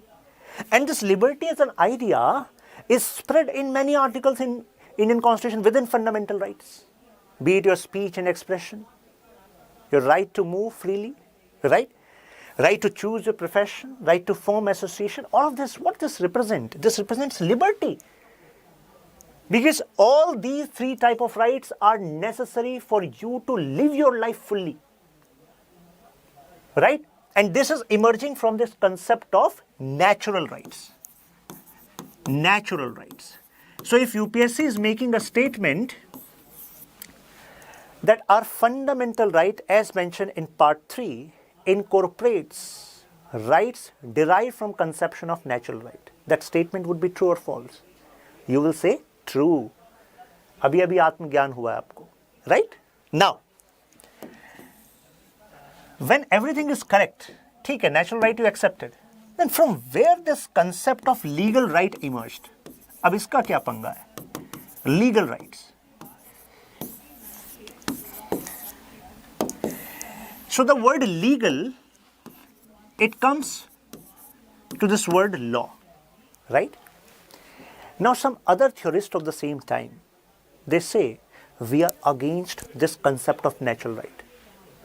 And when the supporters of natural rights asked, why you are against this concept of natural right? At least by this concept of natural right, we are able to put limitation on this government. Now government cannot take away our life, liberty and property without proper law which is accepted by all. So it is good for all. What's the problem you are having? Now the supporters of legal rights says, you have given too much power to the people in the name of life, liberty, property. And we have an alternative logic. Then the supporters of natural rights asked, what logic do you have?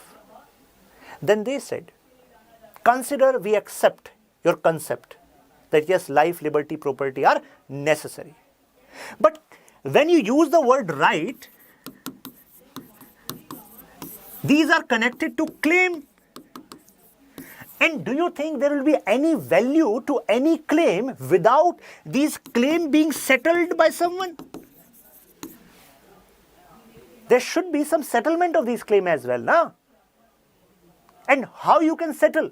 You can only settle these claims. For example, your right to life, for example, your right to property. You are having this right, you are claiming. But can you actually enjoy your right to property, your right to life, liberty without a law made by government?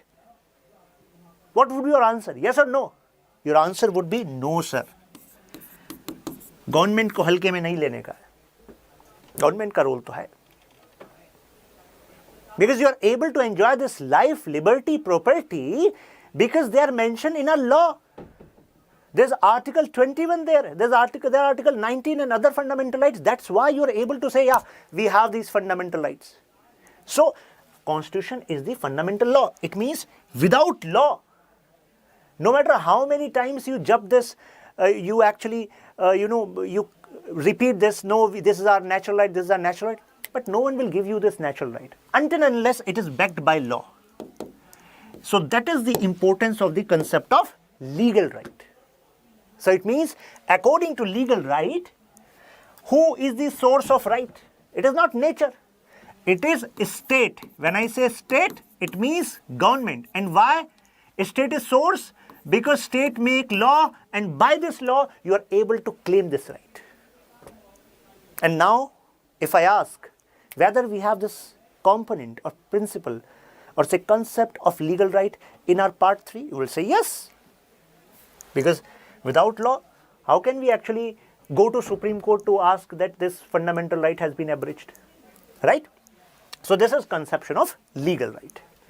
Now, the third, civil rights, quite easier one.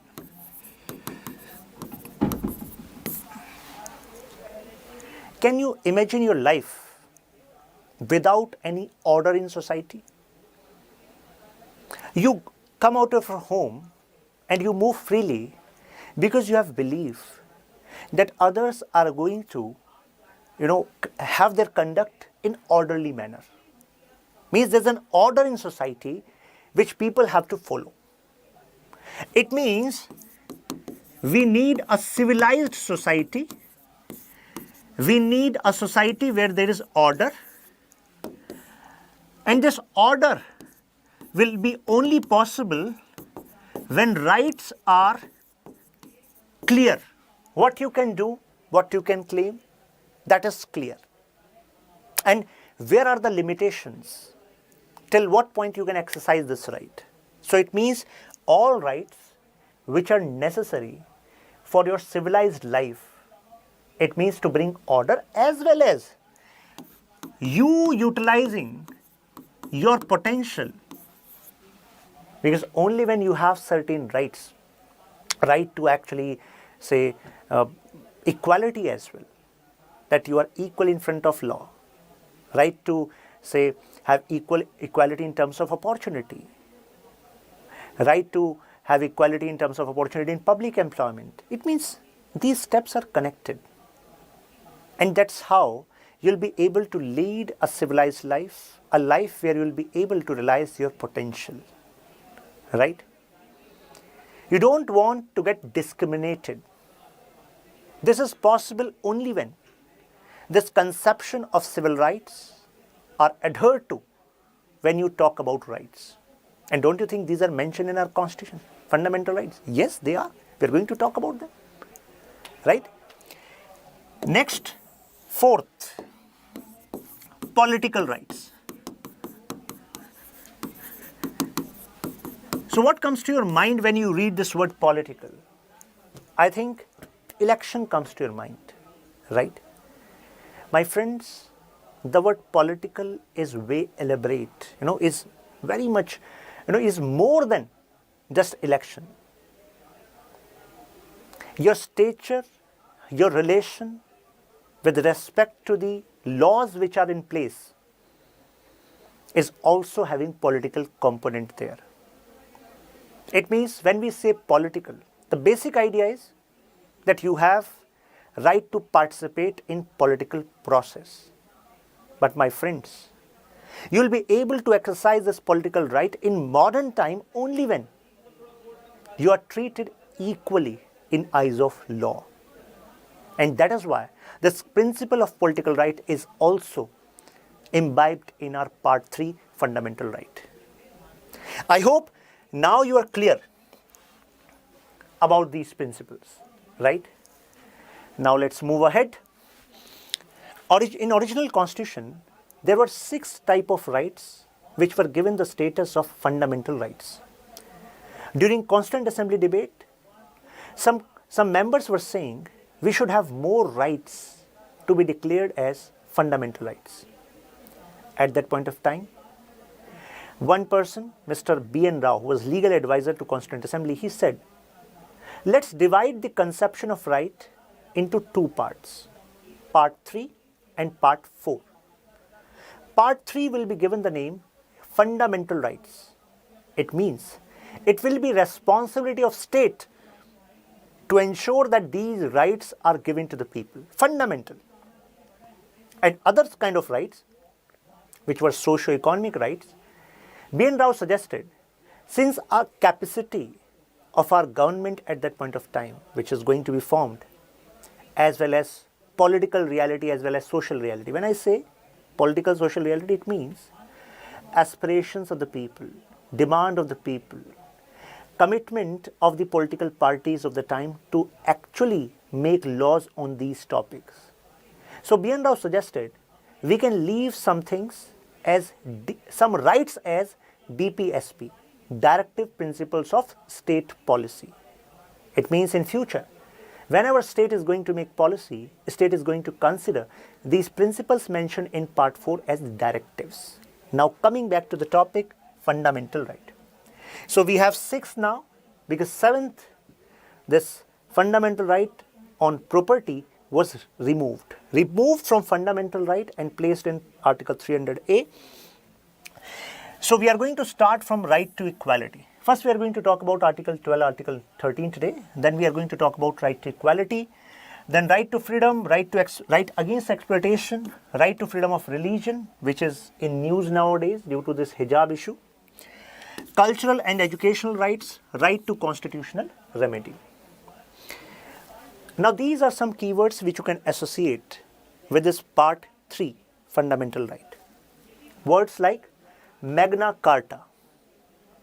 This Magna Carta was one royal charter which was signed by King John. I'm talking about 1215, who was signed by King John, who was unpopular king, and that's why his rule was in turmoil and he was facing some resistance from local barons. Barons means landlords at that point of time. They were unhappy that king was actually working on his whims and fancies. He was changing taxes, he was putting these barons in imprisonment on his whims and fancies. No order, no security was there. No limitation was there. It means exploitation was happening. As they voiced their concern, and church worked as mediator at that point of time, so they actually made a document on which certain rules were clearly mentioned, that these will be limitations around which government will adhere, and these are the responsibilities of barons. So barons got assurity that yes, now this government is going to ensure these rights as our basic rights. And from there, this word Magna Carta became popular. Although the Magna Carta which was signed at that point of time was not, you can say, successful. It got changed later. But this idea gave us hope. Oh, there can be some rights which can work as a contract between state and common people. Right? Now it is not just about barons, it is about all the people. Uphold larger public interest. This is the purpose of fundamental right. Not sacrosanct or permanent. It means they can be changed. Yes. And we are going to talk about this debate, to what extent they can be changed. You cannot change or you cannot amend these fundamental rights to an extent which abridge basic structure of Indian Constitution. It means to some extent they are safe, right? But Parliament is given the power to amend fundamental rights. We are going to talk about case-to-case journey also. Justiciable, it means if they are abridged, you can directly knock the door of Supreme Court using Article 32 High Court, you can go for your fundamental rights using Article 226. Guarantor, Supreme Court is the guarantor. Because in Part 3, Article 32 specifically talks about Supreme Court and how Supreme Court can use these writs to safeguard your fundamental rights. Available against state and private individual. Please remember that. Many students remain confused in this part. When I say putting limitation on state, that it was the objective of having these rights. But there are certain rights which put limitation on individual, private individual as well. For example, Article 15 says that there shall not be any discrimination on the basis of religion, race, caste, sex, place of birth, but it is applicable on individual as well as state. You as an individual cannot restrict entry to a public park of a person just because he belongs to a different religion. That would be against Article 15, fundamental right. So it means this is applicable on you as well, not just government, right? Similarly, Article 17 related to untouchability. Now, negative in nature. Please remember, negative is not about bad. Negative means that these fundamental rights are putting some restrictions on state, and then only you will be able to enjoy your rights. Look at the language. Article 15 state, for example, there shall not be discrimination. Shall not be discrimination. Discrimination nahi karna hai. Article 16, a state shall not discriminate.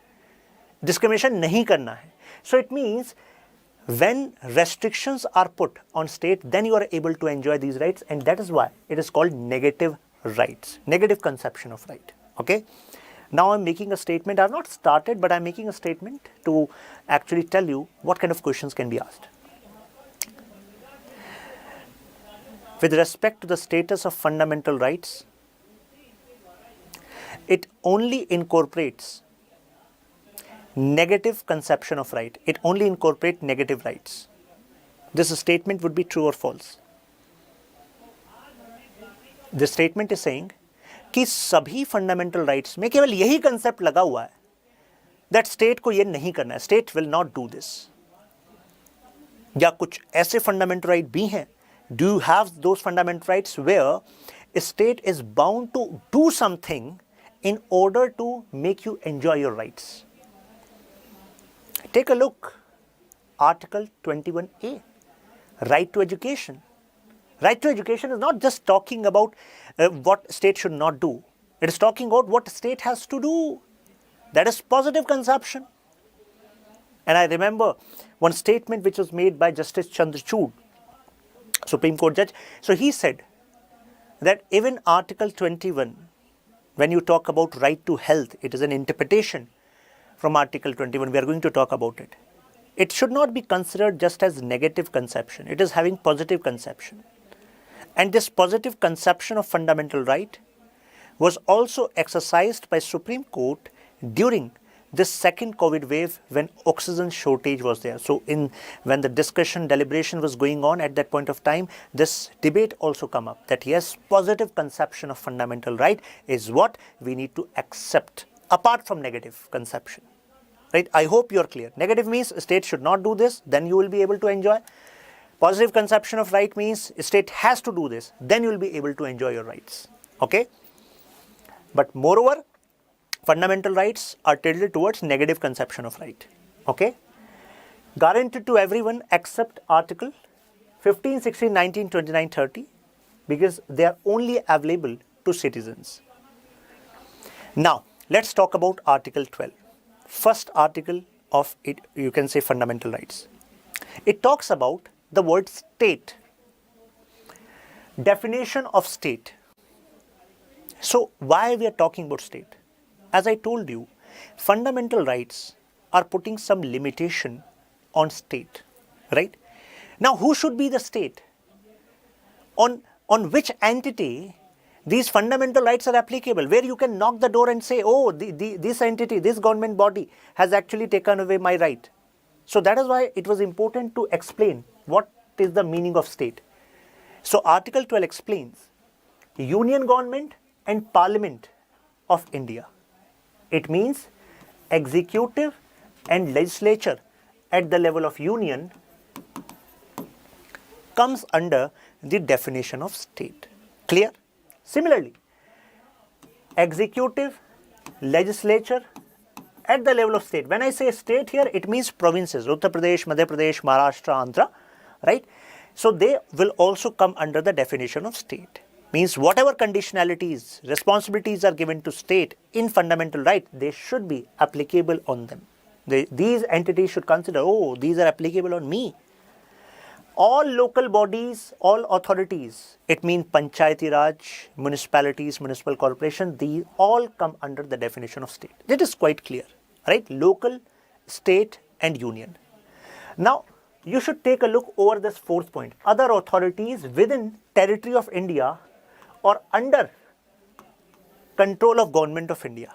Now, what other authorities can come under the definition of state? Now, I'm making a statement. You have to tell me the statement is true or false. If I say, no private entity can be considered under the definition of state as mentioned under Article 12 of Indian Constitution, do you think that statement would be true or false? Take a look over the Supreme Court. What Supreme Court says?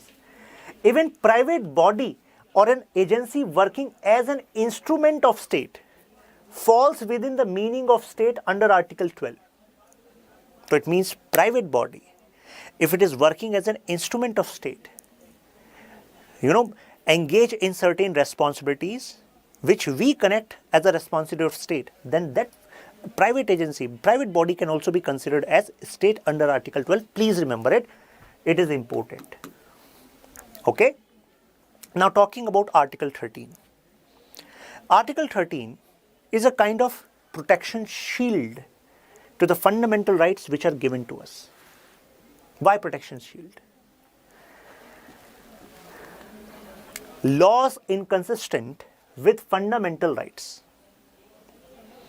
Those laws which abridge fundamental rights which are given to us. What is going to happen with these laws? As I said, protection shield. Fundamental rights become operative from 26 January 1950.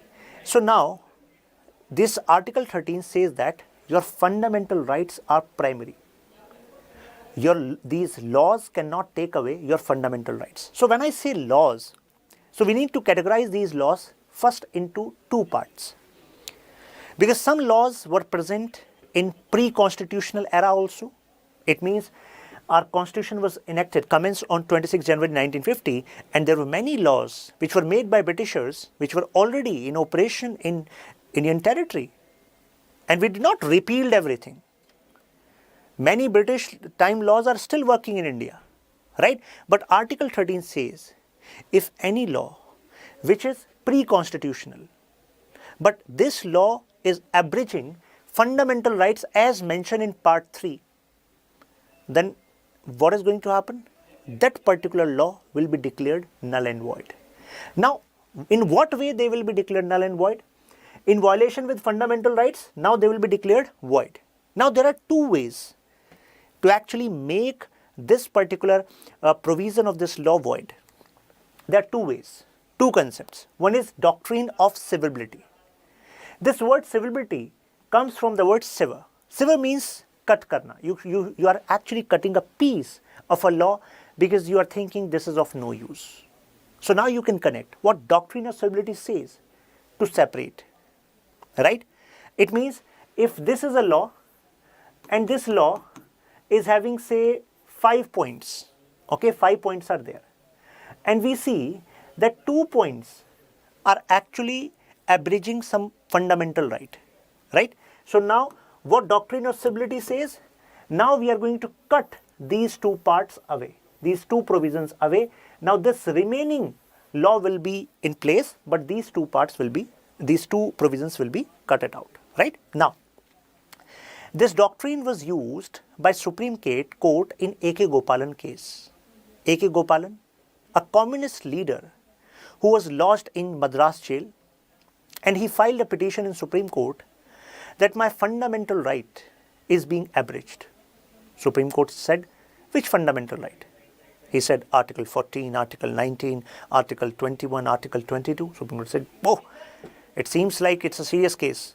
Let us know how these are being abridged. So A.K. Gopalan said, I'm a communist leader and I'm put in preventive detention by the government. Preventive detention means I've not committed any crime, but because this government think I'm a threat, that is why they have put me in preventive detention. Now Supreme Court said, what is the problem in that? If you're a threat and there's a preventive detention law 1950 in place, and the same year this particular case was being heard in Supreme Court. So what is the problem? That law is clearly saying that government has this power to put you in preventive detention.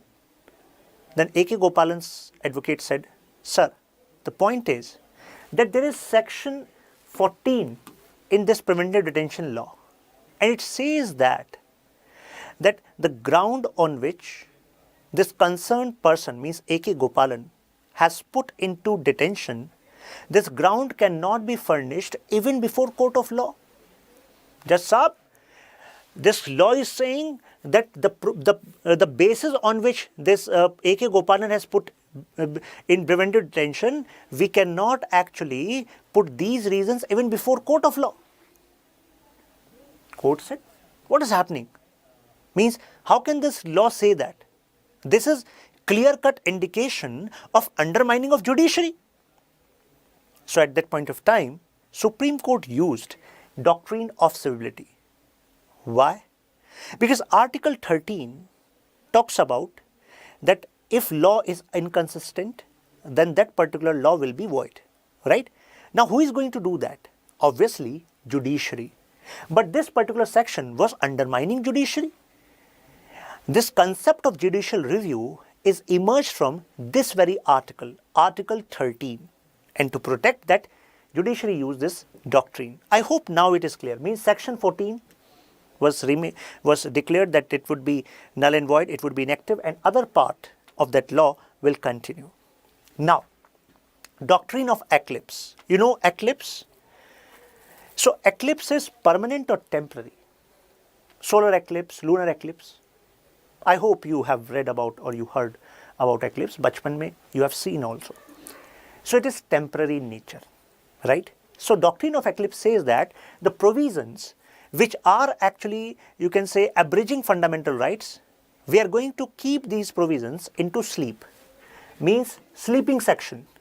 And this was said in Bikaji versus State of Madhya Pradesh in 1955. It means we are not cutting the provisions and declaring them out. We are saying this will be a sleeping section. Fundamental rights will overshadow inconsistent laws till and any amendment comes in fundamental right. It means they will be there, but they will be in eclipse. Because who is superior? Fundamental rights are superior. And at any point of time, if there is amendment in fundamental right, then that particular sleeping provision will wake up, right? And in this case, you have already cut it out. If you want to bring that provision back, then you have to repeat the process. You have to bring that law in bill in legislature, then you have to pass, and then you can actually bring that particular cutout part again in the law. But here, it is in sleep, right? That's how our legal framework works. Now, Article 13, Subclause 2, it talks about post-constitutional laws. It means laws which are made after commencement of Indian Constitution.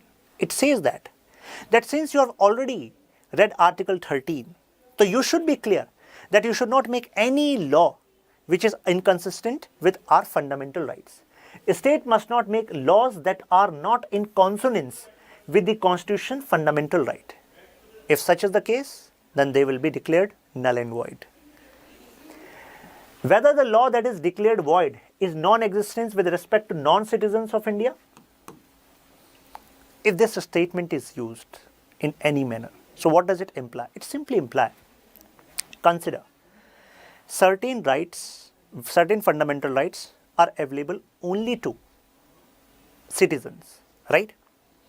So if they are available to citizens and there is a law which abridges this particular right for a non-citizen, now can we use Article 13 in this case?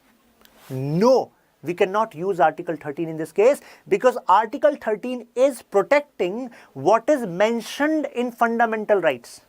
And if fundamental right is saying that this is available, this protection is available to citizens, why would Article 13 get activated for the protection of non-citizens? Right? I hope now you are able to have this clarity in mind. Right? Justice Matthew Bench.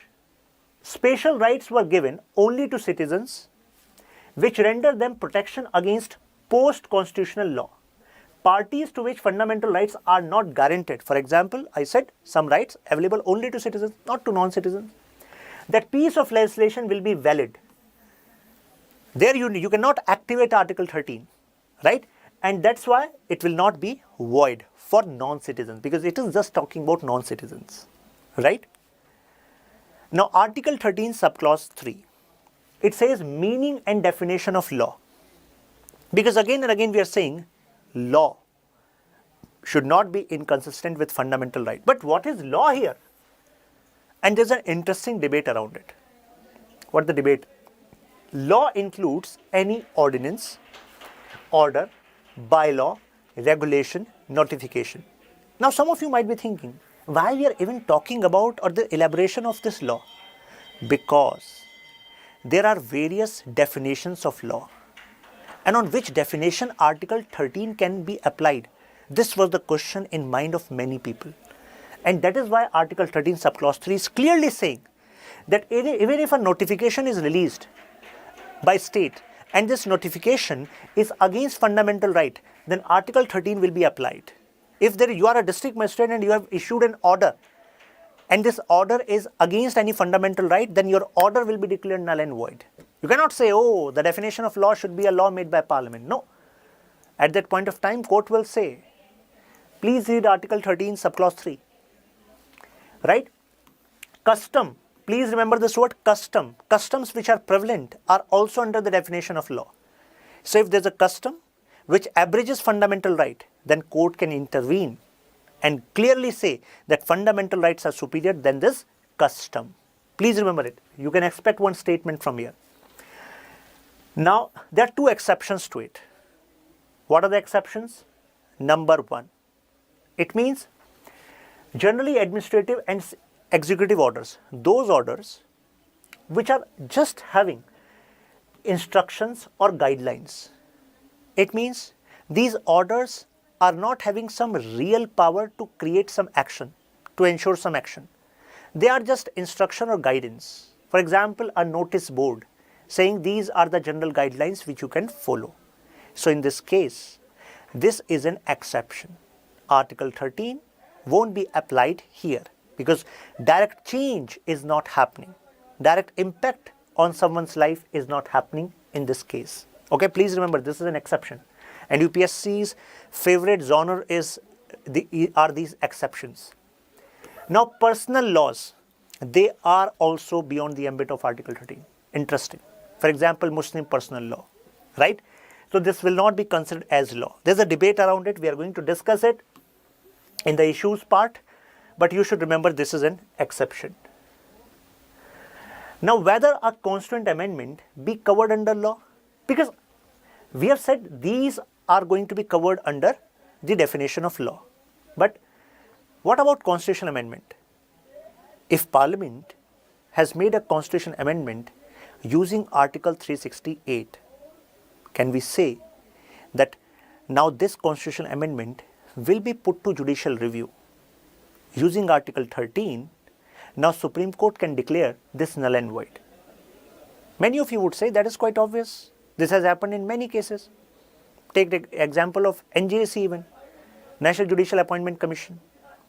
Parliament made this constitution amendment and later Supreme Court said, ho gaya, null and void, because it is against basic structure and basic structure is independence of judiciary. We are going to talk about this issue later, but the point here is, the dimension here is whether constitutional amendment should be under law or not. So we have series of judgment development on this particular question.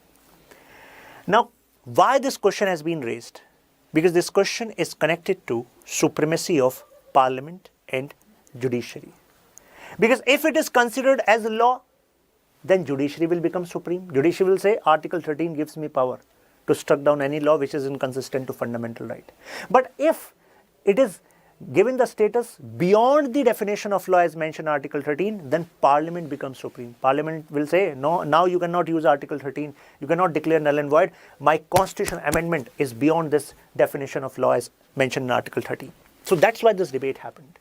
Now let's talk about Shankari Prasad case. Quite simple. Just take a look how judiciary was behaving at that point of time. I'm talking about 1951.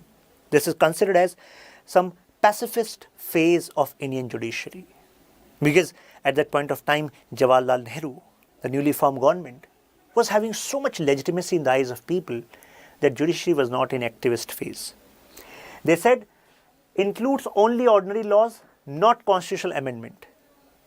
It means constitutional amendment are brought for amending even fundamental right, then judiciary cannot declare them null and void because Article 13 will not be applicable.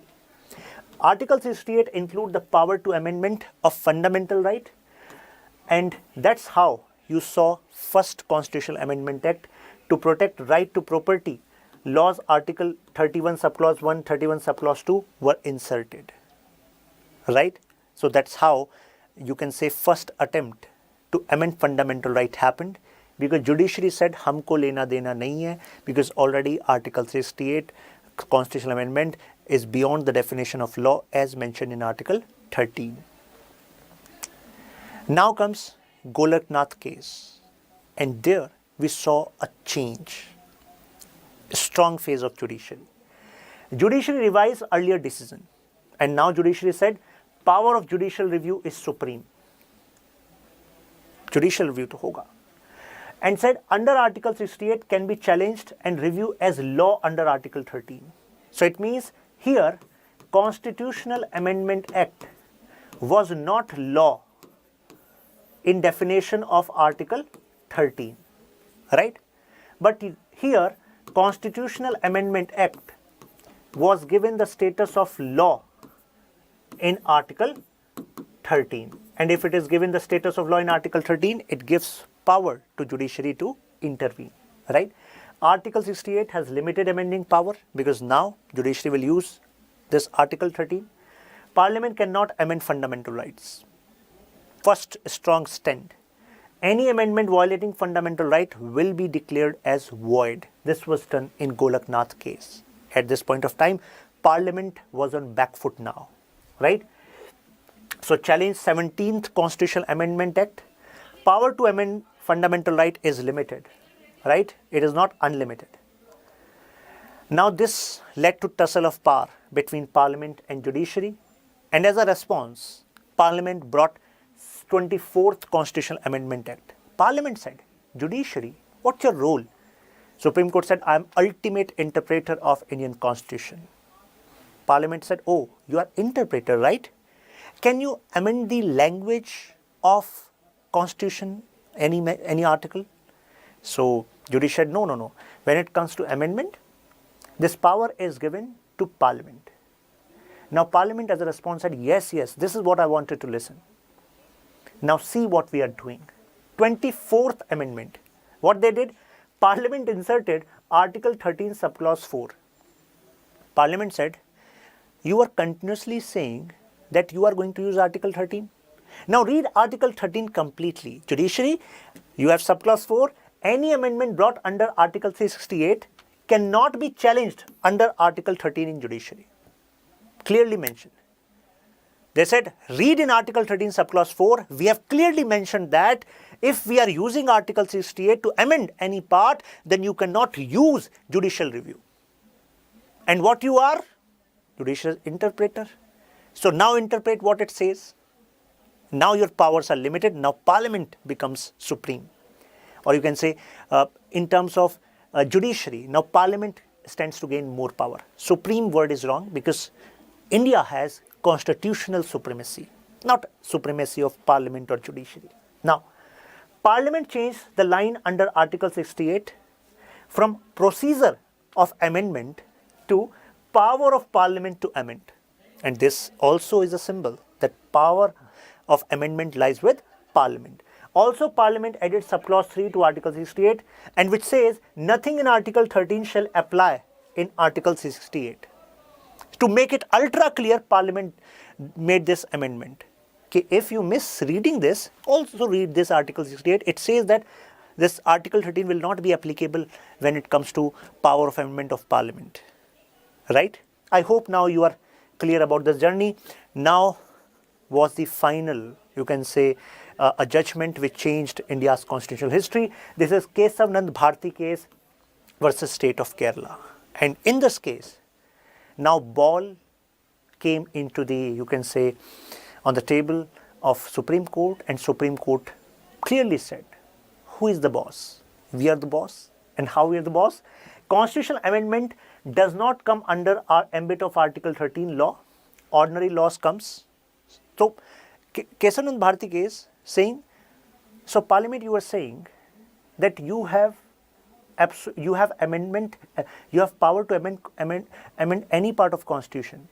Parliament said, yes, this is exactly we have said, and you also saw this 24C Constitution Amendment Act.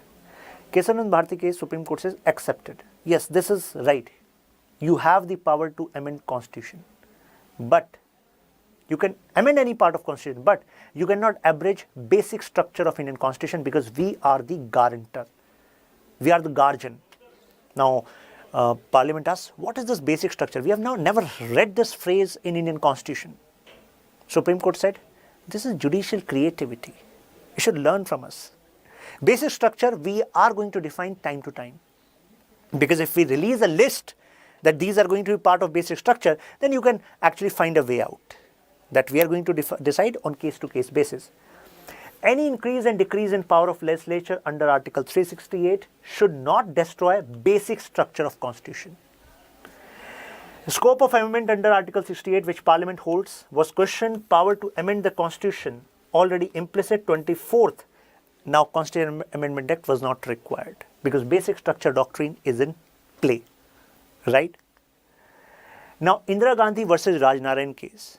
So it solidified the foundation which was already laid in Kesav Bharti case. It said, no limitation on amending power of Parliament. Happy, happy. As people have elected them, right? That's why you have the power. But amendments of people will, it must be exercised. It means you have to exercise this power on the people's will, accept it, right? But it needs to be read with this basic structure, right? So inserted subclause 4, clause 5 in Article 368 to strengthen its power, but ended the amendability power tussle of judiciary versus Parliament, qualified certain features as basic structure. Because now these features will be applicable to put a restriction on what you cannot amend, despite clearly mentioning that this is the power of Parliament. Parliament is having power to amend any part, but basic structure cannot be flouted, right? Hello everyone, I hope this message finds you fit and fine. Today we need to talk about part 1 of Indian Constitution. Part 1 has 4 articles. Article 1, 2, 3, 4. Consider someone who belongs to other part of the world, and that person is holding our Constitution. And as that person turns the page and opens part 1, now what do you think he or she should expect from this part 1? So I hope you would think, yes, if this is the entity, the political entity whom we call India. I'm using the word political entity because Constitution is giving you the framework, the way this political structure is going to function, right? So don't you think the first part, the first article should actually tell us the name of this entity, right? And this is exactly which is what is mentioned in Article 1. India, that is Bharat, right? What is the second thing you expect? Name. Along with name, you should expect the territory. Means, what is the territorial expense of that area, right? And not just territory. How this territory is organized. Is it one administrative unit controlled from one central authority? Or do we have some other constituent units, states or UTs, the way this political entity is organized territorially, this is given to us by Part 1, Article 1. Right? Now, this is the broad framework. Okay? Now the debate is, India, that is Bharat. Why our framers chose these names? Why not Hindustan? As you know, the Hindustan, because we had some members in Constituent Assembly who were supporting this idea, Hindustan should be adopted. So it was discussed, and later the consensus was on this point. That although the word Hindu originated from geographical expression, and that's why some constitutional framers were suggesting this idea, but the point is, later the connotation of Hindu word changed and got attached to a specific religion. And our constitution should reflect a secular power, right?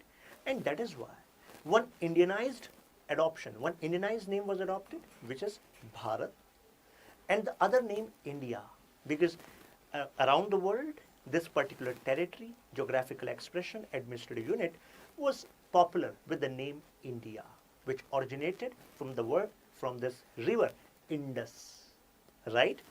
Now, apart from this, this is the broad framework of Article 1. We are going to get into the details also. Article 2, Article 3, that talks about establishment of new state, altering the boundary of already the states which we already have, or renaming the state. Now, to achieve these objectives, what process we need to follow, this is mentioned in Article 4. So it means Article 1 talks about name, territory, administrative structure, broad administrative structure, how territory is organized, right? Article 2 talks about establishment of new state from outside. Article 3 talks about to change the boundary, name of the states inside, means the states which are already part of Indian territory, right? And Article 4 talks about how to actually achieve that, the process you need to follow. This is the broad framework of Part 1 of Indian Constitution. Now, let's go step by step. This is Article 1. As you can see the name, India, that is Bharat, shall be union of state. Now, there was a debate over this. Why union? Why union and not federation? Because some constitution framers were saying federation should be the word. They were saying federation because already, as we have taken some provisions from Government of India Act 1935, and there was clear division of power between union, or you can say, here I'm going to use the word central authority, or you can say central government, and provincial authority. Provincial means, you can say states. So division of power was already there. And constitutional framers were agreed on this point. Yes, we are going to continue this division, right? Then if division is there, and it means it is clearly visible that it's a property of a federation, then why are we going for the word union? At this point of time, Dr. B.R. Ambedkar stood up in the Constituent Assembly and he explained. He said, my friends, we have to adopt the word union because the most prevalent definition of the word federation gives some more powers to the states. For example, in case of America, the federation, the federal entity USA, United States of America, was formed out of an agreement between states. And if you read American history, you'll find they have fought a civil war just to protect the idea of united federation. And there, if you have to change the boundary of any state, you cannot do this without consent of that state. So it means division of power is there, but state have considerable power. But same cannot be accepted in context of India, because India is a large geographical expression, so much diversity, as well as probability of secessionist movements. And that is why the word union is better. It means We have federal model, we call it quasi-federal, not totally federal, but we are going to use the word union so that a message can be clear that India is an indestructible union. You cannot break that union. Means no part of India can be seceded to other territory. You cannot break India. India is an indestructible union of destructible states.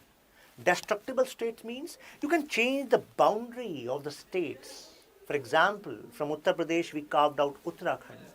Madhya Pradesh we carved out Chhattisgarh. From Bihar we carved out Jharkhand.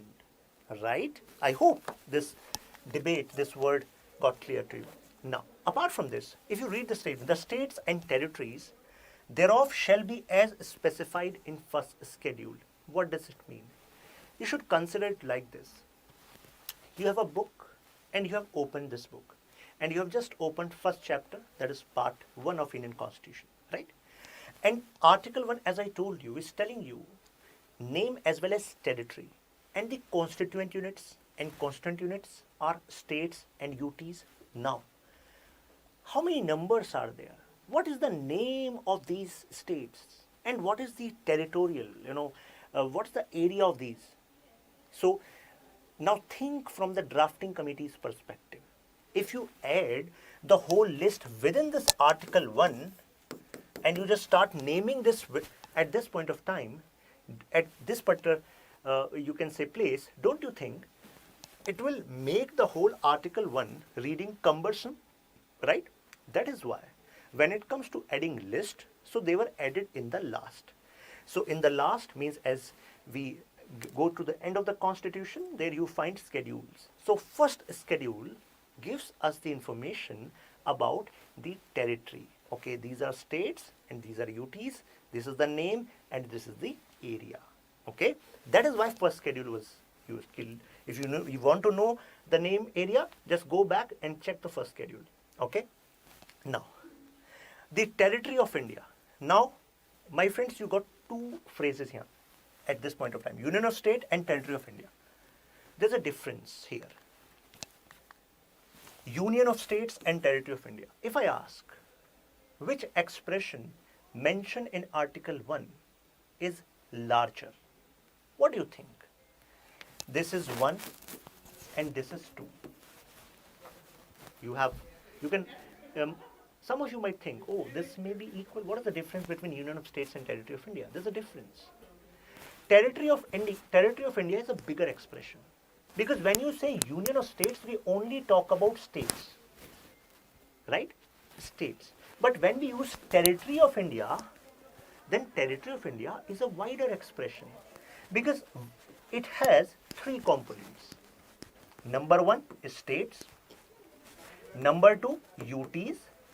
And number 3, all territories which we can acquire in future legally.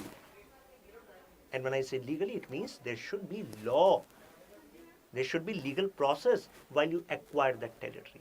For example, Sikkim, right? 35th Constitutional Amendment Act, 1974. Then later we changed the status. We are going to talk about that. 36th Constitutional Amendment Act. Now, the point here is, Union of States only talk about states. Territory of India talks about states, UTs and acquired territory. It is a larger expression, right? And this is exactly what is actually mentioned in this clause 3 of Article 1. Okay, these are the 3 areas. Now, as I told you, acquisition legally. And in what way we can acquire? So there are many ways. For example, treaty, we can sign a treaty. Purchase, yes, territories can be purchased. You can take example of Alaska.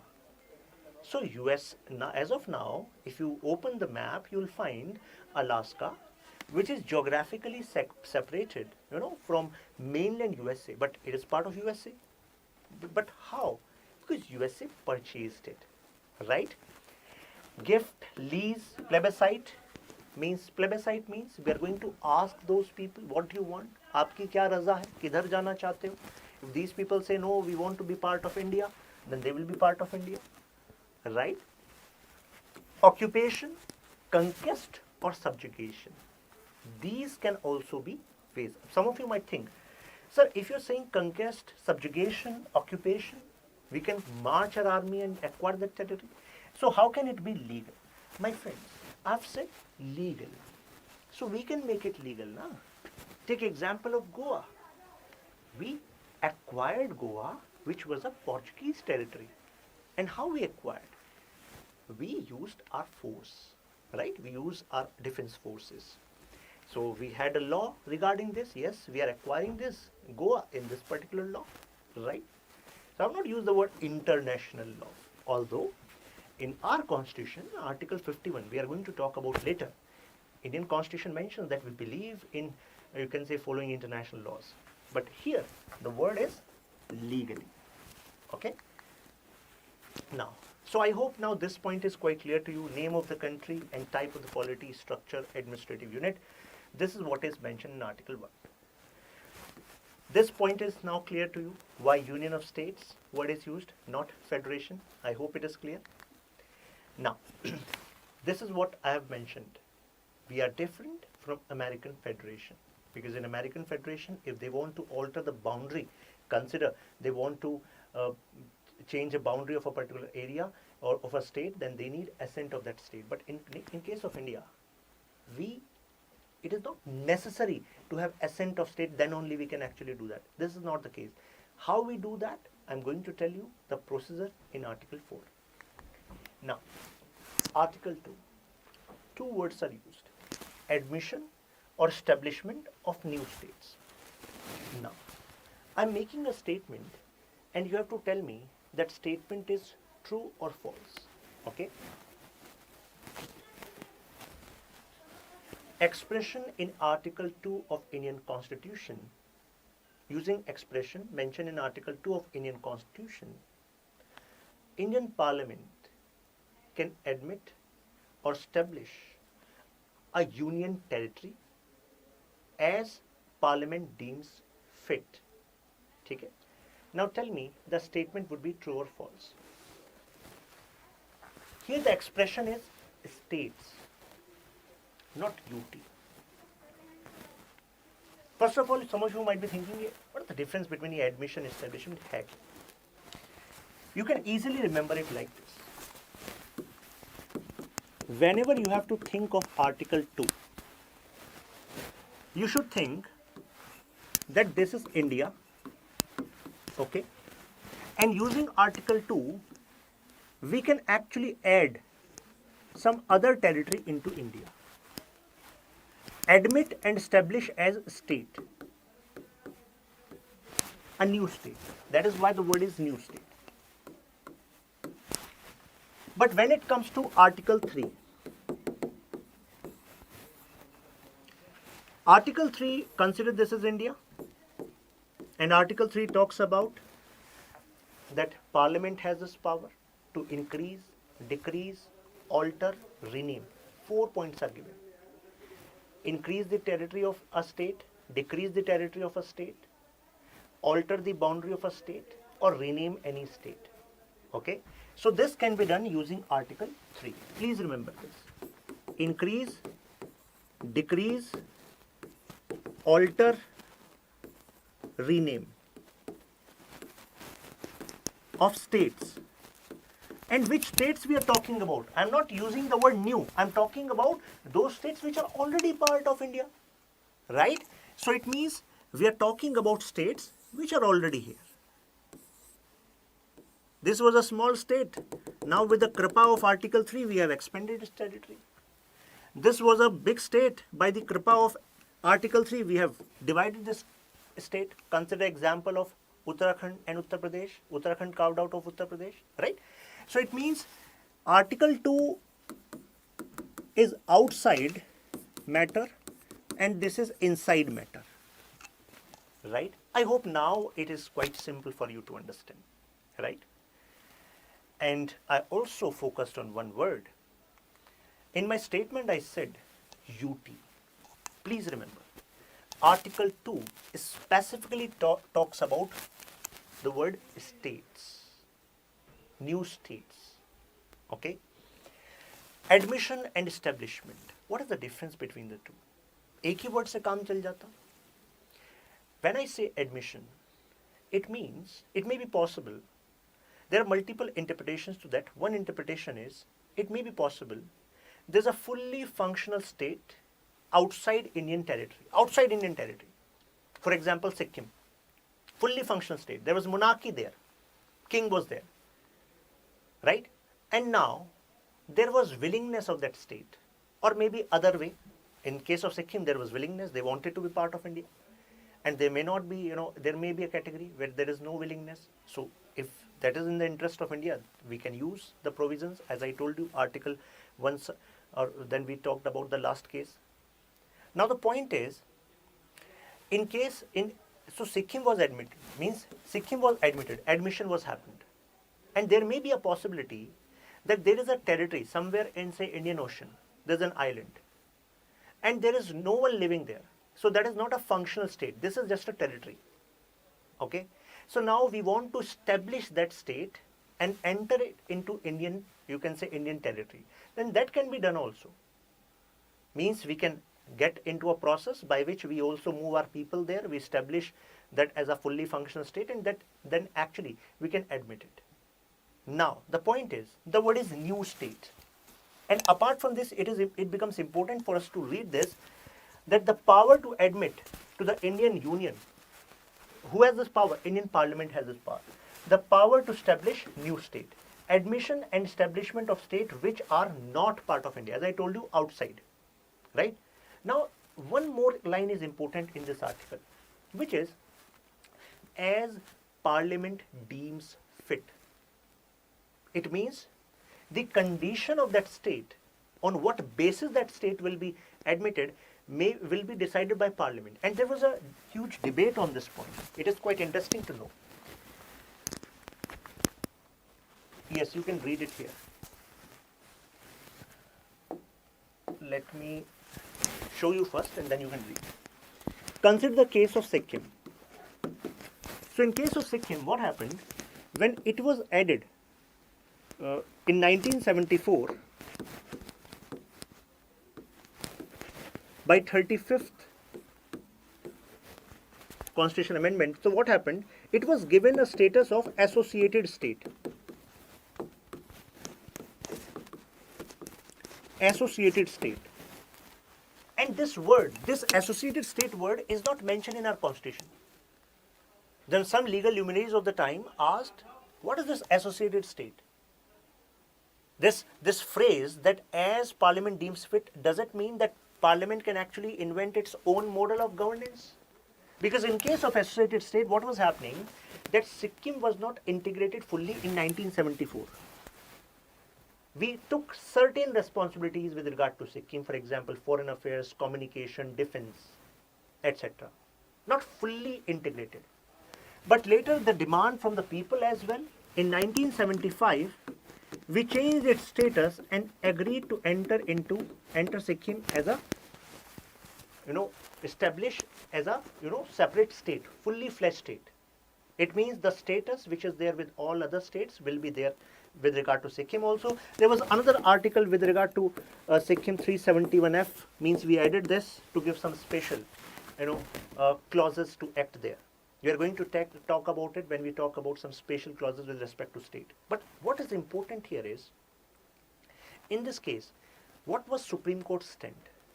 Supreme Court said that in this article it is saying that as Parliament deems fit, but it does not mean that Parliament can admit a state and bring out a model of administration which is against the basic structure of Indian Constitution. So it means the power of admitting and establishing a new state as mentioned in Article 2 is not absolute power. Parliament has to adhere to basic structure of Indian Constitution when it comes to the way this particular state is going to be modeled, the way its administration is going to run. Okay, ऐसा नहीं होगा कि okay, we have created a separate state and now we have said this particular state will have its own defense. This particular state is going to have its own army. This particular state is going to have its own foreign affairs. On this basis, we are adding this state. If such kind of arrangement is made, then Supreme Court will say, आपने कर लिया, अब हमारी सुन लो. then Supreme Court would say this particular process which you have done is null and void because this is against the basic structure of Indian Constitution. There cannot be any constituent unit in Indian Union which has its own army or own foreign affairs.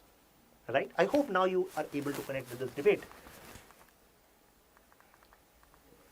Now, what does Article 2 of the Constitution of India say? There's an interesting part here.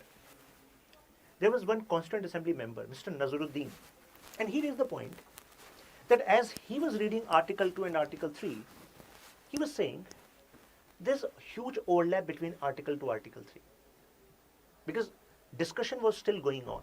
I have simplified this for you because a lot of discussion has already happened. Now clarity is there. Because as these provisions were about to get added, so at that point of Mr. Nazaruddin raised this point and he said, why not amalgamate this Article 2, Article 3?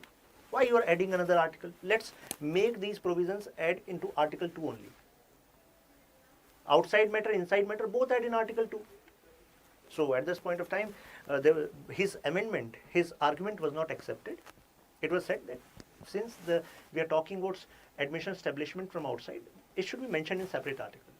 And when it comes to internal alterations of the boundaries, it should be in Article 3. That is a standard practice in other constitutions as well. Right? Now, Parliament cannot establish a new union territory by passing a law. This is from this particular point where I told you that Article 2 uses the word new state. Okay? It's not using the word union territory. Okay? So this becomes, you should be, having attention to detail to this particular point. Such terms and condition as it thinks fit. So I've already discussed with you, even though it is saying as it thinks fit, but you have to adhere to the basic structure of Indian Constitution. What was the Constituent Assembly debate? So Assembly agreed that given the size of India, and authority need to be given to central authority. It means if some new entity need to be added, then you should not ask states whether we need to add this particular territory into India or not. अगर बाहर से आप कोई territory को add कर रहे हो, तो state से थोड़ा ना पूछा जाएगा. ये center का काम है, right? So center will actually have this power. So at that point of time, some were saying if you are adding some new territory, at least ask states as well. But it was rejected, right? Article 2, Article 3 को overlap कर रहे हैं, merge कर दीजिए. I already told you this debate. Mr. Nazaruddin Ahmed raised this point. Now, Supreme Court judgment, I already told you, did not give Parliament unfettered power to establish or conditions of new state. It should adhere to the basic structure of Indian Constitution. Who is going to tell what is the basic structure? Supreme Court will say. Supreme Court will explain what is basic structure. Okay? Now, this is a simple question for you. Just attempt this. Who has the authority to establish new state in Union of India? Lok Sabha, Parliament, President, Government of that state. देखिए एक तो होता है आसान, एक होता है lollipop. This is lollipop question. Answer is Parliament.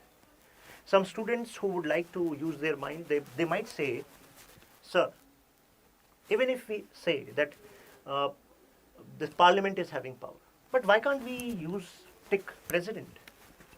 Because any bill related to establishment of a new state or alteration of boundary, that bill need to be signed by President, then only that bill can be turned into act. So without the sign of President, can you actually consider establishment of new state? No, without sign of President we can't. Then why not? We are marking President, we are marking Parliament. So those students who are thinking on these lines, अब थोड़ा ज्ञान को आगे बढ़ाइए. My friends, when we use the word Parliament, Parliament consists of Lok Sabha, Raj Sabha, and President. Right? So when I'm marking as Parliament, so it means the whole process is included there. Got it? Now let's talk about Article 3.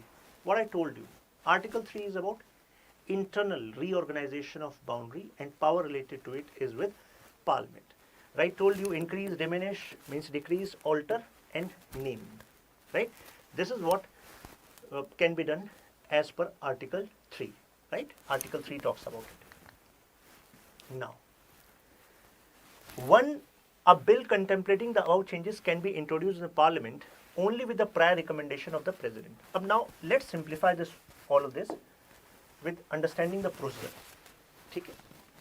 Now tell me which state you want to divide. आप नाम बोलिए किसको divide करना है, अभी हम करते हैं. Also there was a debate, I think 2 elections back in UP, one leader of UP, so she was saying, if people vote me this time in UP Legislative Assembly elections, then she will ensure that UP will be divided into 3 parts. UP, Uttar Pradesh will be divided into 3 parts, as there were such kind of demands from certain sections. So she was making this as an election promise. Now those people who have not read Indian Constitution, then they may be influenced कि oh ठीक है इन्होंने कहा है जीत गए तो शायद ये कर देंगे. But if someone reads Article 3, Article 4, then that person can actually rise in front of that leader and ask, ma'am, how can you do that? Can you just tell me the process? How can you do that? Because a state government does not have any such power to divide itself into separate state. Only parliament has such power. तो आपके साथ कई बार ये politicians फिरकी लेते हैं कि आपको तो कुछ कानून का पता ही नहीं है. That is why knowledge of Indian Constitution is a way to empower our democracy. Right? Now, how the process can start? First of all, the process starts from Council of Ministers at the level of Union. They will propose a bill. And what bill we are talking about? Bill of division, bifurcation of a state. Okay? So this bill of bifurcation of a state, say UP, no hard feelings. Okay? किसी की भावनाएं नहीं इससे मतलब touch होनी चाहिए. ठीक है? Just for an example. So first step is Council of Ministers proposes the bill to divide Uttar Pradesh to Honorable President. Okay? So this bill reaches Honorable President. Now what President is going to do? So this was the first step. Now President, as a second step, will send this bill to state legislature. State legislature. Which state legislature we are talking about? Since we are dividing UP in this case, so UP state legislature, President is going to send this bill. Yes.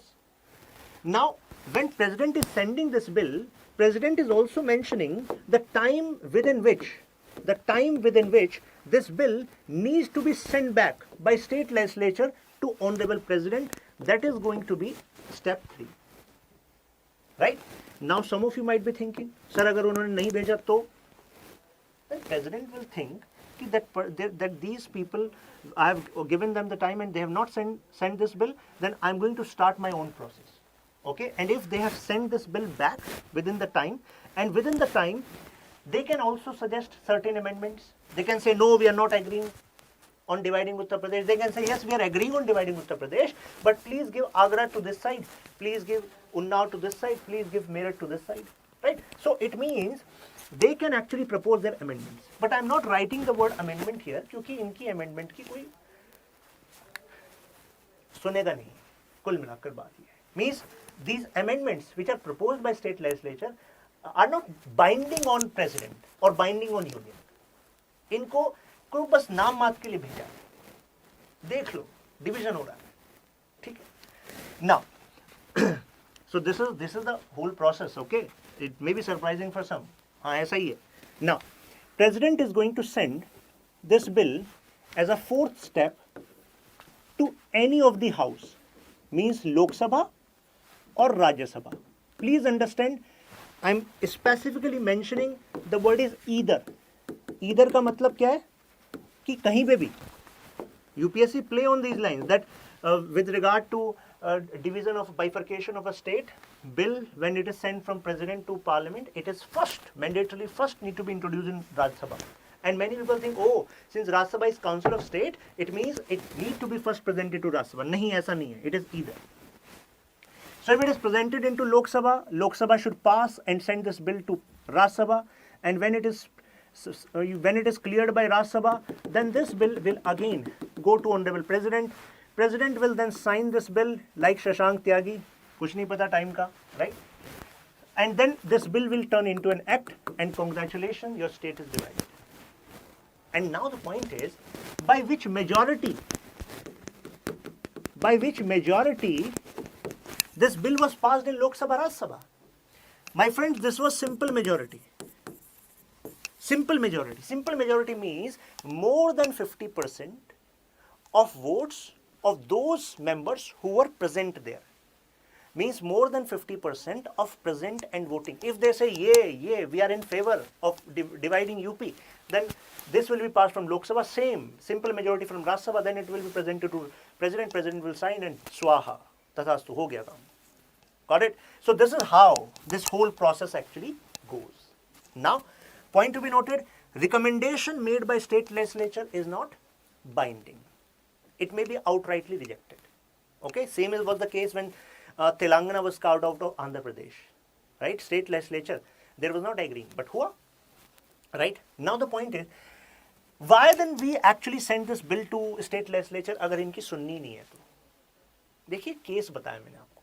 But ऐसा भी तो हो सकता है, it may be possible that this state legislature, since they know the ground reality better, they may actually suggest some good amendments which were not actually thought of earlier by Council of Ministers proposed bill, right? So these good amendments can be added, but it is the prerogative of this particular minister who is going to propose this in Lok Sabha or Rajya Sabha, wherever this bill is going to be sent by President, right?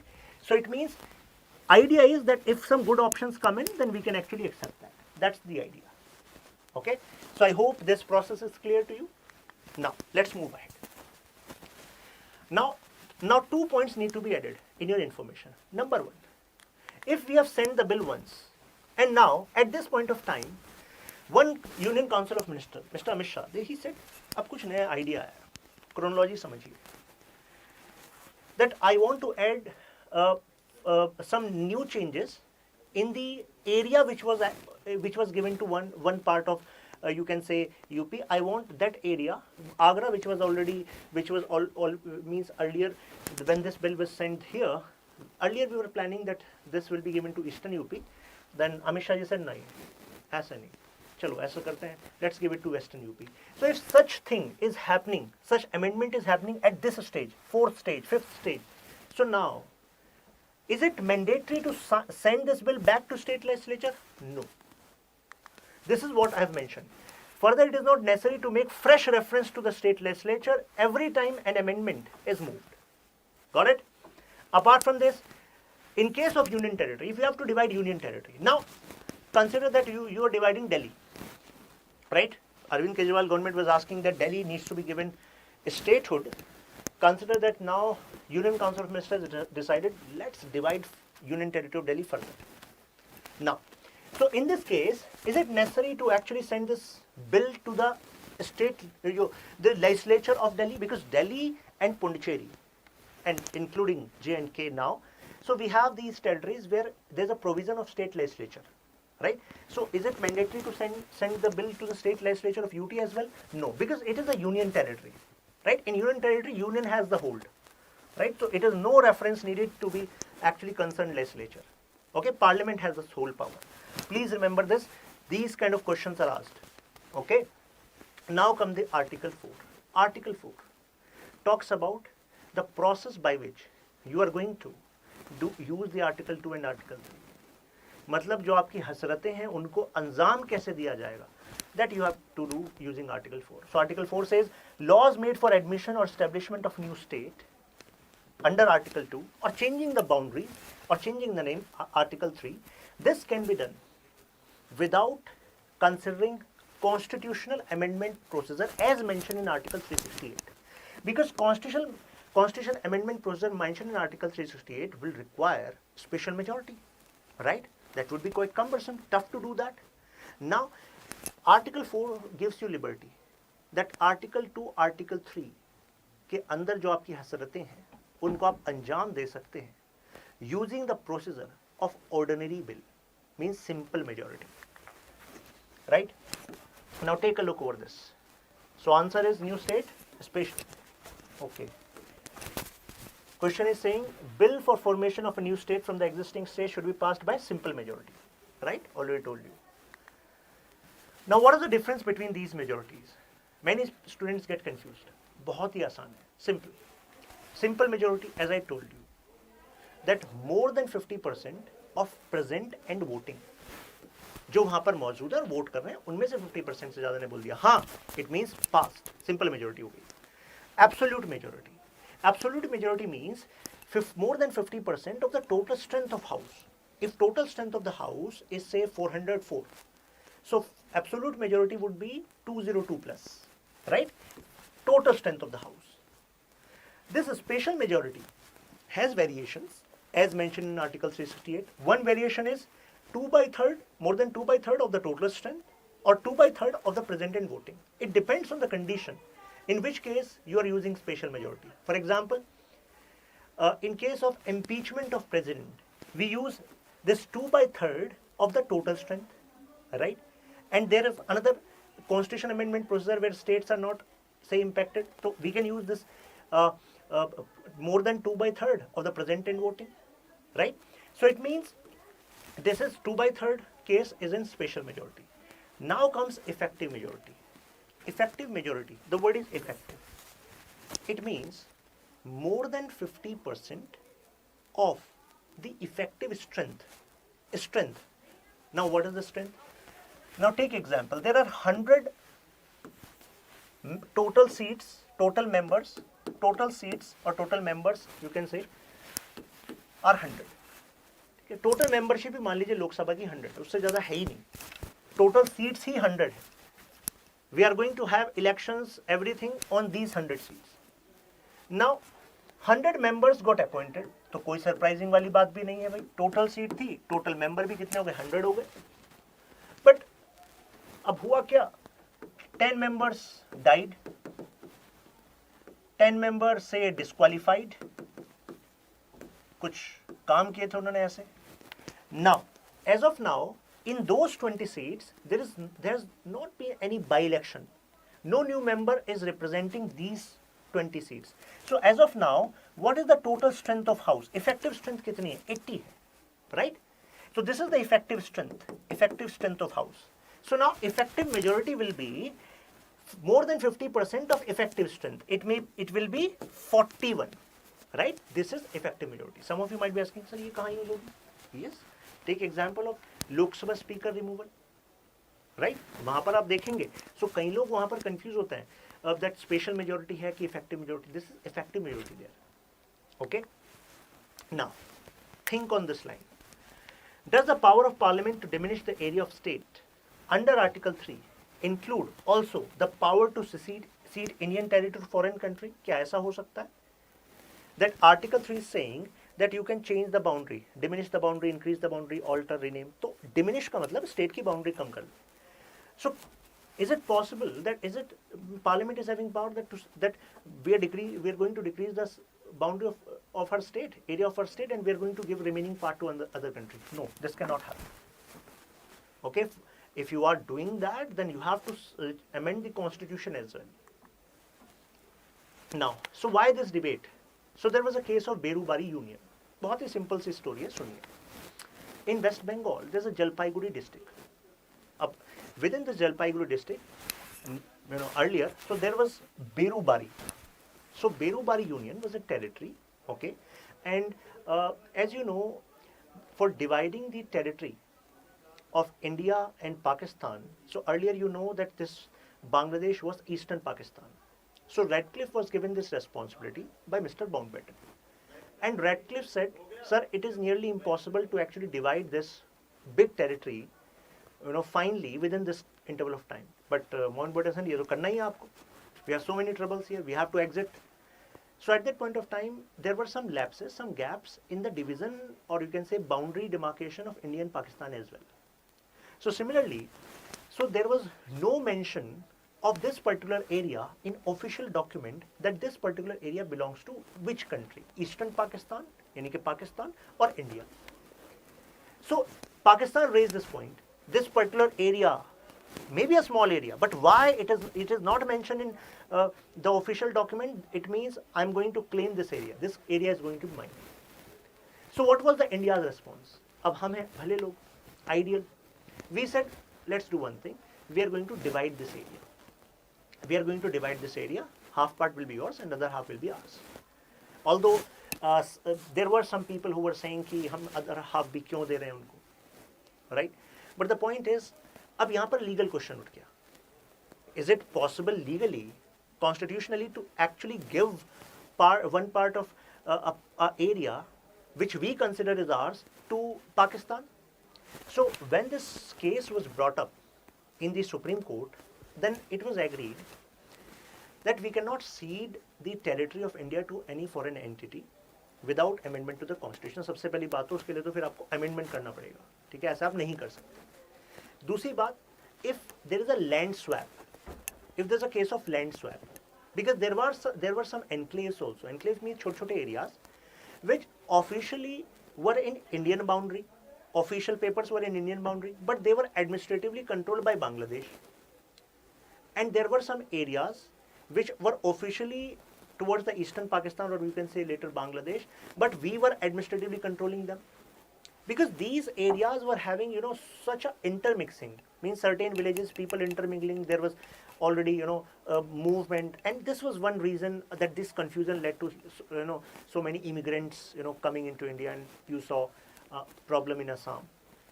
Now, so Supreme Court held that the power of Parliament to diminish the area of state under Article 3 does not cover secession of Indian territory. क्योंकि अभी आपको बताया था, Article 3 deals in inside matter, and this is like you want to give this particular part to others.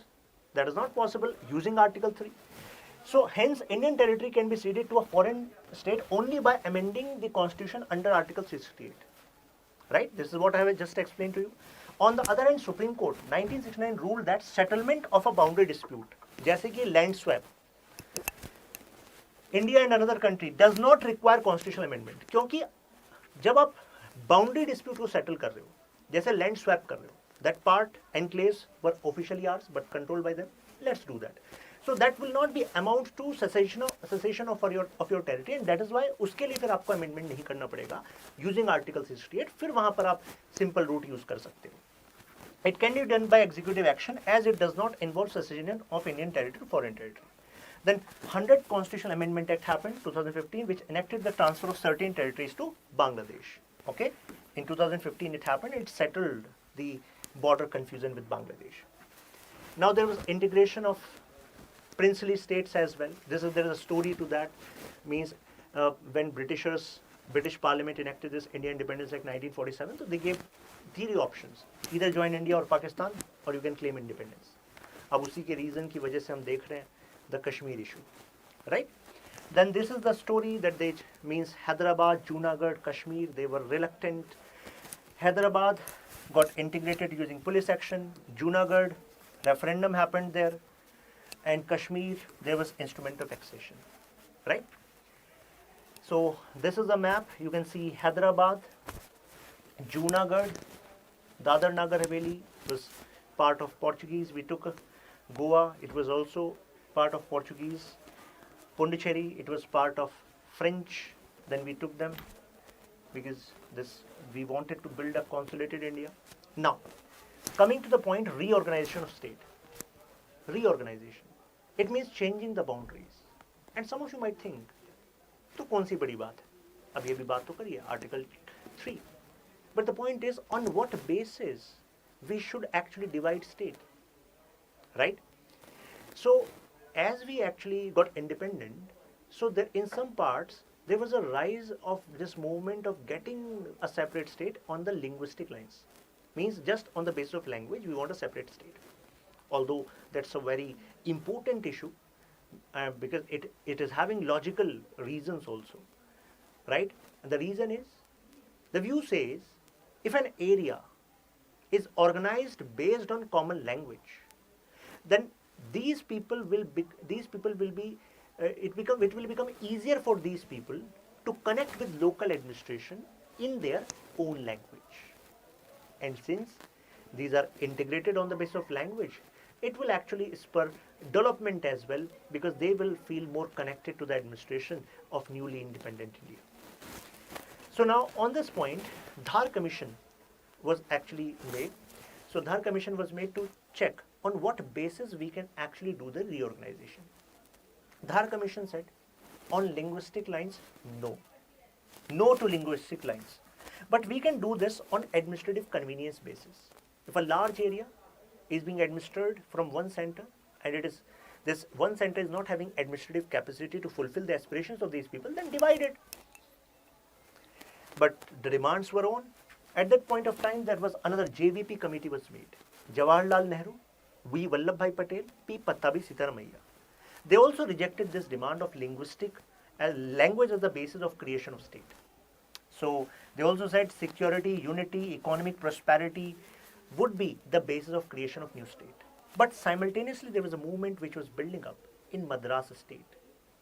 One famous leader, Potti Shriramalu, he died, or you can say that he was fighting for the cause of a separate state of Andhra should be carved out of Madras state on the basis of Telugu language. So when he died, finally government created first linguistic state of Andhra. Now Fazal Ali Commission was made, because now many other states were demanding. Jaise Saurashtra, one Marathi speaking people saying we need Maharashtra, Gujarati speaking saying Gujarat, and similar demands were actually bringing up. Fazal Ali Commission was made. So Fazal Ali Commission finally accepted, but Fazal Ali Commission also gave some guidelines. It cannot be just on the basis of language. We need to think of preservation and strengthening of unity of India, linguistic and cultural homogeneity. Financial, economic and administrative aspects are very important. Even if you carve out a state on the basis of language, but they are not having enough resources or a financial capacity, then it will be difficult to sustain that particular structure. Planning and promotion of the welfare of the people. Hello everyone. I hope this message finds you fit and fine. My name is Shashank Tyagi, and I welcome you all to Contest series on Indian Polity based on Laxmikanth. Today we need to talk about part 2 of Indian Constitution, which is citizenship. But before I start talking about the provisions mentioned in Indian Constitution from Article 5 to Article 11, I have a question for you. How many of you actually connect with the idea of citizenship?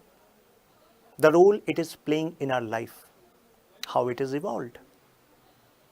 Because the nature of examination has changed in past few years. And when it comes to Indian polity, it is not just about provisions. It is also about your understanding of the principles on which these provisions were actually added in our constitution. And your practical, understanding of these provisions give you edge when you write in mains, be it GS paper, essay, or your PSIR optional, if someone from PSIR optional, and it plays a role in interview as well. Since you have to get into the leadership role of the esteemed service of this country, I expect you to assimilate, think, not just understand. Today, our topic is Indian citizenship. But before I start, I want to talk about citizenship as an idea. What do you think is the importance of citizenship? Why this idea actually emerged? Here we can see this word city, and actually it emerged from the word city. In common parlance, we use the spelling city. Because in ancient Europe, people used to connect their identity with the government at the level of city itself. And that's why the popular word was city-states. Like, we are Indian. We connect our identity with the India as a nation, country. But there was a time people used to connect with small city. And the government at these cities, at the level of the cities, were sovereign in themselves. They used to have their army as well. Those who were not capable of having army, they used to borrow fighters. Right? Now, this is city. But how this is connected to citizenship? Now, there was another word, citizen, Anglo-French word. This word means the people living in these cities. And these people are not just living in these cities. These are legal members of the state.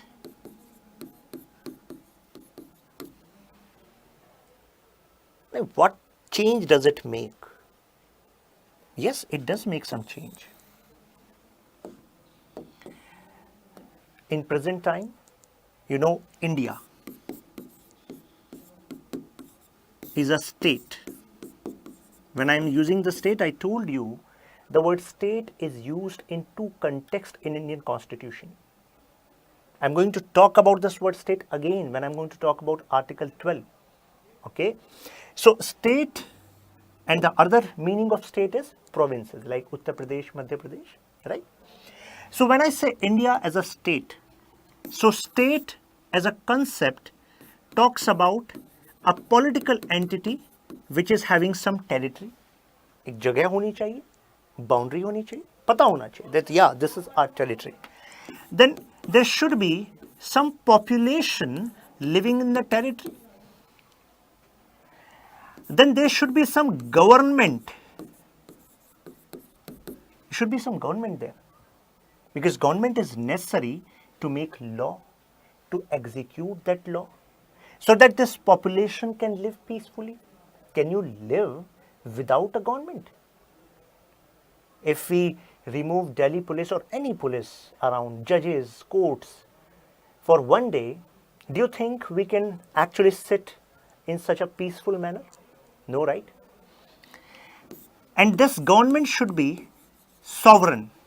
When I say sovereign, it means this government is free from any external influence when it comes to taking decisions for the betterment of these people living in this territory.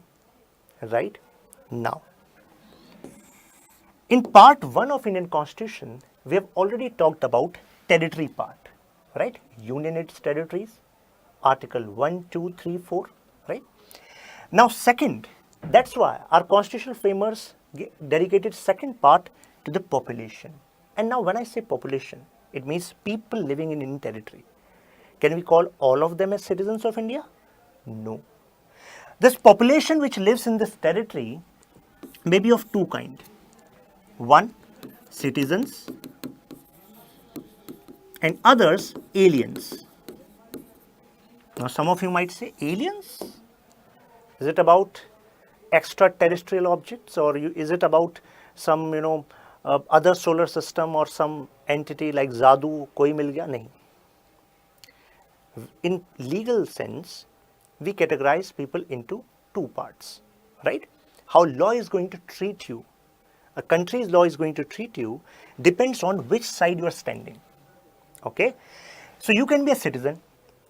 If you are a citizen, it means you are legal member. You are legal member of this state. And those who are alien, it means they are foreigner, right? Means they are here maybe for doing some job. They are here for say as a tourist, right? And there can be two kind of aliens. One are friendly alien and other are enemy alien. If I ask you how you are going to categorize Pakistan if a Pakistan citizen is in India. Now that person is in our territory, he is not a citizen, he is an alien. Where you are going to put? Some of you might say, sir, enemy alien. It's quite obvious. But that's not true. Legally, that person would be categorized as friendly alien. Why? Because you can categorize someone as enemy alien only when we are on war. with that particular state, with that particular nation. Okay. Now, this thing is clear to you. Now the point is, what is the benefit? Why we need to say that citizen is a legal member? So my friends, citizenship as an idea actually establish your relationship with state. Now some of you might say we don't need these relationship. Why? आप कहेंगे कि भाई हम तो जो काम करते हैं फायदे के लिए करते हैं. फायदा बताइए इस रिलेशनशिप का फायदा क्या है? We remain in relationship till that relationship serves us, otherwise we do the breakup. Right? Some of you might be thinking like this. So my friends, yes, you have some benefits here. Take example. You have your home. Your home has a territory. This territory has some population or not? Yes, you will say, yeah, sir, this territory has population. Our family. Now, this family is governed by some government. Take example that your parents, right? They are deciding how this house is going to be done. So, their government. Okay. Now, do they have sovereignty? Yes, they have sovereignty. They are not going to accept intervention of neighbors in the affairs of their home, right? So, consider that we are talking about your home as a state, right? As an idea, right? Now when it comes to population, so I told you family, but apart from family, there may be some guests, there may be some friends who may come into your home, come into your territory. Now you are categorizing them as citizen and alien, right? Whoever neighbor, relative, they are alien. Now friendly and enemy, you better know them. On the basis, the terms and conditions you are having, right? Now, our focus is citizen. Now you are citizen, and since you are citizen, now you can just think, and you will get the answer of why. You will get the answer of why. Do you think your parents have similar concern, and your parents are ready to fulfill same kind of responsibilities for your neighbor's kids or for your relatives' kids, the way they love, the way they treat, the way they fulfill the responsibilities towards you? For example, say health, for example, the food, for example, other financial aspects or your emotional aspects, right? So all of these are available to you, right? Not to your neighbor's kid by your parents. Your parents consider that they are government. So how is it possible?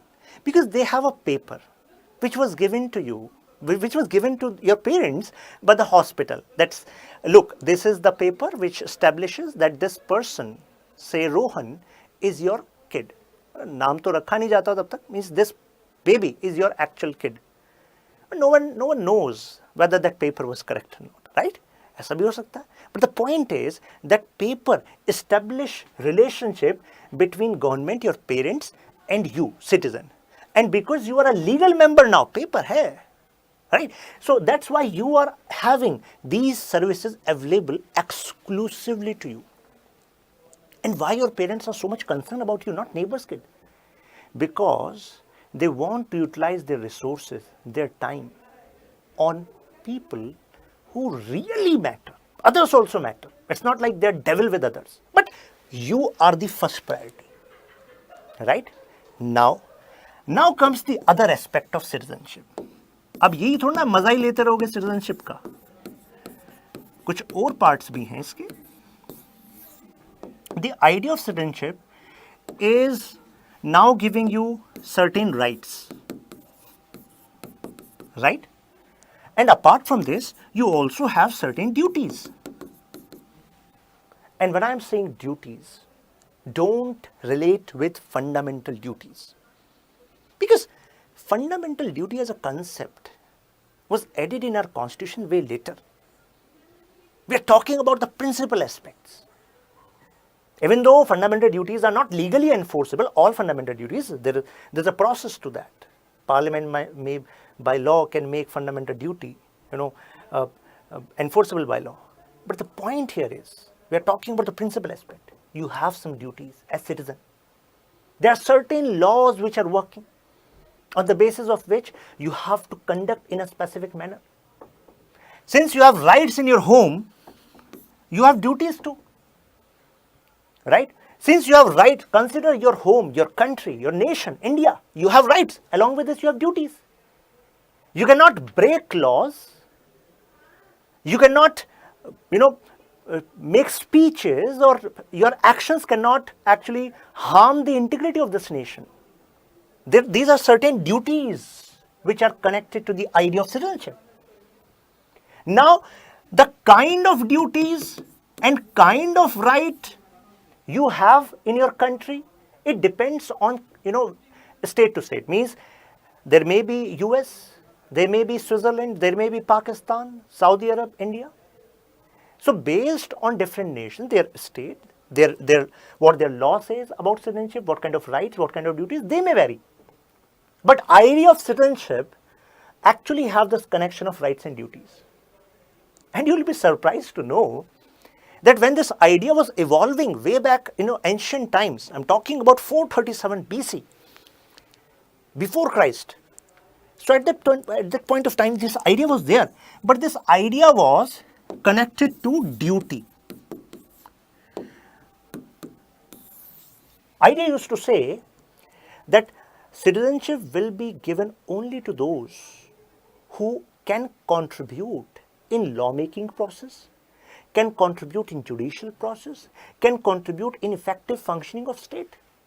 Only those people should be given citizenship. And on this basis, various criteria were made who should be given citizenship and who should not be given citizenship. But my friends, we are living, you can say, in a golden period if we compare to those times and those conception of citizenship. And why I'm saying golden period? Because now the most popular idea of citizenship is full and equal citizenship. UPSC is asking these kind of question nowadays in prelims as well. Mains to hai, essay hai, interview hai, prelims as well. And then actually students actually start shuffling the pages of Laxmikanth. Oh, where are these points? These points need to be understood by reading between the lines. So that's why we are having this series. I hope you are going to attain best value from it, from this discussion. Now, full and equal. What does it mean? Full means, it means government has given you a status of citizenship, and by the virtue of citizen, there will be certain rights, certain privileges which are connected to this particular title or this particular privilege which you are having, and now these will be given to all in equal manner. Full means the way rights, privileges are conceived in that particular country in law, they will be fully available to you. It means you will not be barred by some discrimination. Okay, this idea says that. Equal, you will not be discriminated on the basis of religion, race, caste, sex, place of birth, resident, descent, based on country to country. Now the point is, I said to you that we are living in golden age. My friends, we got to experience this privilege in present time because someone fought some war way back, say, in French Revolution. Many people lost their life in French Revolution. Some of you might be thinking, yeah, French Revolution se kaise connect? Arey?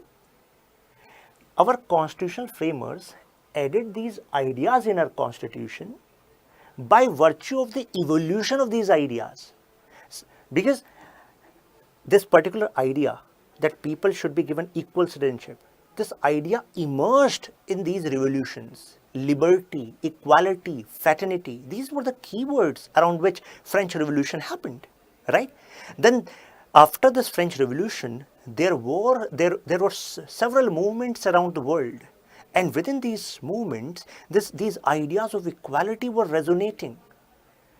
And when these were resonating, then our constitutional framers also read these books. They got also influenced with the possibility and the goodness of these ideas. And then these ideas got incorporated in our constitution. So don't you think we should be grateful, not just for our constitution framers, we should be grateful for the people who fought for these ideas, right? Ideas against discrimination, ideas with citizenship as entitlement, privileges, rights and duties. Because if we don't do our duty as citizens, how can the system run? Right? We are not just at the receiving end. We are also giving the input to the system. That's how this country is running. My friends, all of you are giving taxes. All of you are following laws. Some exceptions can be there. But the point is, we are making this system run. So you should be proud of this idea and you should be grateful from the point these ideas are emerging. Right? Now, so I hope this discussion on this basic conception of citizenship is clear to you, right? Now, because our focus is part 2, so we need to talk about the provisions part as well, right? So citizenship talks about Article 5, 6, 7, 8, 9, 10, 11, and every article will be on your tips. I just need your attention here. Now, as I told you, people can be divided into citizen, alien, two type, friendly and this enemy. This is clear to you. Now, based on this differentiation, the type of rights are also going to be different. For example, you are citizen in your home. Just an analogy, just an example. So you are entitled with the maximum benefits, maximum rights. Say 3 example. For example, friendly alien may be entitled for 2 and enemy alien may be entitled for 1. This is just to give you a picture who gets minimum rights and privileges among this categorization, right? But everyone gets some kind of rights. Basic human rights are available to all. Take example of Ajmal Kasab. Ajmal Kasab, who came to India and killed so many Indians, our fellows, he was an enemy alien. But yet, we gave a trial to that person because this is what our law says.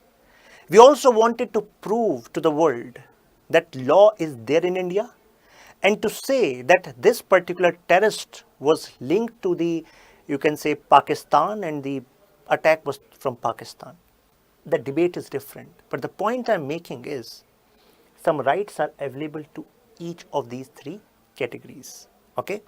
Another interesting point you would like to know that when we are going to talk about rights part, there are 3 categorization or 3 words which are used: people, citizen and minorities. Okay, this we are going to use when I'm going to talk about part 3 of Indian Constitution, fundamental rights. I'm just mentioning here because on the basis of this categorization, the entitlement of rights, application of rights changes. Okay, when the word people is, so there are some rights which are available to all people who are there in India. So for example, Article 14, some are available to citizens. For example, Article 15, 15, 16, 19, 29, 30. Now, some are specifically used in context of minorities. For example, Article 29. These articles just an example to let you know that keep your eyes open with respect to rights, which word is being used in that particular article. Because UPSC play on these details, which many students miss. So when it comes to citizens, if you're a citizen of India, you're specifically entitled to these rights. Article 15, Article 16, 19, 29, 30. In our upcoming video, we need to talk about these fundamental rights in detail. Absorb kar lenge inko, right? But the point is, these are specifically available to citizens of India. Now, constitutional provisions. Let's talk about Article 5.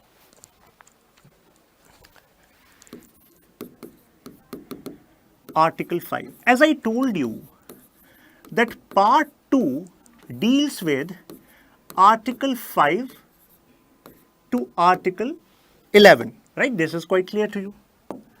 Article 11. ठीक है, ऐसे ध्यान रखिएगा. Now we need to talk about Article 5.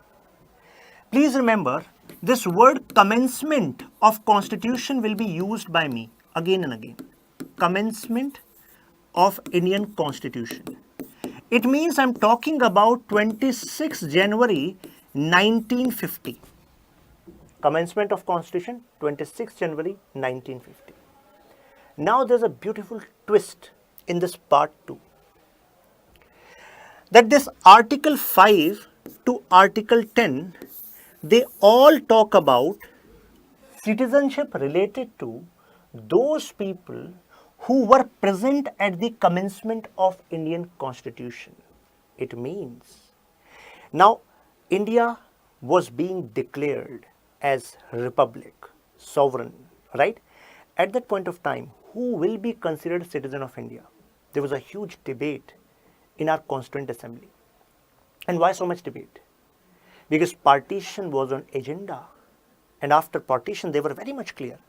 So many people who were legally residing in British India now are going to move to, say Pakistan area. Someone belonging to that area is going to move into this area.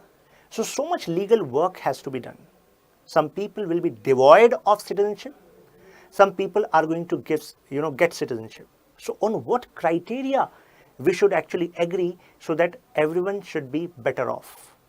Now, there were 100 amendments. There were 100 amendments happened in Constituent Assembly with respect to this particular part, part 2. 100 amendments with regard to this particular part. Such was the kind of debate.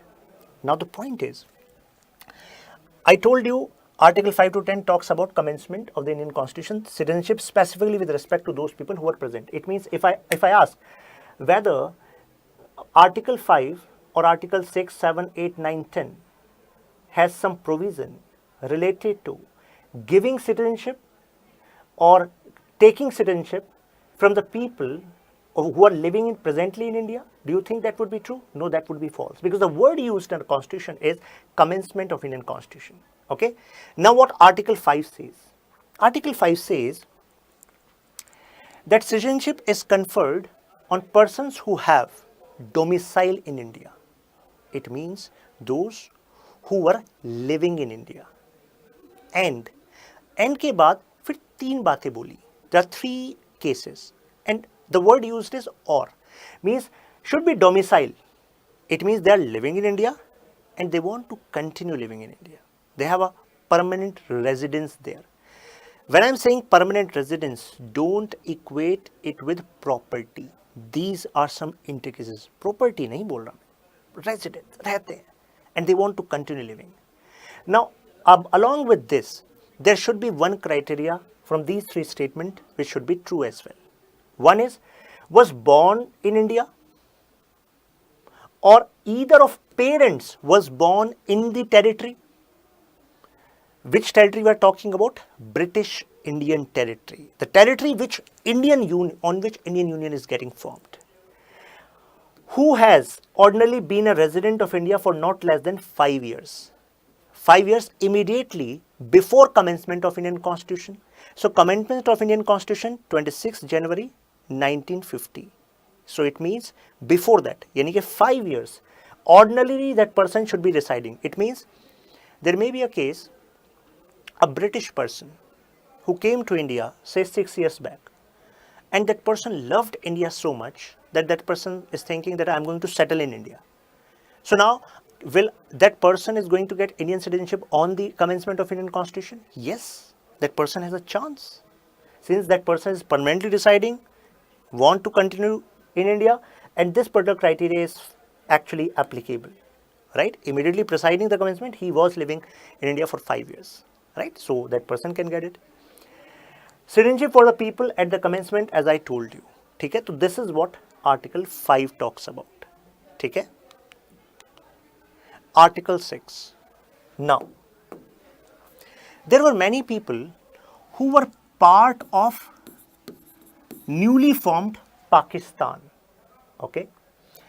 And these people wanted to move in Indian territory.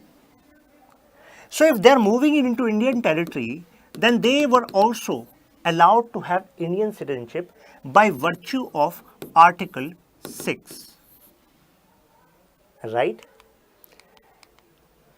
So citizenship of certain persons who have migrated from Pakistan, right? Migrated from Pakistan, he or either of his parents or any of his grandparents. In this case, grandparents word is also used. In Article 5, we are specifically talking about the parent word. Grandparents was born in India, as given the Government of India Act 1935, also fulfilling one of these two conditions. And what are those two conditions? How many of you have seen that movie Gadar? Have you seen that movie Gadar, when the Sunny Deol was struggling to enter into Pakistan and they were saying that you don't have that permit? So Tara was saying कि एक permit मुझे रोक लेगा. So what was that permit? That permit is related to Article 6, Article 7. Means there is a mention of this word permit. So one of the two conditions, in case such a person has migrated before 19 July 1948. Now please remember this date, 19 July 1948. 19 July 1948.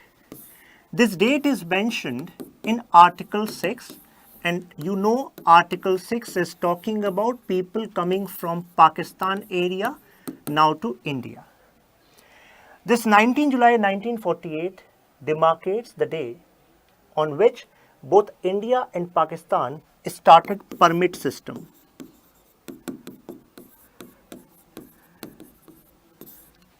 What does it mean?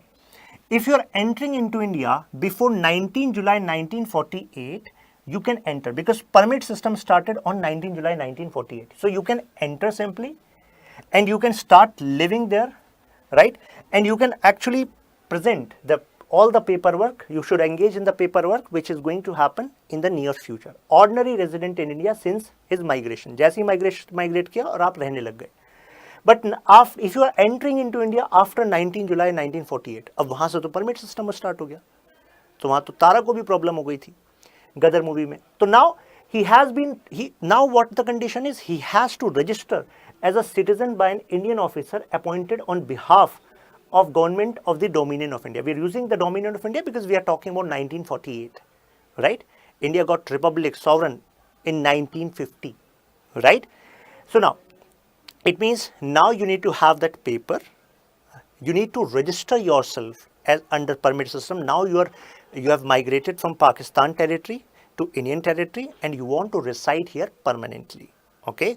Now, one condition should be kept in mind, that before these people could apply for the citizenship under Article 6, they should live there, means in Indian territory, at least for 6 months. At least for 6 months, immediately preceding the date of the application. पहले रह लो, देख लो, मन लग रहा है, सब कुछ ठीक है, everything is fine. Now you should actually apply for Indian citizenship, register for Indian citizenship as per Article 6, right? And we are talking about 1948. Talking about Article 7. Article 7 talks about another case. Some people who were living in Indian territory, right? And as the partition happened, they actually thought it is better for them to move into Pakistan territory, right? But as they moved, this was their first step. They found the conditions were quite pathetic there. For example, in Karachi, many people moved from Indian side to Pakistan, and then they found, very deplorable conditions in Karachi, and then they came back. Right? Then they came back. So now, whether these people should be given citizenship or not, our constitution framer said yes. How they can actually have this Indian citizenship? Answer is Article 7. So it is about those people who went to Pakistan and came back to India. Now, the partition date is important here. It means citizens of certain migrants to Pakistan migrated to Pakistan after 1 March 1947. And you should also know that many people were not even aware of the idea of partition. I was reading one memoir of a famous veteran journalist. So there is a Wakia there, and there a person in Lucknow, so he hoisted a Pakistani flag at his home, on the roof of his home. And when neighbors asked, "What are you doing?" he said, "I have just listened on radio that everyone has given this choice that you can be part of Pakistan or India. So I am on the Pakistan side. That is why I've hosted the flag of Pakistan, which he got from some rally of Muslim League." The neighbors, some neighbors, they talked to him and he said, "देखिए, उसके लिए आपको घर बार छोड़ के जाना पड़ेगा. You have to, leave your home and then go to Pakistan. Pakistan वहाँ है, वहाँ बन रहा है Pakistan." Then he immediately, he removed the flag. So, this was the condition of the people. They were not aware of what is going to happen with the partition. Many people actually lost their life. In human history, it is one of the, most, you can say, largest migration of humans in human history, right? Now, has to be resident of India for 6 months preceding the date of his application for registration. Same case as I told you in Article 6. अब आने ऐसा याद कर लीजिए, you can easily remember it like this. भाई आने जाने वाले जो भी हैं, have 6 months. पहले कहते हैं ना कि पहले इस्तेमाल करें फिर विश्वास करें. So similar is the case. First live there and have 6 months time and then apply, that now you are fully settled in your mind. So this is the case. Now comes the point of Article 8. Now, you can easily remember Article 8 by thinking of PIO, person of Indian origin. इनका क्या होगा? What is going to happen with them?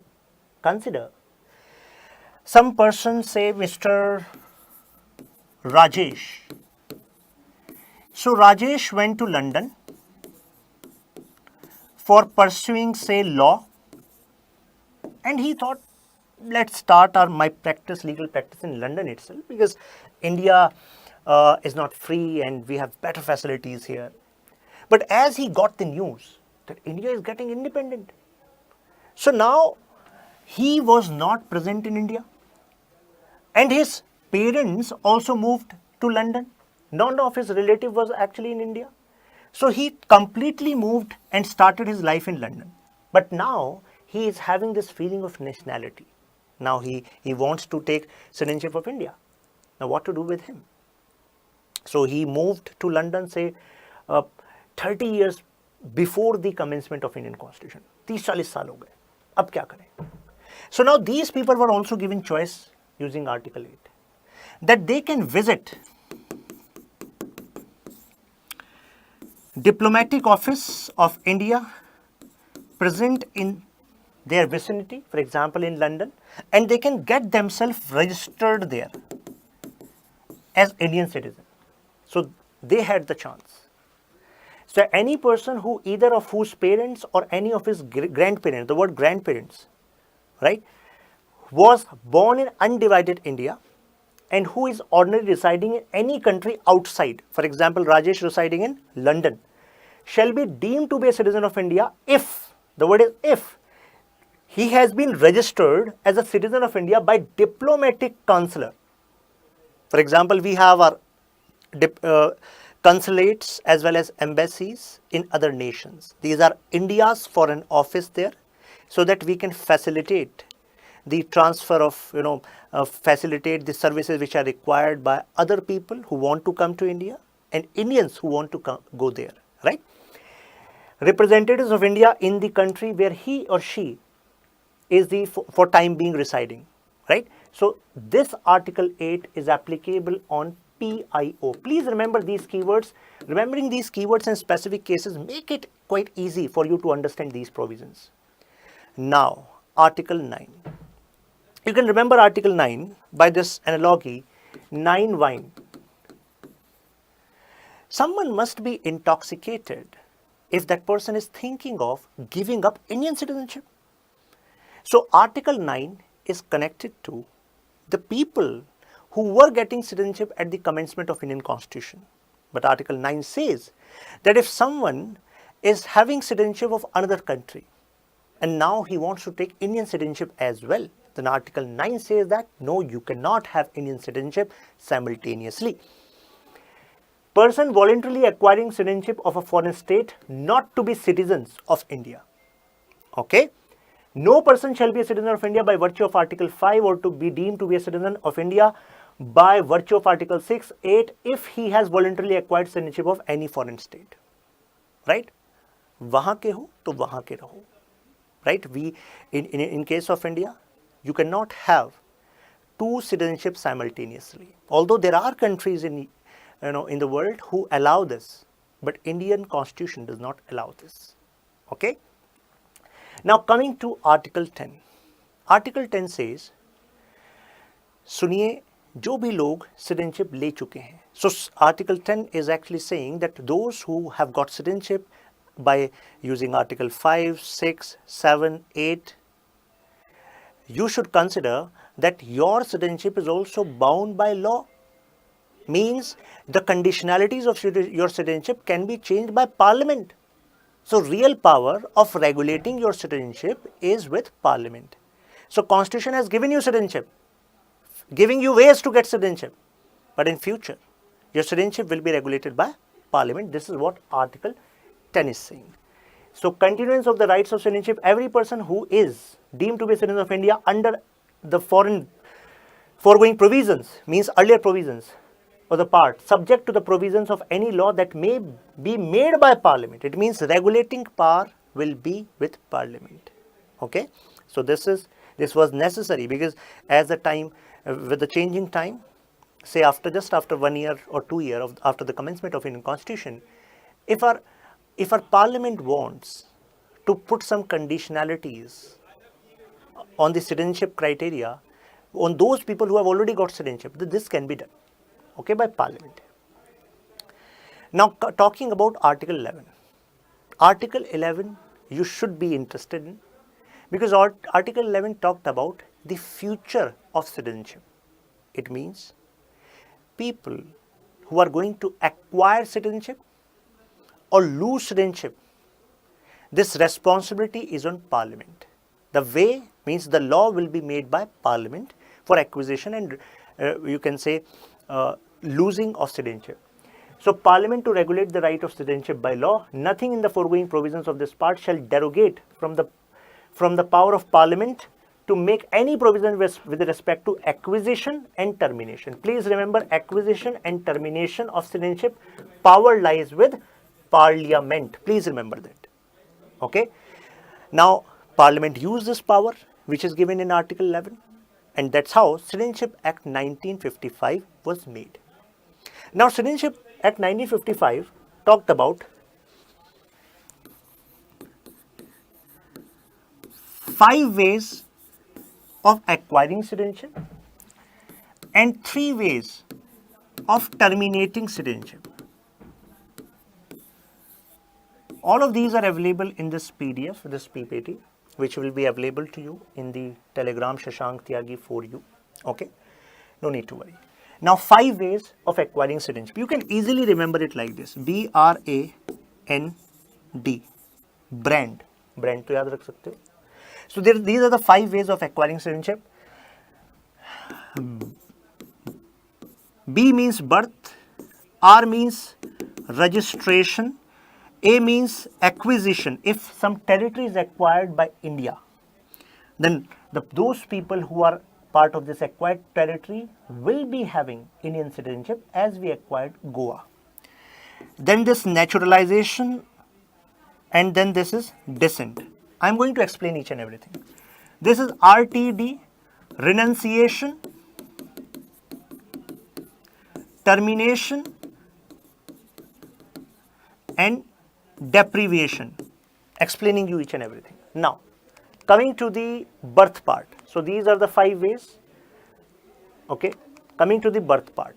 Now some people ask this question, these puzzle kind of questions, sir. If some pregnant lady is in the plane and that plane has entered into Indian territory and now this baby got delivered in the plane, but this plane is in Indian territory. Now sir, this baby will be having Indian citizenship or not? My first question is, you should read what birth criteria says. Whatever this point says is going to be applicable there. Let's understand what is going to happen with the baby, this future of this baby. Citizenship by birth is granted if one is born in India between 1952 Jan 1952 June 1987.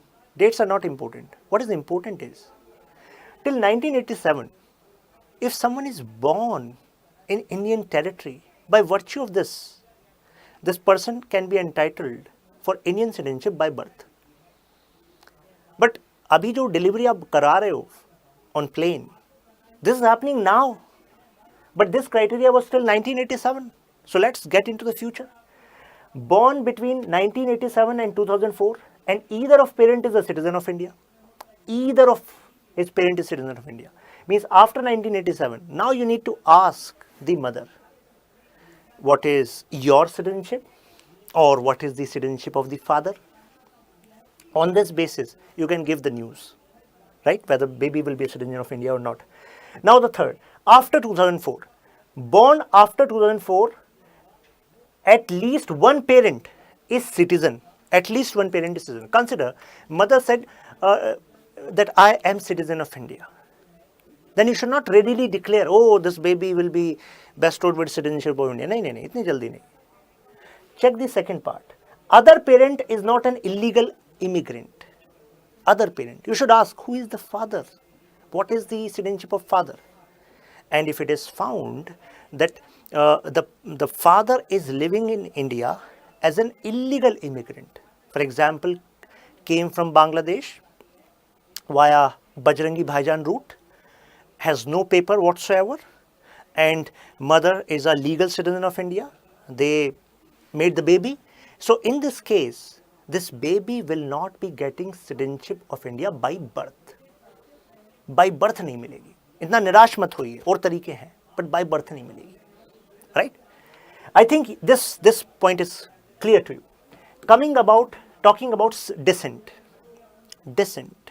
It means I'm talking about, granted if person is born outside India, but father is a citizen of India and person is born between January 1950 to December 1992. So this case is actually applicable to one of my friend. So his father is a cardiologist, and his father was practicing in Iran when he was born. So it is about 1988. So at that point of time, he was born there, and then his parents shifted to India and they settled in India. But he got a problem because he applied for a master's in US, and he was in trouble because his birth certificate was saying that you were born in Iran, and you know that US and Iran are actually locking horns nowadays, right? So it is about 2015-16, तब से वो issue चल ही रहा था. So at that point of time, so he was having some problems. So he said, actually, I got this citizenship through descent, and this was the issue. So he was registered as Indian citizen because his father was actually a citizen of India. He went there just for work, right? Now, born after December 1992, either of parent is citizen of India. Now, don't you think this particular criteria is actually gender insensitive? Don't you think? Father is a citizen of India. What about the mother? Do you think the mother's status is anything less? No, right? So now we have the criteria that if either of the parents are citizen of India or is citizen of India, in that case, even if the baby is born outside India, then they can say that I am citizen of India, and that is why my baby should be given citizenship of India. Then baby will be given citizenship of India. कृपा बरसेगी. ठीक है? चलिए आगे बढ़ते हैं. Now, which of the following cannot acquire Indian citizenship by birth? Children of foreign diplomats, children of enemy aliens, A and B can acquire, or both A and B cannot acquire. So this is a question for you, and you need to answer in comments. Okay? Coming to the registration part, BRAND, आपको बताया था registration part. So registration is applicable is person of Indian origin has stayed here for 7+ years. Person of Indian origin. But he is not having citizenship of India. Who is person of Indian origin? It means that person was living outside of India, maybe having citizenship there, but now this person has settled in India for last 7 years, and that person is willing to have citizenship of India. Then this citizenship can be given by virtue of registration criteria, right? Second, person of Indian origin and is staying outside of undivided India. So this is coupled with this. Means that person was part of this undivided India, but he shifted somewhere else, right? And now he is claiming his citizenship by virtue of registration, and he has been living in India for past 7 years. So apart from PIO, so one PIO case was Article 8, right? But those PIO were those who were present at the commencement of Indian Constitution. What about the PIOs of present time? How can they take citizenship? So one way is registration. Okay. Apart from this, if someone marries Indian citizens, for example, Sonia Gandhi, so and staying for 7+ years, now on this basis also they can actually file for Indian citizenship. Now comes naturalization. Person not covered by above means birth, descent, registration. If they are not covered in any of these criteria, terms and conditions, now our parliament within our citizenship law may add a schedule mentioning the conditions on the basis of which a person can be given naturalized citizenship. Some examples of this: 2 key conditions: should not be an illegal immigrant. Illegal immigrant means you have moved into Indian territory keeping in mind that I have to settle here, but you don't have any legal documents. You are not given official permission to do that. Should have stayed for 11+ years in India. So should not be illegal immigrant and you are staying in India for past 11+ years, then you can apply. Okay. For example, Adnan Sami. You must have heard about Adnan Sami got Indian citizenship through naturalization. You must have also heard about Rahat Fateh Ali Khan. He also applied for naturalized citizenship, but he did not receive this citizenship because it is the prerogative of Indian government whether to give the citizenship to you or not. Although government of India may waive off naturalization conditions, and in what case these conditions can be waived off? If you have contributed extremely well in field of science, philosophy, art, literature, world peace, human progress. As you know, successful people are always given priority. Same is the case in naturalized citizenship, right? If you have made some great contributions in the world, then India as a nation would be, grateful to have you as Indian citizen, right? Now, by incorporating territories, now the condition is acquisition, BRA acquisition. For example, this territory of Goa was acquired. Any new territory becomes a part of India after a popular verdict. The government of India shall specify the person of that territory to be citizen of India. And now this particular statement seems so obvious, right? But the point is, if UPSC make a statement that as per the criteria of citizenship related to a case where Indian government acquire a particular territory, comma, the ordinary residents of this territory will be automatically given citizenship of India. Do you think that statement is true or false? I am saying that Indian government acquired a territory, say an island in Indian Ocean. Okay, earlier we were not having any claim on that, but we acquired it. Now many people were living there. Now can we actually consider that as per Citizenship Act, by Parliament, now these people living in this territory are automatically citizen of India? So UPSC might play on this word automatically. Okay, so now you should give more focus to this word Government of India shall specify. The word is shall specify. Pondicherry became part of India under Citizenship Order 1962 and Citizenship Act 1955. So a separate order was also issued. Okay. This is a question you will find in this PDF in Telegram group. You can attempt. Now, termination of citizenship. As I told you, 3 RTD, renunciation. You can easily remember. It means if you are giving up India's citizenship on your own. For example,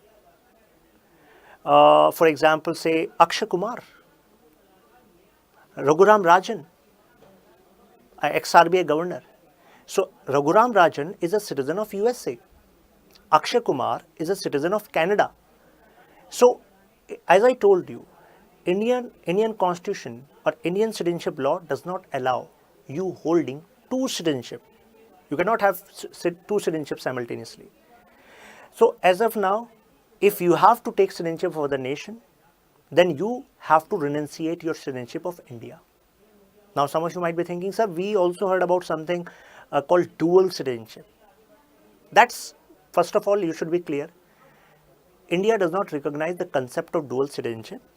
This dual citizenship word is often used with OCI, as Indian government notified the merger of PIO card and OCI card, Overseas Citizen of India.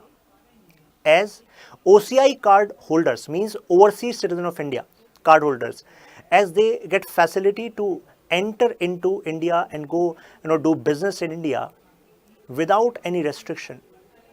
That's why some people said, oh, these people are also having facilities like Indian citizenship, so we should consider dual citizenship. But these people cannot participate in voting. So Akshay Kumar may actually participate in an advertisement telling you that you should vote, but you will not find Akshay Kumar voting until unless he gives up citizenship of Canada and takes citizenship of India.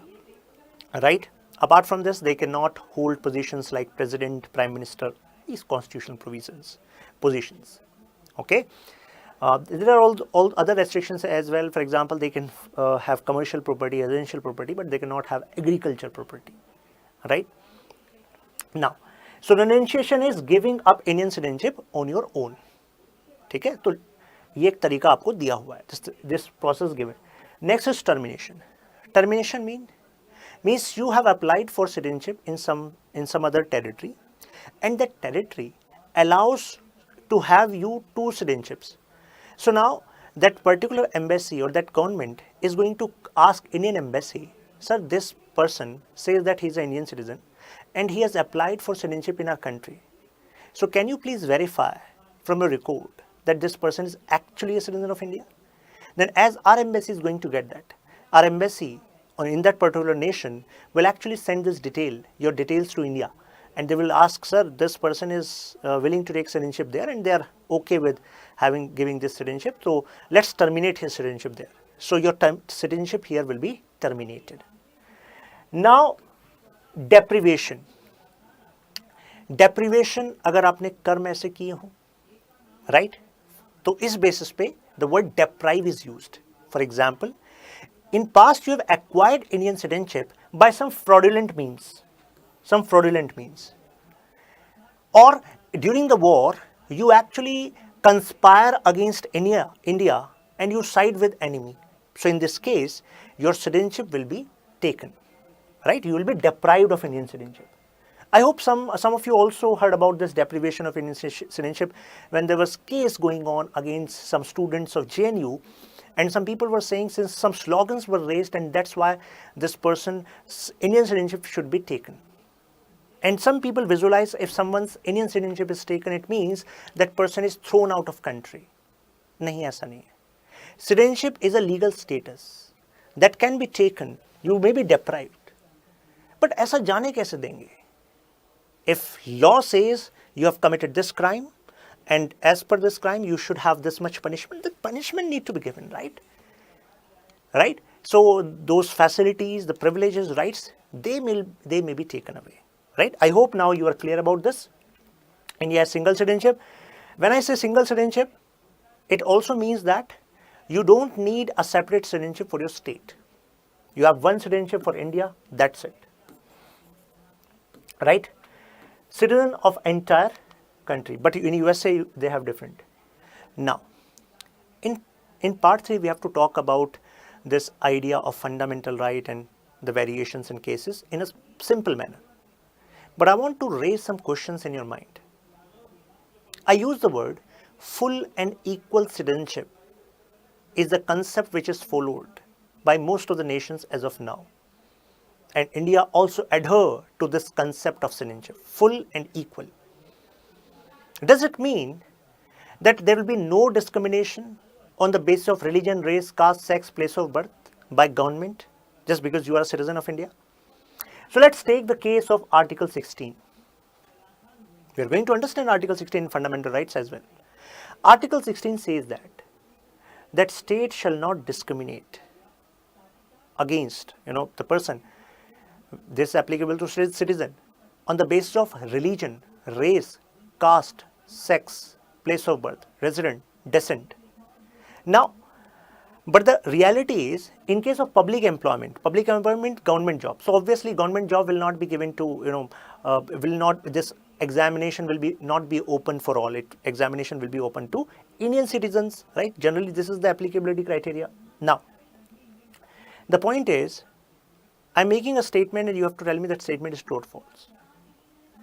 No government employment position, no position in any government service may have a criteria of a religion.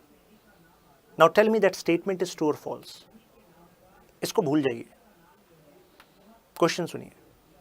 I'm repeating. No position in any government service may have a criteria of religion. It means that no post will be reserved specifically for a person belonging to a specific religion. What do you think? Some of you might say, yes, that is true. This is quite obvious. Because अभी आपने बताया, state shall not discriminate on the basis of religion, race, caste, sex, place of birth in matter of public employment. It seems like ये तो बहुत बच्चों वाली बात है. But the point is, there may be some exceptions. For example, there are positions of Pandit to do puja in army as well, in navy as well. Same with church fathers, same with Muslim, a position, religious person, Maulvi. So, can a Muslim be a person doing puja for Jawans at that point of time? No, right? So, for some specific positions, religion is maybe a criteria, but that is an exception. You cannot say it as discrimination. That is why this is an exception. I hope you are clear. This is not discrimination, this is an exception. Okay? So, similarly, with respect to some state PCS exams, residence is a criteria to actually give some preferential quota in some states. Right? So, this is also allowed. So, I raise this point just to have some question in your mind. You should think on it, search on it, because we are going to discuss it in fundamental rights. Hello everyone. I hope this message finds you fit and fine. My name is Shashank Tyagi and I welcome you all to Contest series of Indian Polity based on Laxmikanth book. Today we are going to talk about Preamble of Indian Constitution. As mentioned in earlier session also, objective resolution was the source of preamble, right? Preamble consists of philosophy of our constitution. By reading preamble, we can unlock the brain of framers of Indian constitution. Whenever there is ambiguity in any phrase of Indian constitution, then you can look what preamble says, what philosophy, what pillar is mentioned there. Now, let's start with reading our preamble together. We the people of India. This phrase stands for the fact that this constitution is actually a document which is given by people of India to themselves. Because Constituent Assembly members were representative of people of India, right? This very phrase was taken from US Constitution and US Constitution took this inspiration from the views of famous political thinker Rousseau, who also his ideas inspired French Revolution. A beautiful link here. Now, having solemnly resolved to constitute India, it means people of India are constituting India into sovereign. Now we are talking about nature of state, which we are calling India. It is sovereign, it is socialist. We are going to understand each keyword, right? Sovereign, socialist, secular, democratic, republic. Now these are features of Indian state, right? Now to secure to all its citizens, it means now we are talking about objective of India, right? Objective is justice, social, economic, political. It means 3 type of justice we need to ensure. UPSC has asked question on these objectives. Liberty. Liberty of what? Liberty of thought. You can think without restriction, although there are some reasonable restrictions in place if your liberty of expression is actually threat to India's integrity, security. That we are going to talk about later, but the point is liberty of thought, expression, belief, faith, worship. My friends, you should think why these words were added in first place in preamble. Why we need justice as a core philosophy of Indian Constitution? The simple reason is, if system is representing injustice, would you like to follow the laws which are made by government? No. There will be rebellion. There will be instability. The only way to ensure peace, stability is where we have a system of justice which is accepted majorly by everyone, right? Liberty. Why you need liberty? You have brain. You have this capability to think, act, to contribute in society. Now tell me, if liberty is not mentioned here, now government can impose restrictions over you. And if government imposes restriction over what you read, what you speak, what you do you think you would be able to realize the potential which nature has given to you? No. And there is a famous saying, no state, no nation can become great by dwarfing its own individuals. अगर आप अपने ही लोगों को छोटा बना दोगे, dwarf कर दोगे, restriction लगा दोगे, then you cannot become great, right? That is why liberty is important. Then equality. Equality of status, of opportunity, and to promote among them all. Now, among them all, then it is connected to fraternity, but equality of status and of opportunity. Equality of outcome is not mentioned, right? Status, everyone will be treated equally. It means there will be no special privilege for someone just because they belong to a particular religion, particular economic strata, or any such condition, right? You will be having equality of opportunity so that you can use best of your potential, right? Fraternity. Fraternity is very much needed as assuring the dignity of the individual and unity and integrity of the nation. If we don't have feeling of brotherhood as fraternity stands for, do you think a nation can actually prosper? A nation can actually grow? No. We need to have a sense of brotherhood. My friends, these ideas actually make dent on the way a system is going to work, right? Means these values decide the future of a nation. That is why some nations who have strong values towards responsibility they have, towards duty, we have better outcomes in these areas. So these are not mere words. They have impact. In our Constituent Assembly, this 26th day of November 1949, do hereby adopt, enact and give to ourselves.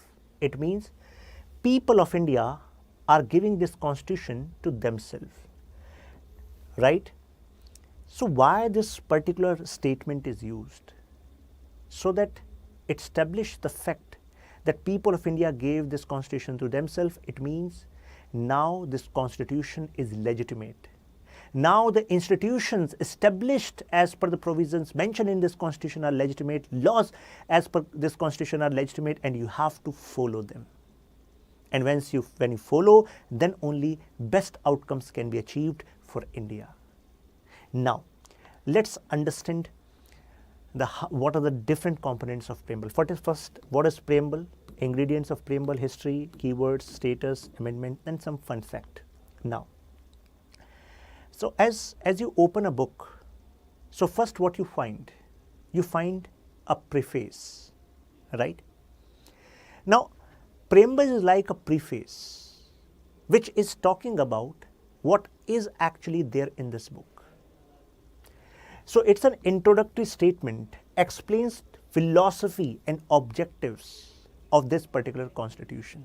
You can remember this famous statement by N. Palkiwala. UPSC has asked question on these statements.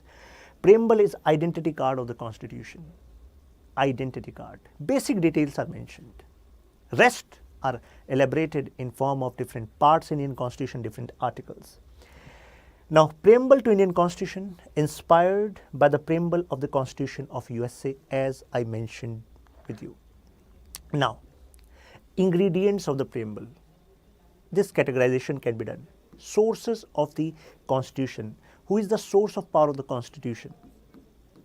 People of India, because we the people of India give ourselves, right? Objective are justice, liberty, equality, fraternity. Please remember 4 objectives: justice, liberty, equality, and fraternity. Sovereign, socialist, secular, democratic, republic are not objectives. These are nature of Indian state, the status of Indian state, right? And date of its adoption was 26 November 1949. Now, when we look into the history of preamble, we find objective resolution which was proposed by Mr. Jawaharlal Nehru on 9th December 1946, which was adopted on 22nd December 1946.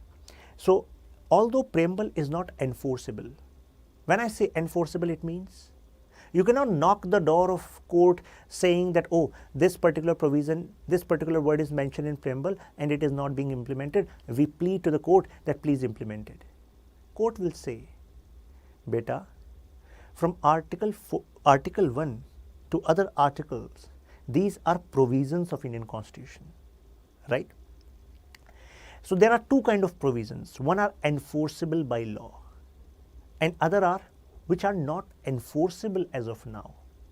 You cannot knock the doors. Then you would think, if it is not enforceable, then why it is added? It is added so that it can be used to understand what constitutional framers meant by certain article, by certain phrase, right? So it is used in interpretation whenever there is ambiguity. Ambiguity means when there are more than 2 meanings deriving out of a particular sentence, then you can look into preamble. What are the keywords? We the people of India. It indicates ultimate sovereignty is with the people. Now, why this arrangement was made? So that no government in future can undermine people, because ultimately who is the source? People are the source. Sovereign, this term represents that you are beyond any external or internal influence. It means Indian state is completely free to take decisions with respect to internal and external matters. So sovereign word represents that you are independent authority, you are not a dominion. Okay, you are not a dominion. Internal external matter, your decisions would be considered final. Now the second word, socialist. Why we added socialist? In our history we know that a private company came into India and then became territorial power, made us slaves, colonial power. Now the point is, we have seen that private company worked for its own gain, sidelined what was necessary for the common masses. Exploitation happened. So this can only be resolved when nature of Indian state is socialist. It means government should think of people on ground. They should ensure that power, resources should not concentrate in the hands of few people. It means achievement of socialist end through democratic means, because this word socialist has different connotation. For example, Marxian and Gandhi both talked about socialism, but they had different views. We are going to talk about it. So it means this word socialist, I hope it is quite clear why it was added, right? Now the point is, this was not part of original preamble. It was added later, 42nd Constitutional Amendment Act. My friends, our preamble has been amended only once, during the time of Indira Gandhi ji, and then at that point of time the socialist word was added. Now why this socialist word was not in original preamble? Because our constitutional framers thought already in part 4, directive principles of state policy, we have mentioned the provisions that these should be directives when government is going to plan policies in future. Government has to take care of socio-economic development of the people. Government has to take efforts so that resources are not accumulated in few hands. Government has to make efforts to reduce exploitation. So it means these provisions were very well present, then that's why they did not add it specifically. But Indira Gandhi ji's time it was added. This is democratic socialism. It means we believe in democratic processes. We elect our representatives, and on the basis of these representatives we have a government. So through this democratic process we want to achieve socialist outcomes. Now UPSC 2 years back has asked question on the difference between Marxism and Gandhism, Marxian idea of socialism and Gandhian idea of socialism. Let's understand this difference, although you should know that when socialist word is used in Indian Constitution, when socialist based principles are used in our DPSP, they are tilted toward Gandhian socialism, not Marxian socialism. Now what is the difference? Please have your attention here.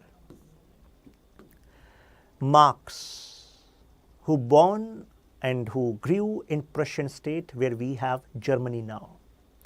So he was living at a time when there was rapid industrialization, and in this industrialization he saw that government is not making any law for protection of the interest of workers. Workers are bound to work for 16 hours, 17 hours in difficult circumstances, and they are given meager wages. And what is the result? That these workers are exploited continuously.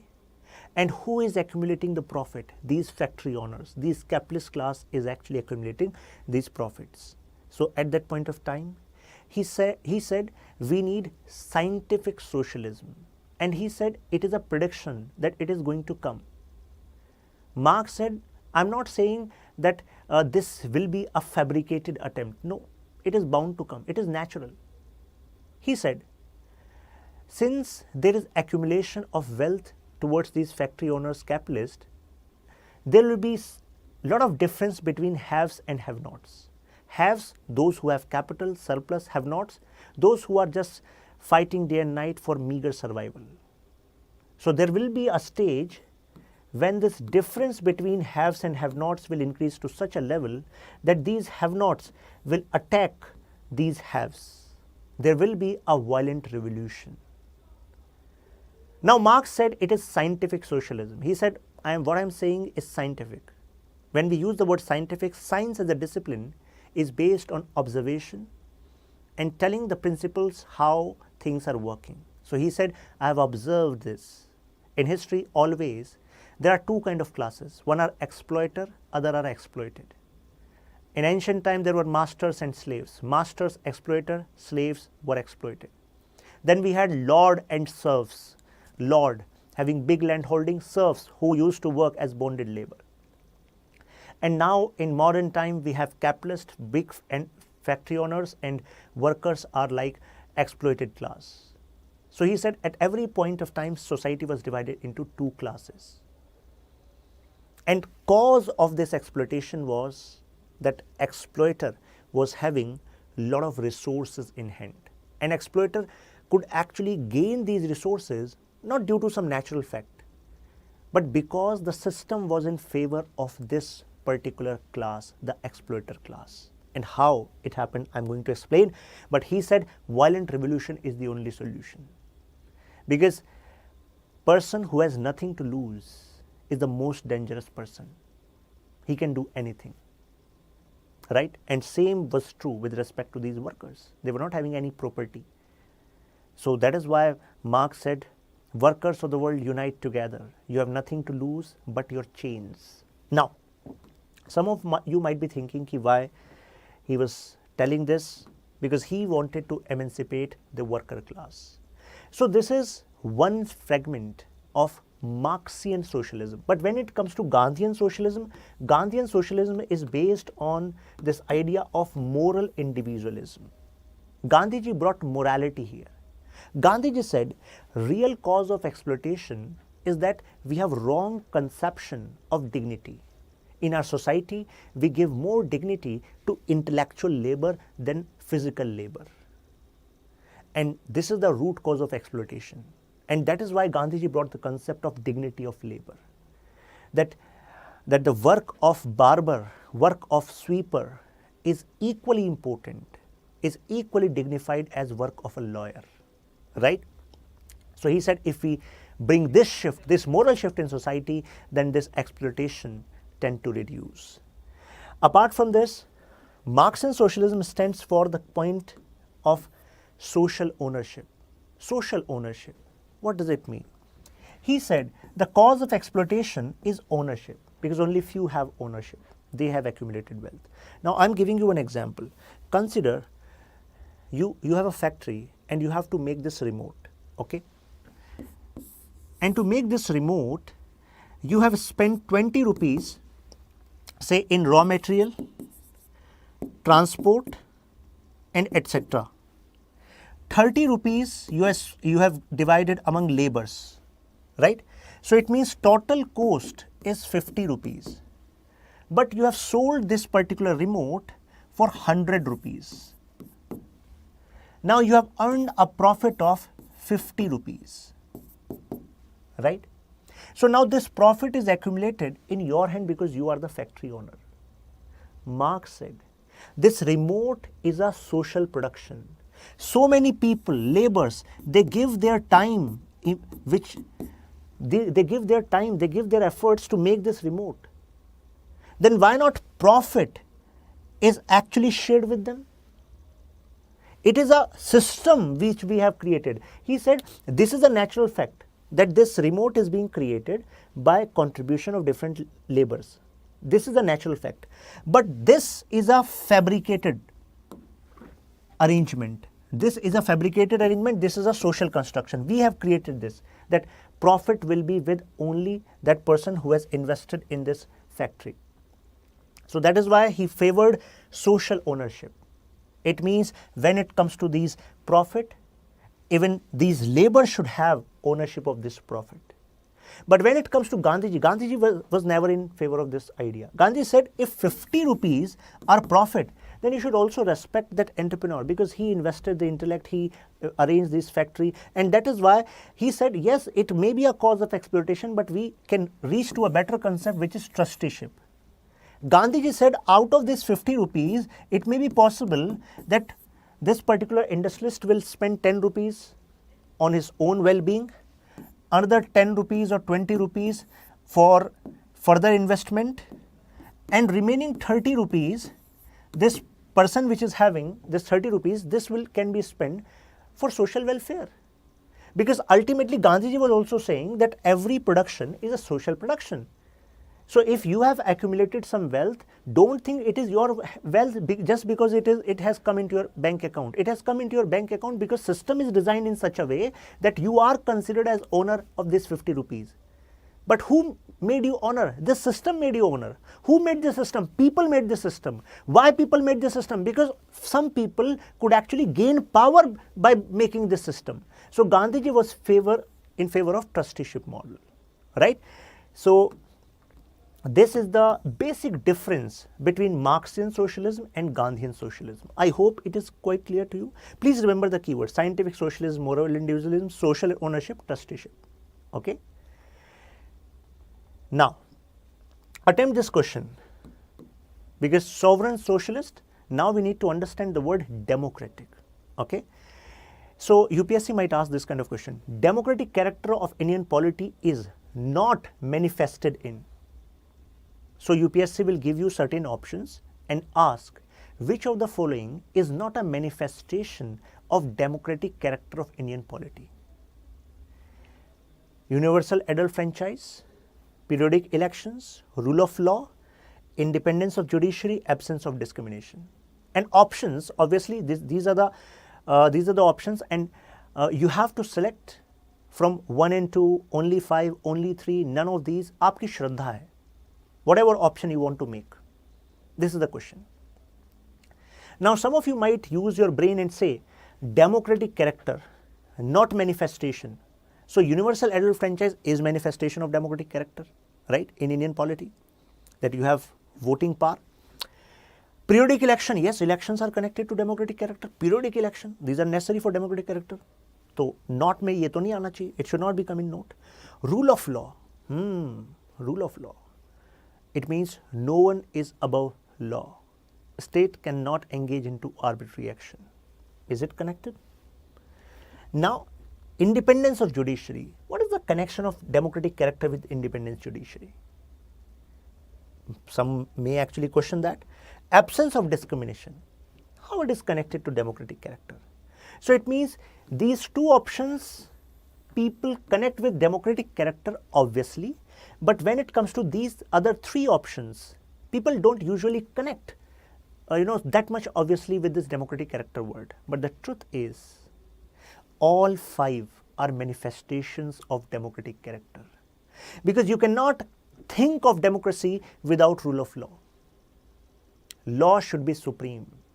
Only then you can think of democratic character.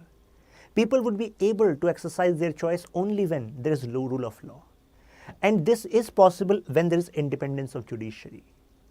Whenever a particular party, leader, they commit certain mistakes or certain actions which may threaten the democratic character of Indian polity, you can go to court and court can pronounce a judgment. Don't you think it is necessary?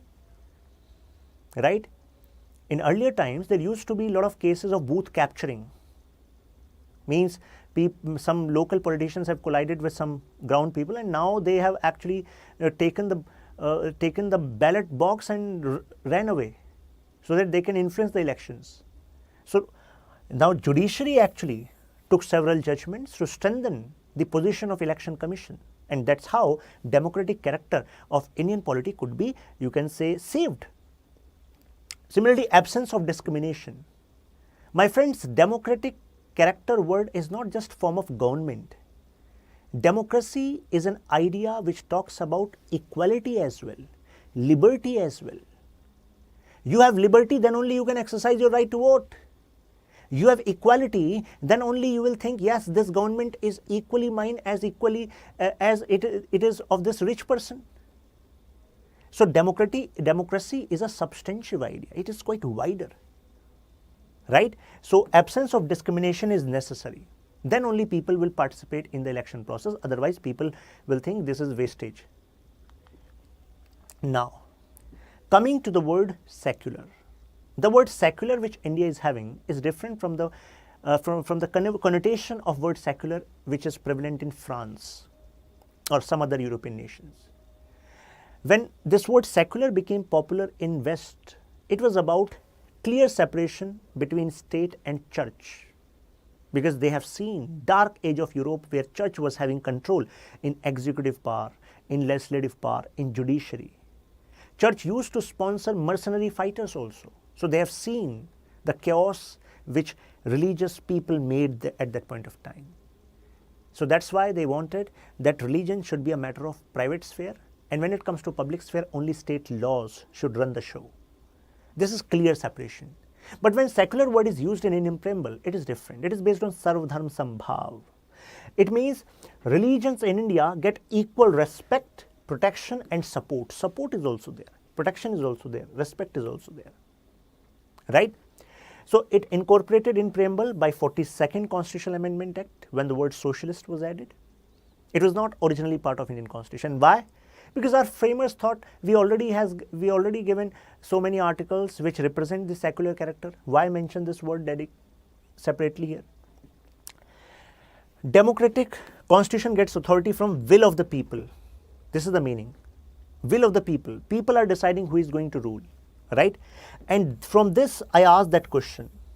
That democratic character, this represents the manifestation of these points, right? Indian Constitution provides for representative parliamentary democracy. What does it mean? It means we elect our representatives, and then these representatives, on the basis of majority, then government is formed, and this government is actually responsible towards legislature. It means they have this status of having government only till that point they have majority in legislature, right? Now, the word republic, it represents that head of the state is elected, means it is not hereditary. For example, Britain cannot be considered as republic. Britain is a monarchy, right? But India is a republic because a head of the state is president, and president is elected. Okay, I'm making some statement. You have to tell me the statement is true or false. The position of prime minister in India, or you can reframe it like this also, that prime minister is elected in India for a term of 5 years, although this term can reduce before that. I mean, this term can actually finish, or this position may be absolved before that. Now, do you think that statement is true? What do you think? The statement is true or false? My friends, एक तो होता है गलत, एक होता है सरासर. ये सरासर गलत है. Because position of prime minister is not connected to election. You vote for member of parliament, and from these member of parliament, one person is appointed as prime minister. So there is no election for the position of prime minister in India, but there is concept of election for the position of president in India. That is indirect election. We are going to talk about it when we talk about president, but this difference should be clear in your mind, because UPSC play on these, you can say, keywords. And prime minister does not have any tenure. Okay, because prime minister is there till the time this prime minister is having confidence of the house. Majority votes, majority of the Lok Sabha is in favor, of this prime minister or this government. Now, the word justice. I told you why justice was added, because only then we can actually maintain order in society, right? Promise through fundamental rights, DPSP, that state will ensure justice will be prevailing. Means how we can prevail justice? We have to strike on any ideology, any practice which is connected to injustice. So various protections are given in fundamental rights. For example, Article 15 saying that no one shall be discriminated on the basis of religion, race, caste, sex, place of birth. So don't you think it is an attempt to provide justice? Now, what kind of justice we have? We have three kinds of justice maintained or mentioned in our preamble. Social justice. What is social justice? It means you will not be discriminated on the basis of your social condition. Means social conditions may be caste, creed, gender, religion. You will not be discriminated on this basis. Economic justice. There will be no discrimination on the basis of economic status which you are having, wealth, income. Along with this, the state will actually make sure that enough earning opportunities are given to you. This will be economic justice. Political justice. There will be free and fair, right? There will be free and fair conduct of this process of election, and along with this, you will be given opportunity to vote and also present your candidature based on the criteria which is mentioned. So you have this right to participate in political process. This is political justice. And why this was added?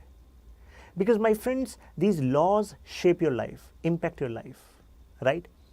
And since they are impacting your life, you should have stake. You can engage, right? Most of the people think that social justice and economic justice is important, and political justice can be considered as third level, right? But a society in which people are not aware of the importance of political justice, in that society, authoritarianism, exploitation may be seen easily. Because people are not aware about their rights. People are not aware about their duties. People are not aware about the importance of engaging into political discourse. What is happening, what law government is making, why this is in debate. If you're not aware of this and you're not having any interest in this, then my friends, this society may crumble soon. Because if you are not aware of what is right and what is wrong, then some people, crooked people, will rule you, will rule the society, and they will crumble the society, weaken our foundation for their own benefit. And that is why concept of political justice is equally important. When you are aware, you are participating in political process, then there are less chances that people can actually mend rules for their own favor or crumble the foundation of Indian polity. Equality, no special preference, no special privilege. And we have Article 14 to 18 talking about equality, fundamental rights related to equality. Why equality was necessary? This is also a modern concept. It means in ancient time, this idea of equality was not that much present. If king has said something to you that you will be given this punishment, and other person who has committed same crime, but that person was given less punishment. So at that point of time, if you are questioning the king, you will be terminated, my friend. But in present context, you have more rights. The reason, the concept of equality is quite prevalent here, right? Everyone is equal before law. Everyone is equal before law. Liberty, as I told you, importance of liberty. Only then people can realize their potential. Only then people can contribute in society. Only then India can actually progress. So liberty does not mean freedom to do anything. You have some reasonable restrictions there. Your liberty should not impact the liberty of other person, right? That is why some limits are also set by law. For example, in fundamental rights, when I'm going to talk about Article 19, subclause 1, subclause A, B, C, D, so then in subclause 2, I'm going to talk about reasonable restrictions also, right? Fraternity means feeling of brotherhood. It is also equally important. This way we can actually have support of one another, and support of one another is necessary aspect of any society. And this can be done when we promote dignity. That's how brotherhood is going to happen, right? Unity of the nation. So these are the three mottos of French Revolution: liberty, equality, fraternity, given by famous political thinker Rousseau. Now, attempt this question. The language and ideals of the preamble of Constitution India is influenced borrowed from which of the following constitutions? Answer is ABC, fourth. Now, status of preamble. Is preamble part of Indian Constitution or is just a preface, not a part of Indian Constitution? So there has been a debate on this, and now this debate is settled. In Berubari case, Supreme Court said that preamble is not part of Indian Constitution. They said actually it can be used to unlock the mind of constitutional framers. It can be used to interpret Constitution, but it cannot be considered as part of Indian Constitution. Open the mind, right? Now the first point which should come in your mind is why we are having this debate on whether preamble is part or not. There's a reason to that. If preamble is declared as part of Indian Constitution, then Article 368 can be used in Indian Parliament to amend preamble, because Article 368 gives power to Parliament to amend any part of Indian Constitution. So if preamble is considered as part, then Article 368 will be applicable and this can be amended. If it is not considered as part, it means power of Parliament to amend Constitution, any part of Indian Constitution, will not be applicable over preamble, right? Now, in case of Nand Bharti case, the Berubari judgment was actually reversed. Now, in case of Nand Bharti case, Supreme Court said, yes, preamble is part of Indian Constitution. Now Parliament was like, we are elated, now we can amend the constitution the way we want. Keshavananda Bharti के supreme court से says अभी story बाकी है मेरे यार, पूरी बात तो सुनो. पूरी बात ये है कि you can actually amend preamble, enjoy. But the point is, you cannot flout the basic structure of Indian Constitution. You cannot change the basic structure of Indian Constitution. Basic structure of Indian Constitution, this phrase is not mentioned in Indian Constitution. Then Parliament was like, government was like, what is this basic structure of Indian Constitution? Supreme Court said that we are going to decide time to time, because we are the ultimate interpreter of Indian Constitution. So as of now, preamble is considered as part of Indian Constitution. Parliament has power to amend Constitution. Yes, Parliament has power to amend Constitution, but Parliament has to consider that it cannot change the basic structure of Indian Constitution, right? Now, in the next case on the same topic, LIC, 1995, in this case again, Supreme Court accepted, yes, preamble is part of Indian Constitution. So at this point of time, preamble is part of Indian Constitution, can be amended but cannot be flouted, the basic structure of Indian Constitution. Now, amendment to the preamble. There is only one time amendment happened, 42nd Constitutional Amendment 1976, as I told you. At that point of time, it was quite clear that you cannot change the basic structure. So taking inspiration from the provisions which are already mentioned in the Constitution, 3 words were added: socialist, secular and integrity. Socialist and secular were added between sovereign and democratic. It means telling nature of Indian state. Unity of the nation was earlier phrase, now unity and integrity of the nation was actually made here. Now there's a fun fact. On 26 January 1950, the final enactment happened and Constitution was anointed on 26 November 1949, right? So on this date, certain provisions of Constitution became applicable, right? For example, these articles related to citizenship, election and provisional parliament, and full-fledged constitution was enacted on 26 January 1950. Hello everyone, I hope this message finds you fit and fine. My name is Shashank Tyagi and I welcome you all to Kanthas series on Indian polity based on Laxmikanth book. Today our discussion would be around salient features of Indian Constitution. So let's take first step. Indian Constitution is written Constitution. That is one feature. But what is the difference between written and unwritten Constitution? So you should not think that unwritten Constitution is not written somewhere. It is simply that the difference is that in case of written Constitution, there is a particular codified form. It means one document declaring that yes, this is the fundamental rule book. But when it comes to unwritten Constitution, series of laws are time to time declared as part of Constitution. Like example, Britain.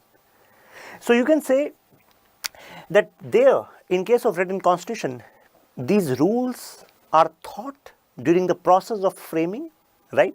And there, it evolves with time, okay?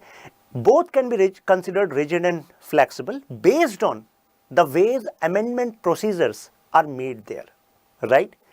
When it comes to this unwritten Constitution, since Parliament is having power to declare which particular law is going to be considered as part of Constitution, that is why it is seen that Parliament is supreme where unwritten Constitution is followed. For example, Britain. In Britain, Parliamentary supremacy is there.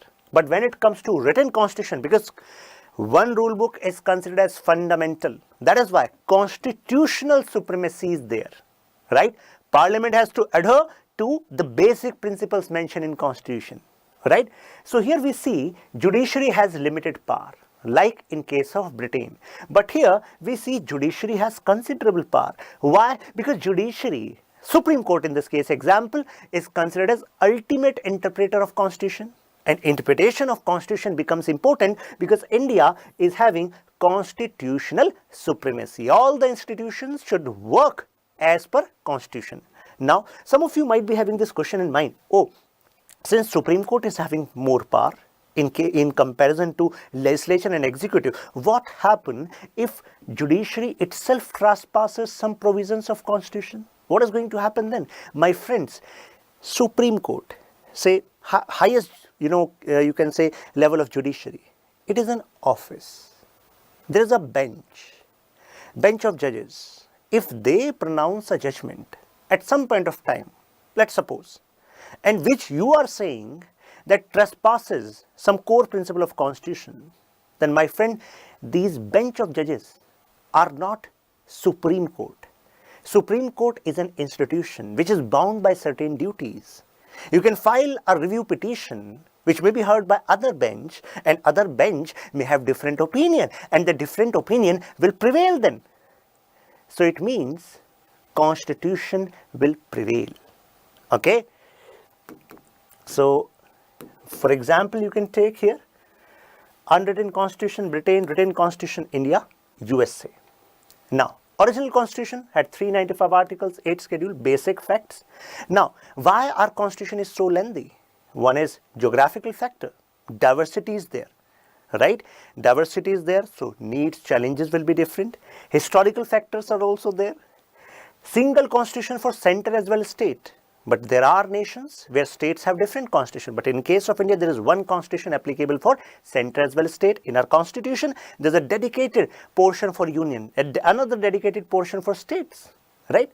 And special provisions are also there with respect to the challenges faced by states. For example, Article 371, right? Constituent Assembly dominated by legal luminaries. And if Constituent Assembly was dominated by legal luminaries, they wanted constitution should be as elaborate as possible, right? The efforts was that this constitution should fulfill the aspirations of Indian people, and there should be less, minimum possible ambiguity when it comes to articles in Indian constitution. Although there's always scope of interpretation when we talk about law. And that is why our Jennings says that Indian constitution is lawyer's paradise. Now, going ahead, Indian constitution has detailed fundamental principles of governance and administrative principles, means how our nation is going to run. This is a picture of our preamble. Now, drawn from various sources, this is another feature. But can you say that Indian constitution has copy-pasted provisions from across the world? No. Many people have this question, oh, why we have not created original constitution? Why we have different sources? The reason is, my friend, you are building constitution. It means you are going to mention various processes, institutions, powers. And these insights develop with time in political theory, from where these provisions are taken. So if some methods have already been tested somewhere and proved success, and if some methods have already been tested somewhere and they proved failure, don't you think we should learn from them? And we should have comparative analysis how these particular principles may be applicable in Indian context. That is why Indian constitution has been framed after ransacking. B.R. Ambedkar ji uses the word ransacking, all the known constitution of the world. So, for example, from United States, we took these prominent provisions: preamble, written constitution, federal structure of the government, fundamental right, function of president, vice president, independence of judiciary, judicial review, removal of Supreme Court, High Court judges. Important. These particular, sources point, question has been asked. For example, which of the following provisions of Indian constitution are not taken from US constitution? And then they will have 4 options, and one option would be, say, nominal head president. So that statement would be wrong, because nominal head as president is taken from UK, right? Because there, head of the state is queen, but queen is nominal. In case of India, head of the state is president, and president is nominal. But when it comes to United States, head of the state is president, and president is real head, right? Means real power resides with president there. But in case of India, president is nominal head. Designation of prime minister is there. For example, in case of Britain, prime minister is having major power. But in case of US, they don't have any post for prime minister. Cabinet system of ministers, parliamentary form of government we have taken from UK. Now, bicameralism, speaker in Lok Sabha, single citizenship. My friends, here we are talking about features of Indian constitution. That is why we need to consider what are the sources. But when we are going to talk about parliamentary system in detail, when we are going to start parliament chapter, then we need to identify the difference between British parliamentary system and Indian parliamentary system, right? If question is asking which of the following statements represent the parliamentary system of India. And if that one particular statement is a feature of parliamentary system, but that feature is not present in Indian parliamentary system, then you need to have clarity between how this concept of parliament evolved, what are the features of parliament, although we are going to discuss today as well, because this is also a feature of Indian constitution, but when we are going to talk about parliament, then that we are going to talk about this model in detail. Now, single citizenship, we are going to talk about this when we talk about this chapter citizenship, speaker in Lok Sabha, but you should remember that these are the portions taken. Concurrent list, language of the preamble, provisions regarding commerce, trade, Australia. Canada, similarly, these are facts. Idea of federation with strong center, like Canada is having.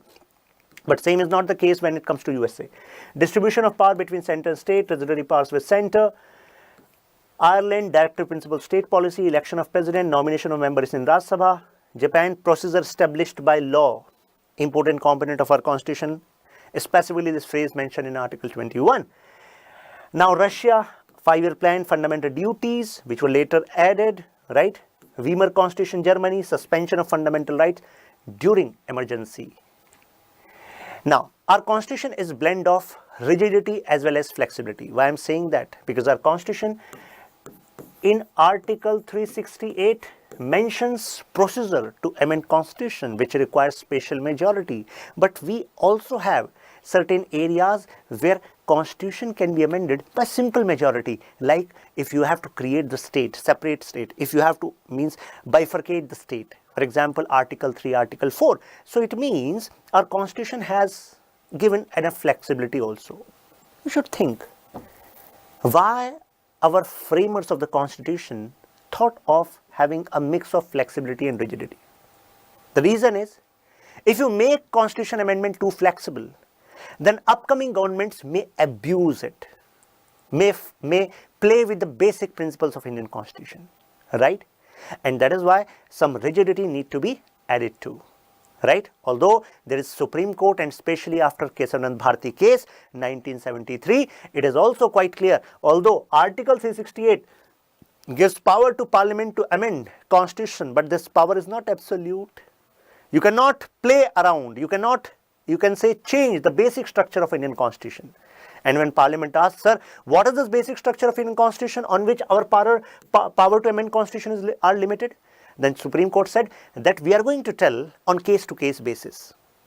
So it means ball is in the court of Supreme Court to decide what is going to be considered as basic structure of Indian constitution. So this scope actually is possible because judiciary was given this guardian role, right? So Constitution of India is neither rigid nor flexible. It is synthesis of both. Flexibility was given so that aspirations of the future generations can be met. क्योंकि अगर आपने rigid ज़्यादा बना दिया Constitution and demand in the changes, demand related to, you can say, if there are new challenges in the political system in future, and people are demanding certain changes in Constitution, but the hands of that particular government is tied. They cannot make that change. Don't you think it will reduce the legitimacy of Constitution? So that is why if you have to gain the legitimacy, then you have to be flexible also, rigid and flexibility both. Federal system with unitary feature. But you should remember, in Indian Constitution, the word federation is not used.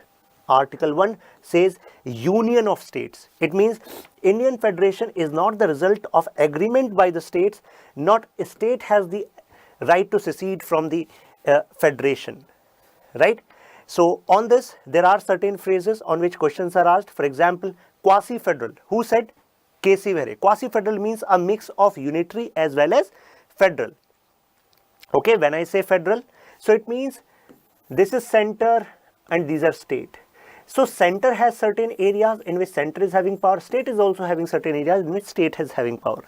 You should also know that this concept of federal system actually evolved with demand for giving some power to the smaller unit, which is part of that union.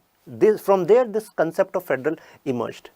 So why this emerged? Because it may be possible that small administrative unit might be having certain challenges which are different from other smaller unit, and that is why this smaller unit should have power to regulate the affairs of this area. So from there, this concept of federal in polity emerged, and we took this in polity as it was already there during the British administration, right? So federal system of government, it means there is division of power between center and state. We have Schedule 7, union list, state list. Indian government also contains many unitary. Indian constitution has unitary feature as well. For example, if I say state list is mentioned in Schedule 7, but it is not like that center cannot make law with regard to state list. There is scope also. If Rajya Sabha passes a resolution in this regard, that this is a matter of national importance, then Parliament can make law in case of state list also. And with regard to this Article 356 use, when president rule is imposed in a state, so there also it represents this unitary feature. So we are talking about unitary feature, but what is unitary feature? When power shifts towards center. And you should think, why our constitution framers give more power to center? Why not equal power to state? The simple reason is there were chances of secession, there was differences, secessionist movement, possibility of secessionist movement, and we could not actually let it happen. And that is why for securing integrity, for territorial integrity, this power was tilted towards unitary feature, yani ki power was given more to the center. Now quasi-federal, apart from this, Morris Jones said it is bargaining federalism, because more power is with center. So with respect to finances also, for example, Finance Commission is there, and Finance Commission is a constitutional body which actually gives government the formula to divide resources between the revenue which government has collected between different states and center.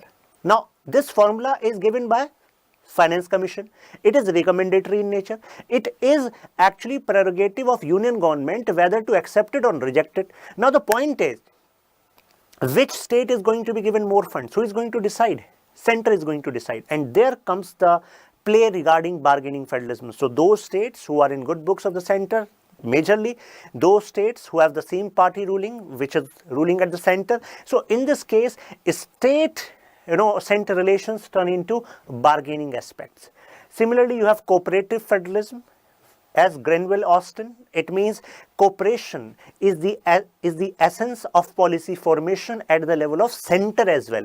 And Modi government has primarily pushed this idea of cooperative federalism. For example, Niti Aayog, another example, GST Council, where state cooperation is considered necessary in key decision making. Now, Constitution of India is neither purely federal nor purely unitary. It is combination of both in the views of D.D. Basu. This is a cakewalk question. The word is cooperative federalism. So who used this word cooperative federalism? Abhi aapko bataya, just told you, Grenville Austin, right? So this is just an example that this kind of question are also asked. Now parliamentary form of government. This is another feature. Now the point is, what is parliamentary form of government? One, there should be nominal as well as real head. For example, nominal head in case of India is president and real head is prime minister. In case of Britain, nominal head queen, and when it comes to real head prime minister. Executive is part of legislature. It means those members who are part of this legislature, some of them will be part of Council of Minister. So it means there is overlap between legislature and Council of Minister, right? But same is not true with respect to USA. In USA's case, there is presidential form of government, and in presidential form of government, there is separation between executive and legislature. And that is why the key officials in Biden's administration, for example, Secretary of State, Secretary of Defense, they are not part of their Senate. Right, but in case of India, take a look on our Council of Ministers. They are either part of Lok Sabha or Raj Sabha. Right, our constitution says that if there is a minister, then this minister has to become part of either House of Parliament within 6 months from the date he is appointed or she is appointed. Right, so it means this overlap is there. Majority party rule and coalition government means you need to have more than 50% seat, either your party or coalition, means absolute majority is needed in the house, lower house, in Lok Sabha, in order to form the government. because this government will be considered as legitimate government to rule this particular area. Another feature, collective responsibility. What does it mean? It means Council of Ministers will swim together and sink together. It means this, if say Prime Minister resigns, then this whole Council of Ministers is going to resign. It means they are accountable to Lok Sabha. It means if they loses majority in Lok Sabha, then this particular government stands no chance to be there, right? Prime Minister as the center of power, although the concept says primus inter pares, it means chief among the same. But the point is, traditionally it is seen that Prime Minister is more powerful than its other members of the council. Then parliamentary opposition, it is also crucial part of parliament, because parliament is there so that this parliament can function for the betterment of people, and betterment of people can only happen when there is someone to actually challenge this government, to make them accountable. That is why opposition is important. Independent civil service, so that administration have its own independence. Then bicameral legislature, for example Lok Sabha, example Raj Sabha. Now some of you might be wondering, oh, bicameral legislature, how is it connected to parliamentary system? My friends, please understand, I am using the word parliamentary form of government. Some of you might be considering, oh, parliamentary form of government means parliament, right? Parliament is different from parliamentary form of government. Indian parliament is an example of parliamentary form of government. If I'm making a statement, just tell me what do you think? It is true or false? Indian Constitution provide parliamentary form of government at the level of state as well as center. That statement would be true or false? Indian Constitution provides parliamentary form of government at the level of state as well as center. The statement would be true or false? Come on, fast.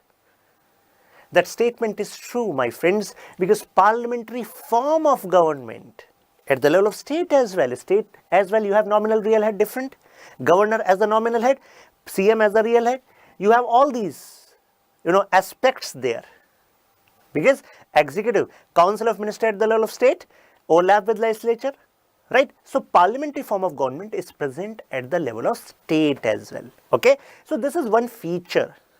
Okay, means bicameral legislature. Although it is not necessary that every state should have bicameral legislature, it depends on the framework they are running until now, right? Now the point is independent and integrated judiciary. Yes, this is also important feature of our constitution. Now independent, it means independence of judiciary means this judiciary will be having enough power to influence that this nation is being run as per the provisions which are mentioned in our constitution. It should be integrated. For example, this Supreme Court, High Court. So Supreme Court is the apex court, then we have High Court across different states, right? And when it comes to transfers of judges from one High Court to other, who has the role? Supreme Court has the role. When it comes to appointment of judges in High Court, who plays the role? Supreme Court plays the role, right? When it comes to making some interpretation on a particular constitutional aspect, so who plays the role? Supreme Court plays the role, right? And then it is followed by other parts, other High Courts as well, right? Now, so that is why Supreme Court is court of record, along with High Court as a court of record. Now, Supreme Court at the top and the state High Courts below it. Another feature, fundamental right. There was a debate going on in Constituent Assembly, how many fundamental rights we should add, whether we should go with the word fundamental or we should have another set of words. So we agreed on the word fundamental. Fundamental means they are absolutely necessary. You cannot do anything against it. Means at least we should ensure this. Now, the point is, what was the need of fundamental rights?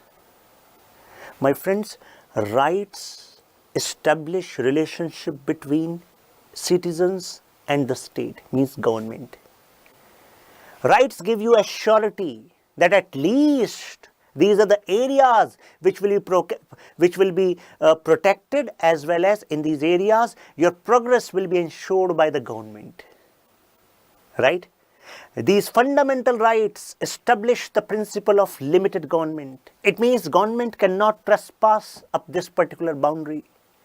For example, there was a debate going on in Constituent Assembly that we should have more rights, means although we agreed that, oh, Article 12, Article 235, we are going to include this in Part 3 of Indian Constitution. This was advised by Mr. B.N. Rao, legal advisor to Constituent Assembly, that let's make another part 4. In that, we are going to ensure adding DPSPs, Directive Principles of State Policy, where there will be socio-economic rights. And since government is not having enough capacity and political atmosphere is not fit to ensure all economic and social rights, so that is why it was considered, let's do one thing. What can be mandatorily, done by government and which are absolutely necessary, let's put them in fundamental rights, and which we should expect that government should make laws in future, we can put in DPSPs, Directive Principles of State Policy. But you should know that fundamental rights are not sacrosanct, means they are not absolute. They are also conditional. For example, you have right to express. Article 19, subclause 1, subclause A. You have freedom to speak, right to express. Does it mean that you can express in a way which is actually threat to India's security? Do you think you can express in a way by which a crowd is being instigated and which may create riots? No, you can't. It means our rights are not absolute, our rights are qualified. Fundamental rights are qualified, means they are conditional. Writ jurisdiction are provided in our constitution, for example, Article 32, so that whenever there is threat to your fundamental rights, you can reach out to Supreme Court using Article 32. You can also reach out to High Court using Article 226.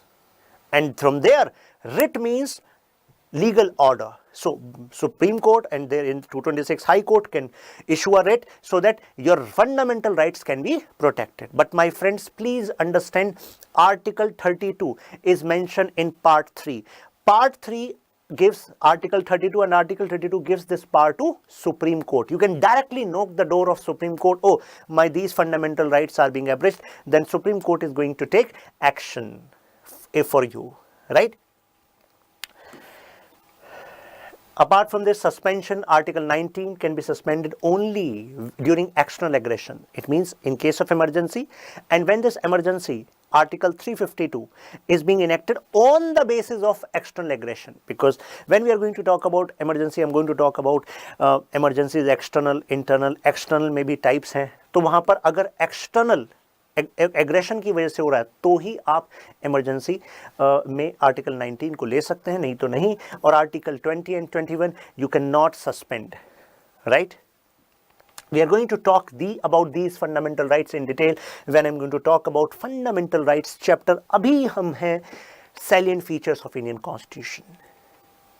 Directive principles of state policy. The word is state policy. It means policy to be made by government.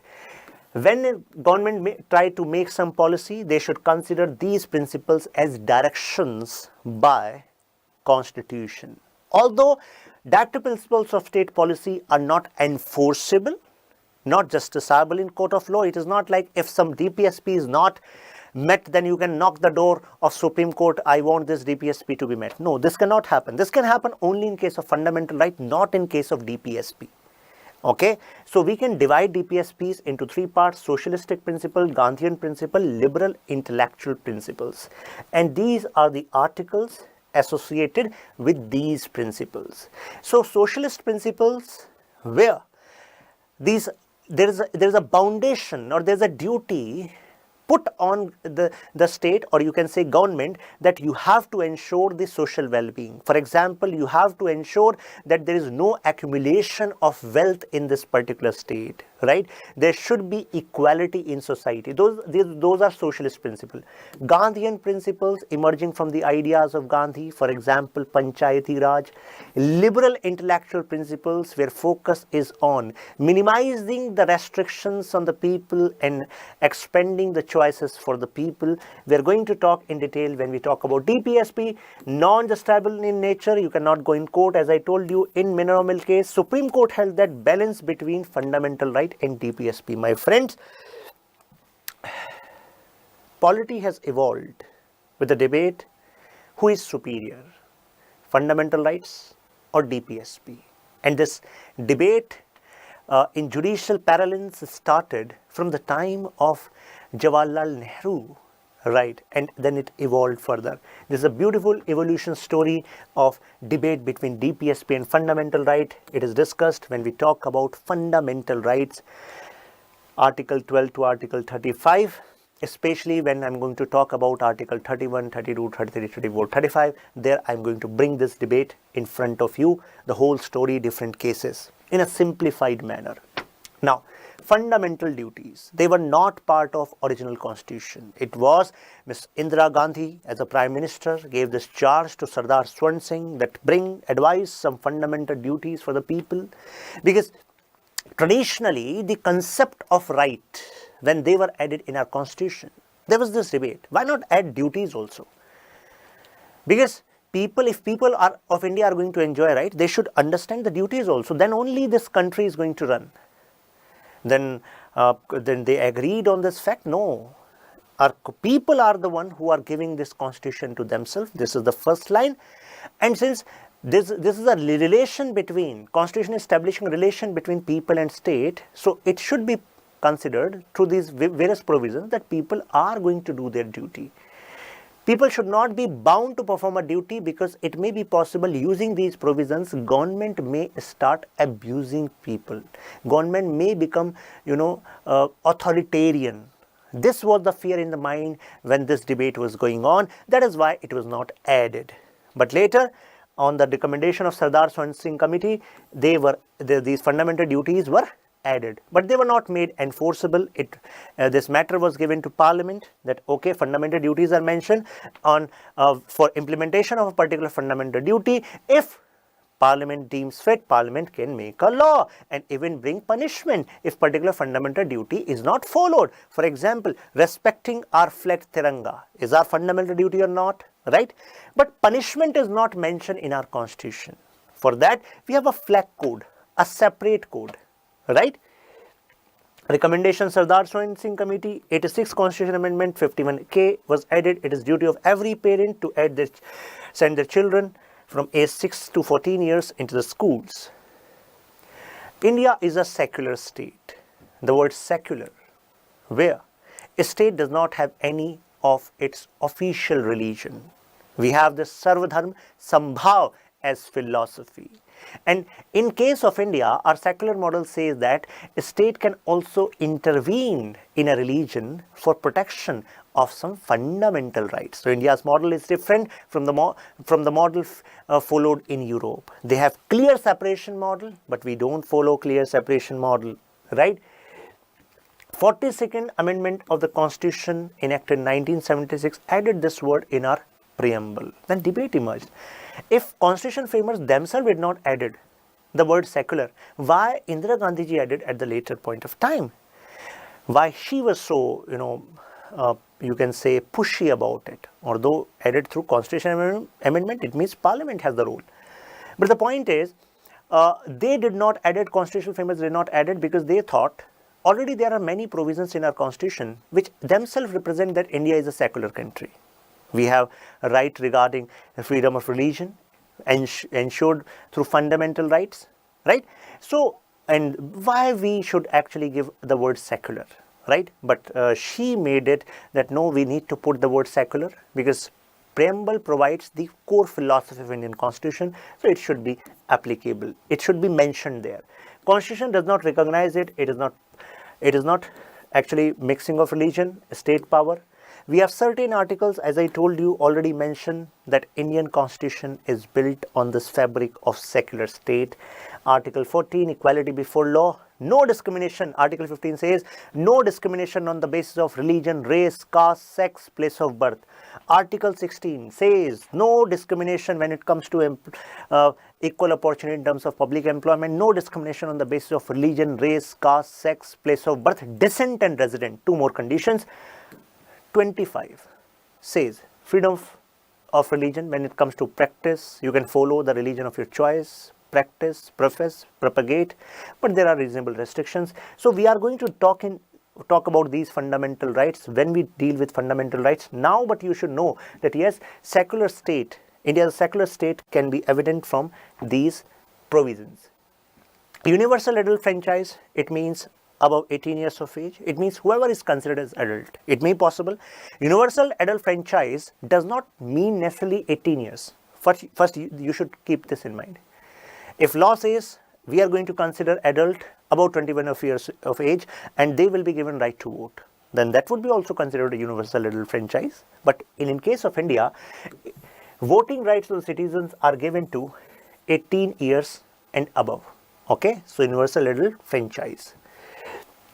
Single citizenship, it means dual polity is not there. It means you don't need a separate citizenship for the state. One citizenship as an Indian citizenship is enough to reside, to move, to work in India.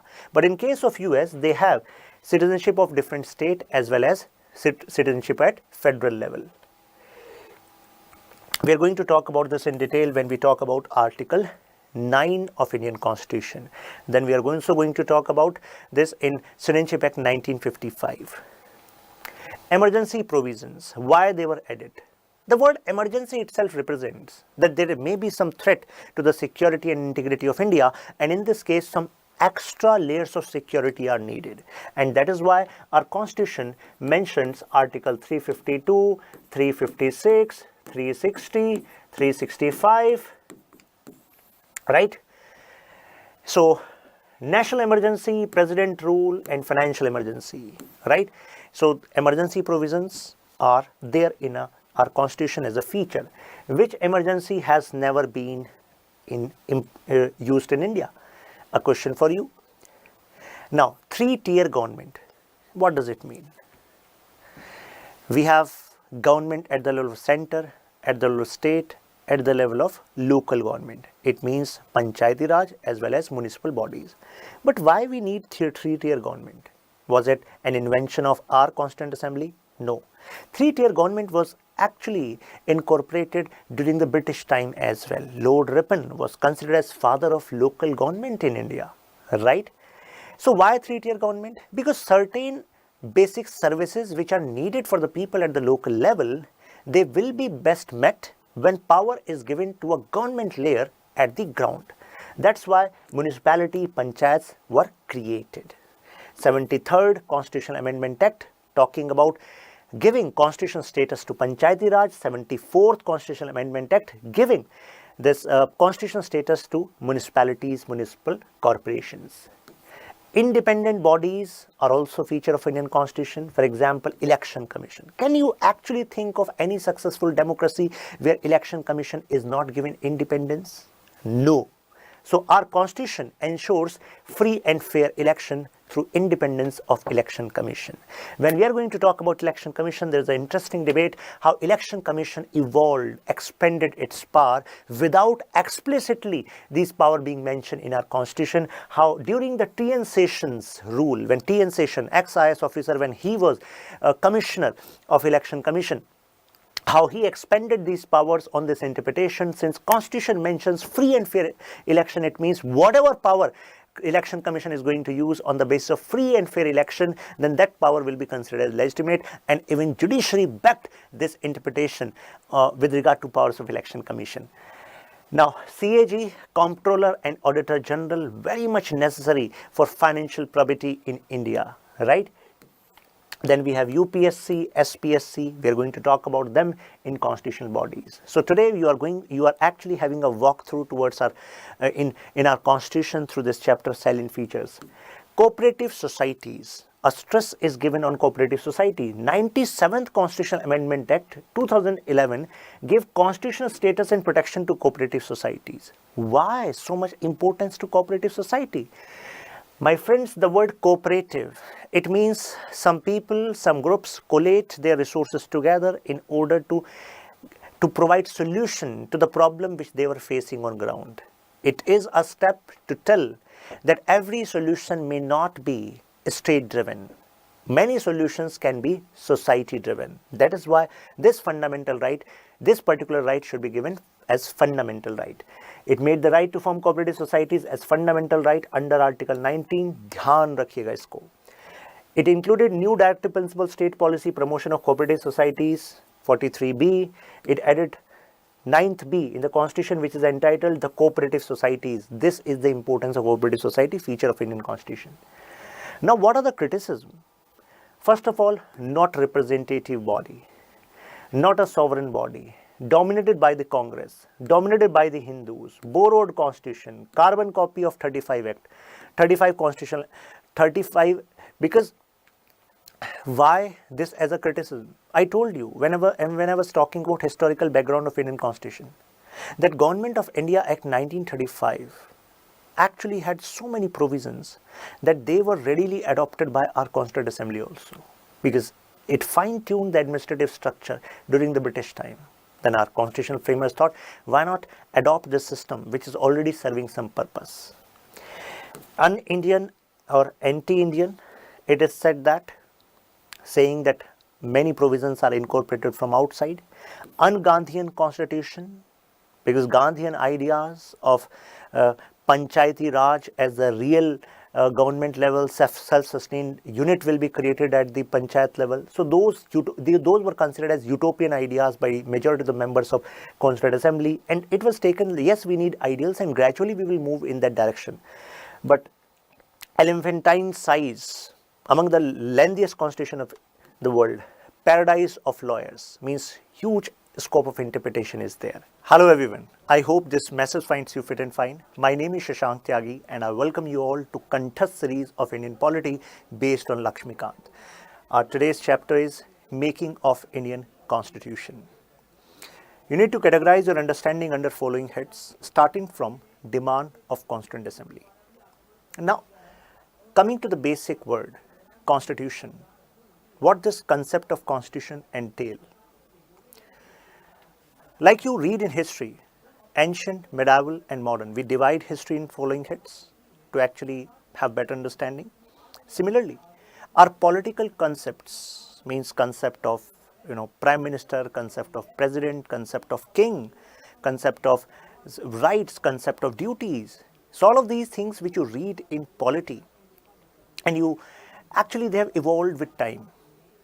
And in the modern period, this idea of constitution became popular. So first of all, what is idea of constitution? The word constitution comes from the word constitute.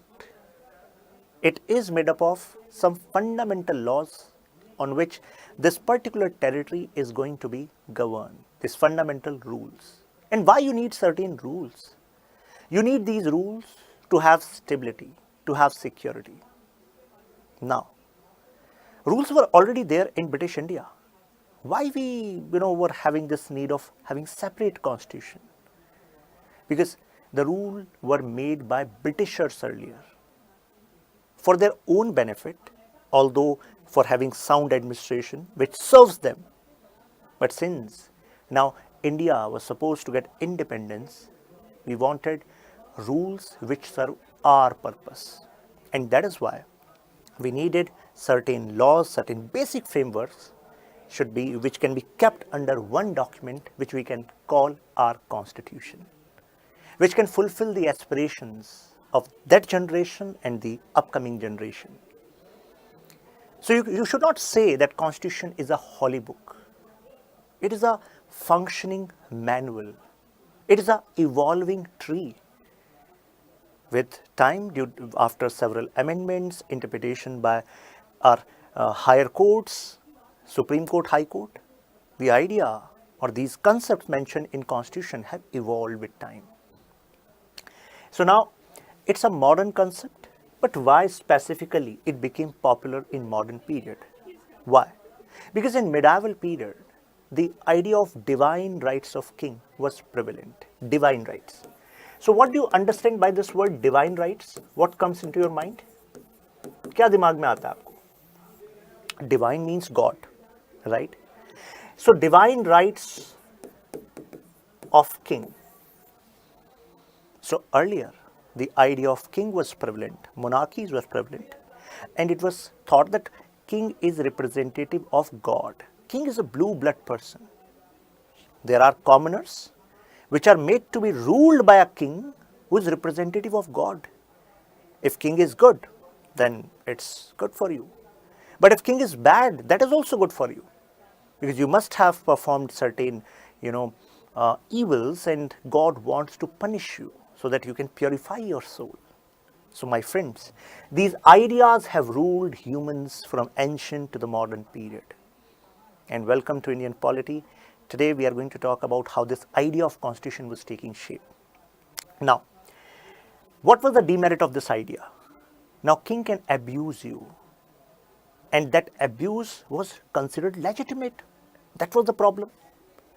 Now, that's why this idea of constitution based on contract, social contract to be precise, became popular.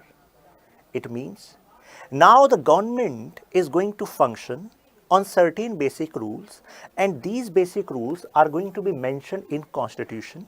And who is deciding these basic rules? People. People. So it means who is going to be the source of power? People. And that is why, my friends, in our preamble, the first line is, we the people of India give ourselves this constitution, right? So this idea is actually solving the problem which was prevalent in medieval period, right? So I hope the basic part is clear. Now, coming to the story of Indian Constitution. So this Constituent Assembly, this concept was agreed upon based on Cabinet Mission Plan. The plan which was actually circulated during this May of 1946. And by the time of July, certain provisions of this Cabinet Mission Plan, which talked about how the members of this Constituent Assembly are going to be elected and nominated. The plan was mentioning the process, and that election even got completed by July 1946. Take a look over the speed, execution, right? So I use two words here, and UPSC also made a statement in Prelims 2016. So Constituent Assembly members, some were elected and others were nominated. Now, elected ones. These elected were from British provinces. So in British provinces, there were provincial assemblies already there, right? Provincial assemblies, for example, we have state legislature, right, at the level of state. So similarly, provincial assemblies at the level of provinces. The members of these provincial assemblies were not directly elected by all the people. Means concept of universal adult franchise was not there. They were directly elected, but by limited franchise. As I told in the previous session, only around 10% Indians were having this right to vote. So it means if these are provincial assembly and these are seats of these members and there is presiding officer and these are the people.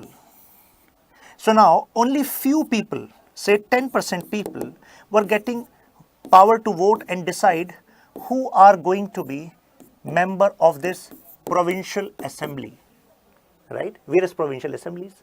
Now, members of these provincial assemblies, these people, these fellows who are sitting here, now these people are going to decide who are going to be member of Constituent Assembly from their provincial, from their provinces. It means from their provincial assembly. अब इसमें भी ये भी हो सकता है that they themselves want to nominate themselves, or you can say they themselves want to actually participate in the election, और ऐसा भी हो सकता है, this can also be possible, that they want to elect someone other, right? This is also possible. Please understand this difference. Sometimes these nuances are not clearly mentioned in your Laxmikanth, but UPSC can make actually, you can say, question on these nuances.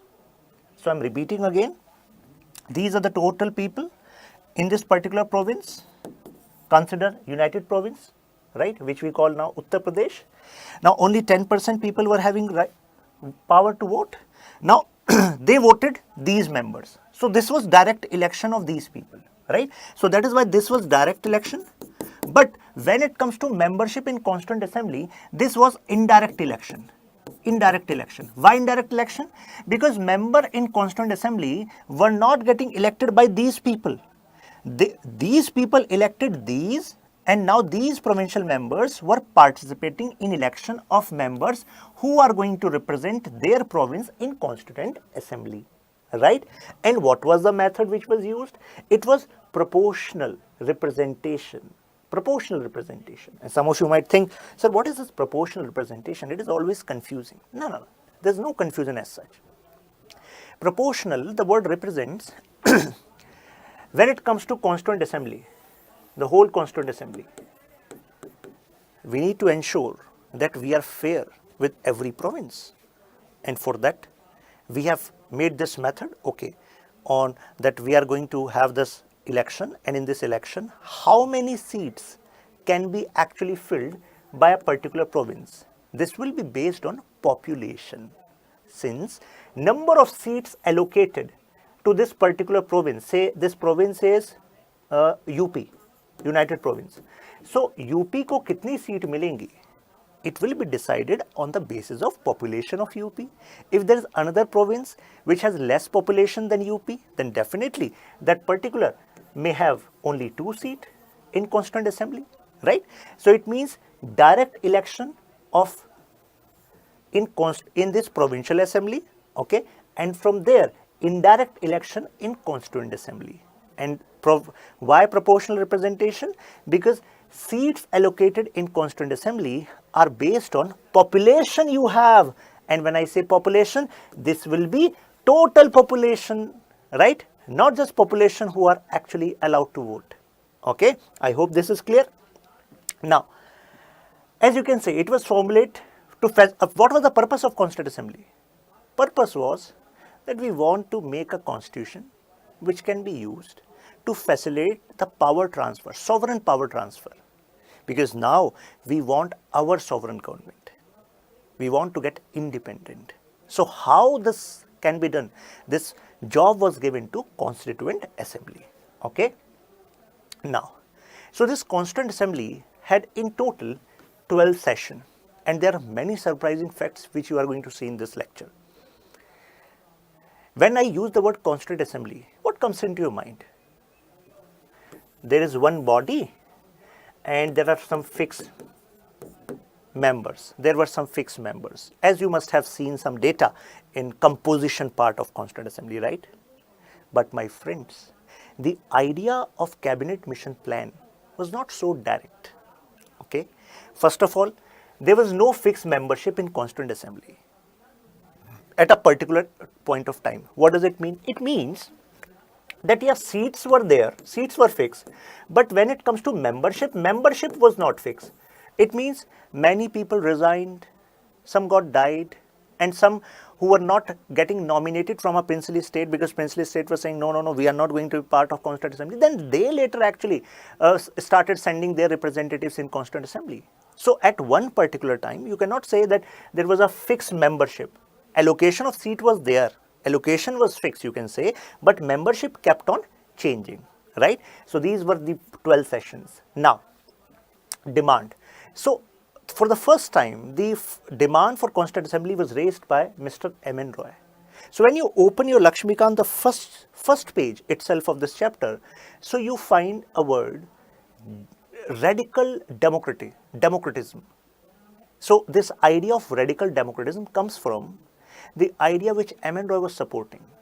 He wanted to bring radical democracy in India. And for that, he was demanding, we should have a separate Constituent Assembly of our own. Now, the idea of radical democracy supports that there should be maximum equality and maximum liberty in upcoming India. We should devise a system where there is maximum liberty and maximum equality. So, when it comes to M.N. Roy, he was a communist who once was against Congress, then he was part of Congress, then he went out of Congress, and then he started his own party, and he started supporting radical humanism, and within that radical democracy. But we are going to take this up in some other time, other lecture. You can put it in comments if you want this discussion to happen with you here. But today our focus is on making of Indian Constitution. Now, in 1935, Indian National Congress demanded to frame Constituent Assembly, our own Constituent Assembly. In 1938, Jawaharlal Nehru, he raised this point that there should be free and fair, no external influence when it comes to making our constitution. It was 1938. And at that point of time, Nehruji was saying that we want members of Constituent Assembly to be elected through universal adult franchise. It means every adult person registered as voter in Indian territory will be allowed to participate in voting for members of Constituent Assembly. Now, why he was supporting this? Because he was well aware with the idea of constitution. As I told you, it's a contract. People coming together and agreeing, yes, we want these laws. So in this way, he was thinking that people will appoint some representatives, and now these representatives on behalf of people will participate in constitution framing process. This constitution will have more legitimacy in the eyes of people, because people will think, oh, we have participated in constitution making process. But although this universal adult franchise based election of the Constituent Assembly members never happened due to practical reasons. As I told you, election happened from provincial assemblies, and there was another idea, nomination. That nomination happened through princely states. It means there was no election for the members who are going to be part of Constituent Assembly from princely state. Directly, whoever is the authority there, they were allowed to nominate their person in Constituent Assembly. That's why I used two words. Now, August offer. We also talked about this in brief in the previous session. Since it is connected to Constituent Assembly, just take a look. In 1940, we saw war in Europe. Hitler was all set to attack Britain. And at that point of time, Britain, without taking consent from Indians, declared that now Indians are going to be used, or you can say participate in World War II with British forces. So on this point, many Congress leaders were furious. Why our consent was not taken? And they denied their support. At that point of time, Britishers wanted that it is point of time where you should support Britishers, because otherwise fascist forces will actually claim the land. So at that time, Indian Congress made two demands. One, complete independence for India after this war ends. Second, formation of interim government during war. When I say interim government, interim means short-term government. And this short-term government will have Indians on key positions. That was the demand. As a response to that, British Viceroy Lincoln, he agreed on certain points, and the offer he put forward was considered as August offer. But he was using the word dominion, that dominion status will be given. And at that point of time, Indian National Congress and many other parties rejected this offer. After that, we saw Cripps mission coming in. So later, India accepted August offer, as Britishers accepted the demand for independence and independent constitution after the war. This point also be kept in your mind, because later Indian National Congress, they agreed. Okay? And why they agreed? They thought it can be the first step. Later we can also claim sovereignty, right? And you should also, at this point of time, I would like to ask you a question. Just search about the status of Republic of Canada and Australia. Can you call Canadian system or Canadian state you can say nation, as an you can say a sovereign nation? Can you call it sovereign? So what kind of system they have? Because they have the crown as their head of state, means British crown as their head of state.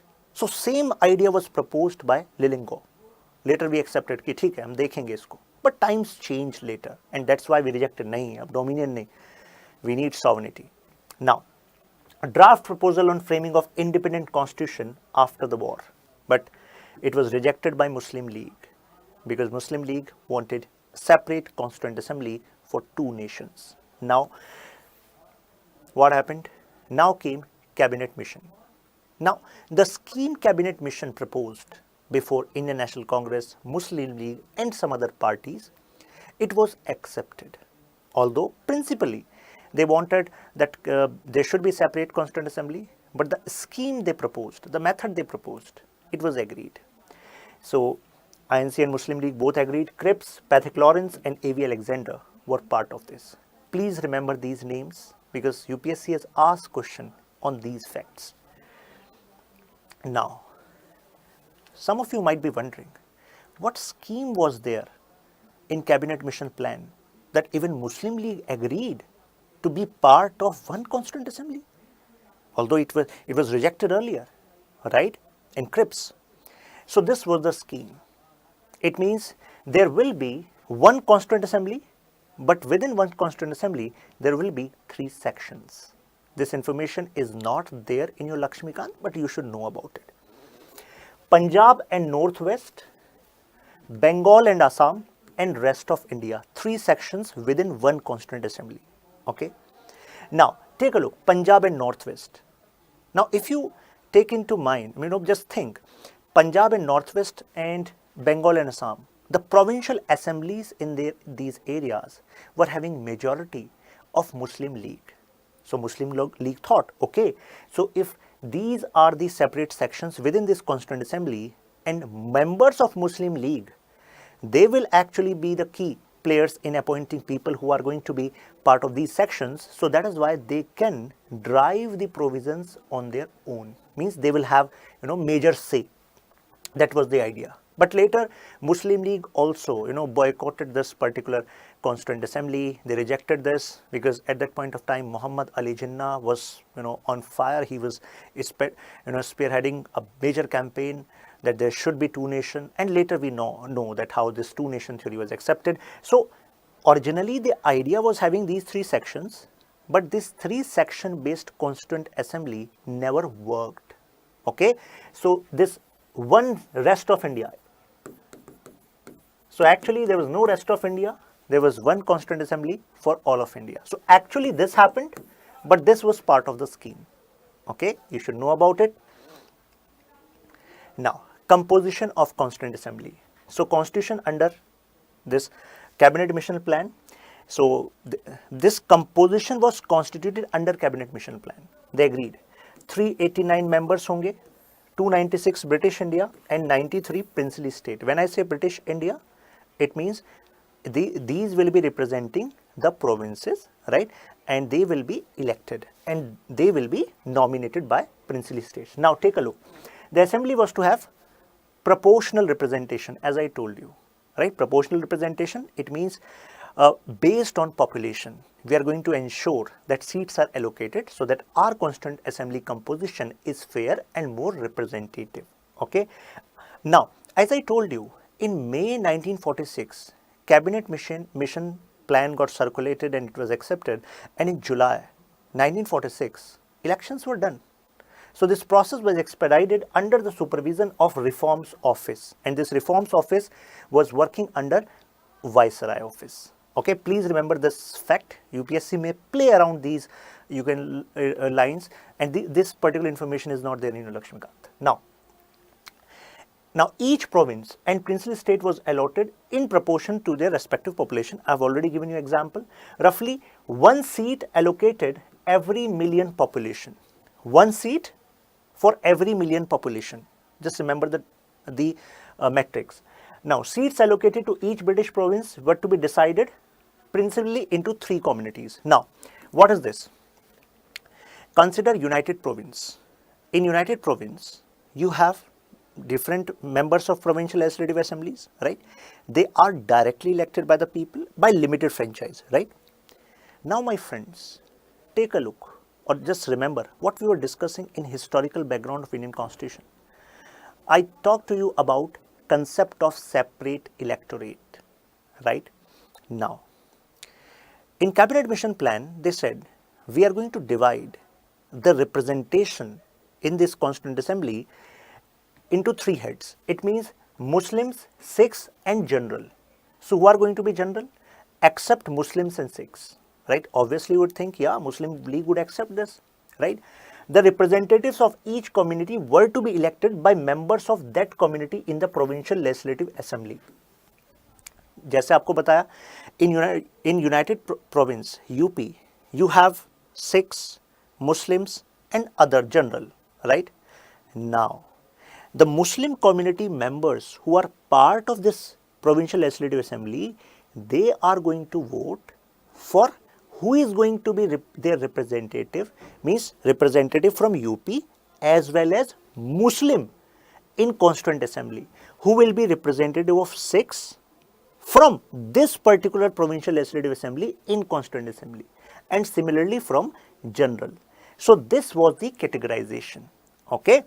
Now, voting was to be by the method of proportional representation by means of single transferable vote. So, this method is also later adopted in Indian Constitution. We use it, for example, President, right? So, in President chapter, I am going to conduct the proper election here, okay, and I am going to tell you in detail how this proportional representation with single transferable vote works, okay. Now, the representatives of princely states were to be nominated, already told you that nomination from princely state and from provincial legislative assembly election. And how is this election? I have just told you, okay. Now can we all agree on this point that Constituent Assembly composition is partly elected and partly nominated, right? Elected from provincial legislative assembly, nominated from princely states, right? Now, the members were to be indirectly elected by the members of the provincial assemblies, as I told you. Why indirectly? Because people were not directly, these people in United Province were not directly electing member in Constituent Assembly. They have already elected these provincial assembly members, and now these provincial assembly members are electing who is going to be part of Constituent Assembly from their area, from their category, right? Who themselves were to be elected on a limited franchise. Already given you the example. Right? Now, election July-August 1946, Indian National Congress won 208 seats, Muslim League won 73 seats.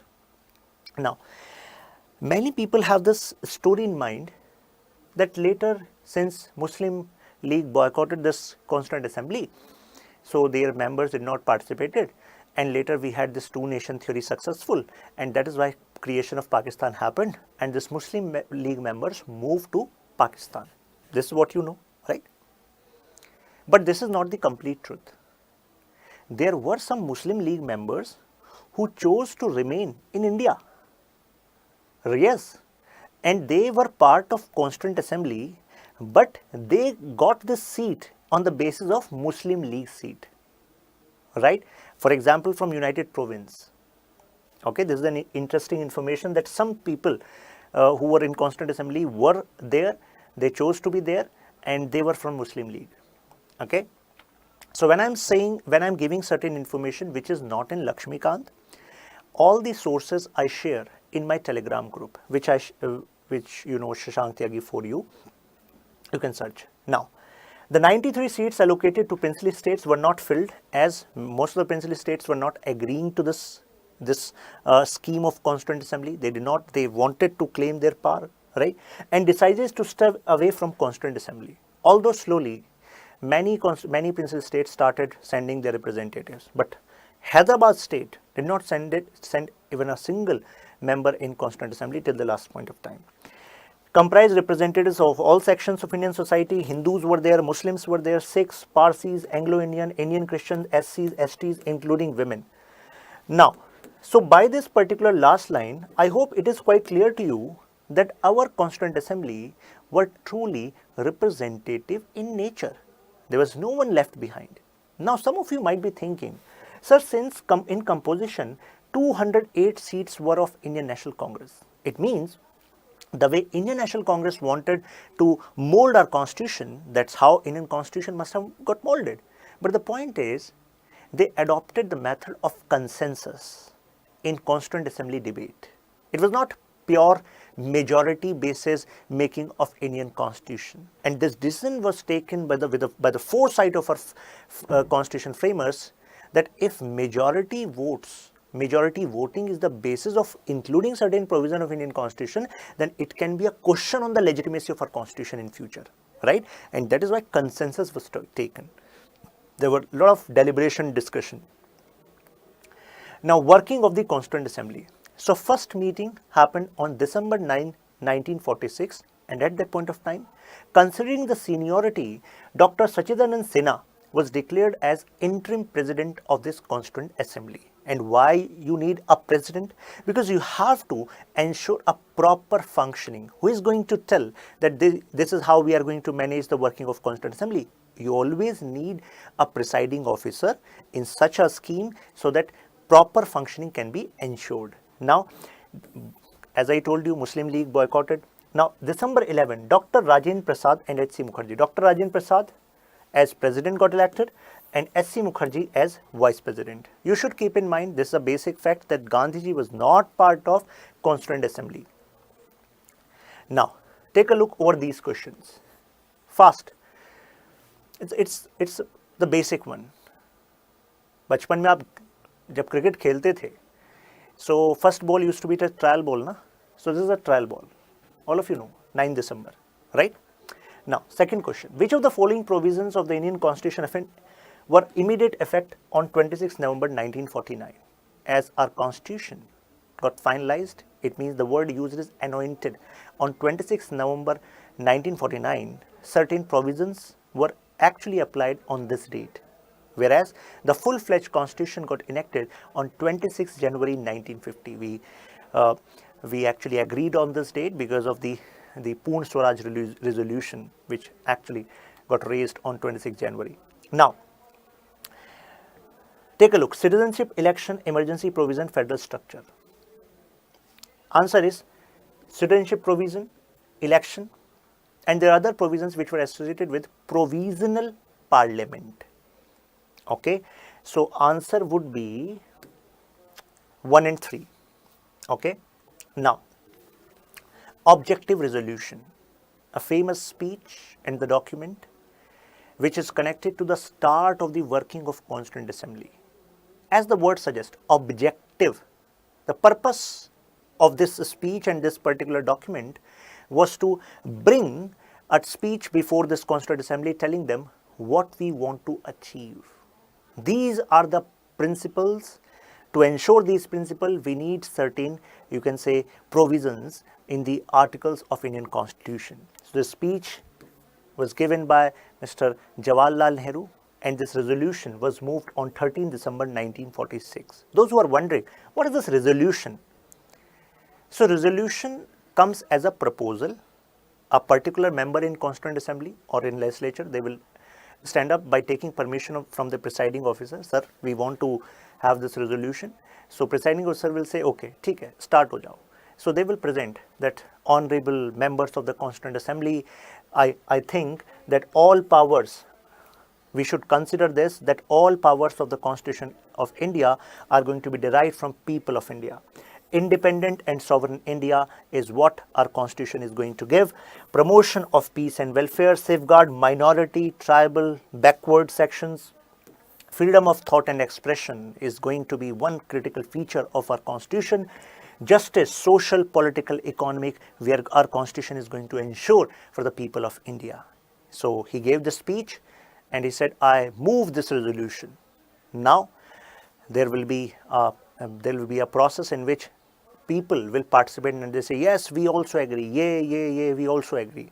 So when majority of the people agree, yes, this should be the objective resolution of Constituent Assembly, it means most of the people have agreed, majority of the people have agreed, yes, that these are going to be the fundamental features of our Constitution. This objective resolution later became Preamble of India. which gives us the philosophy of Indian Constitution, right? Now, 6 princely states became part of assembly which initially stayed away. Now, changes after Indian Independence Act 1947. The first major change. It changed the stature of Constituent Assembly itself. For the first time, Constituent Assembly was declared as sovereign. This act was passed in British Parliament. And now British Parliament said, before this, what was happening? That before convening any session of this Constituent Assembly, they used to take permission from Britain. But now in this 1947, they are declaring that now this Constituent Assembly is sovereign in itself. It means now no permission need to be taken from Britain, right? And this Constituent Assembly is sovereign to make Indian Constitution as well as work as Parliament of India. Parliament of India. So some of you might be thinking, why we need Parliament of India? We needed Parliament of India because you need, on day-to-day basis, you need ancillary law, supportive law, right? And these laws can be, these bills can be discussed and can be made law in this Constituent Assembly when it is going to work as Parliament of India. So when Constituent Assembly was working just for the making of Indian Constitution, at that time it was being headed by Dr. Rajendra Prasad. But when same Constituent Assembly members are sitting together as a parliament, then this particular assembly was headed by Mr. G.V. Mavlankar. Now, became fully sovereign, became legislative body, it became responsible to frame constitution whenever the assembly worked, the constitution body. Dr. Rajendra Prasad, I told you, now Muslim League withdrew from the assembly and it reduced the total strength of the assembly to 299 from 389. Basic fact, the strength Indian provinces reduced 299 to 296, from 299 from 296, and that princely states 70 to 93. These are basic facts. Now, another question for you that you have to attempt and you have to answer in comments. I'm going to upload this PDF in Telegram, you can find. And you can find answers hidden in this part of PDF. Okay, when you are going to see the PDF, answer will be hidden in this part. Okay. Now, by this question, I want to tell you, one type of question is based on membership of a particular committee. Okay, committee, because Constituent Assembly was not working like this is a Constituent Assembly and these are the members sitting and now all of them are discussing same point and now they are going to decide, okay, we are agreeing on point number 1, let's add into Indian Constitution. This is not how Indian Constitution framing was being done. So what happened, that Constituent Assembly itself got organized into several committees, and these committees were given special job that you have to work on this particular issue, you have to work on this particular issue. Now these particular committees used to present their research report, their discussion, deliberation, their final output before Constituent Assembly. Then Constituent Assembly would discuss on that, and based on this discussion, consensus building, then it was agreed ki okay, now we can add into draft constitution, right? Although there was second reading, there was third reading, so that in future if some people have some arguments to add on something which agreed upon earlier, then you can also add in the second reading. So such kind of deliberation was happening during constitution making process. So my friends, it was not a you can say copy paste work, right? A lot of deliberation discussion was going on. Now, first president Dr. Rajendra Prasad, all of you know. Now, drafting committee. UPSC has asked question on members of drafting committee. So this is the list of members of drafting committee, and the chairman was Dr. B.R. Ambedkar, right, who is also known as father of Indian Constitution due to the kind of efforts, contribution he has made to Indian Constitution. So you can remember, this particular committee by making some mnemonic. As I told you, there are only 2 ways your memory is going to register some information and reproduce easily in exam. That is, if you have a lot of interest in that particular information. For example, you can easily remember your first movie or first acts of excitement which you have done in your life. You can easily recall them, right? Interest. So, have this kind of interest in your subject. This is one way. Second is revision. When you keep on revising on a particular interval, you practice, get this information and use this in MCQ. That is a way to register more and more information in your memory and reproduce in exam, right? So I was saying interest. So interest can be produced by actually making some mnemonics. Some funny mnemonics can be used. Toppers use these methods so that they can organize information in their head. Gopal Krishna Munshi was playing TT with Sayyid Rao. So Gopal Krishna Munshi was part of drafting committee, and when they were actually they used to get tired of this discussion deliberation, so they had this TT table within the conference room, and they used to play TT, and who were playing Gopal Krishna Munshi and Sayyid Rao. So these keywords means Gopal. So they will give you these you can say options on the names, and you can easily recollect.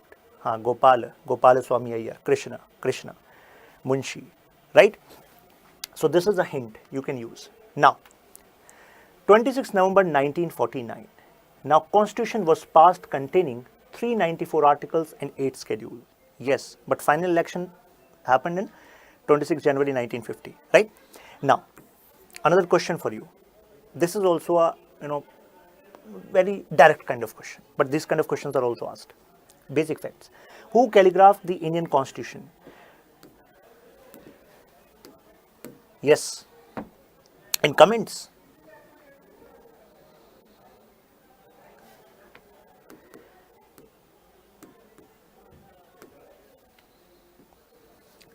Now, this is information on this. Now, timeline of formation of Constitution of India. So this is a quick timeline so that you can recollect the information, revise it easily, right? If UPSC makes 3 statement, 4 statement and says that arrange the following in exact chronological order of making of Indian Constitution, then you can remember on 6 December 1946 formation of Constituent Assembly in accordance with the French practice. In 1946 9 December we had the first meeting. 11 December we had this President appointed Dr. Rajendra Prasad. This information shared with you. 13 December objective resolution already discussed.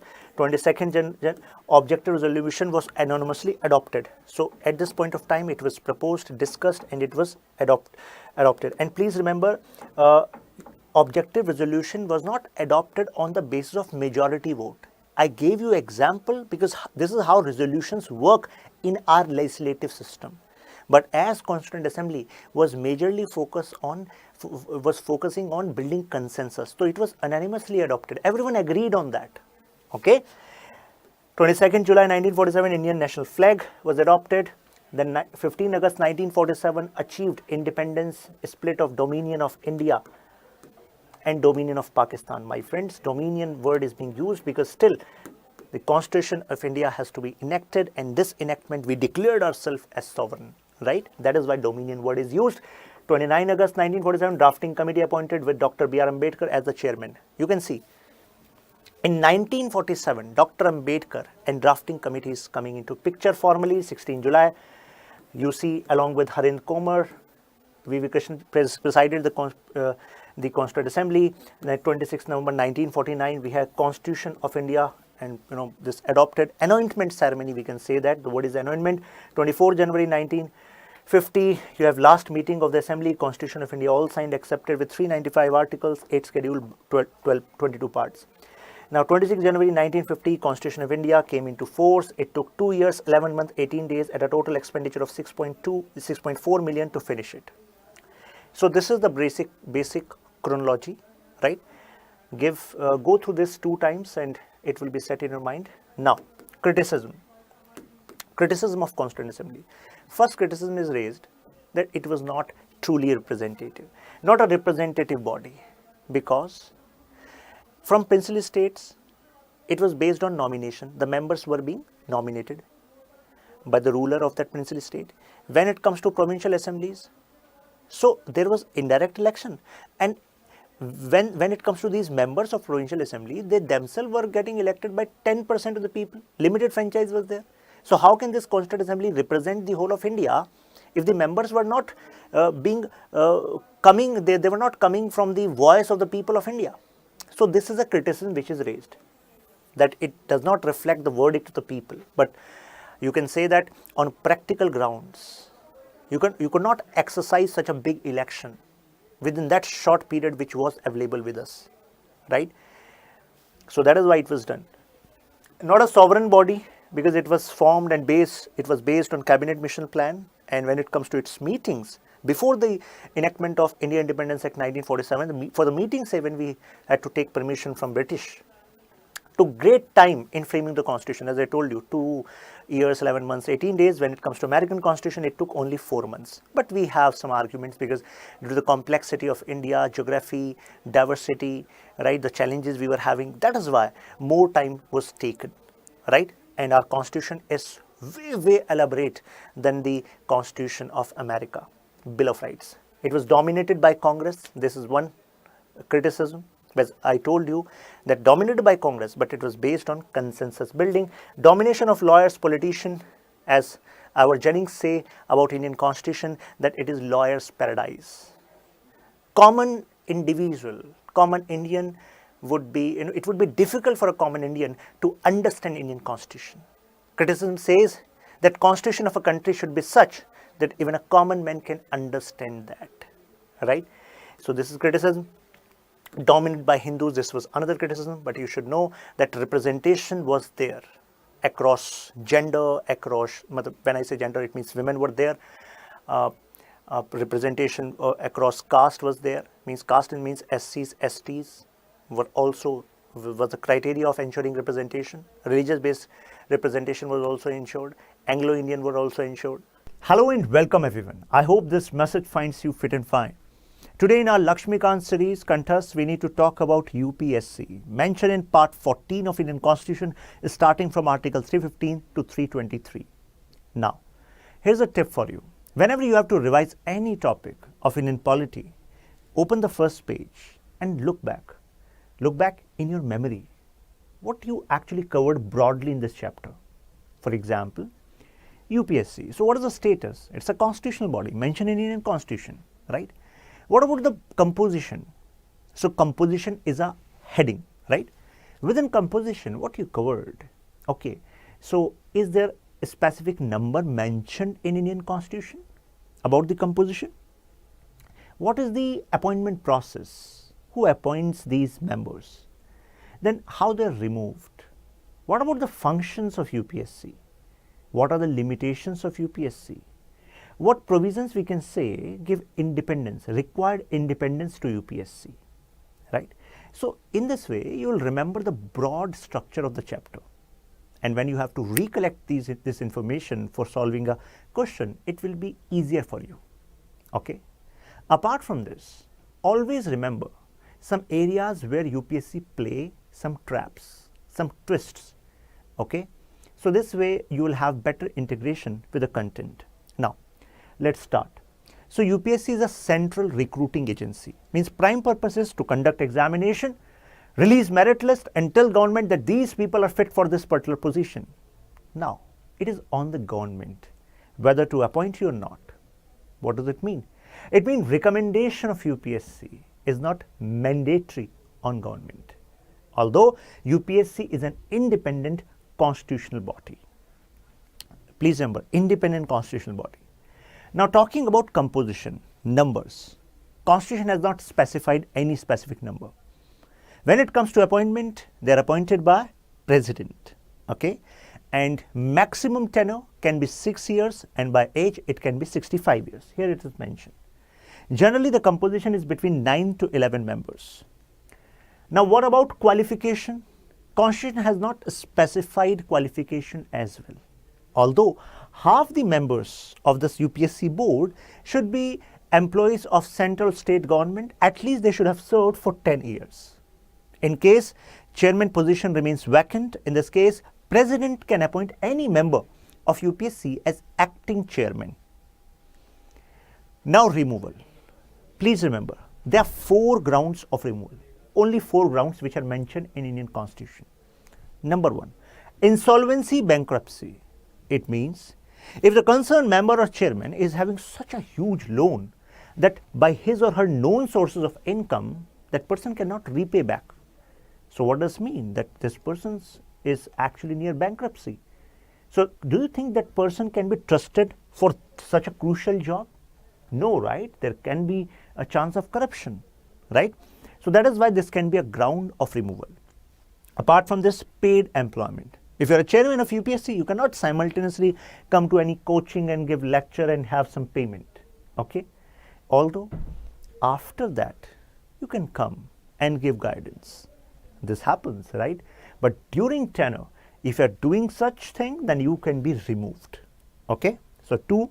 Now third one, infirmity of mind and body. If due to some mind problem, brain problem, or say body problem, you're not able to fulfill your responsibilities, so this can be a ground for removal. And 4th one is misbehavior. Now for misbehavior, it is not defined what misbehavior means. So in this case, President has to consult Supreme Court. It is binding. You have to consult Supreme Court. And the advice given by Supreme Court to the President, whether this person has actually committed this misbehavior. Now this advice is binding on President. Please remember, there can be a question from here. UPSC has asked such statements earlier. Okay, so in short, you can remember by this mnemonic IEMM. I means insolvency, E means employment related removal, M means mind, and M means misbehavior. Okay. Now, independence of UPSC. Number 1, the members and chairman are given security of tenure. It means they can be removed only on the basis, these 4 bases which we have discussed. President cannot remove any member or chairman on whims and fancies or any advice given by Council of Minister, like in case of removal of governor. So there's a difference. Governor position is not having security of tenure. Governor of state I'm talking about. Okay, but they are having security of tenure. Apart from their salaries and allowances, they are charged on consolidated fund of India. Right? It means there is security there as well. Otherwise, by fluctuating these salaries and allowances, you can actually arm twist the person who is member of the board, right? So such thing should not happen. Now attempt this question. Consider the following statements. Members of the commission are not eligible for appointment at all after retirement or removal. Chairman is also not eligible for appointment in any job after retirement or removal in the country. Which of the following statements are true? Come on, attempt. We have not discussed it, but attempt. Because there's a rule in psychology, if you commit mistake and you get the right answer here and now, then there are greater chances that you're not going to forget it. And that's our purpose, right? Now, attempt. First of all, let's identify the gaps.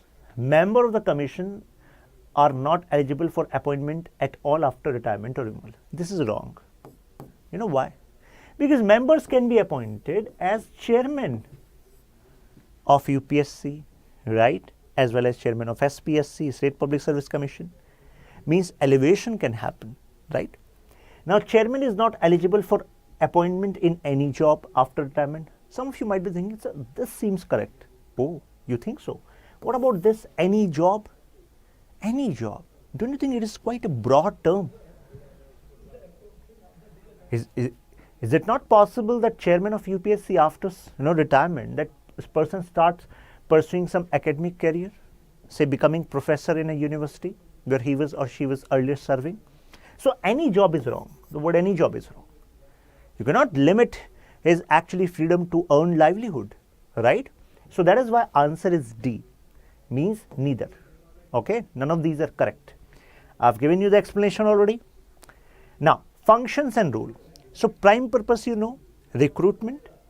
So all India service, central service, and public services like IAS, IPS, for that you have one exam, right? Civil service exam. Then IAS, IRS, IFS, and many others. Means these are the positions. Apart from this, UPSC can also actually help states in joint appointment. Okay. And through the civil service exam, people are also get recruited in provincial civil services. For example, DENIPS, Delhi Andaman Nicobar, you can say cadre service. SE DENIPS. Similarly, Delhi Andaman Nicobar Island Police Service. Okay. So it is commissions to make. Apart from this, UPSC also make rules and regulations for appointment, removal, promotion, and so on. So please remember, this is also a role of UPSC. It's not like UPSC is just going to recommend that this person is fit for this job, now my job is done. No. If you've done some adventures in your job, means huge corruption charges are leveled against you and inquiry proves, yes, this person has done such thing. So in this case, UPSC will actually have some role. Means your file is going to be moved from the state in which you are serving, or even in central government if you are serving, your file is going to be moved to UPSC as well. Okay, so UPSC has role in removal as well, because suspension and removal are different now. Suspension can be done by state government as well, wherever you are serving, okay, as an IAS officer, IPS officer. Suspension is temporary. We are talking about removal, termination from service. There, UPSC has a role. Now, the commission looks after disciplinary matters. The commission gives annual report to Honorable President, what you have done in the whole year. The role and functioning of UPSC are like that of watchdog of merit system. Watchdog of merit system, why it is said that? So that in these key positions, people who truly deserve to this system of examination, they should reach these positions. Because if we go back, in the time when Public Service Commission was not introduced in India, I'm talking about the time of Britishers, I'm talking about Charter Act 1853. Before that, what was happening? Recommendation was given, idea was actually floated in Charter Act 1833 as well, but it could not materialize. So before that, in these key civil service positions, those people were appointed who were in good terms of the court of directors who were sitting in Britain. Means the shareholders of the company, they were having say, okay, I'm going to appoint this person as district collector. Okay, such things were happening, but now this could not happen because now we have Public Service Commission. Now, when it comes to limitations, there are some areas where UPSC's consultation is not mandatory. For example, providing reservation for the appointment of some backward classes. If certain SC and STs are setting claim regarding some appointment, in this case also UPSC's consultation is not mandatory. Selection of chairman of other commissions and tribunals. There are a number of commissions which actually government make, right? For example, this NCW, National Commission for Women, NHRC. So these are commissions which are there. But time to time government also constitutes some ad hoc commissions for inquiring in particular purpose. So there it is not mandatory that you need to consult UPSC. Similarly in case of tribunals as well as in Group C, Group D services. With regard to selection of temporary officiating positions, for example, if you are being hired in a particular position for 1 year, then it is not necessary that you have to go through UPSC.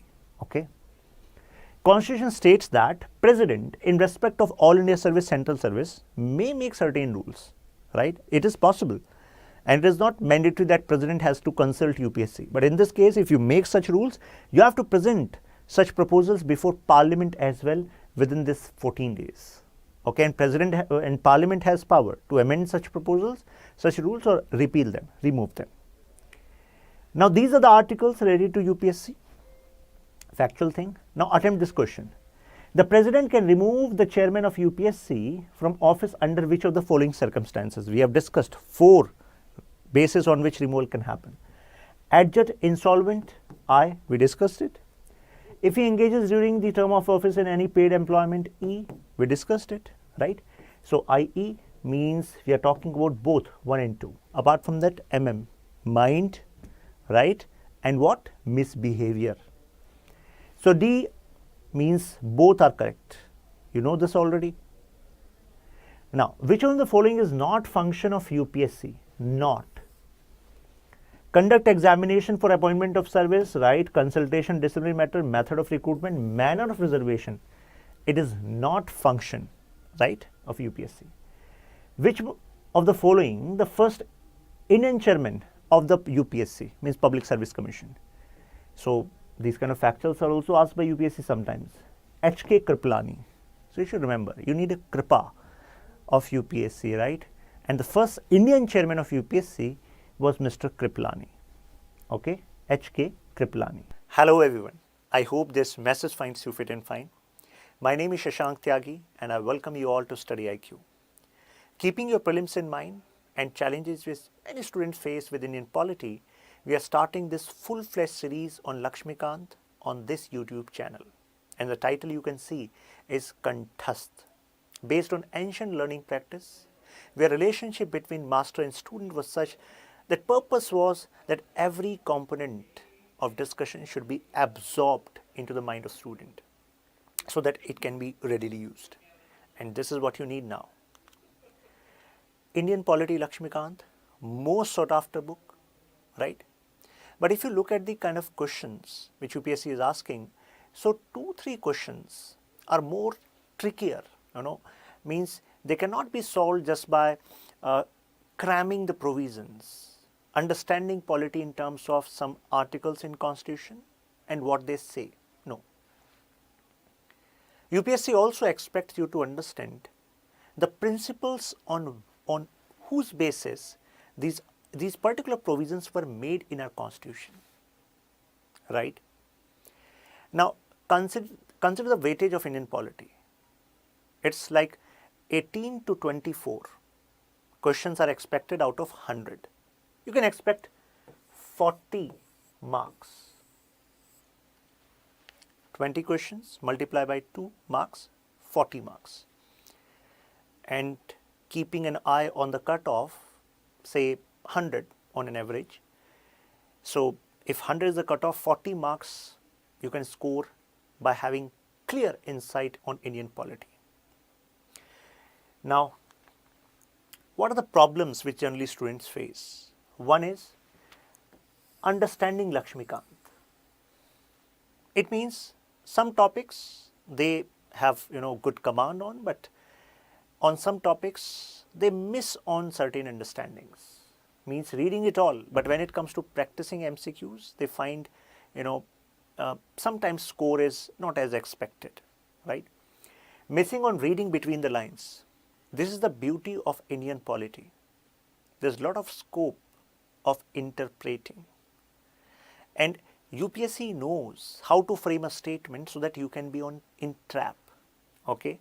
And that is why in the series you're going to listen this word many times: trap question, trap statement. And I'm going to ask one statement, whether the statement is true or false, and now then it becomes your duty that you have to respond. You are watching this video, but you have to respond. Note it down. Oh, according to me, this should be the answer.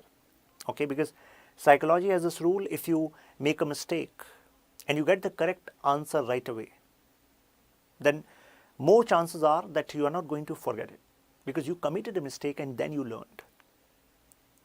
Now, missing on connecting with dynamic dimensions. As you know that Indian polity is static as well as dynamic. Static means something which is written in some provision, some law, that is static. But dynamic means updations.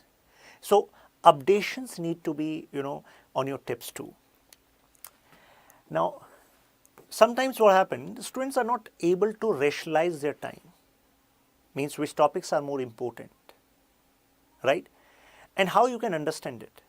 When you have a clear eye on dynamic aspect, if certain provisions are in use again and again, it's a clear indication that we can expect one question from there, right? Figuring out easiest way or tricks to actually learn these topics. But I always say tricks are secondary. Okay, tricks are there to increase your recalling power, right? First, foundation need to be built, right? Polity is a very logical subject. Means one thing connects to another. So when I'm making this video, we have roughly 3 months for the prelims, right? And we have to attack both aspects, static as well as dynamic. And our approach would be prelim centric. You will have these lectures here, PPTs/PDF will be uploaded in your Telegram group. You will have flowchart, pictorial representations, tips and tricks, and MCQs, because ultimately this is how we need to score, right? Now, glimpse of these videos which are lined up. Today we are going to discuss, you can say, 3 crucial articles of historical background of Indian Constitution. So let's have a start. First chapter of your Laxmikanth is historical underpinnings of Indian Constitution, right? Now, if I say that Constitution was made in 2 years, 11 months, 18 days.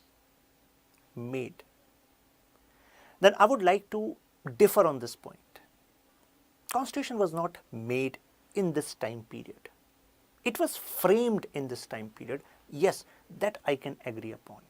That we had this Constituent Assembly, they gathered and they used best of their insights and they framed our Constitution.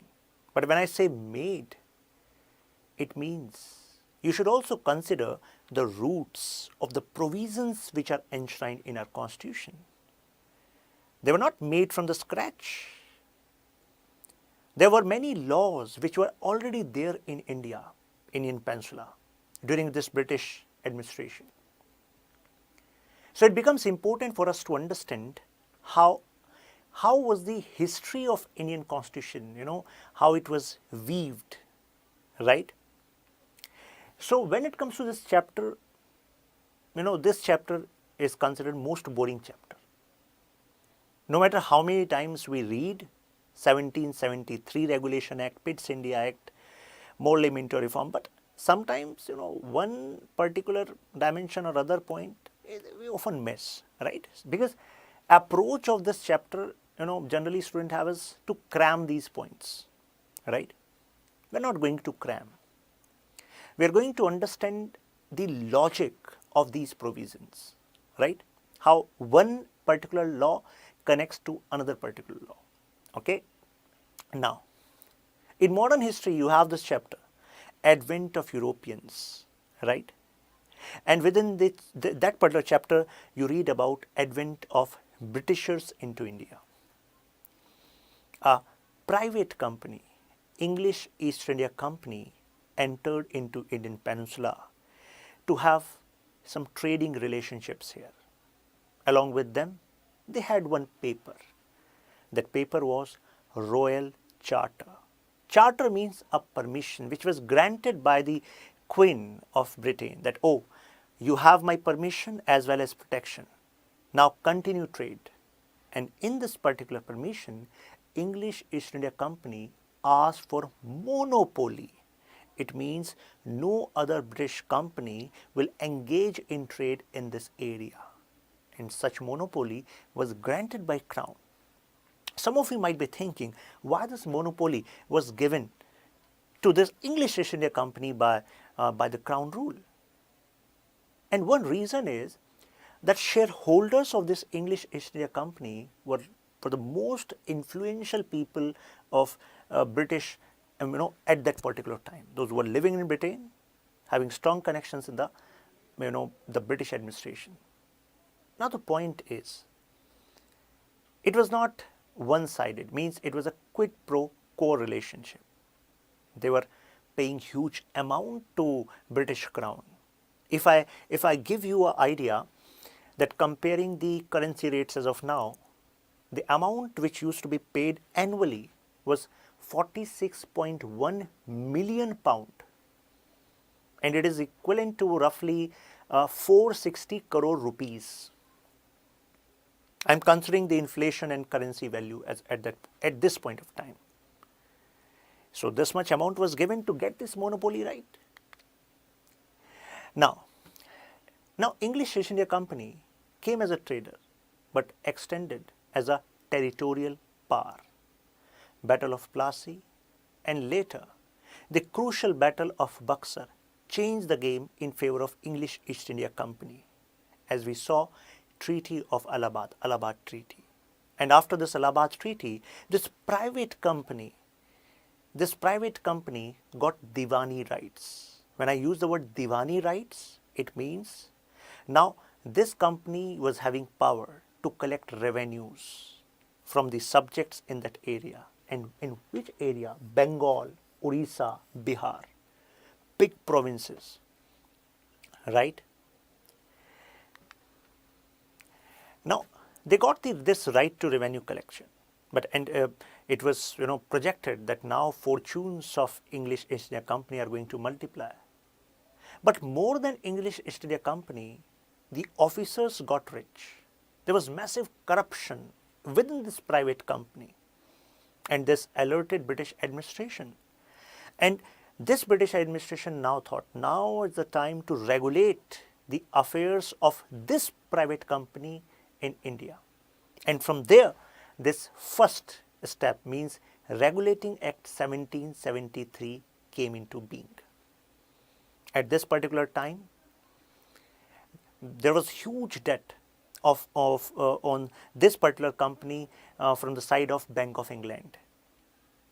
British administration was well aware that we have given monopoly rights to this English East India Company, and it is strategically important for us to have a hold in this area.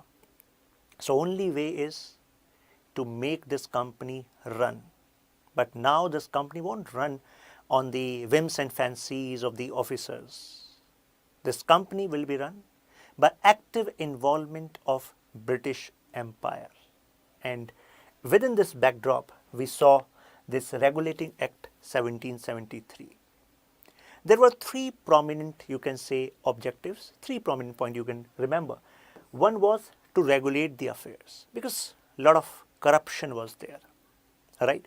Second, recognize the political and administrative rise of the company, because by that time it was quite clear we gave this company charter to engage in trading relationship, but now this company is having political power also, Diwani rights, right? So after this, British Empire accepted, okay, we are accepting it. Third, foundation of central administration in India. Now what does this point mean? As I told you, Diwani rights, right? So by this time, British Empire and this British East India Company got hold in Bombay, Madras and Bengal province. A private company having hold in these three areas became a territorial power. Now British administration wanted some kind of centralization. Means there should be one point of contact which is having more power than other provinces, means Bombay and Madras. Now apart from this, we are going to come to this discussion of centralization, right, through a map. But apart from this, you should also remember certain features, because sometimes questions are asked in match the following or statement wise on these features. First feature you should know is that position of Governor of Bengal was turned into Governor General of Bengal. Please remember the word is Governor General of Bengal, not Governor General of India, right?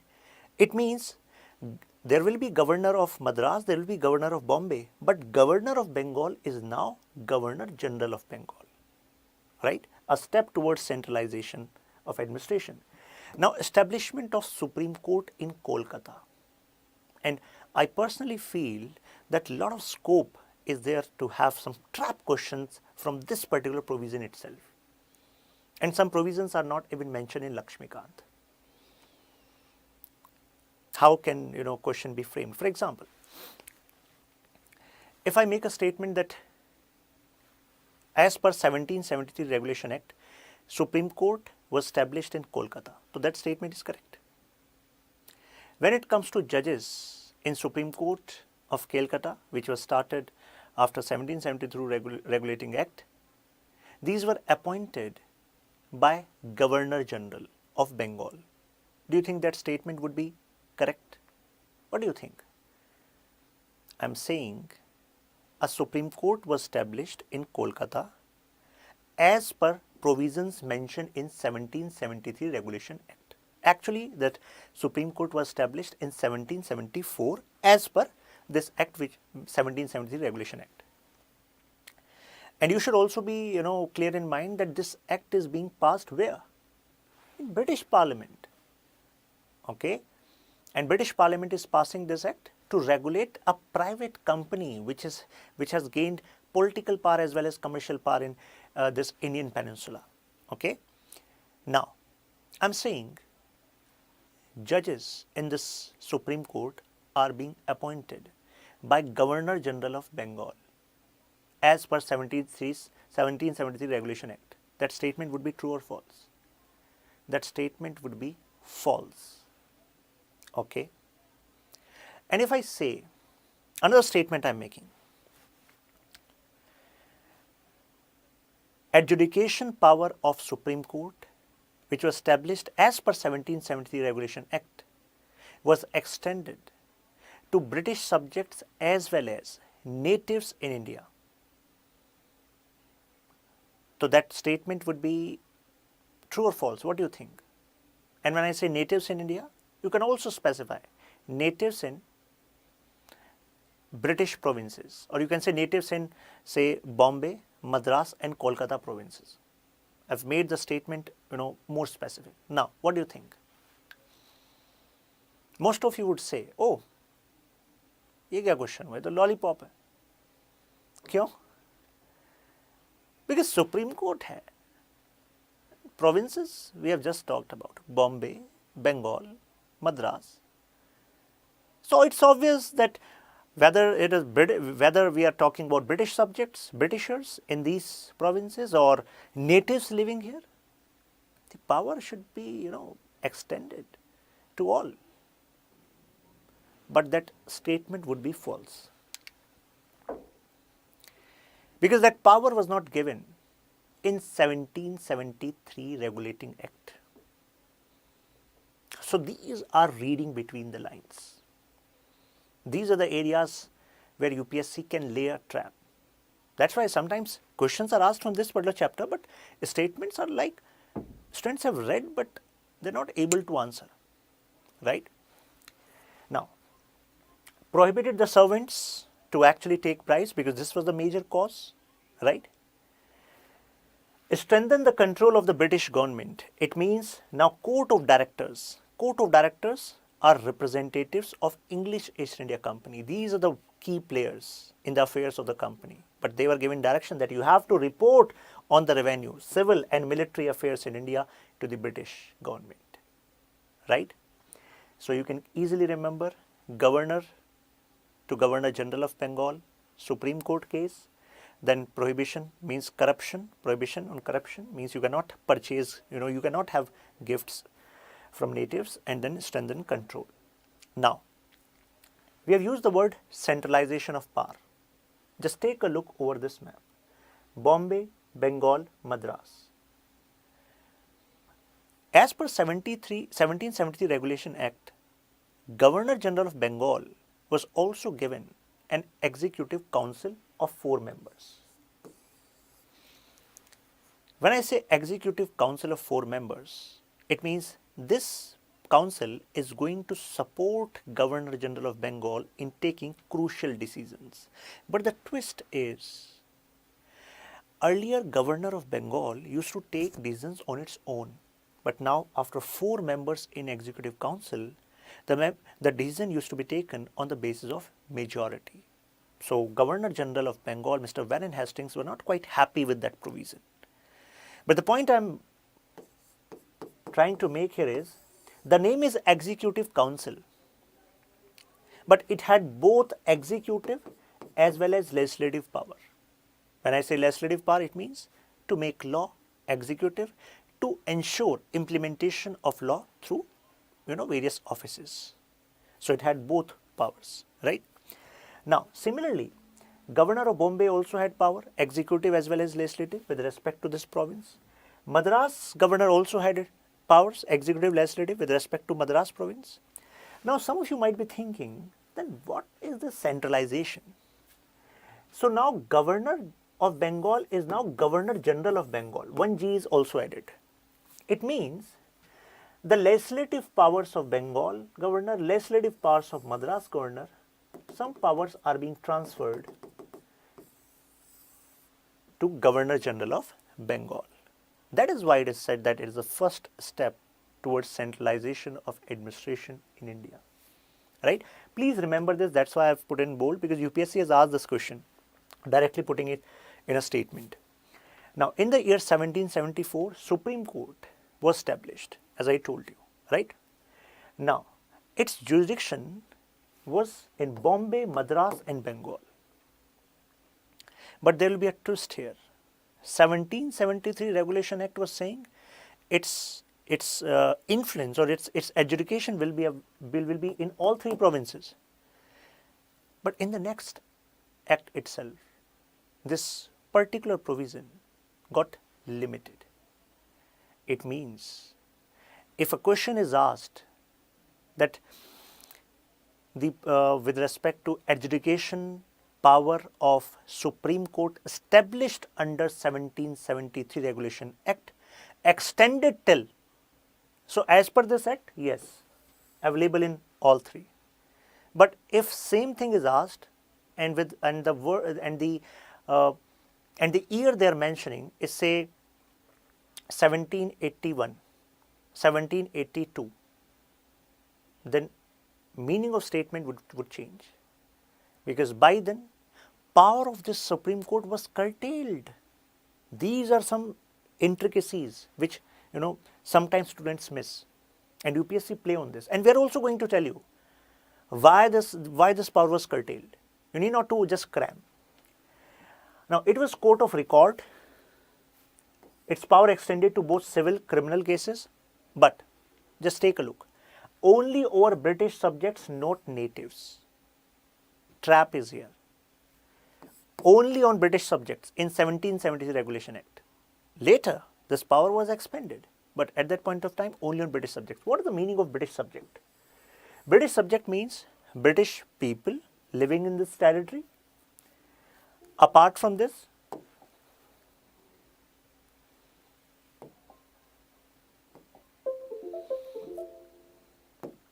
so British people living in this territory, along with this, employees of English East India Company and their servants.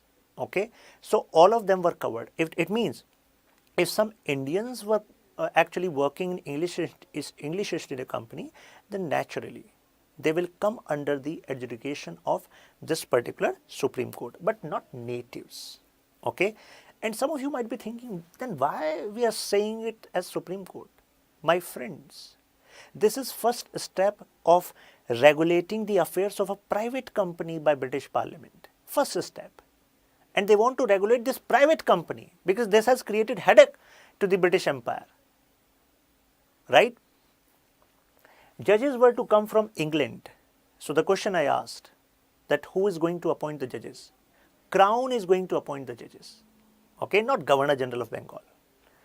The first Chief Justice was Sir Elijah Mfe. Now, what happened after this 1773 Regulation Act? Mr. Warren Hastings were not happy. He filed so many, he sent so many letters to the London. What you have done?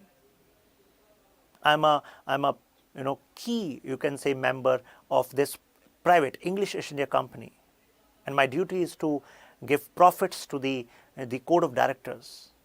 And you have actually put so many limitations over me by having this institution of Supreme Court here. This is wrong. Because my friends, this Supreme Court, establishment of Supreme Court after the 1773 Regulation Act was a first institution in India which was independent of private company, that was English East India Company.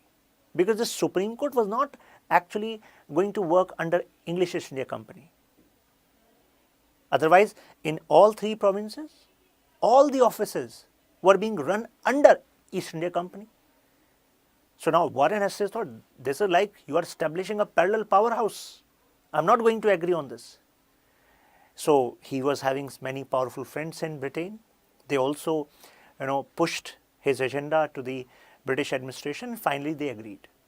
They said, okay, finally you are the one who is going to actually control the administration there. You are the one who is going to give the profits, and from this profit, British Empire is having high amount of taxes. Take it. We are agreeing on these grievances, and that's how amending Act 1781 was made. Now, to rectify the defects of regulating Act 1773. So what defects we are talking about? See, demarcate relations between Supreme Court and Governor General in Council. So it was like, now Crown is saying, lo, tathastu, krapa barsegi. Now division has happened. It settled the question of jurisdiction of the Supreme Court. Now, this is just a line, but there is a scope of question here. What limitation was imposed? This is not mentioned here. What limitation? Number one. Now, Supreme Court cannot intervene into revenue affairs of English East India Company. When it comes to revenue affairs, Governor General along with her council is going to have the power. Second, the Britishers, the British subjects, means British East India Company's employees, officers, they got exemption from this Supreme Court. Now some of you might be thinking, what is this? Then why you are calling it Supreme Court? But because when you use the word Supreme Court, what comes into your mind? India's Supreme Court, which is like, considering the previous, so many judgments, or you can say, keeping into mind the legal history of India in post-independence period.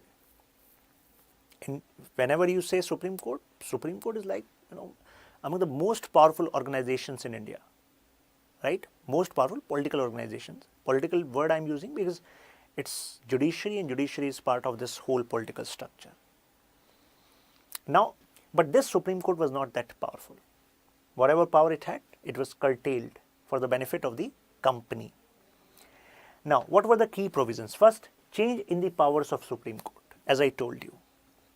It means earlier came within the jurisdiction of Supreme Court when it comes to servants of the company, told you, now exempted. This is what I have just told you, right? Non-interference in revenue matters, I have just told you. Warren Hastings said, कोई interference नहीं चलेगा. British Crown said, ठीक है, नहीं चलेगा. But our interest should be, should continue in India. Shift appellate jurisdiction court to Governor Council. What does it mean?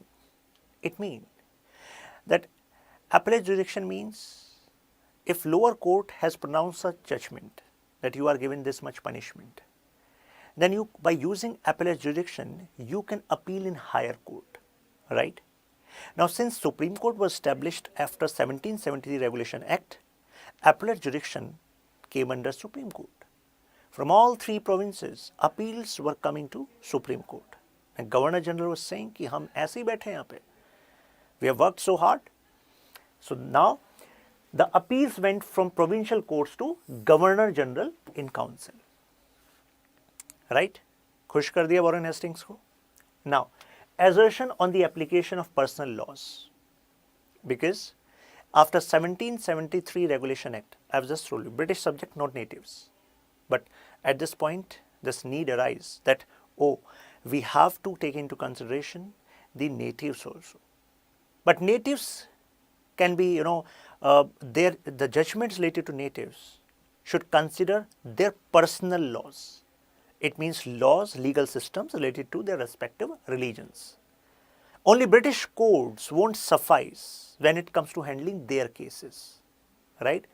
Because if they are not going to agree on the judgments, then what is the use of that judicial system, right? So bring inclusiveness was the objective, bringing inclusiveness was the objective of this point, and inclusiveness for the benefit of Britishers, right? So Hindu law, for example, Mohammedan law need to be incorporated.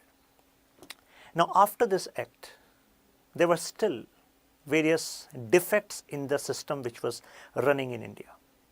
Corruption was still going on. Company was minting money, but British administration was feeling like we are being sidelined. So keeping into this, tackling this maladministration, Pitt's India Act 1784 was made. The most famous, you can say, provision of Pitt's India Act is dividing the working of company into political and commercial affairs, recognizing both affairs separately and having two separate bodies to report on these aspects. So distinguished between commercial and political functions, and their word was used double government or dual government. Why? Because court of directors now was responsible for commercial functions. How much revenue, how much profit you are generating. And board of control, this was a new body which was made, responsible for political affairs. And it was board of control which is representative of British government, and court of director are representative of company. How you can easily remember? Companies में directors होते हैं, right? Directors are the key partners of a company. So you can easily remember, oh, court of director means commercial functions. इनका मतलब profit. What their objective is to earn profit, to report profit. And board of control, government is the one who is having major power to control. So that is why this was British government, right? Representative of British government, right? So they were appointed by British, right? Now, I also find a beautiful scope there, beautiful scope of question. Now, scope is, if I say that board of control was headed by secretaries of state. So there's a statement that which of the following statements are true as per Pitt's India Act 1784. Okay. So this is the key statement, and within which you can have 1, 2, 3. So first statement is that board of control was headed by secretary of state, full stop.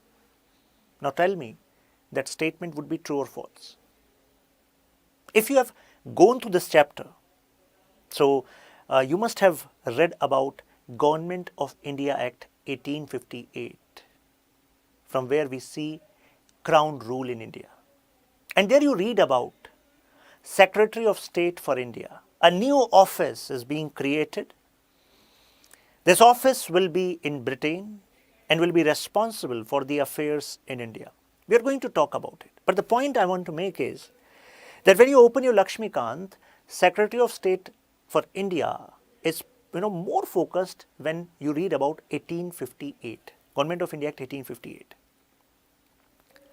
So many students would think, oh, it may be possible that this examiner is trying to have a playing a trick here. कुछ लग रहा है कि examiner फिर की ले रहा है. Secretary of State तो अभी नहीं हो सकता. Secretary of State was created in Government of India Act 1858, है ना? ऐसा ही सोचोगे? एक तो होता है गलत, एक होता है सरासर. वो सरासर गलत हो जाएगा अगर ऐसा सोच रहे हो. Why? Because Board of Control was presided by Secretary of State. And I have not said Secretary of State for India. I've just used Secretary of State. So in Government of India Act 1858, this office which was created was Secretary of State for India. And this is just Secretary of State. And in UPSC Polity questions, UPSC play on these small words. Now, what were other provisions of Pitt's India Act? As Governor General of Bengal was not happy with this fact that you have made these 4 members here, and all of them are you actually actively engaging into decision making based on consensus. I'm Governor General of Bengal, at least give me some more power. British Parliament said तथास्तु, जाओ कृपा बरसेगी, मान लिया तुम्हारा. Reduce the strength of Governor General Council to 3 members, and Governor General was given right to veto. It means even if majority of these members are saying that we are in favor of this law. So earlier consensus was ruling, but now Governor General would say, oh, have you read the new act, Pitt's India Act? Now I have veto power. हमारी मर्जी नहीं है. I'm not agreeing on this. If I'm not agreeing on this, you cannot allow. Right? Place the Indian affairs under the direct control of British government through Board of Control, as the word is control. Companies' territories in India were called British possessions in India. This happened for the first time. Right? This statement, a question was asked on this statement specifically earlier. Governors' Council were established in Madras and Bombay. My friends, I hope you remember. 1773 Regulation Act. Through this, Executive Council, 4 members created, where Governor General of Bengal, Governor of Bengal, given status Governor General of Bengal, and 4 people were given. But these fellow were not given any supportive system. Now, कृपा इन पर भी बरसी और इनको भी हमने council they the. Now, the Board of Control took care of civil military affairs, as I told you, political affairs. So, the civil and military affairs come under political affairs. So that's why this is being taken care of by Board of Control, right? And commercial affairs are being taken care of by Court of Directors. Now, you can see it. So I asked this question from here. So Board of Control is having 6 members, right? 6 members. Please remember, these kind of facts are also asked. Headed by Secretary of State, Board President, then Chancellor of Exchequer, taking care of this particular position is going to take care of revenue. Now, 4 Privy Councillors. These were other members of this Board of Control which were appointed by British administration. Now, in this dual system because Board of Control, Court of Director, the company was represented by, told you, Court of Director, and British government by Board of Control. Now, this act mandated all civil officers disclose the property. Yeah, this was another important, that if you got appointed as officer in English East India Company, you have to report about your property within 2 months. Now, since you are aspiring to be part of Indian administration, there is a similar clause in India's case as well. When you are going to join LAPSNA, so you are going to sign various forms in the orientation program, you will be intimated that within this time you have to give all the details of movable, immovable properties you have, so that a track can be, put over you, how much wealth you have created within 2-3 years, right? Hope you can understand the objective.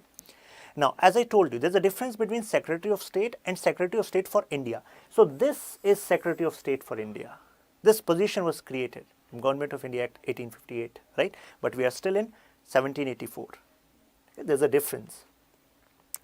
Other provisions, Governor General's Council strength was reduced to 3 members, already told you, and one member is going to be Commander-in-Chief of British Crown's Army, right? It means if we are giving some relaxations to Governor General of Bengal, we are also keeping a tab, right? Keeping accountability. Governor General was given right to vote, already told you. Members reduced from 4 to 3, but right to veto was given. If Governor General of Bengal is not agreeing, then that decision cannot pass. Simple. The presidencies of Madras and Bombay became subordinate to the Bengal. It means more legislative power transferred towards this Governor General of Bengal. In effect, Calcutta became the capital and the British possessions in India. Remember, British possessions in India, this particular phrase was used for the first time in 1784 Pitt's India Act. Now, what were the drawbacks? First of all, not much clarity was there between the functions of Board of Control and Court of Directors. And that's why now Governor General of Bengal made good use of this opportunity. So there was no clarity on the boundaries, and Governor General had to serve the 2 masters.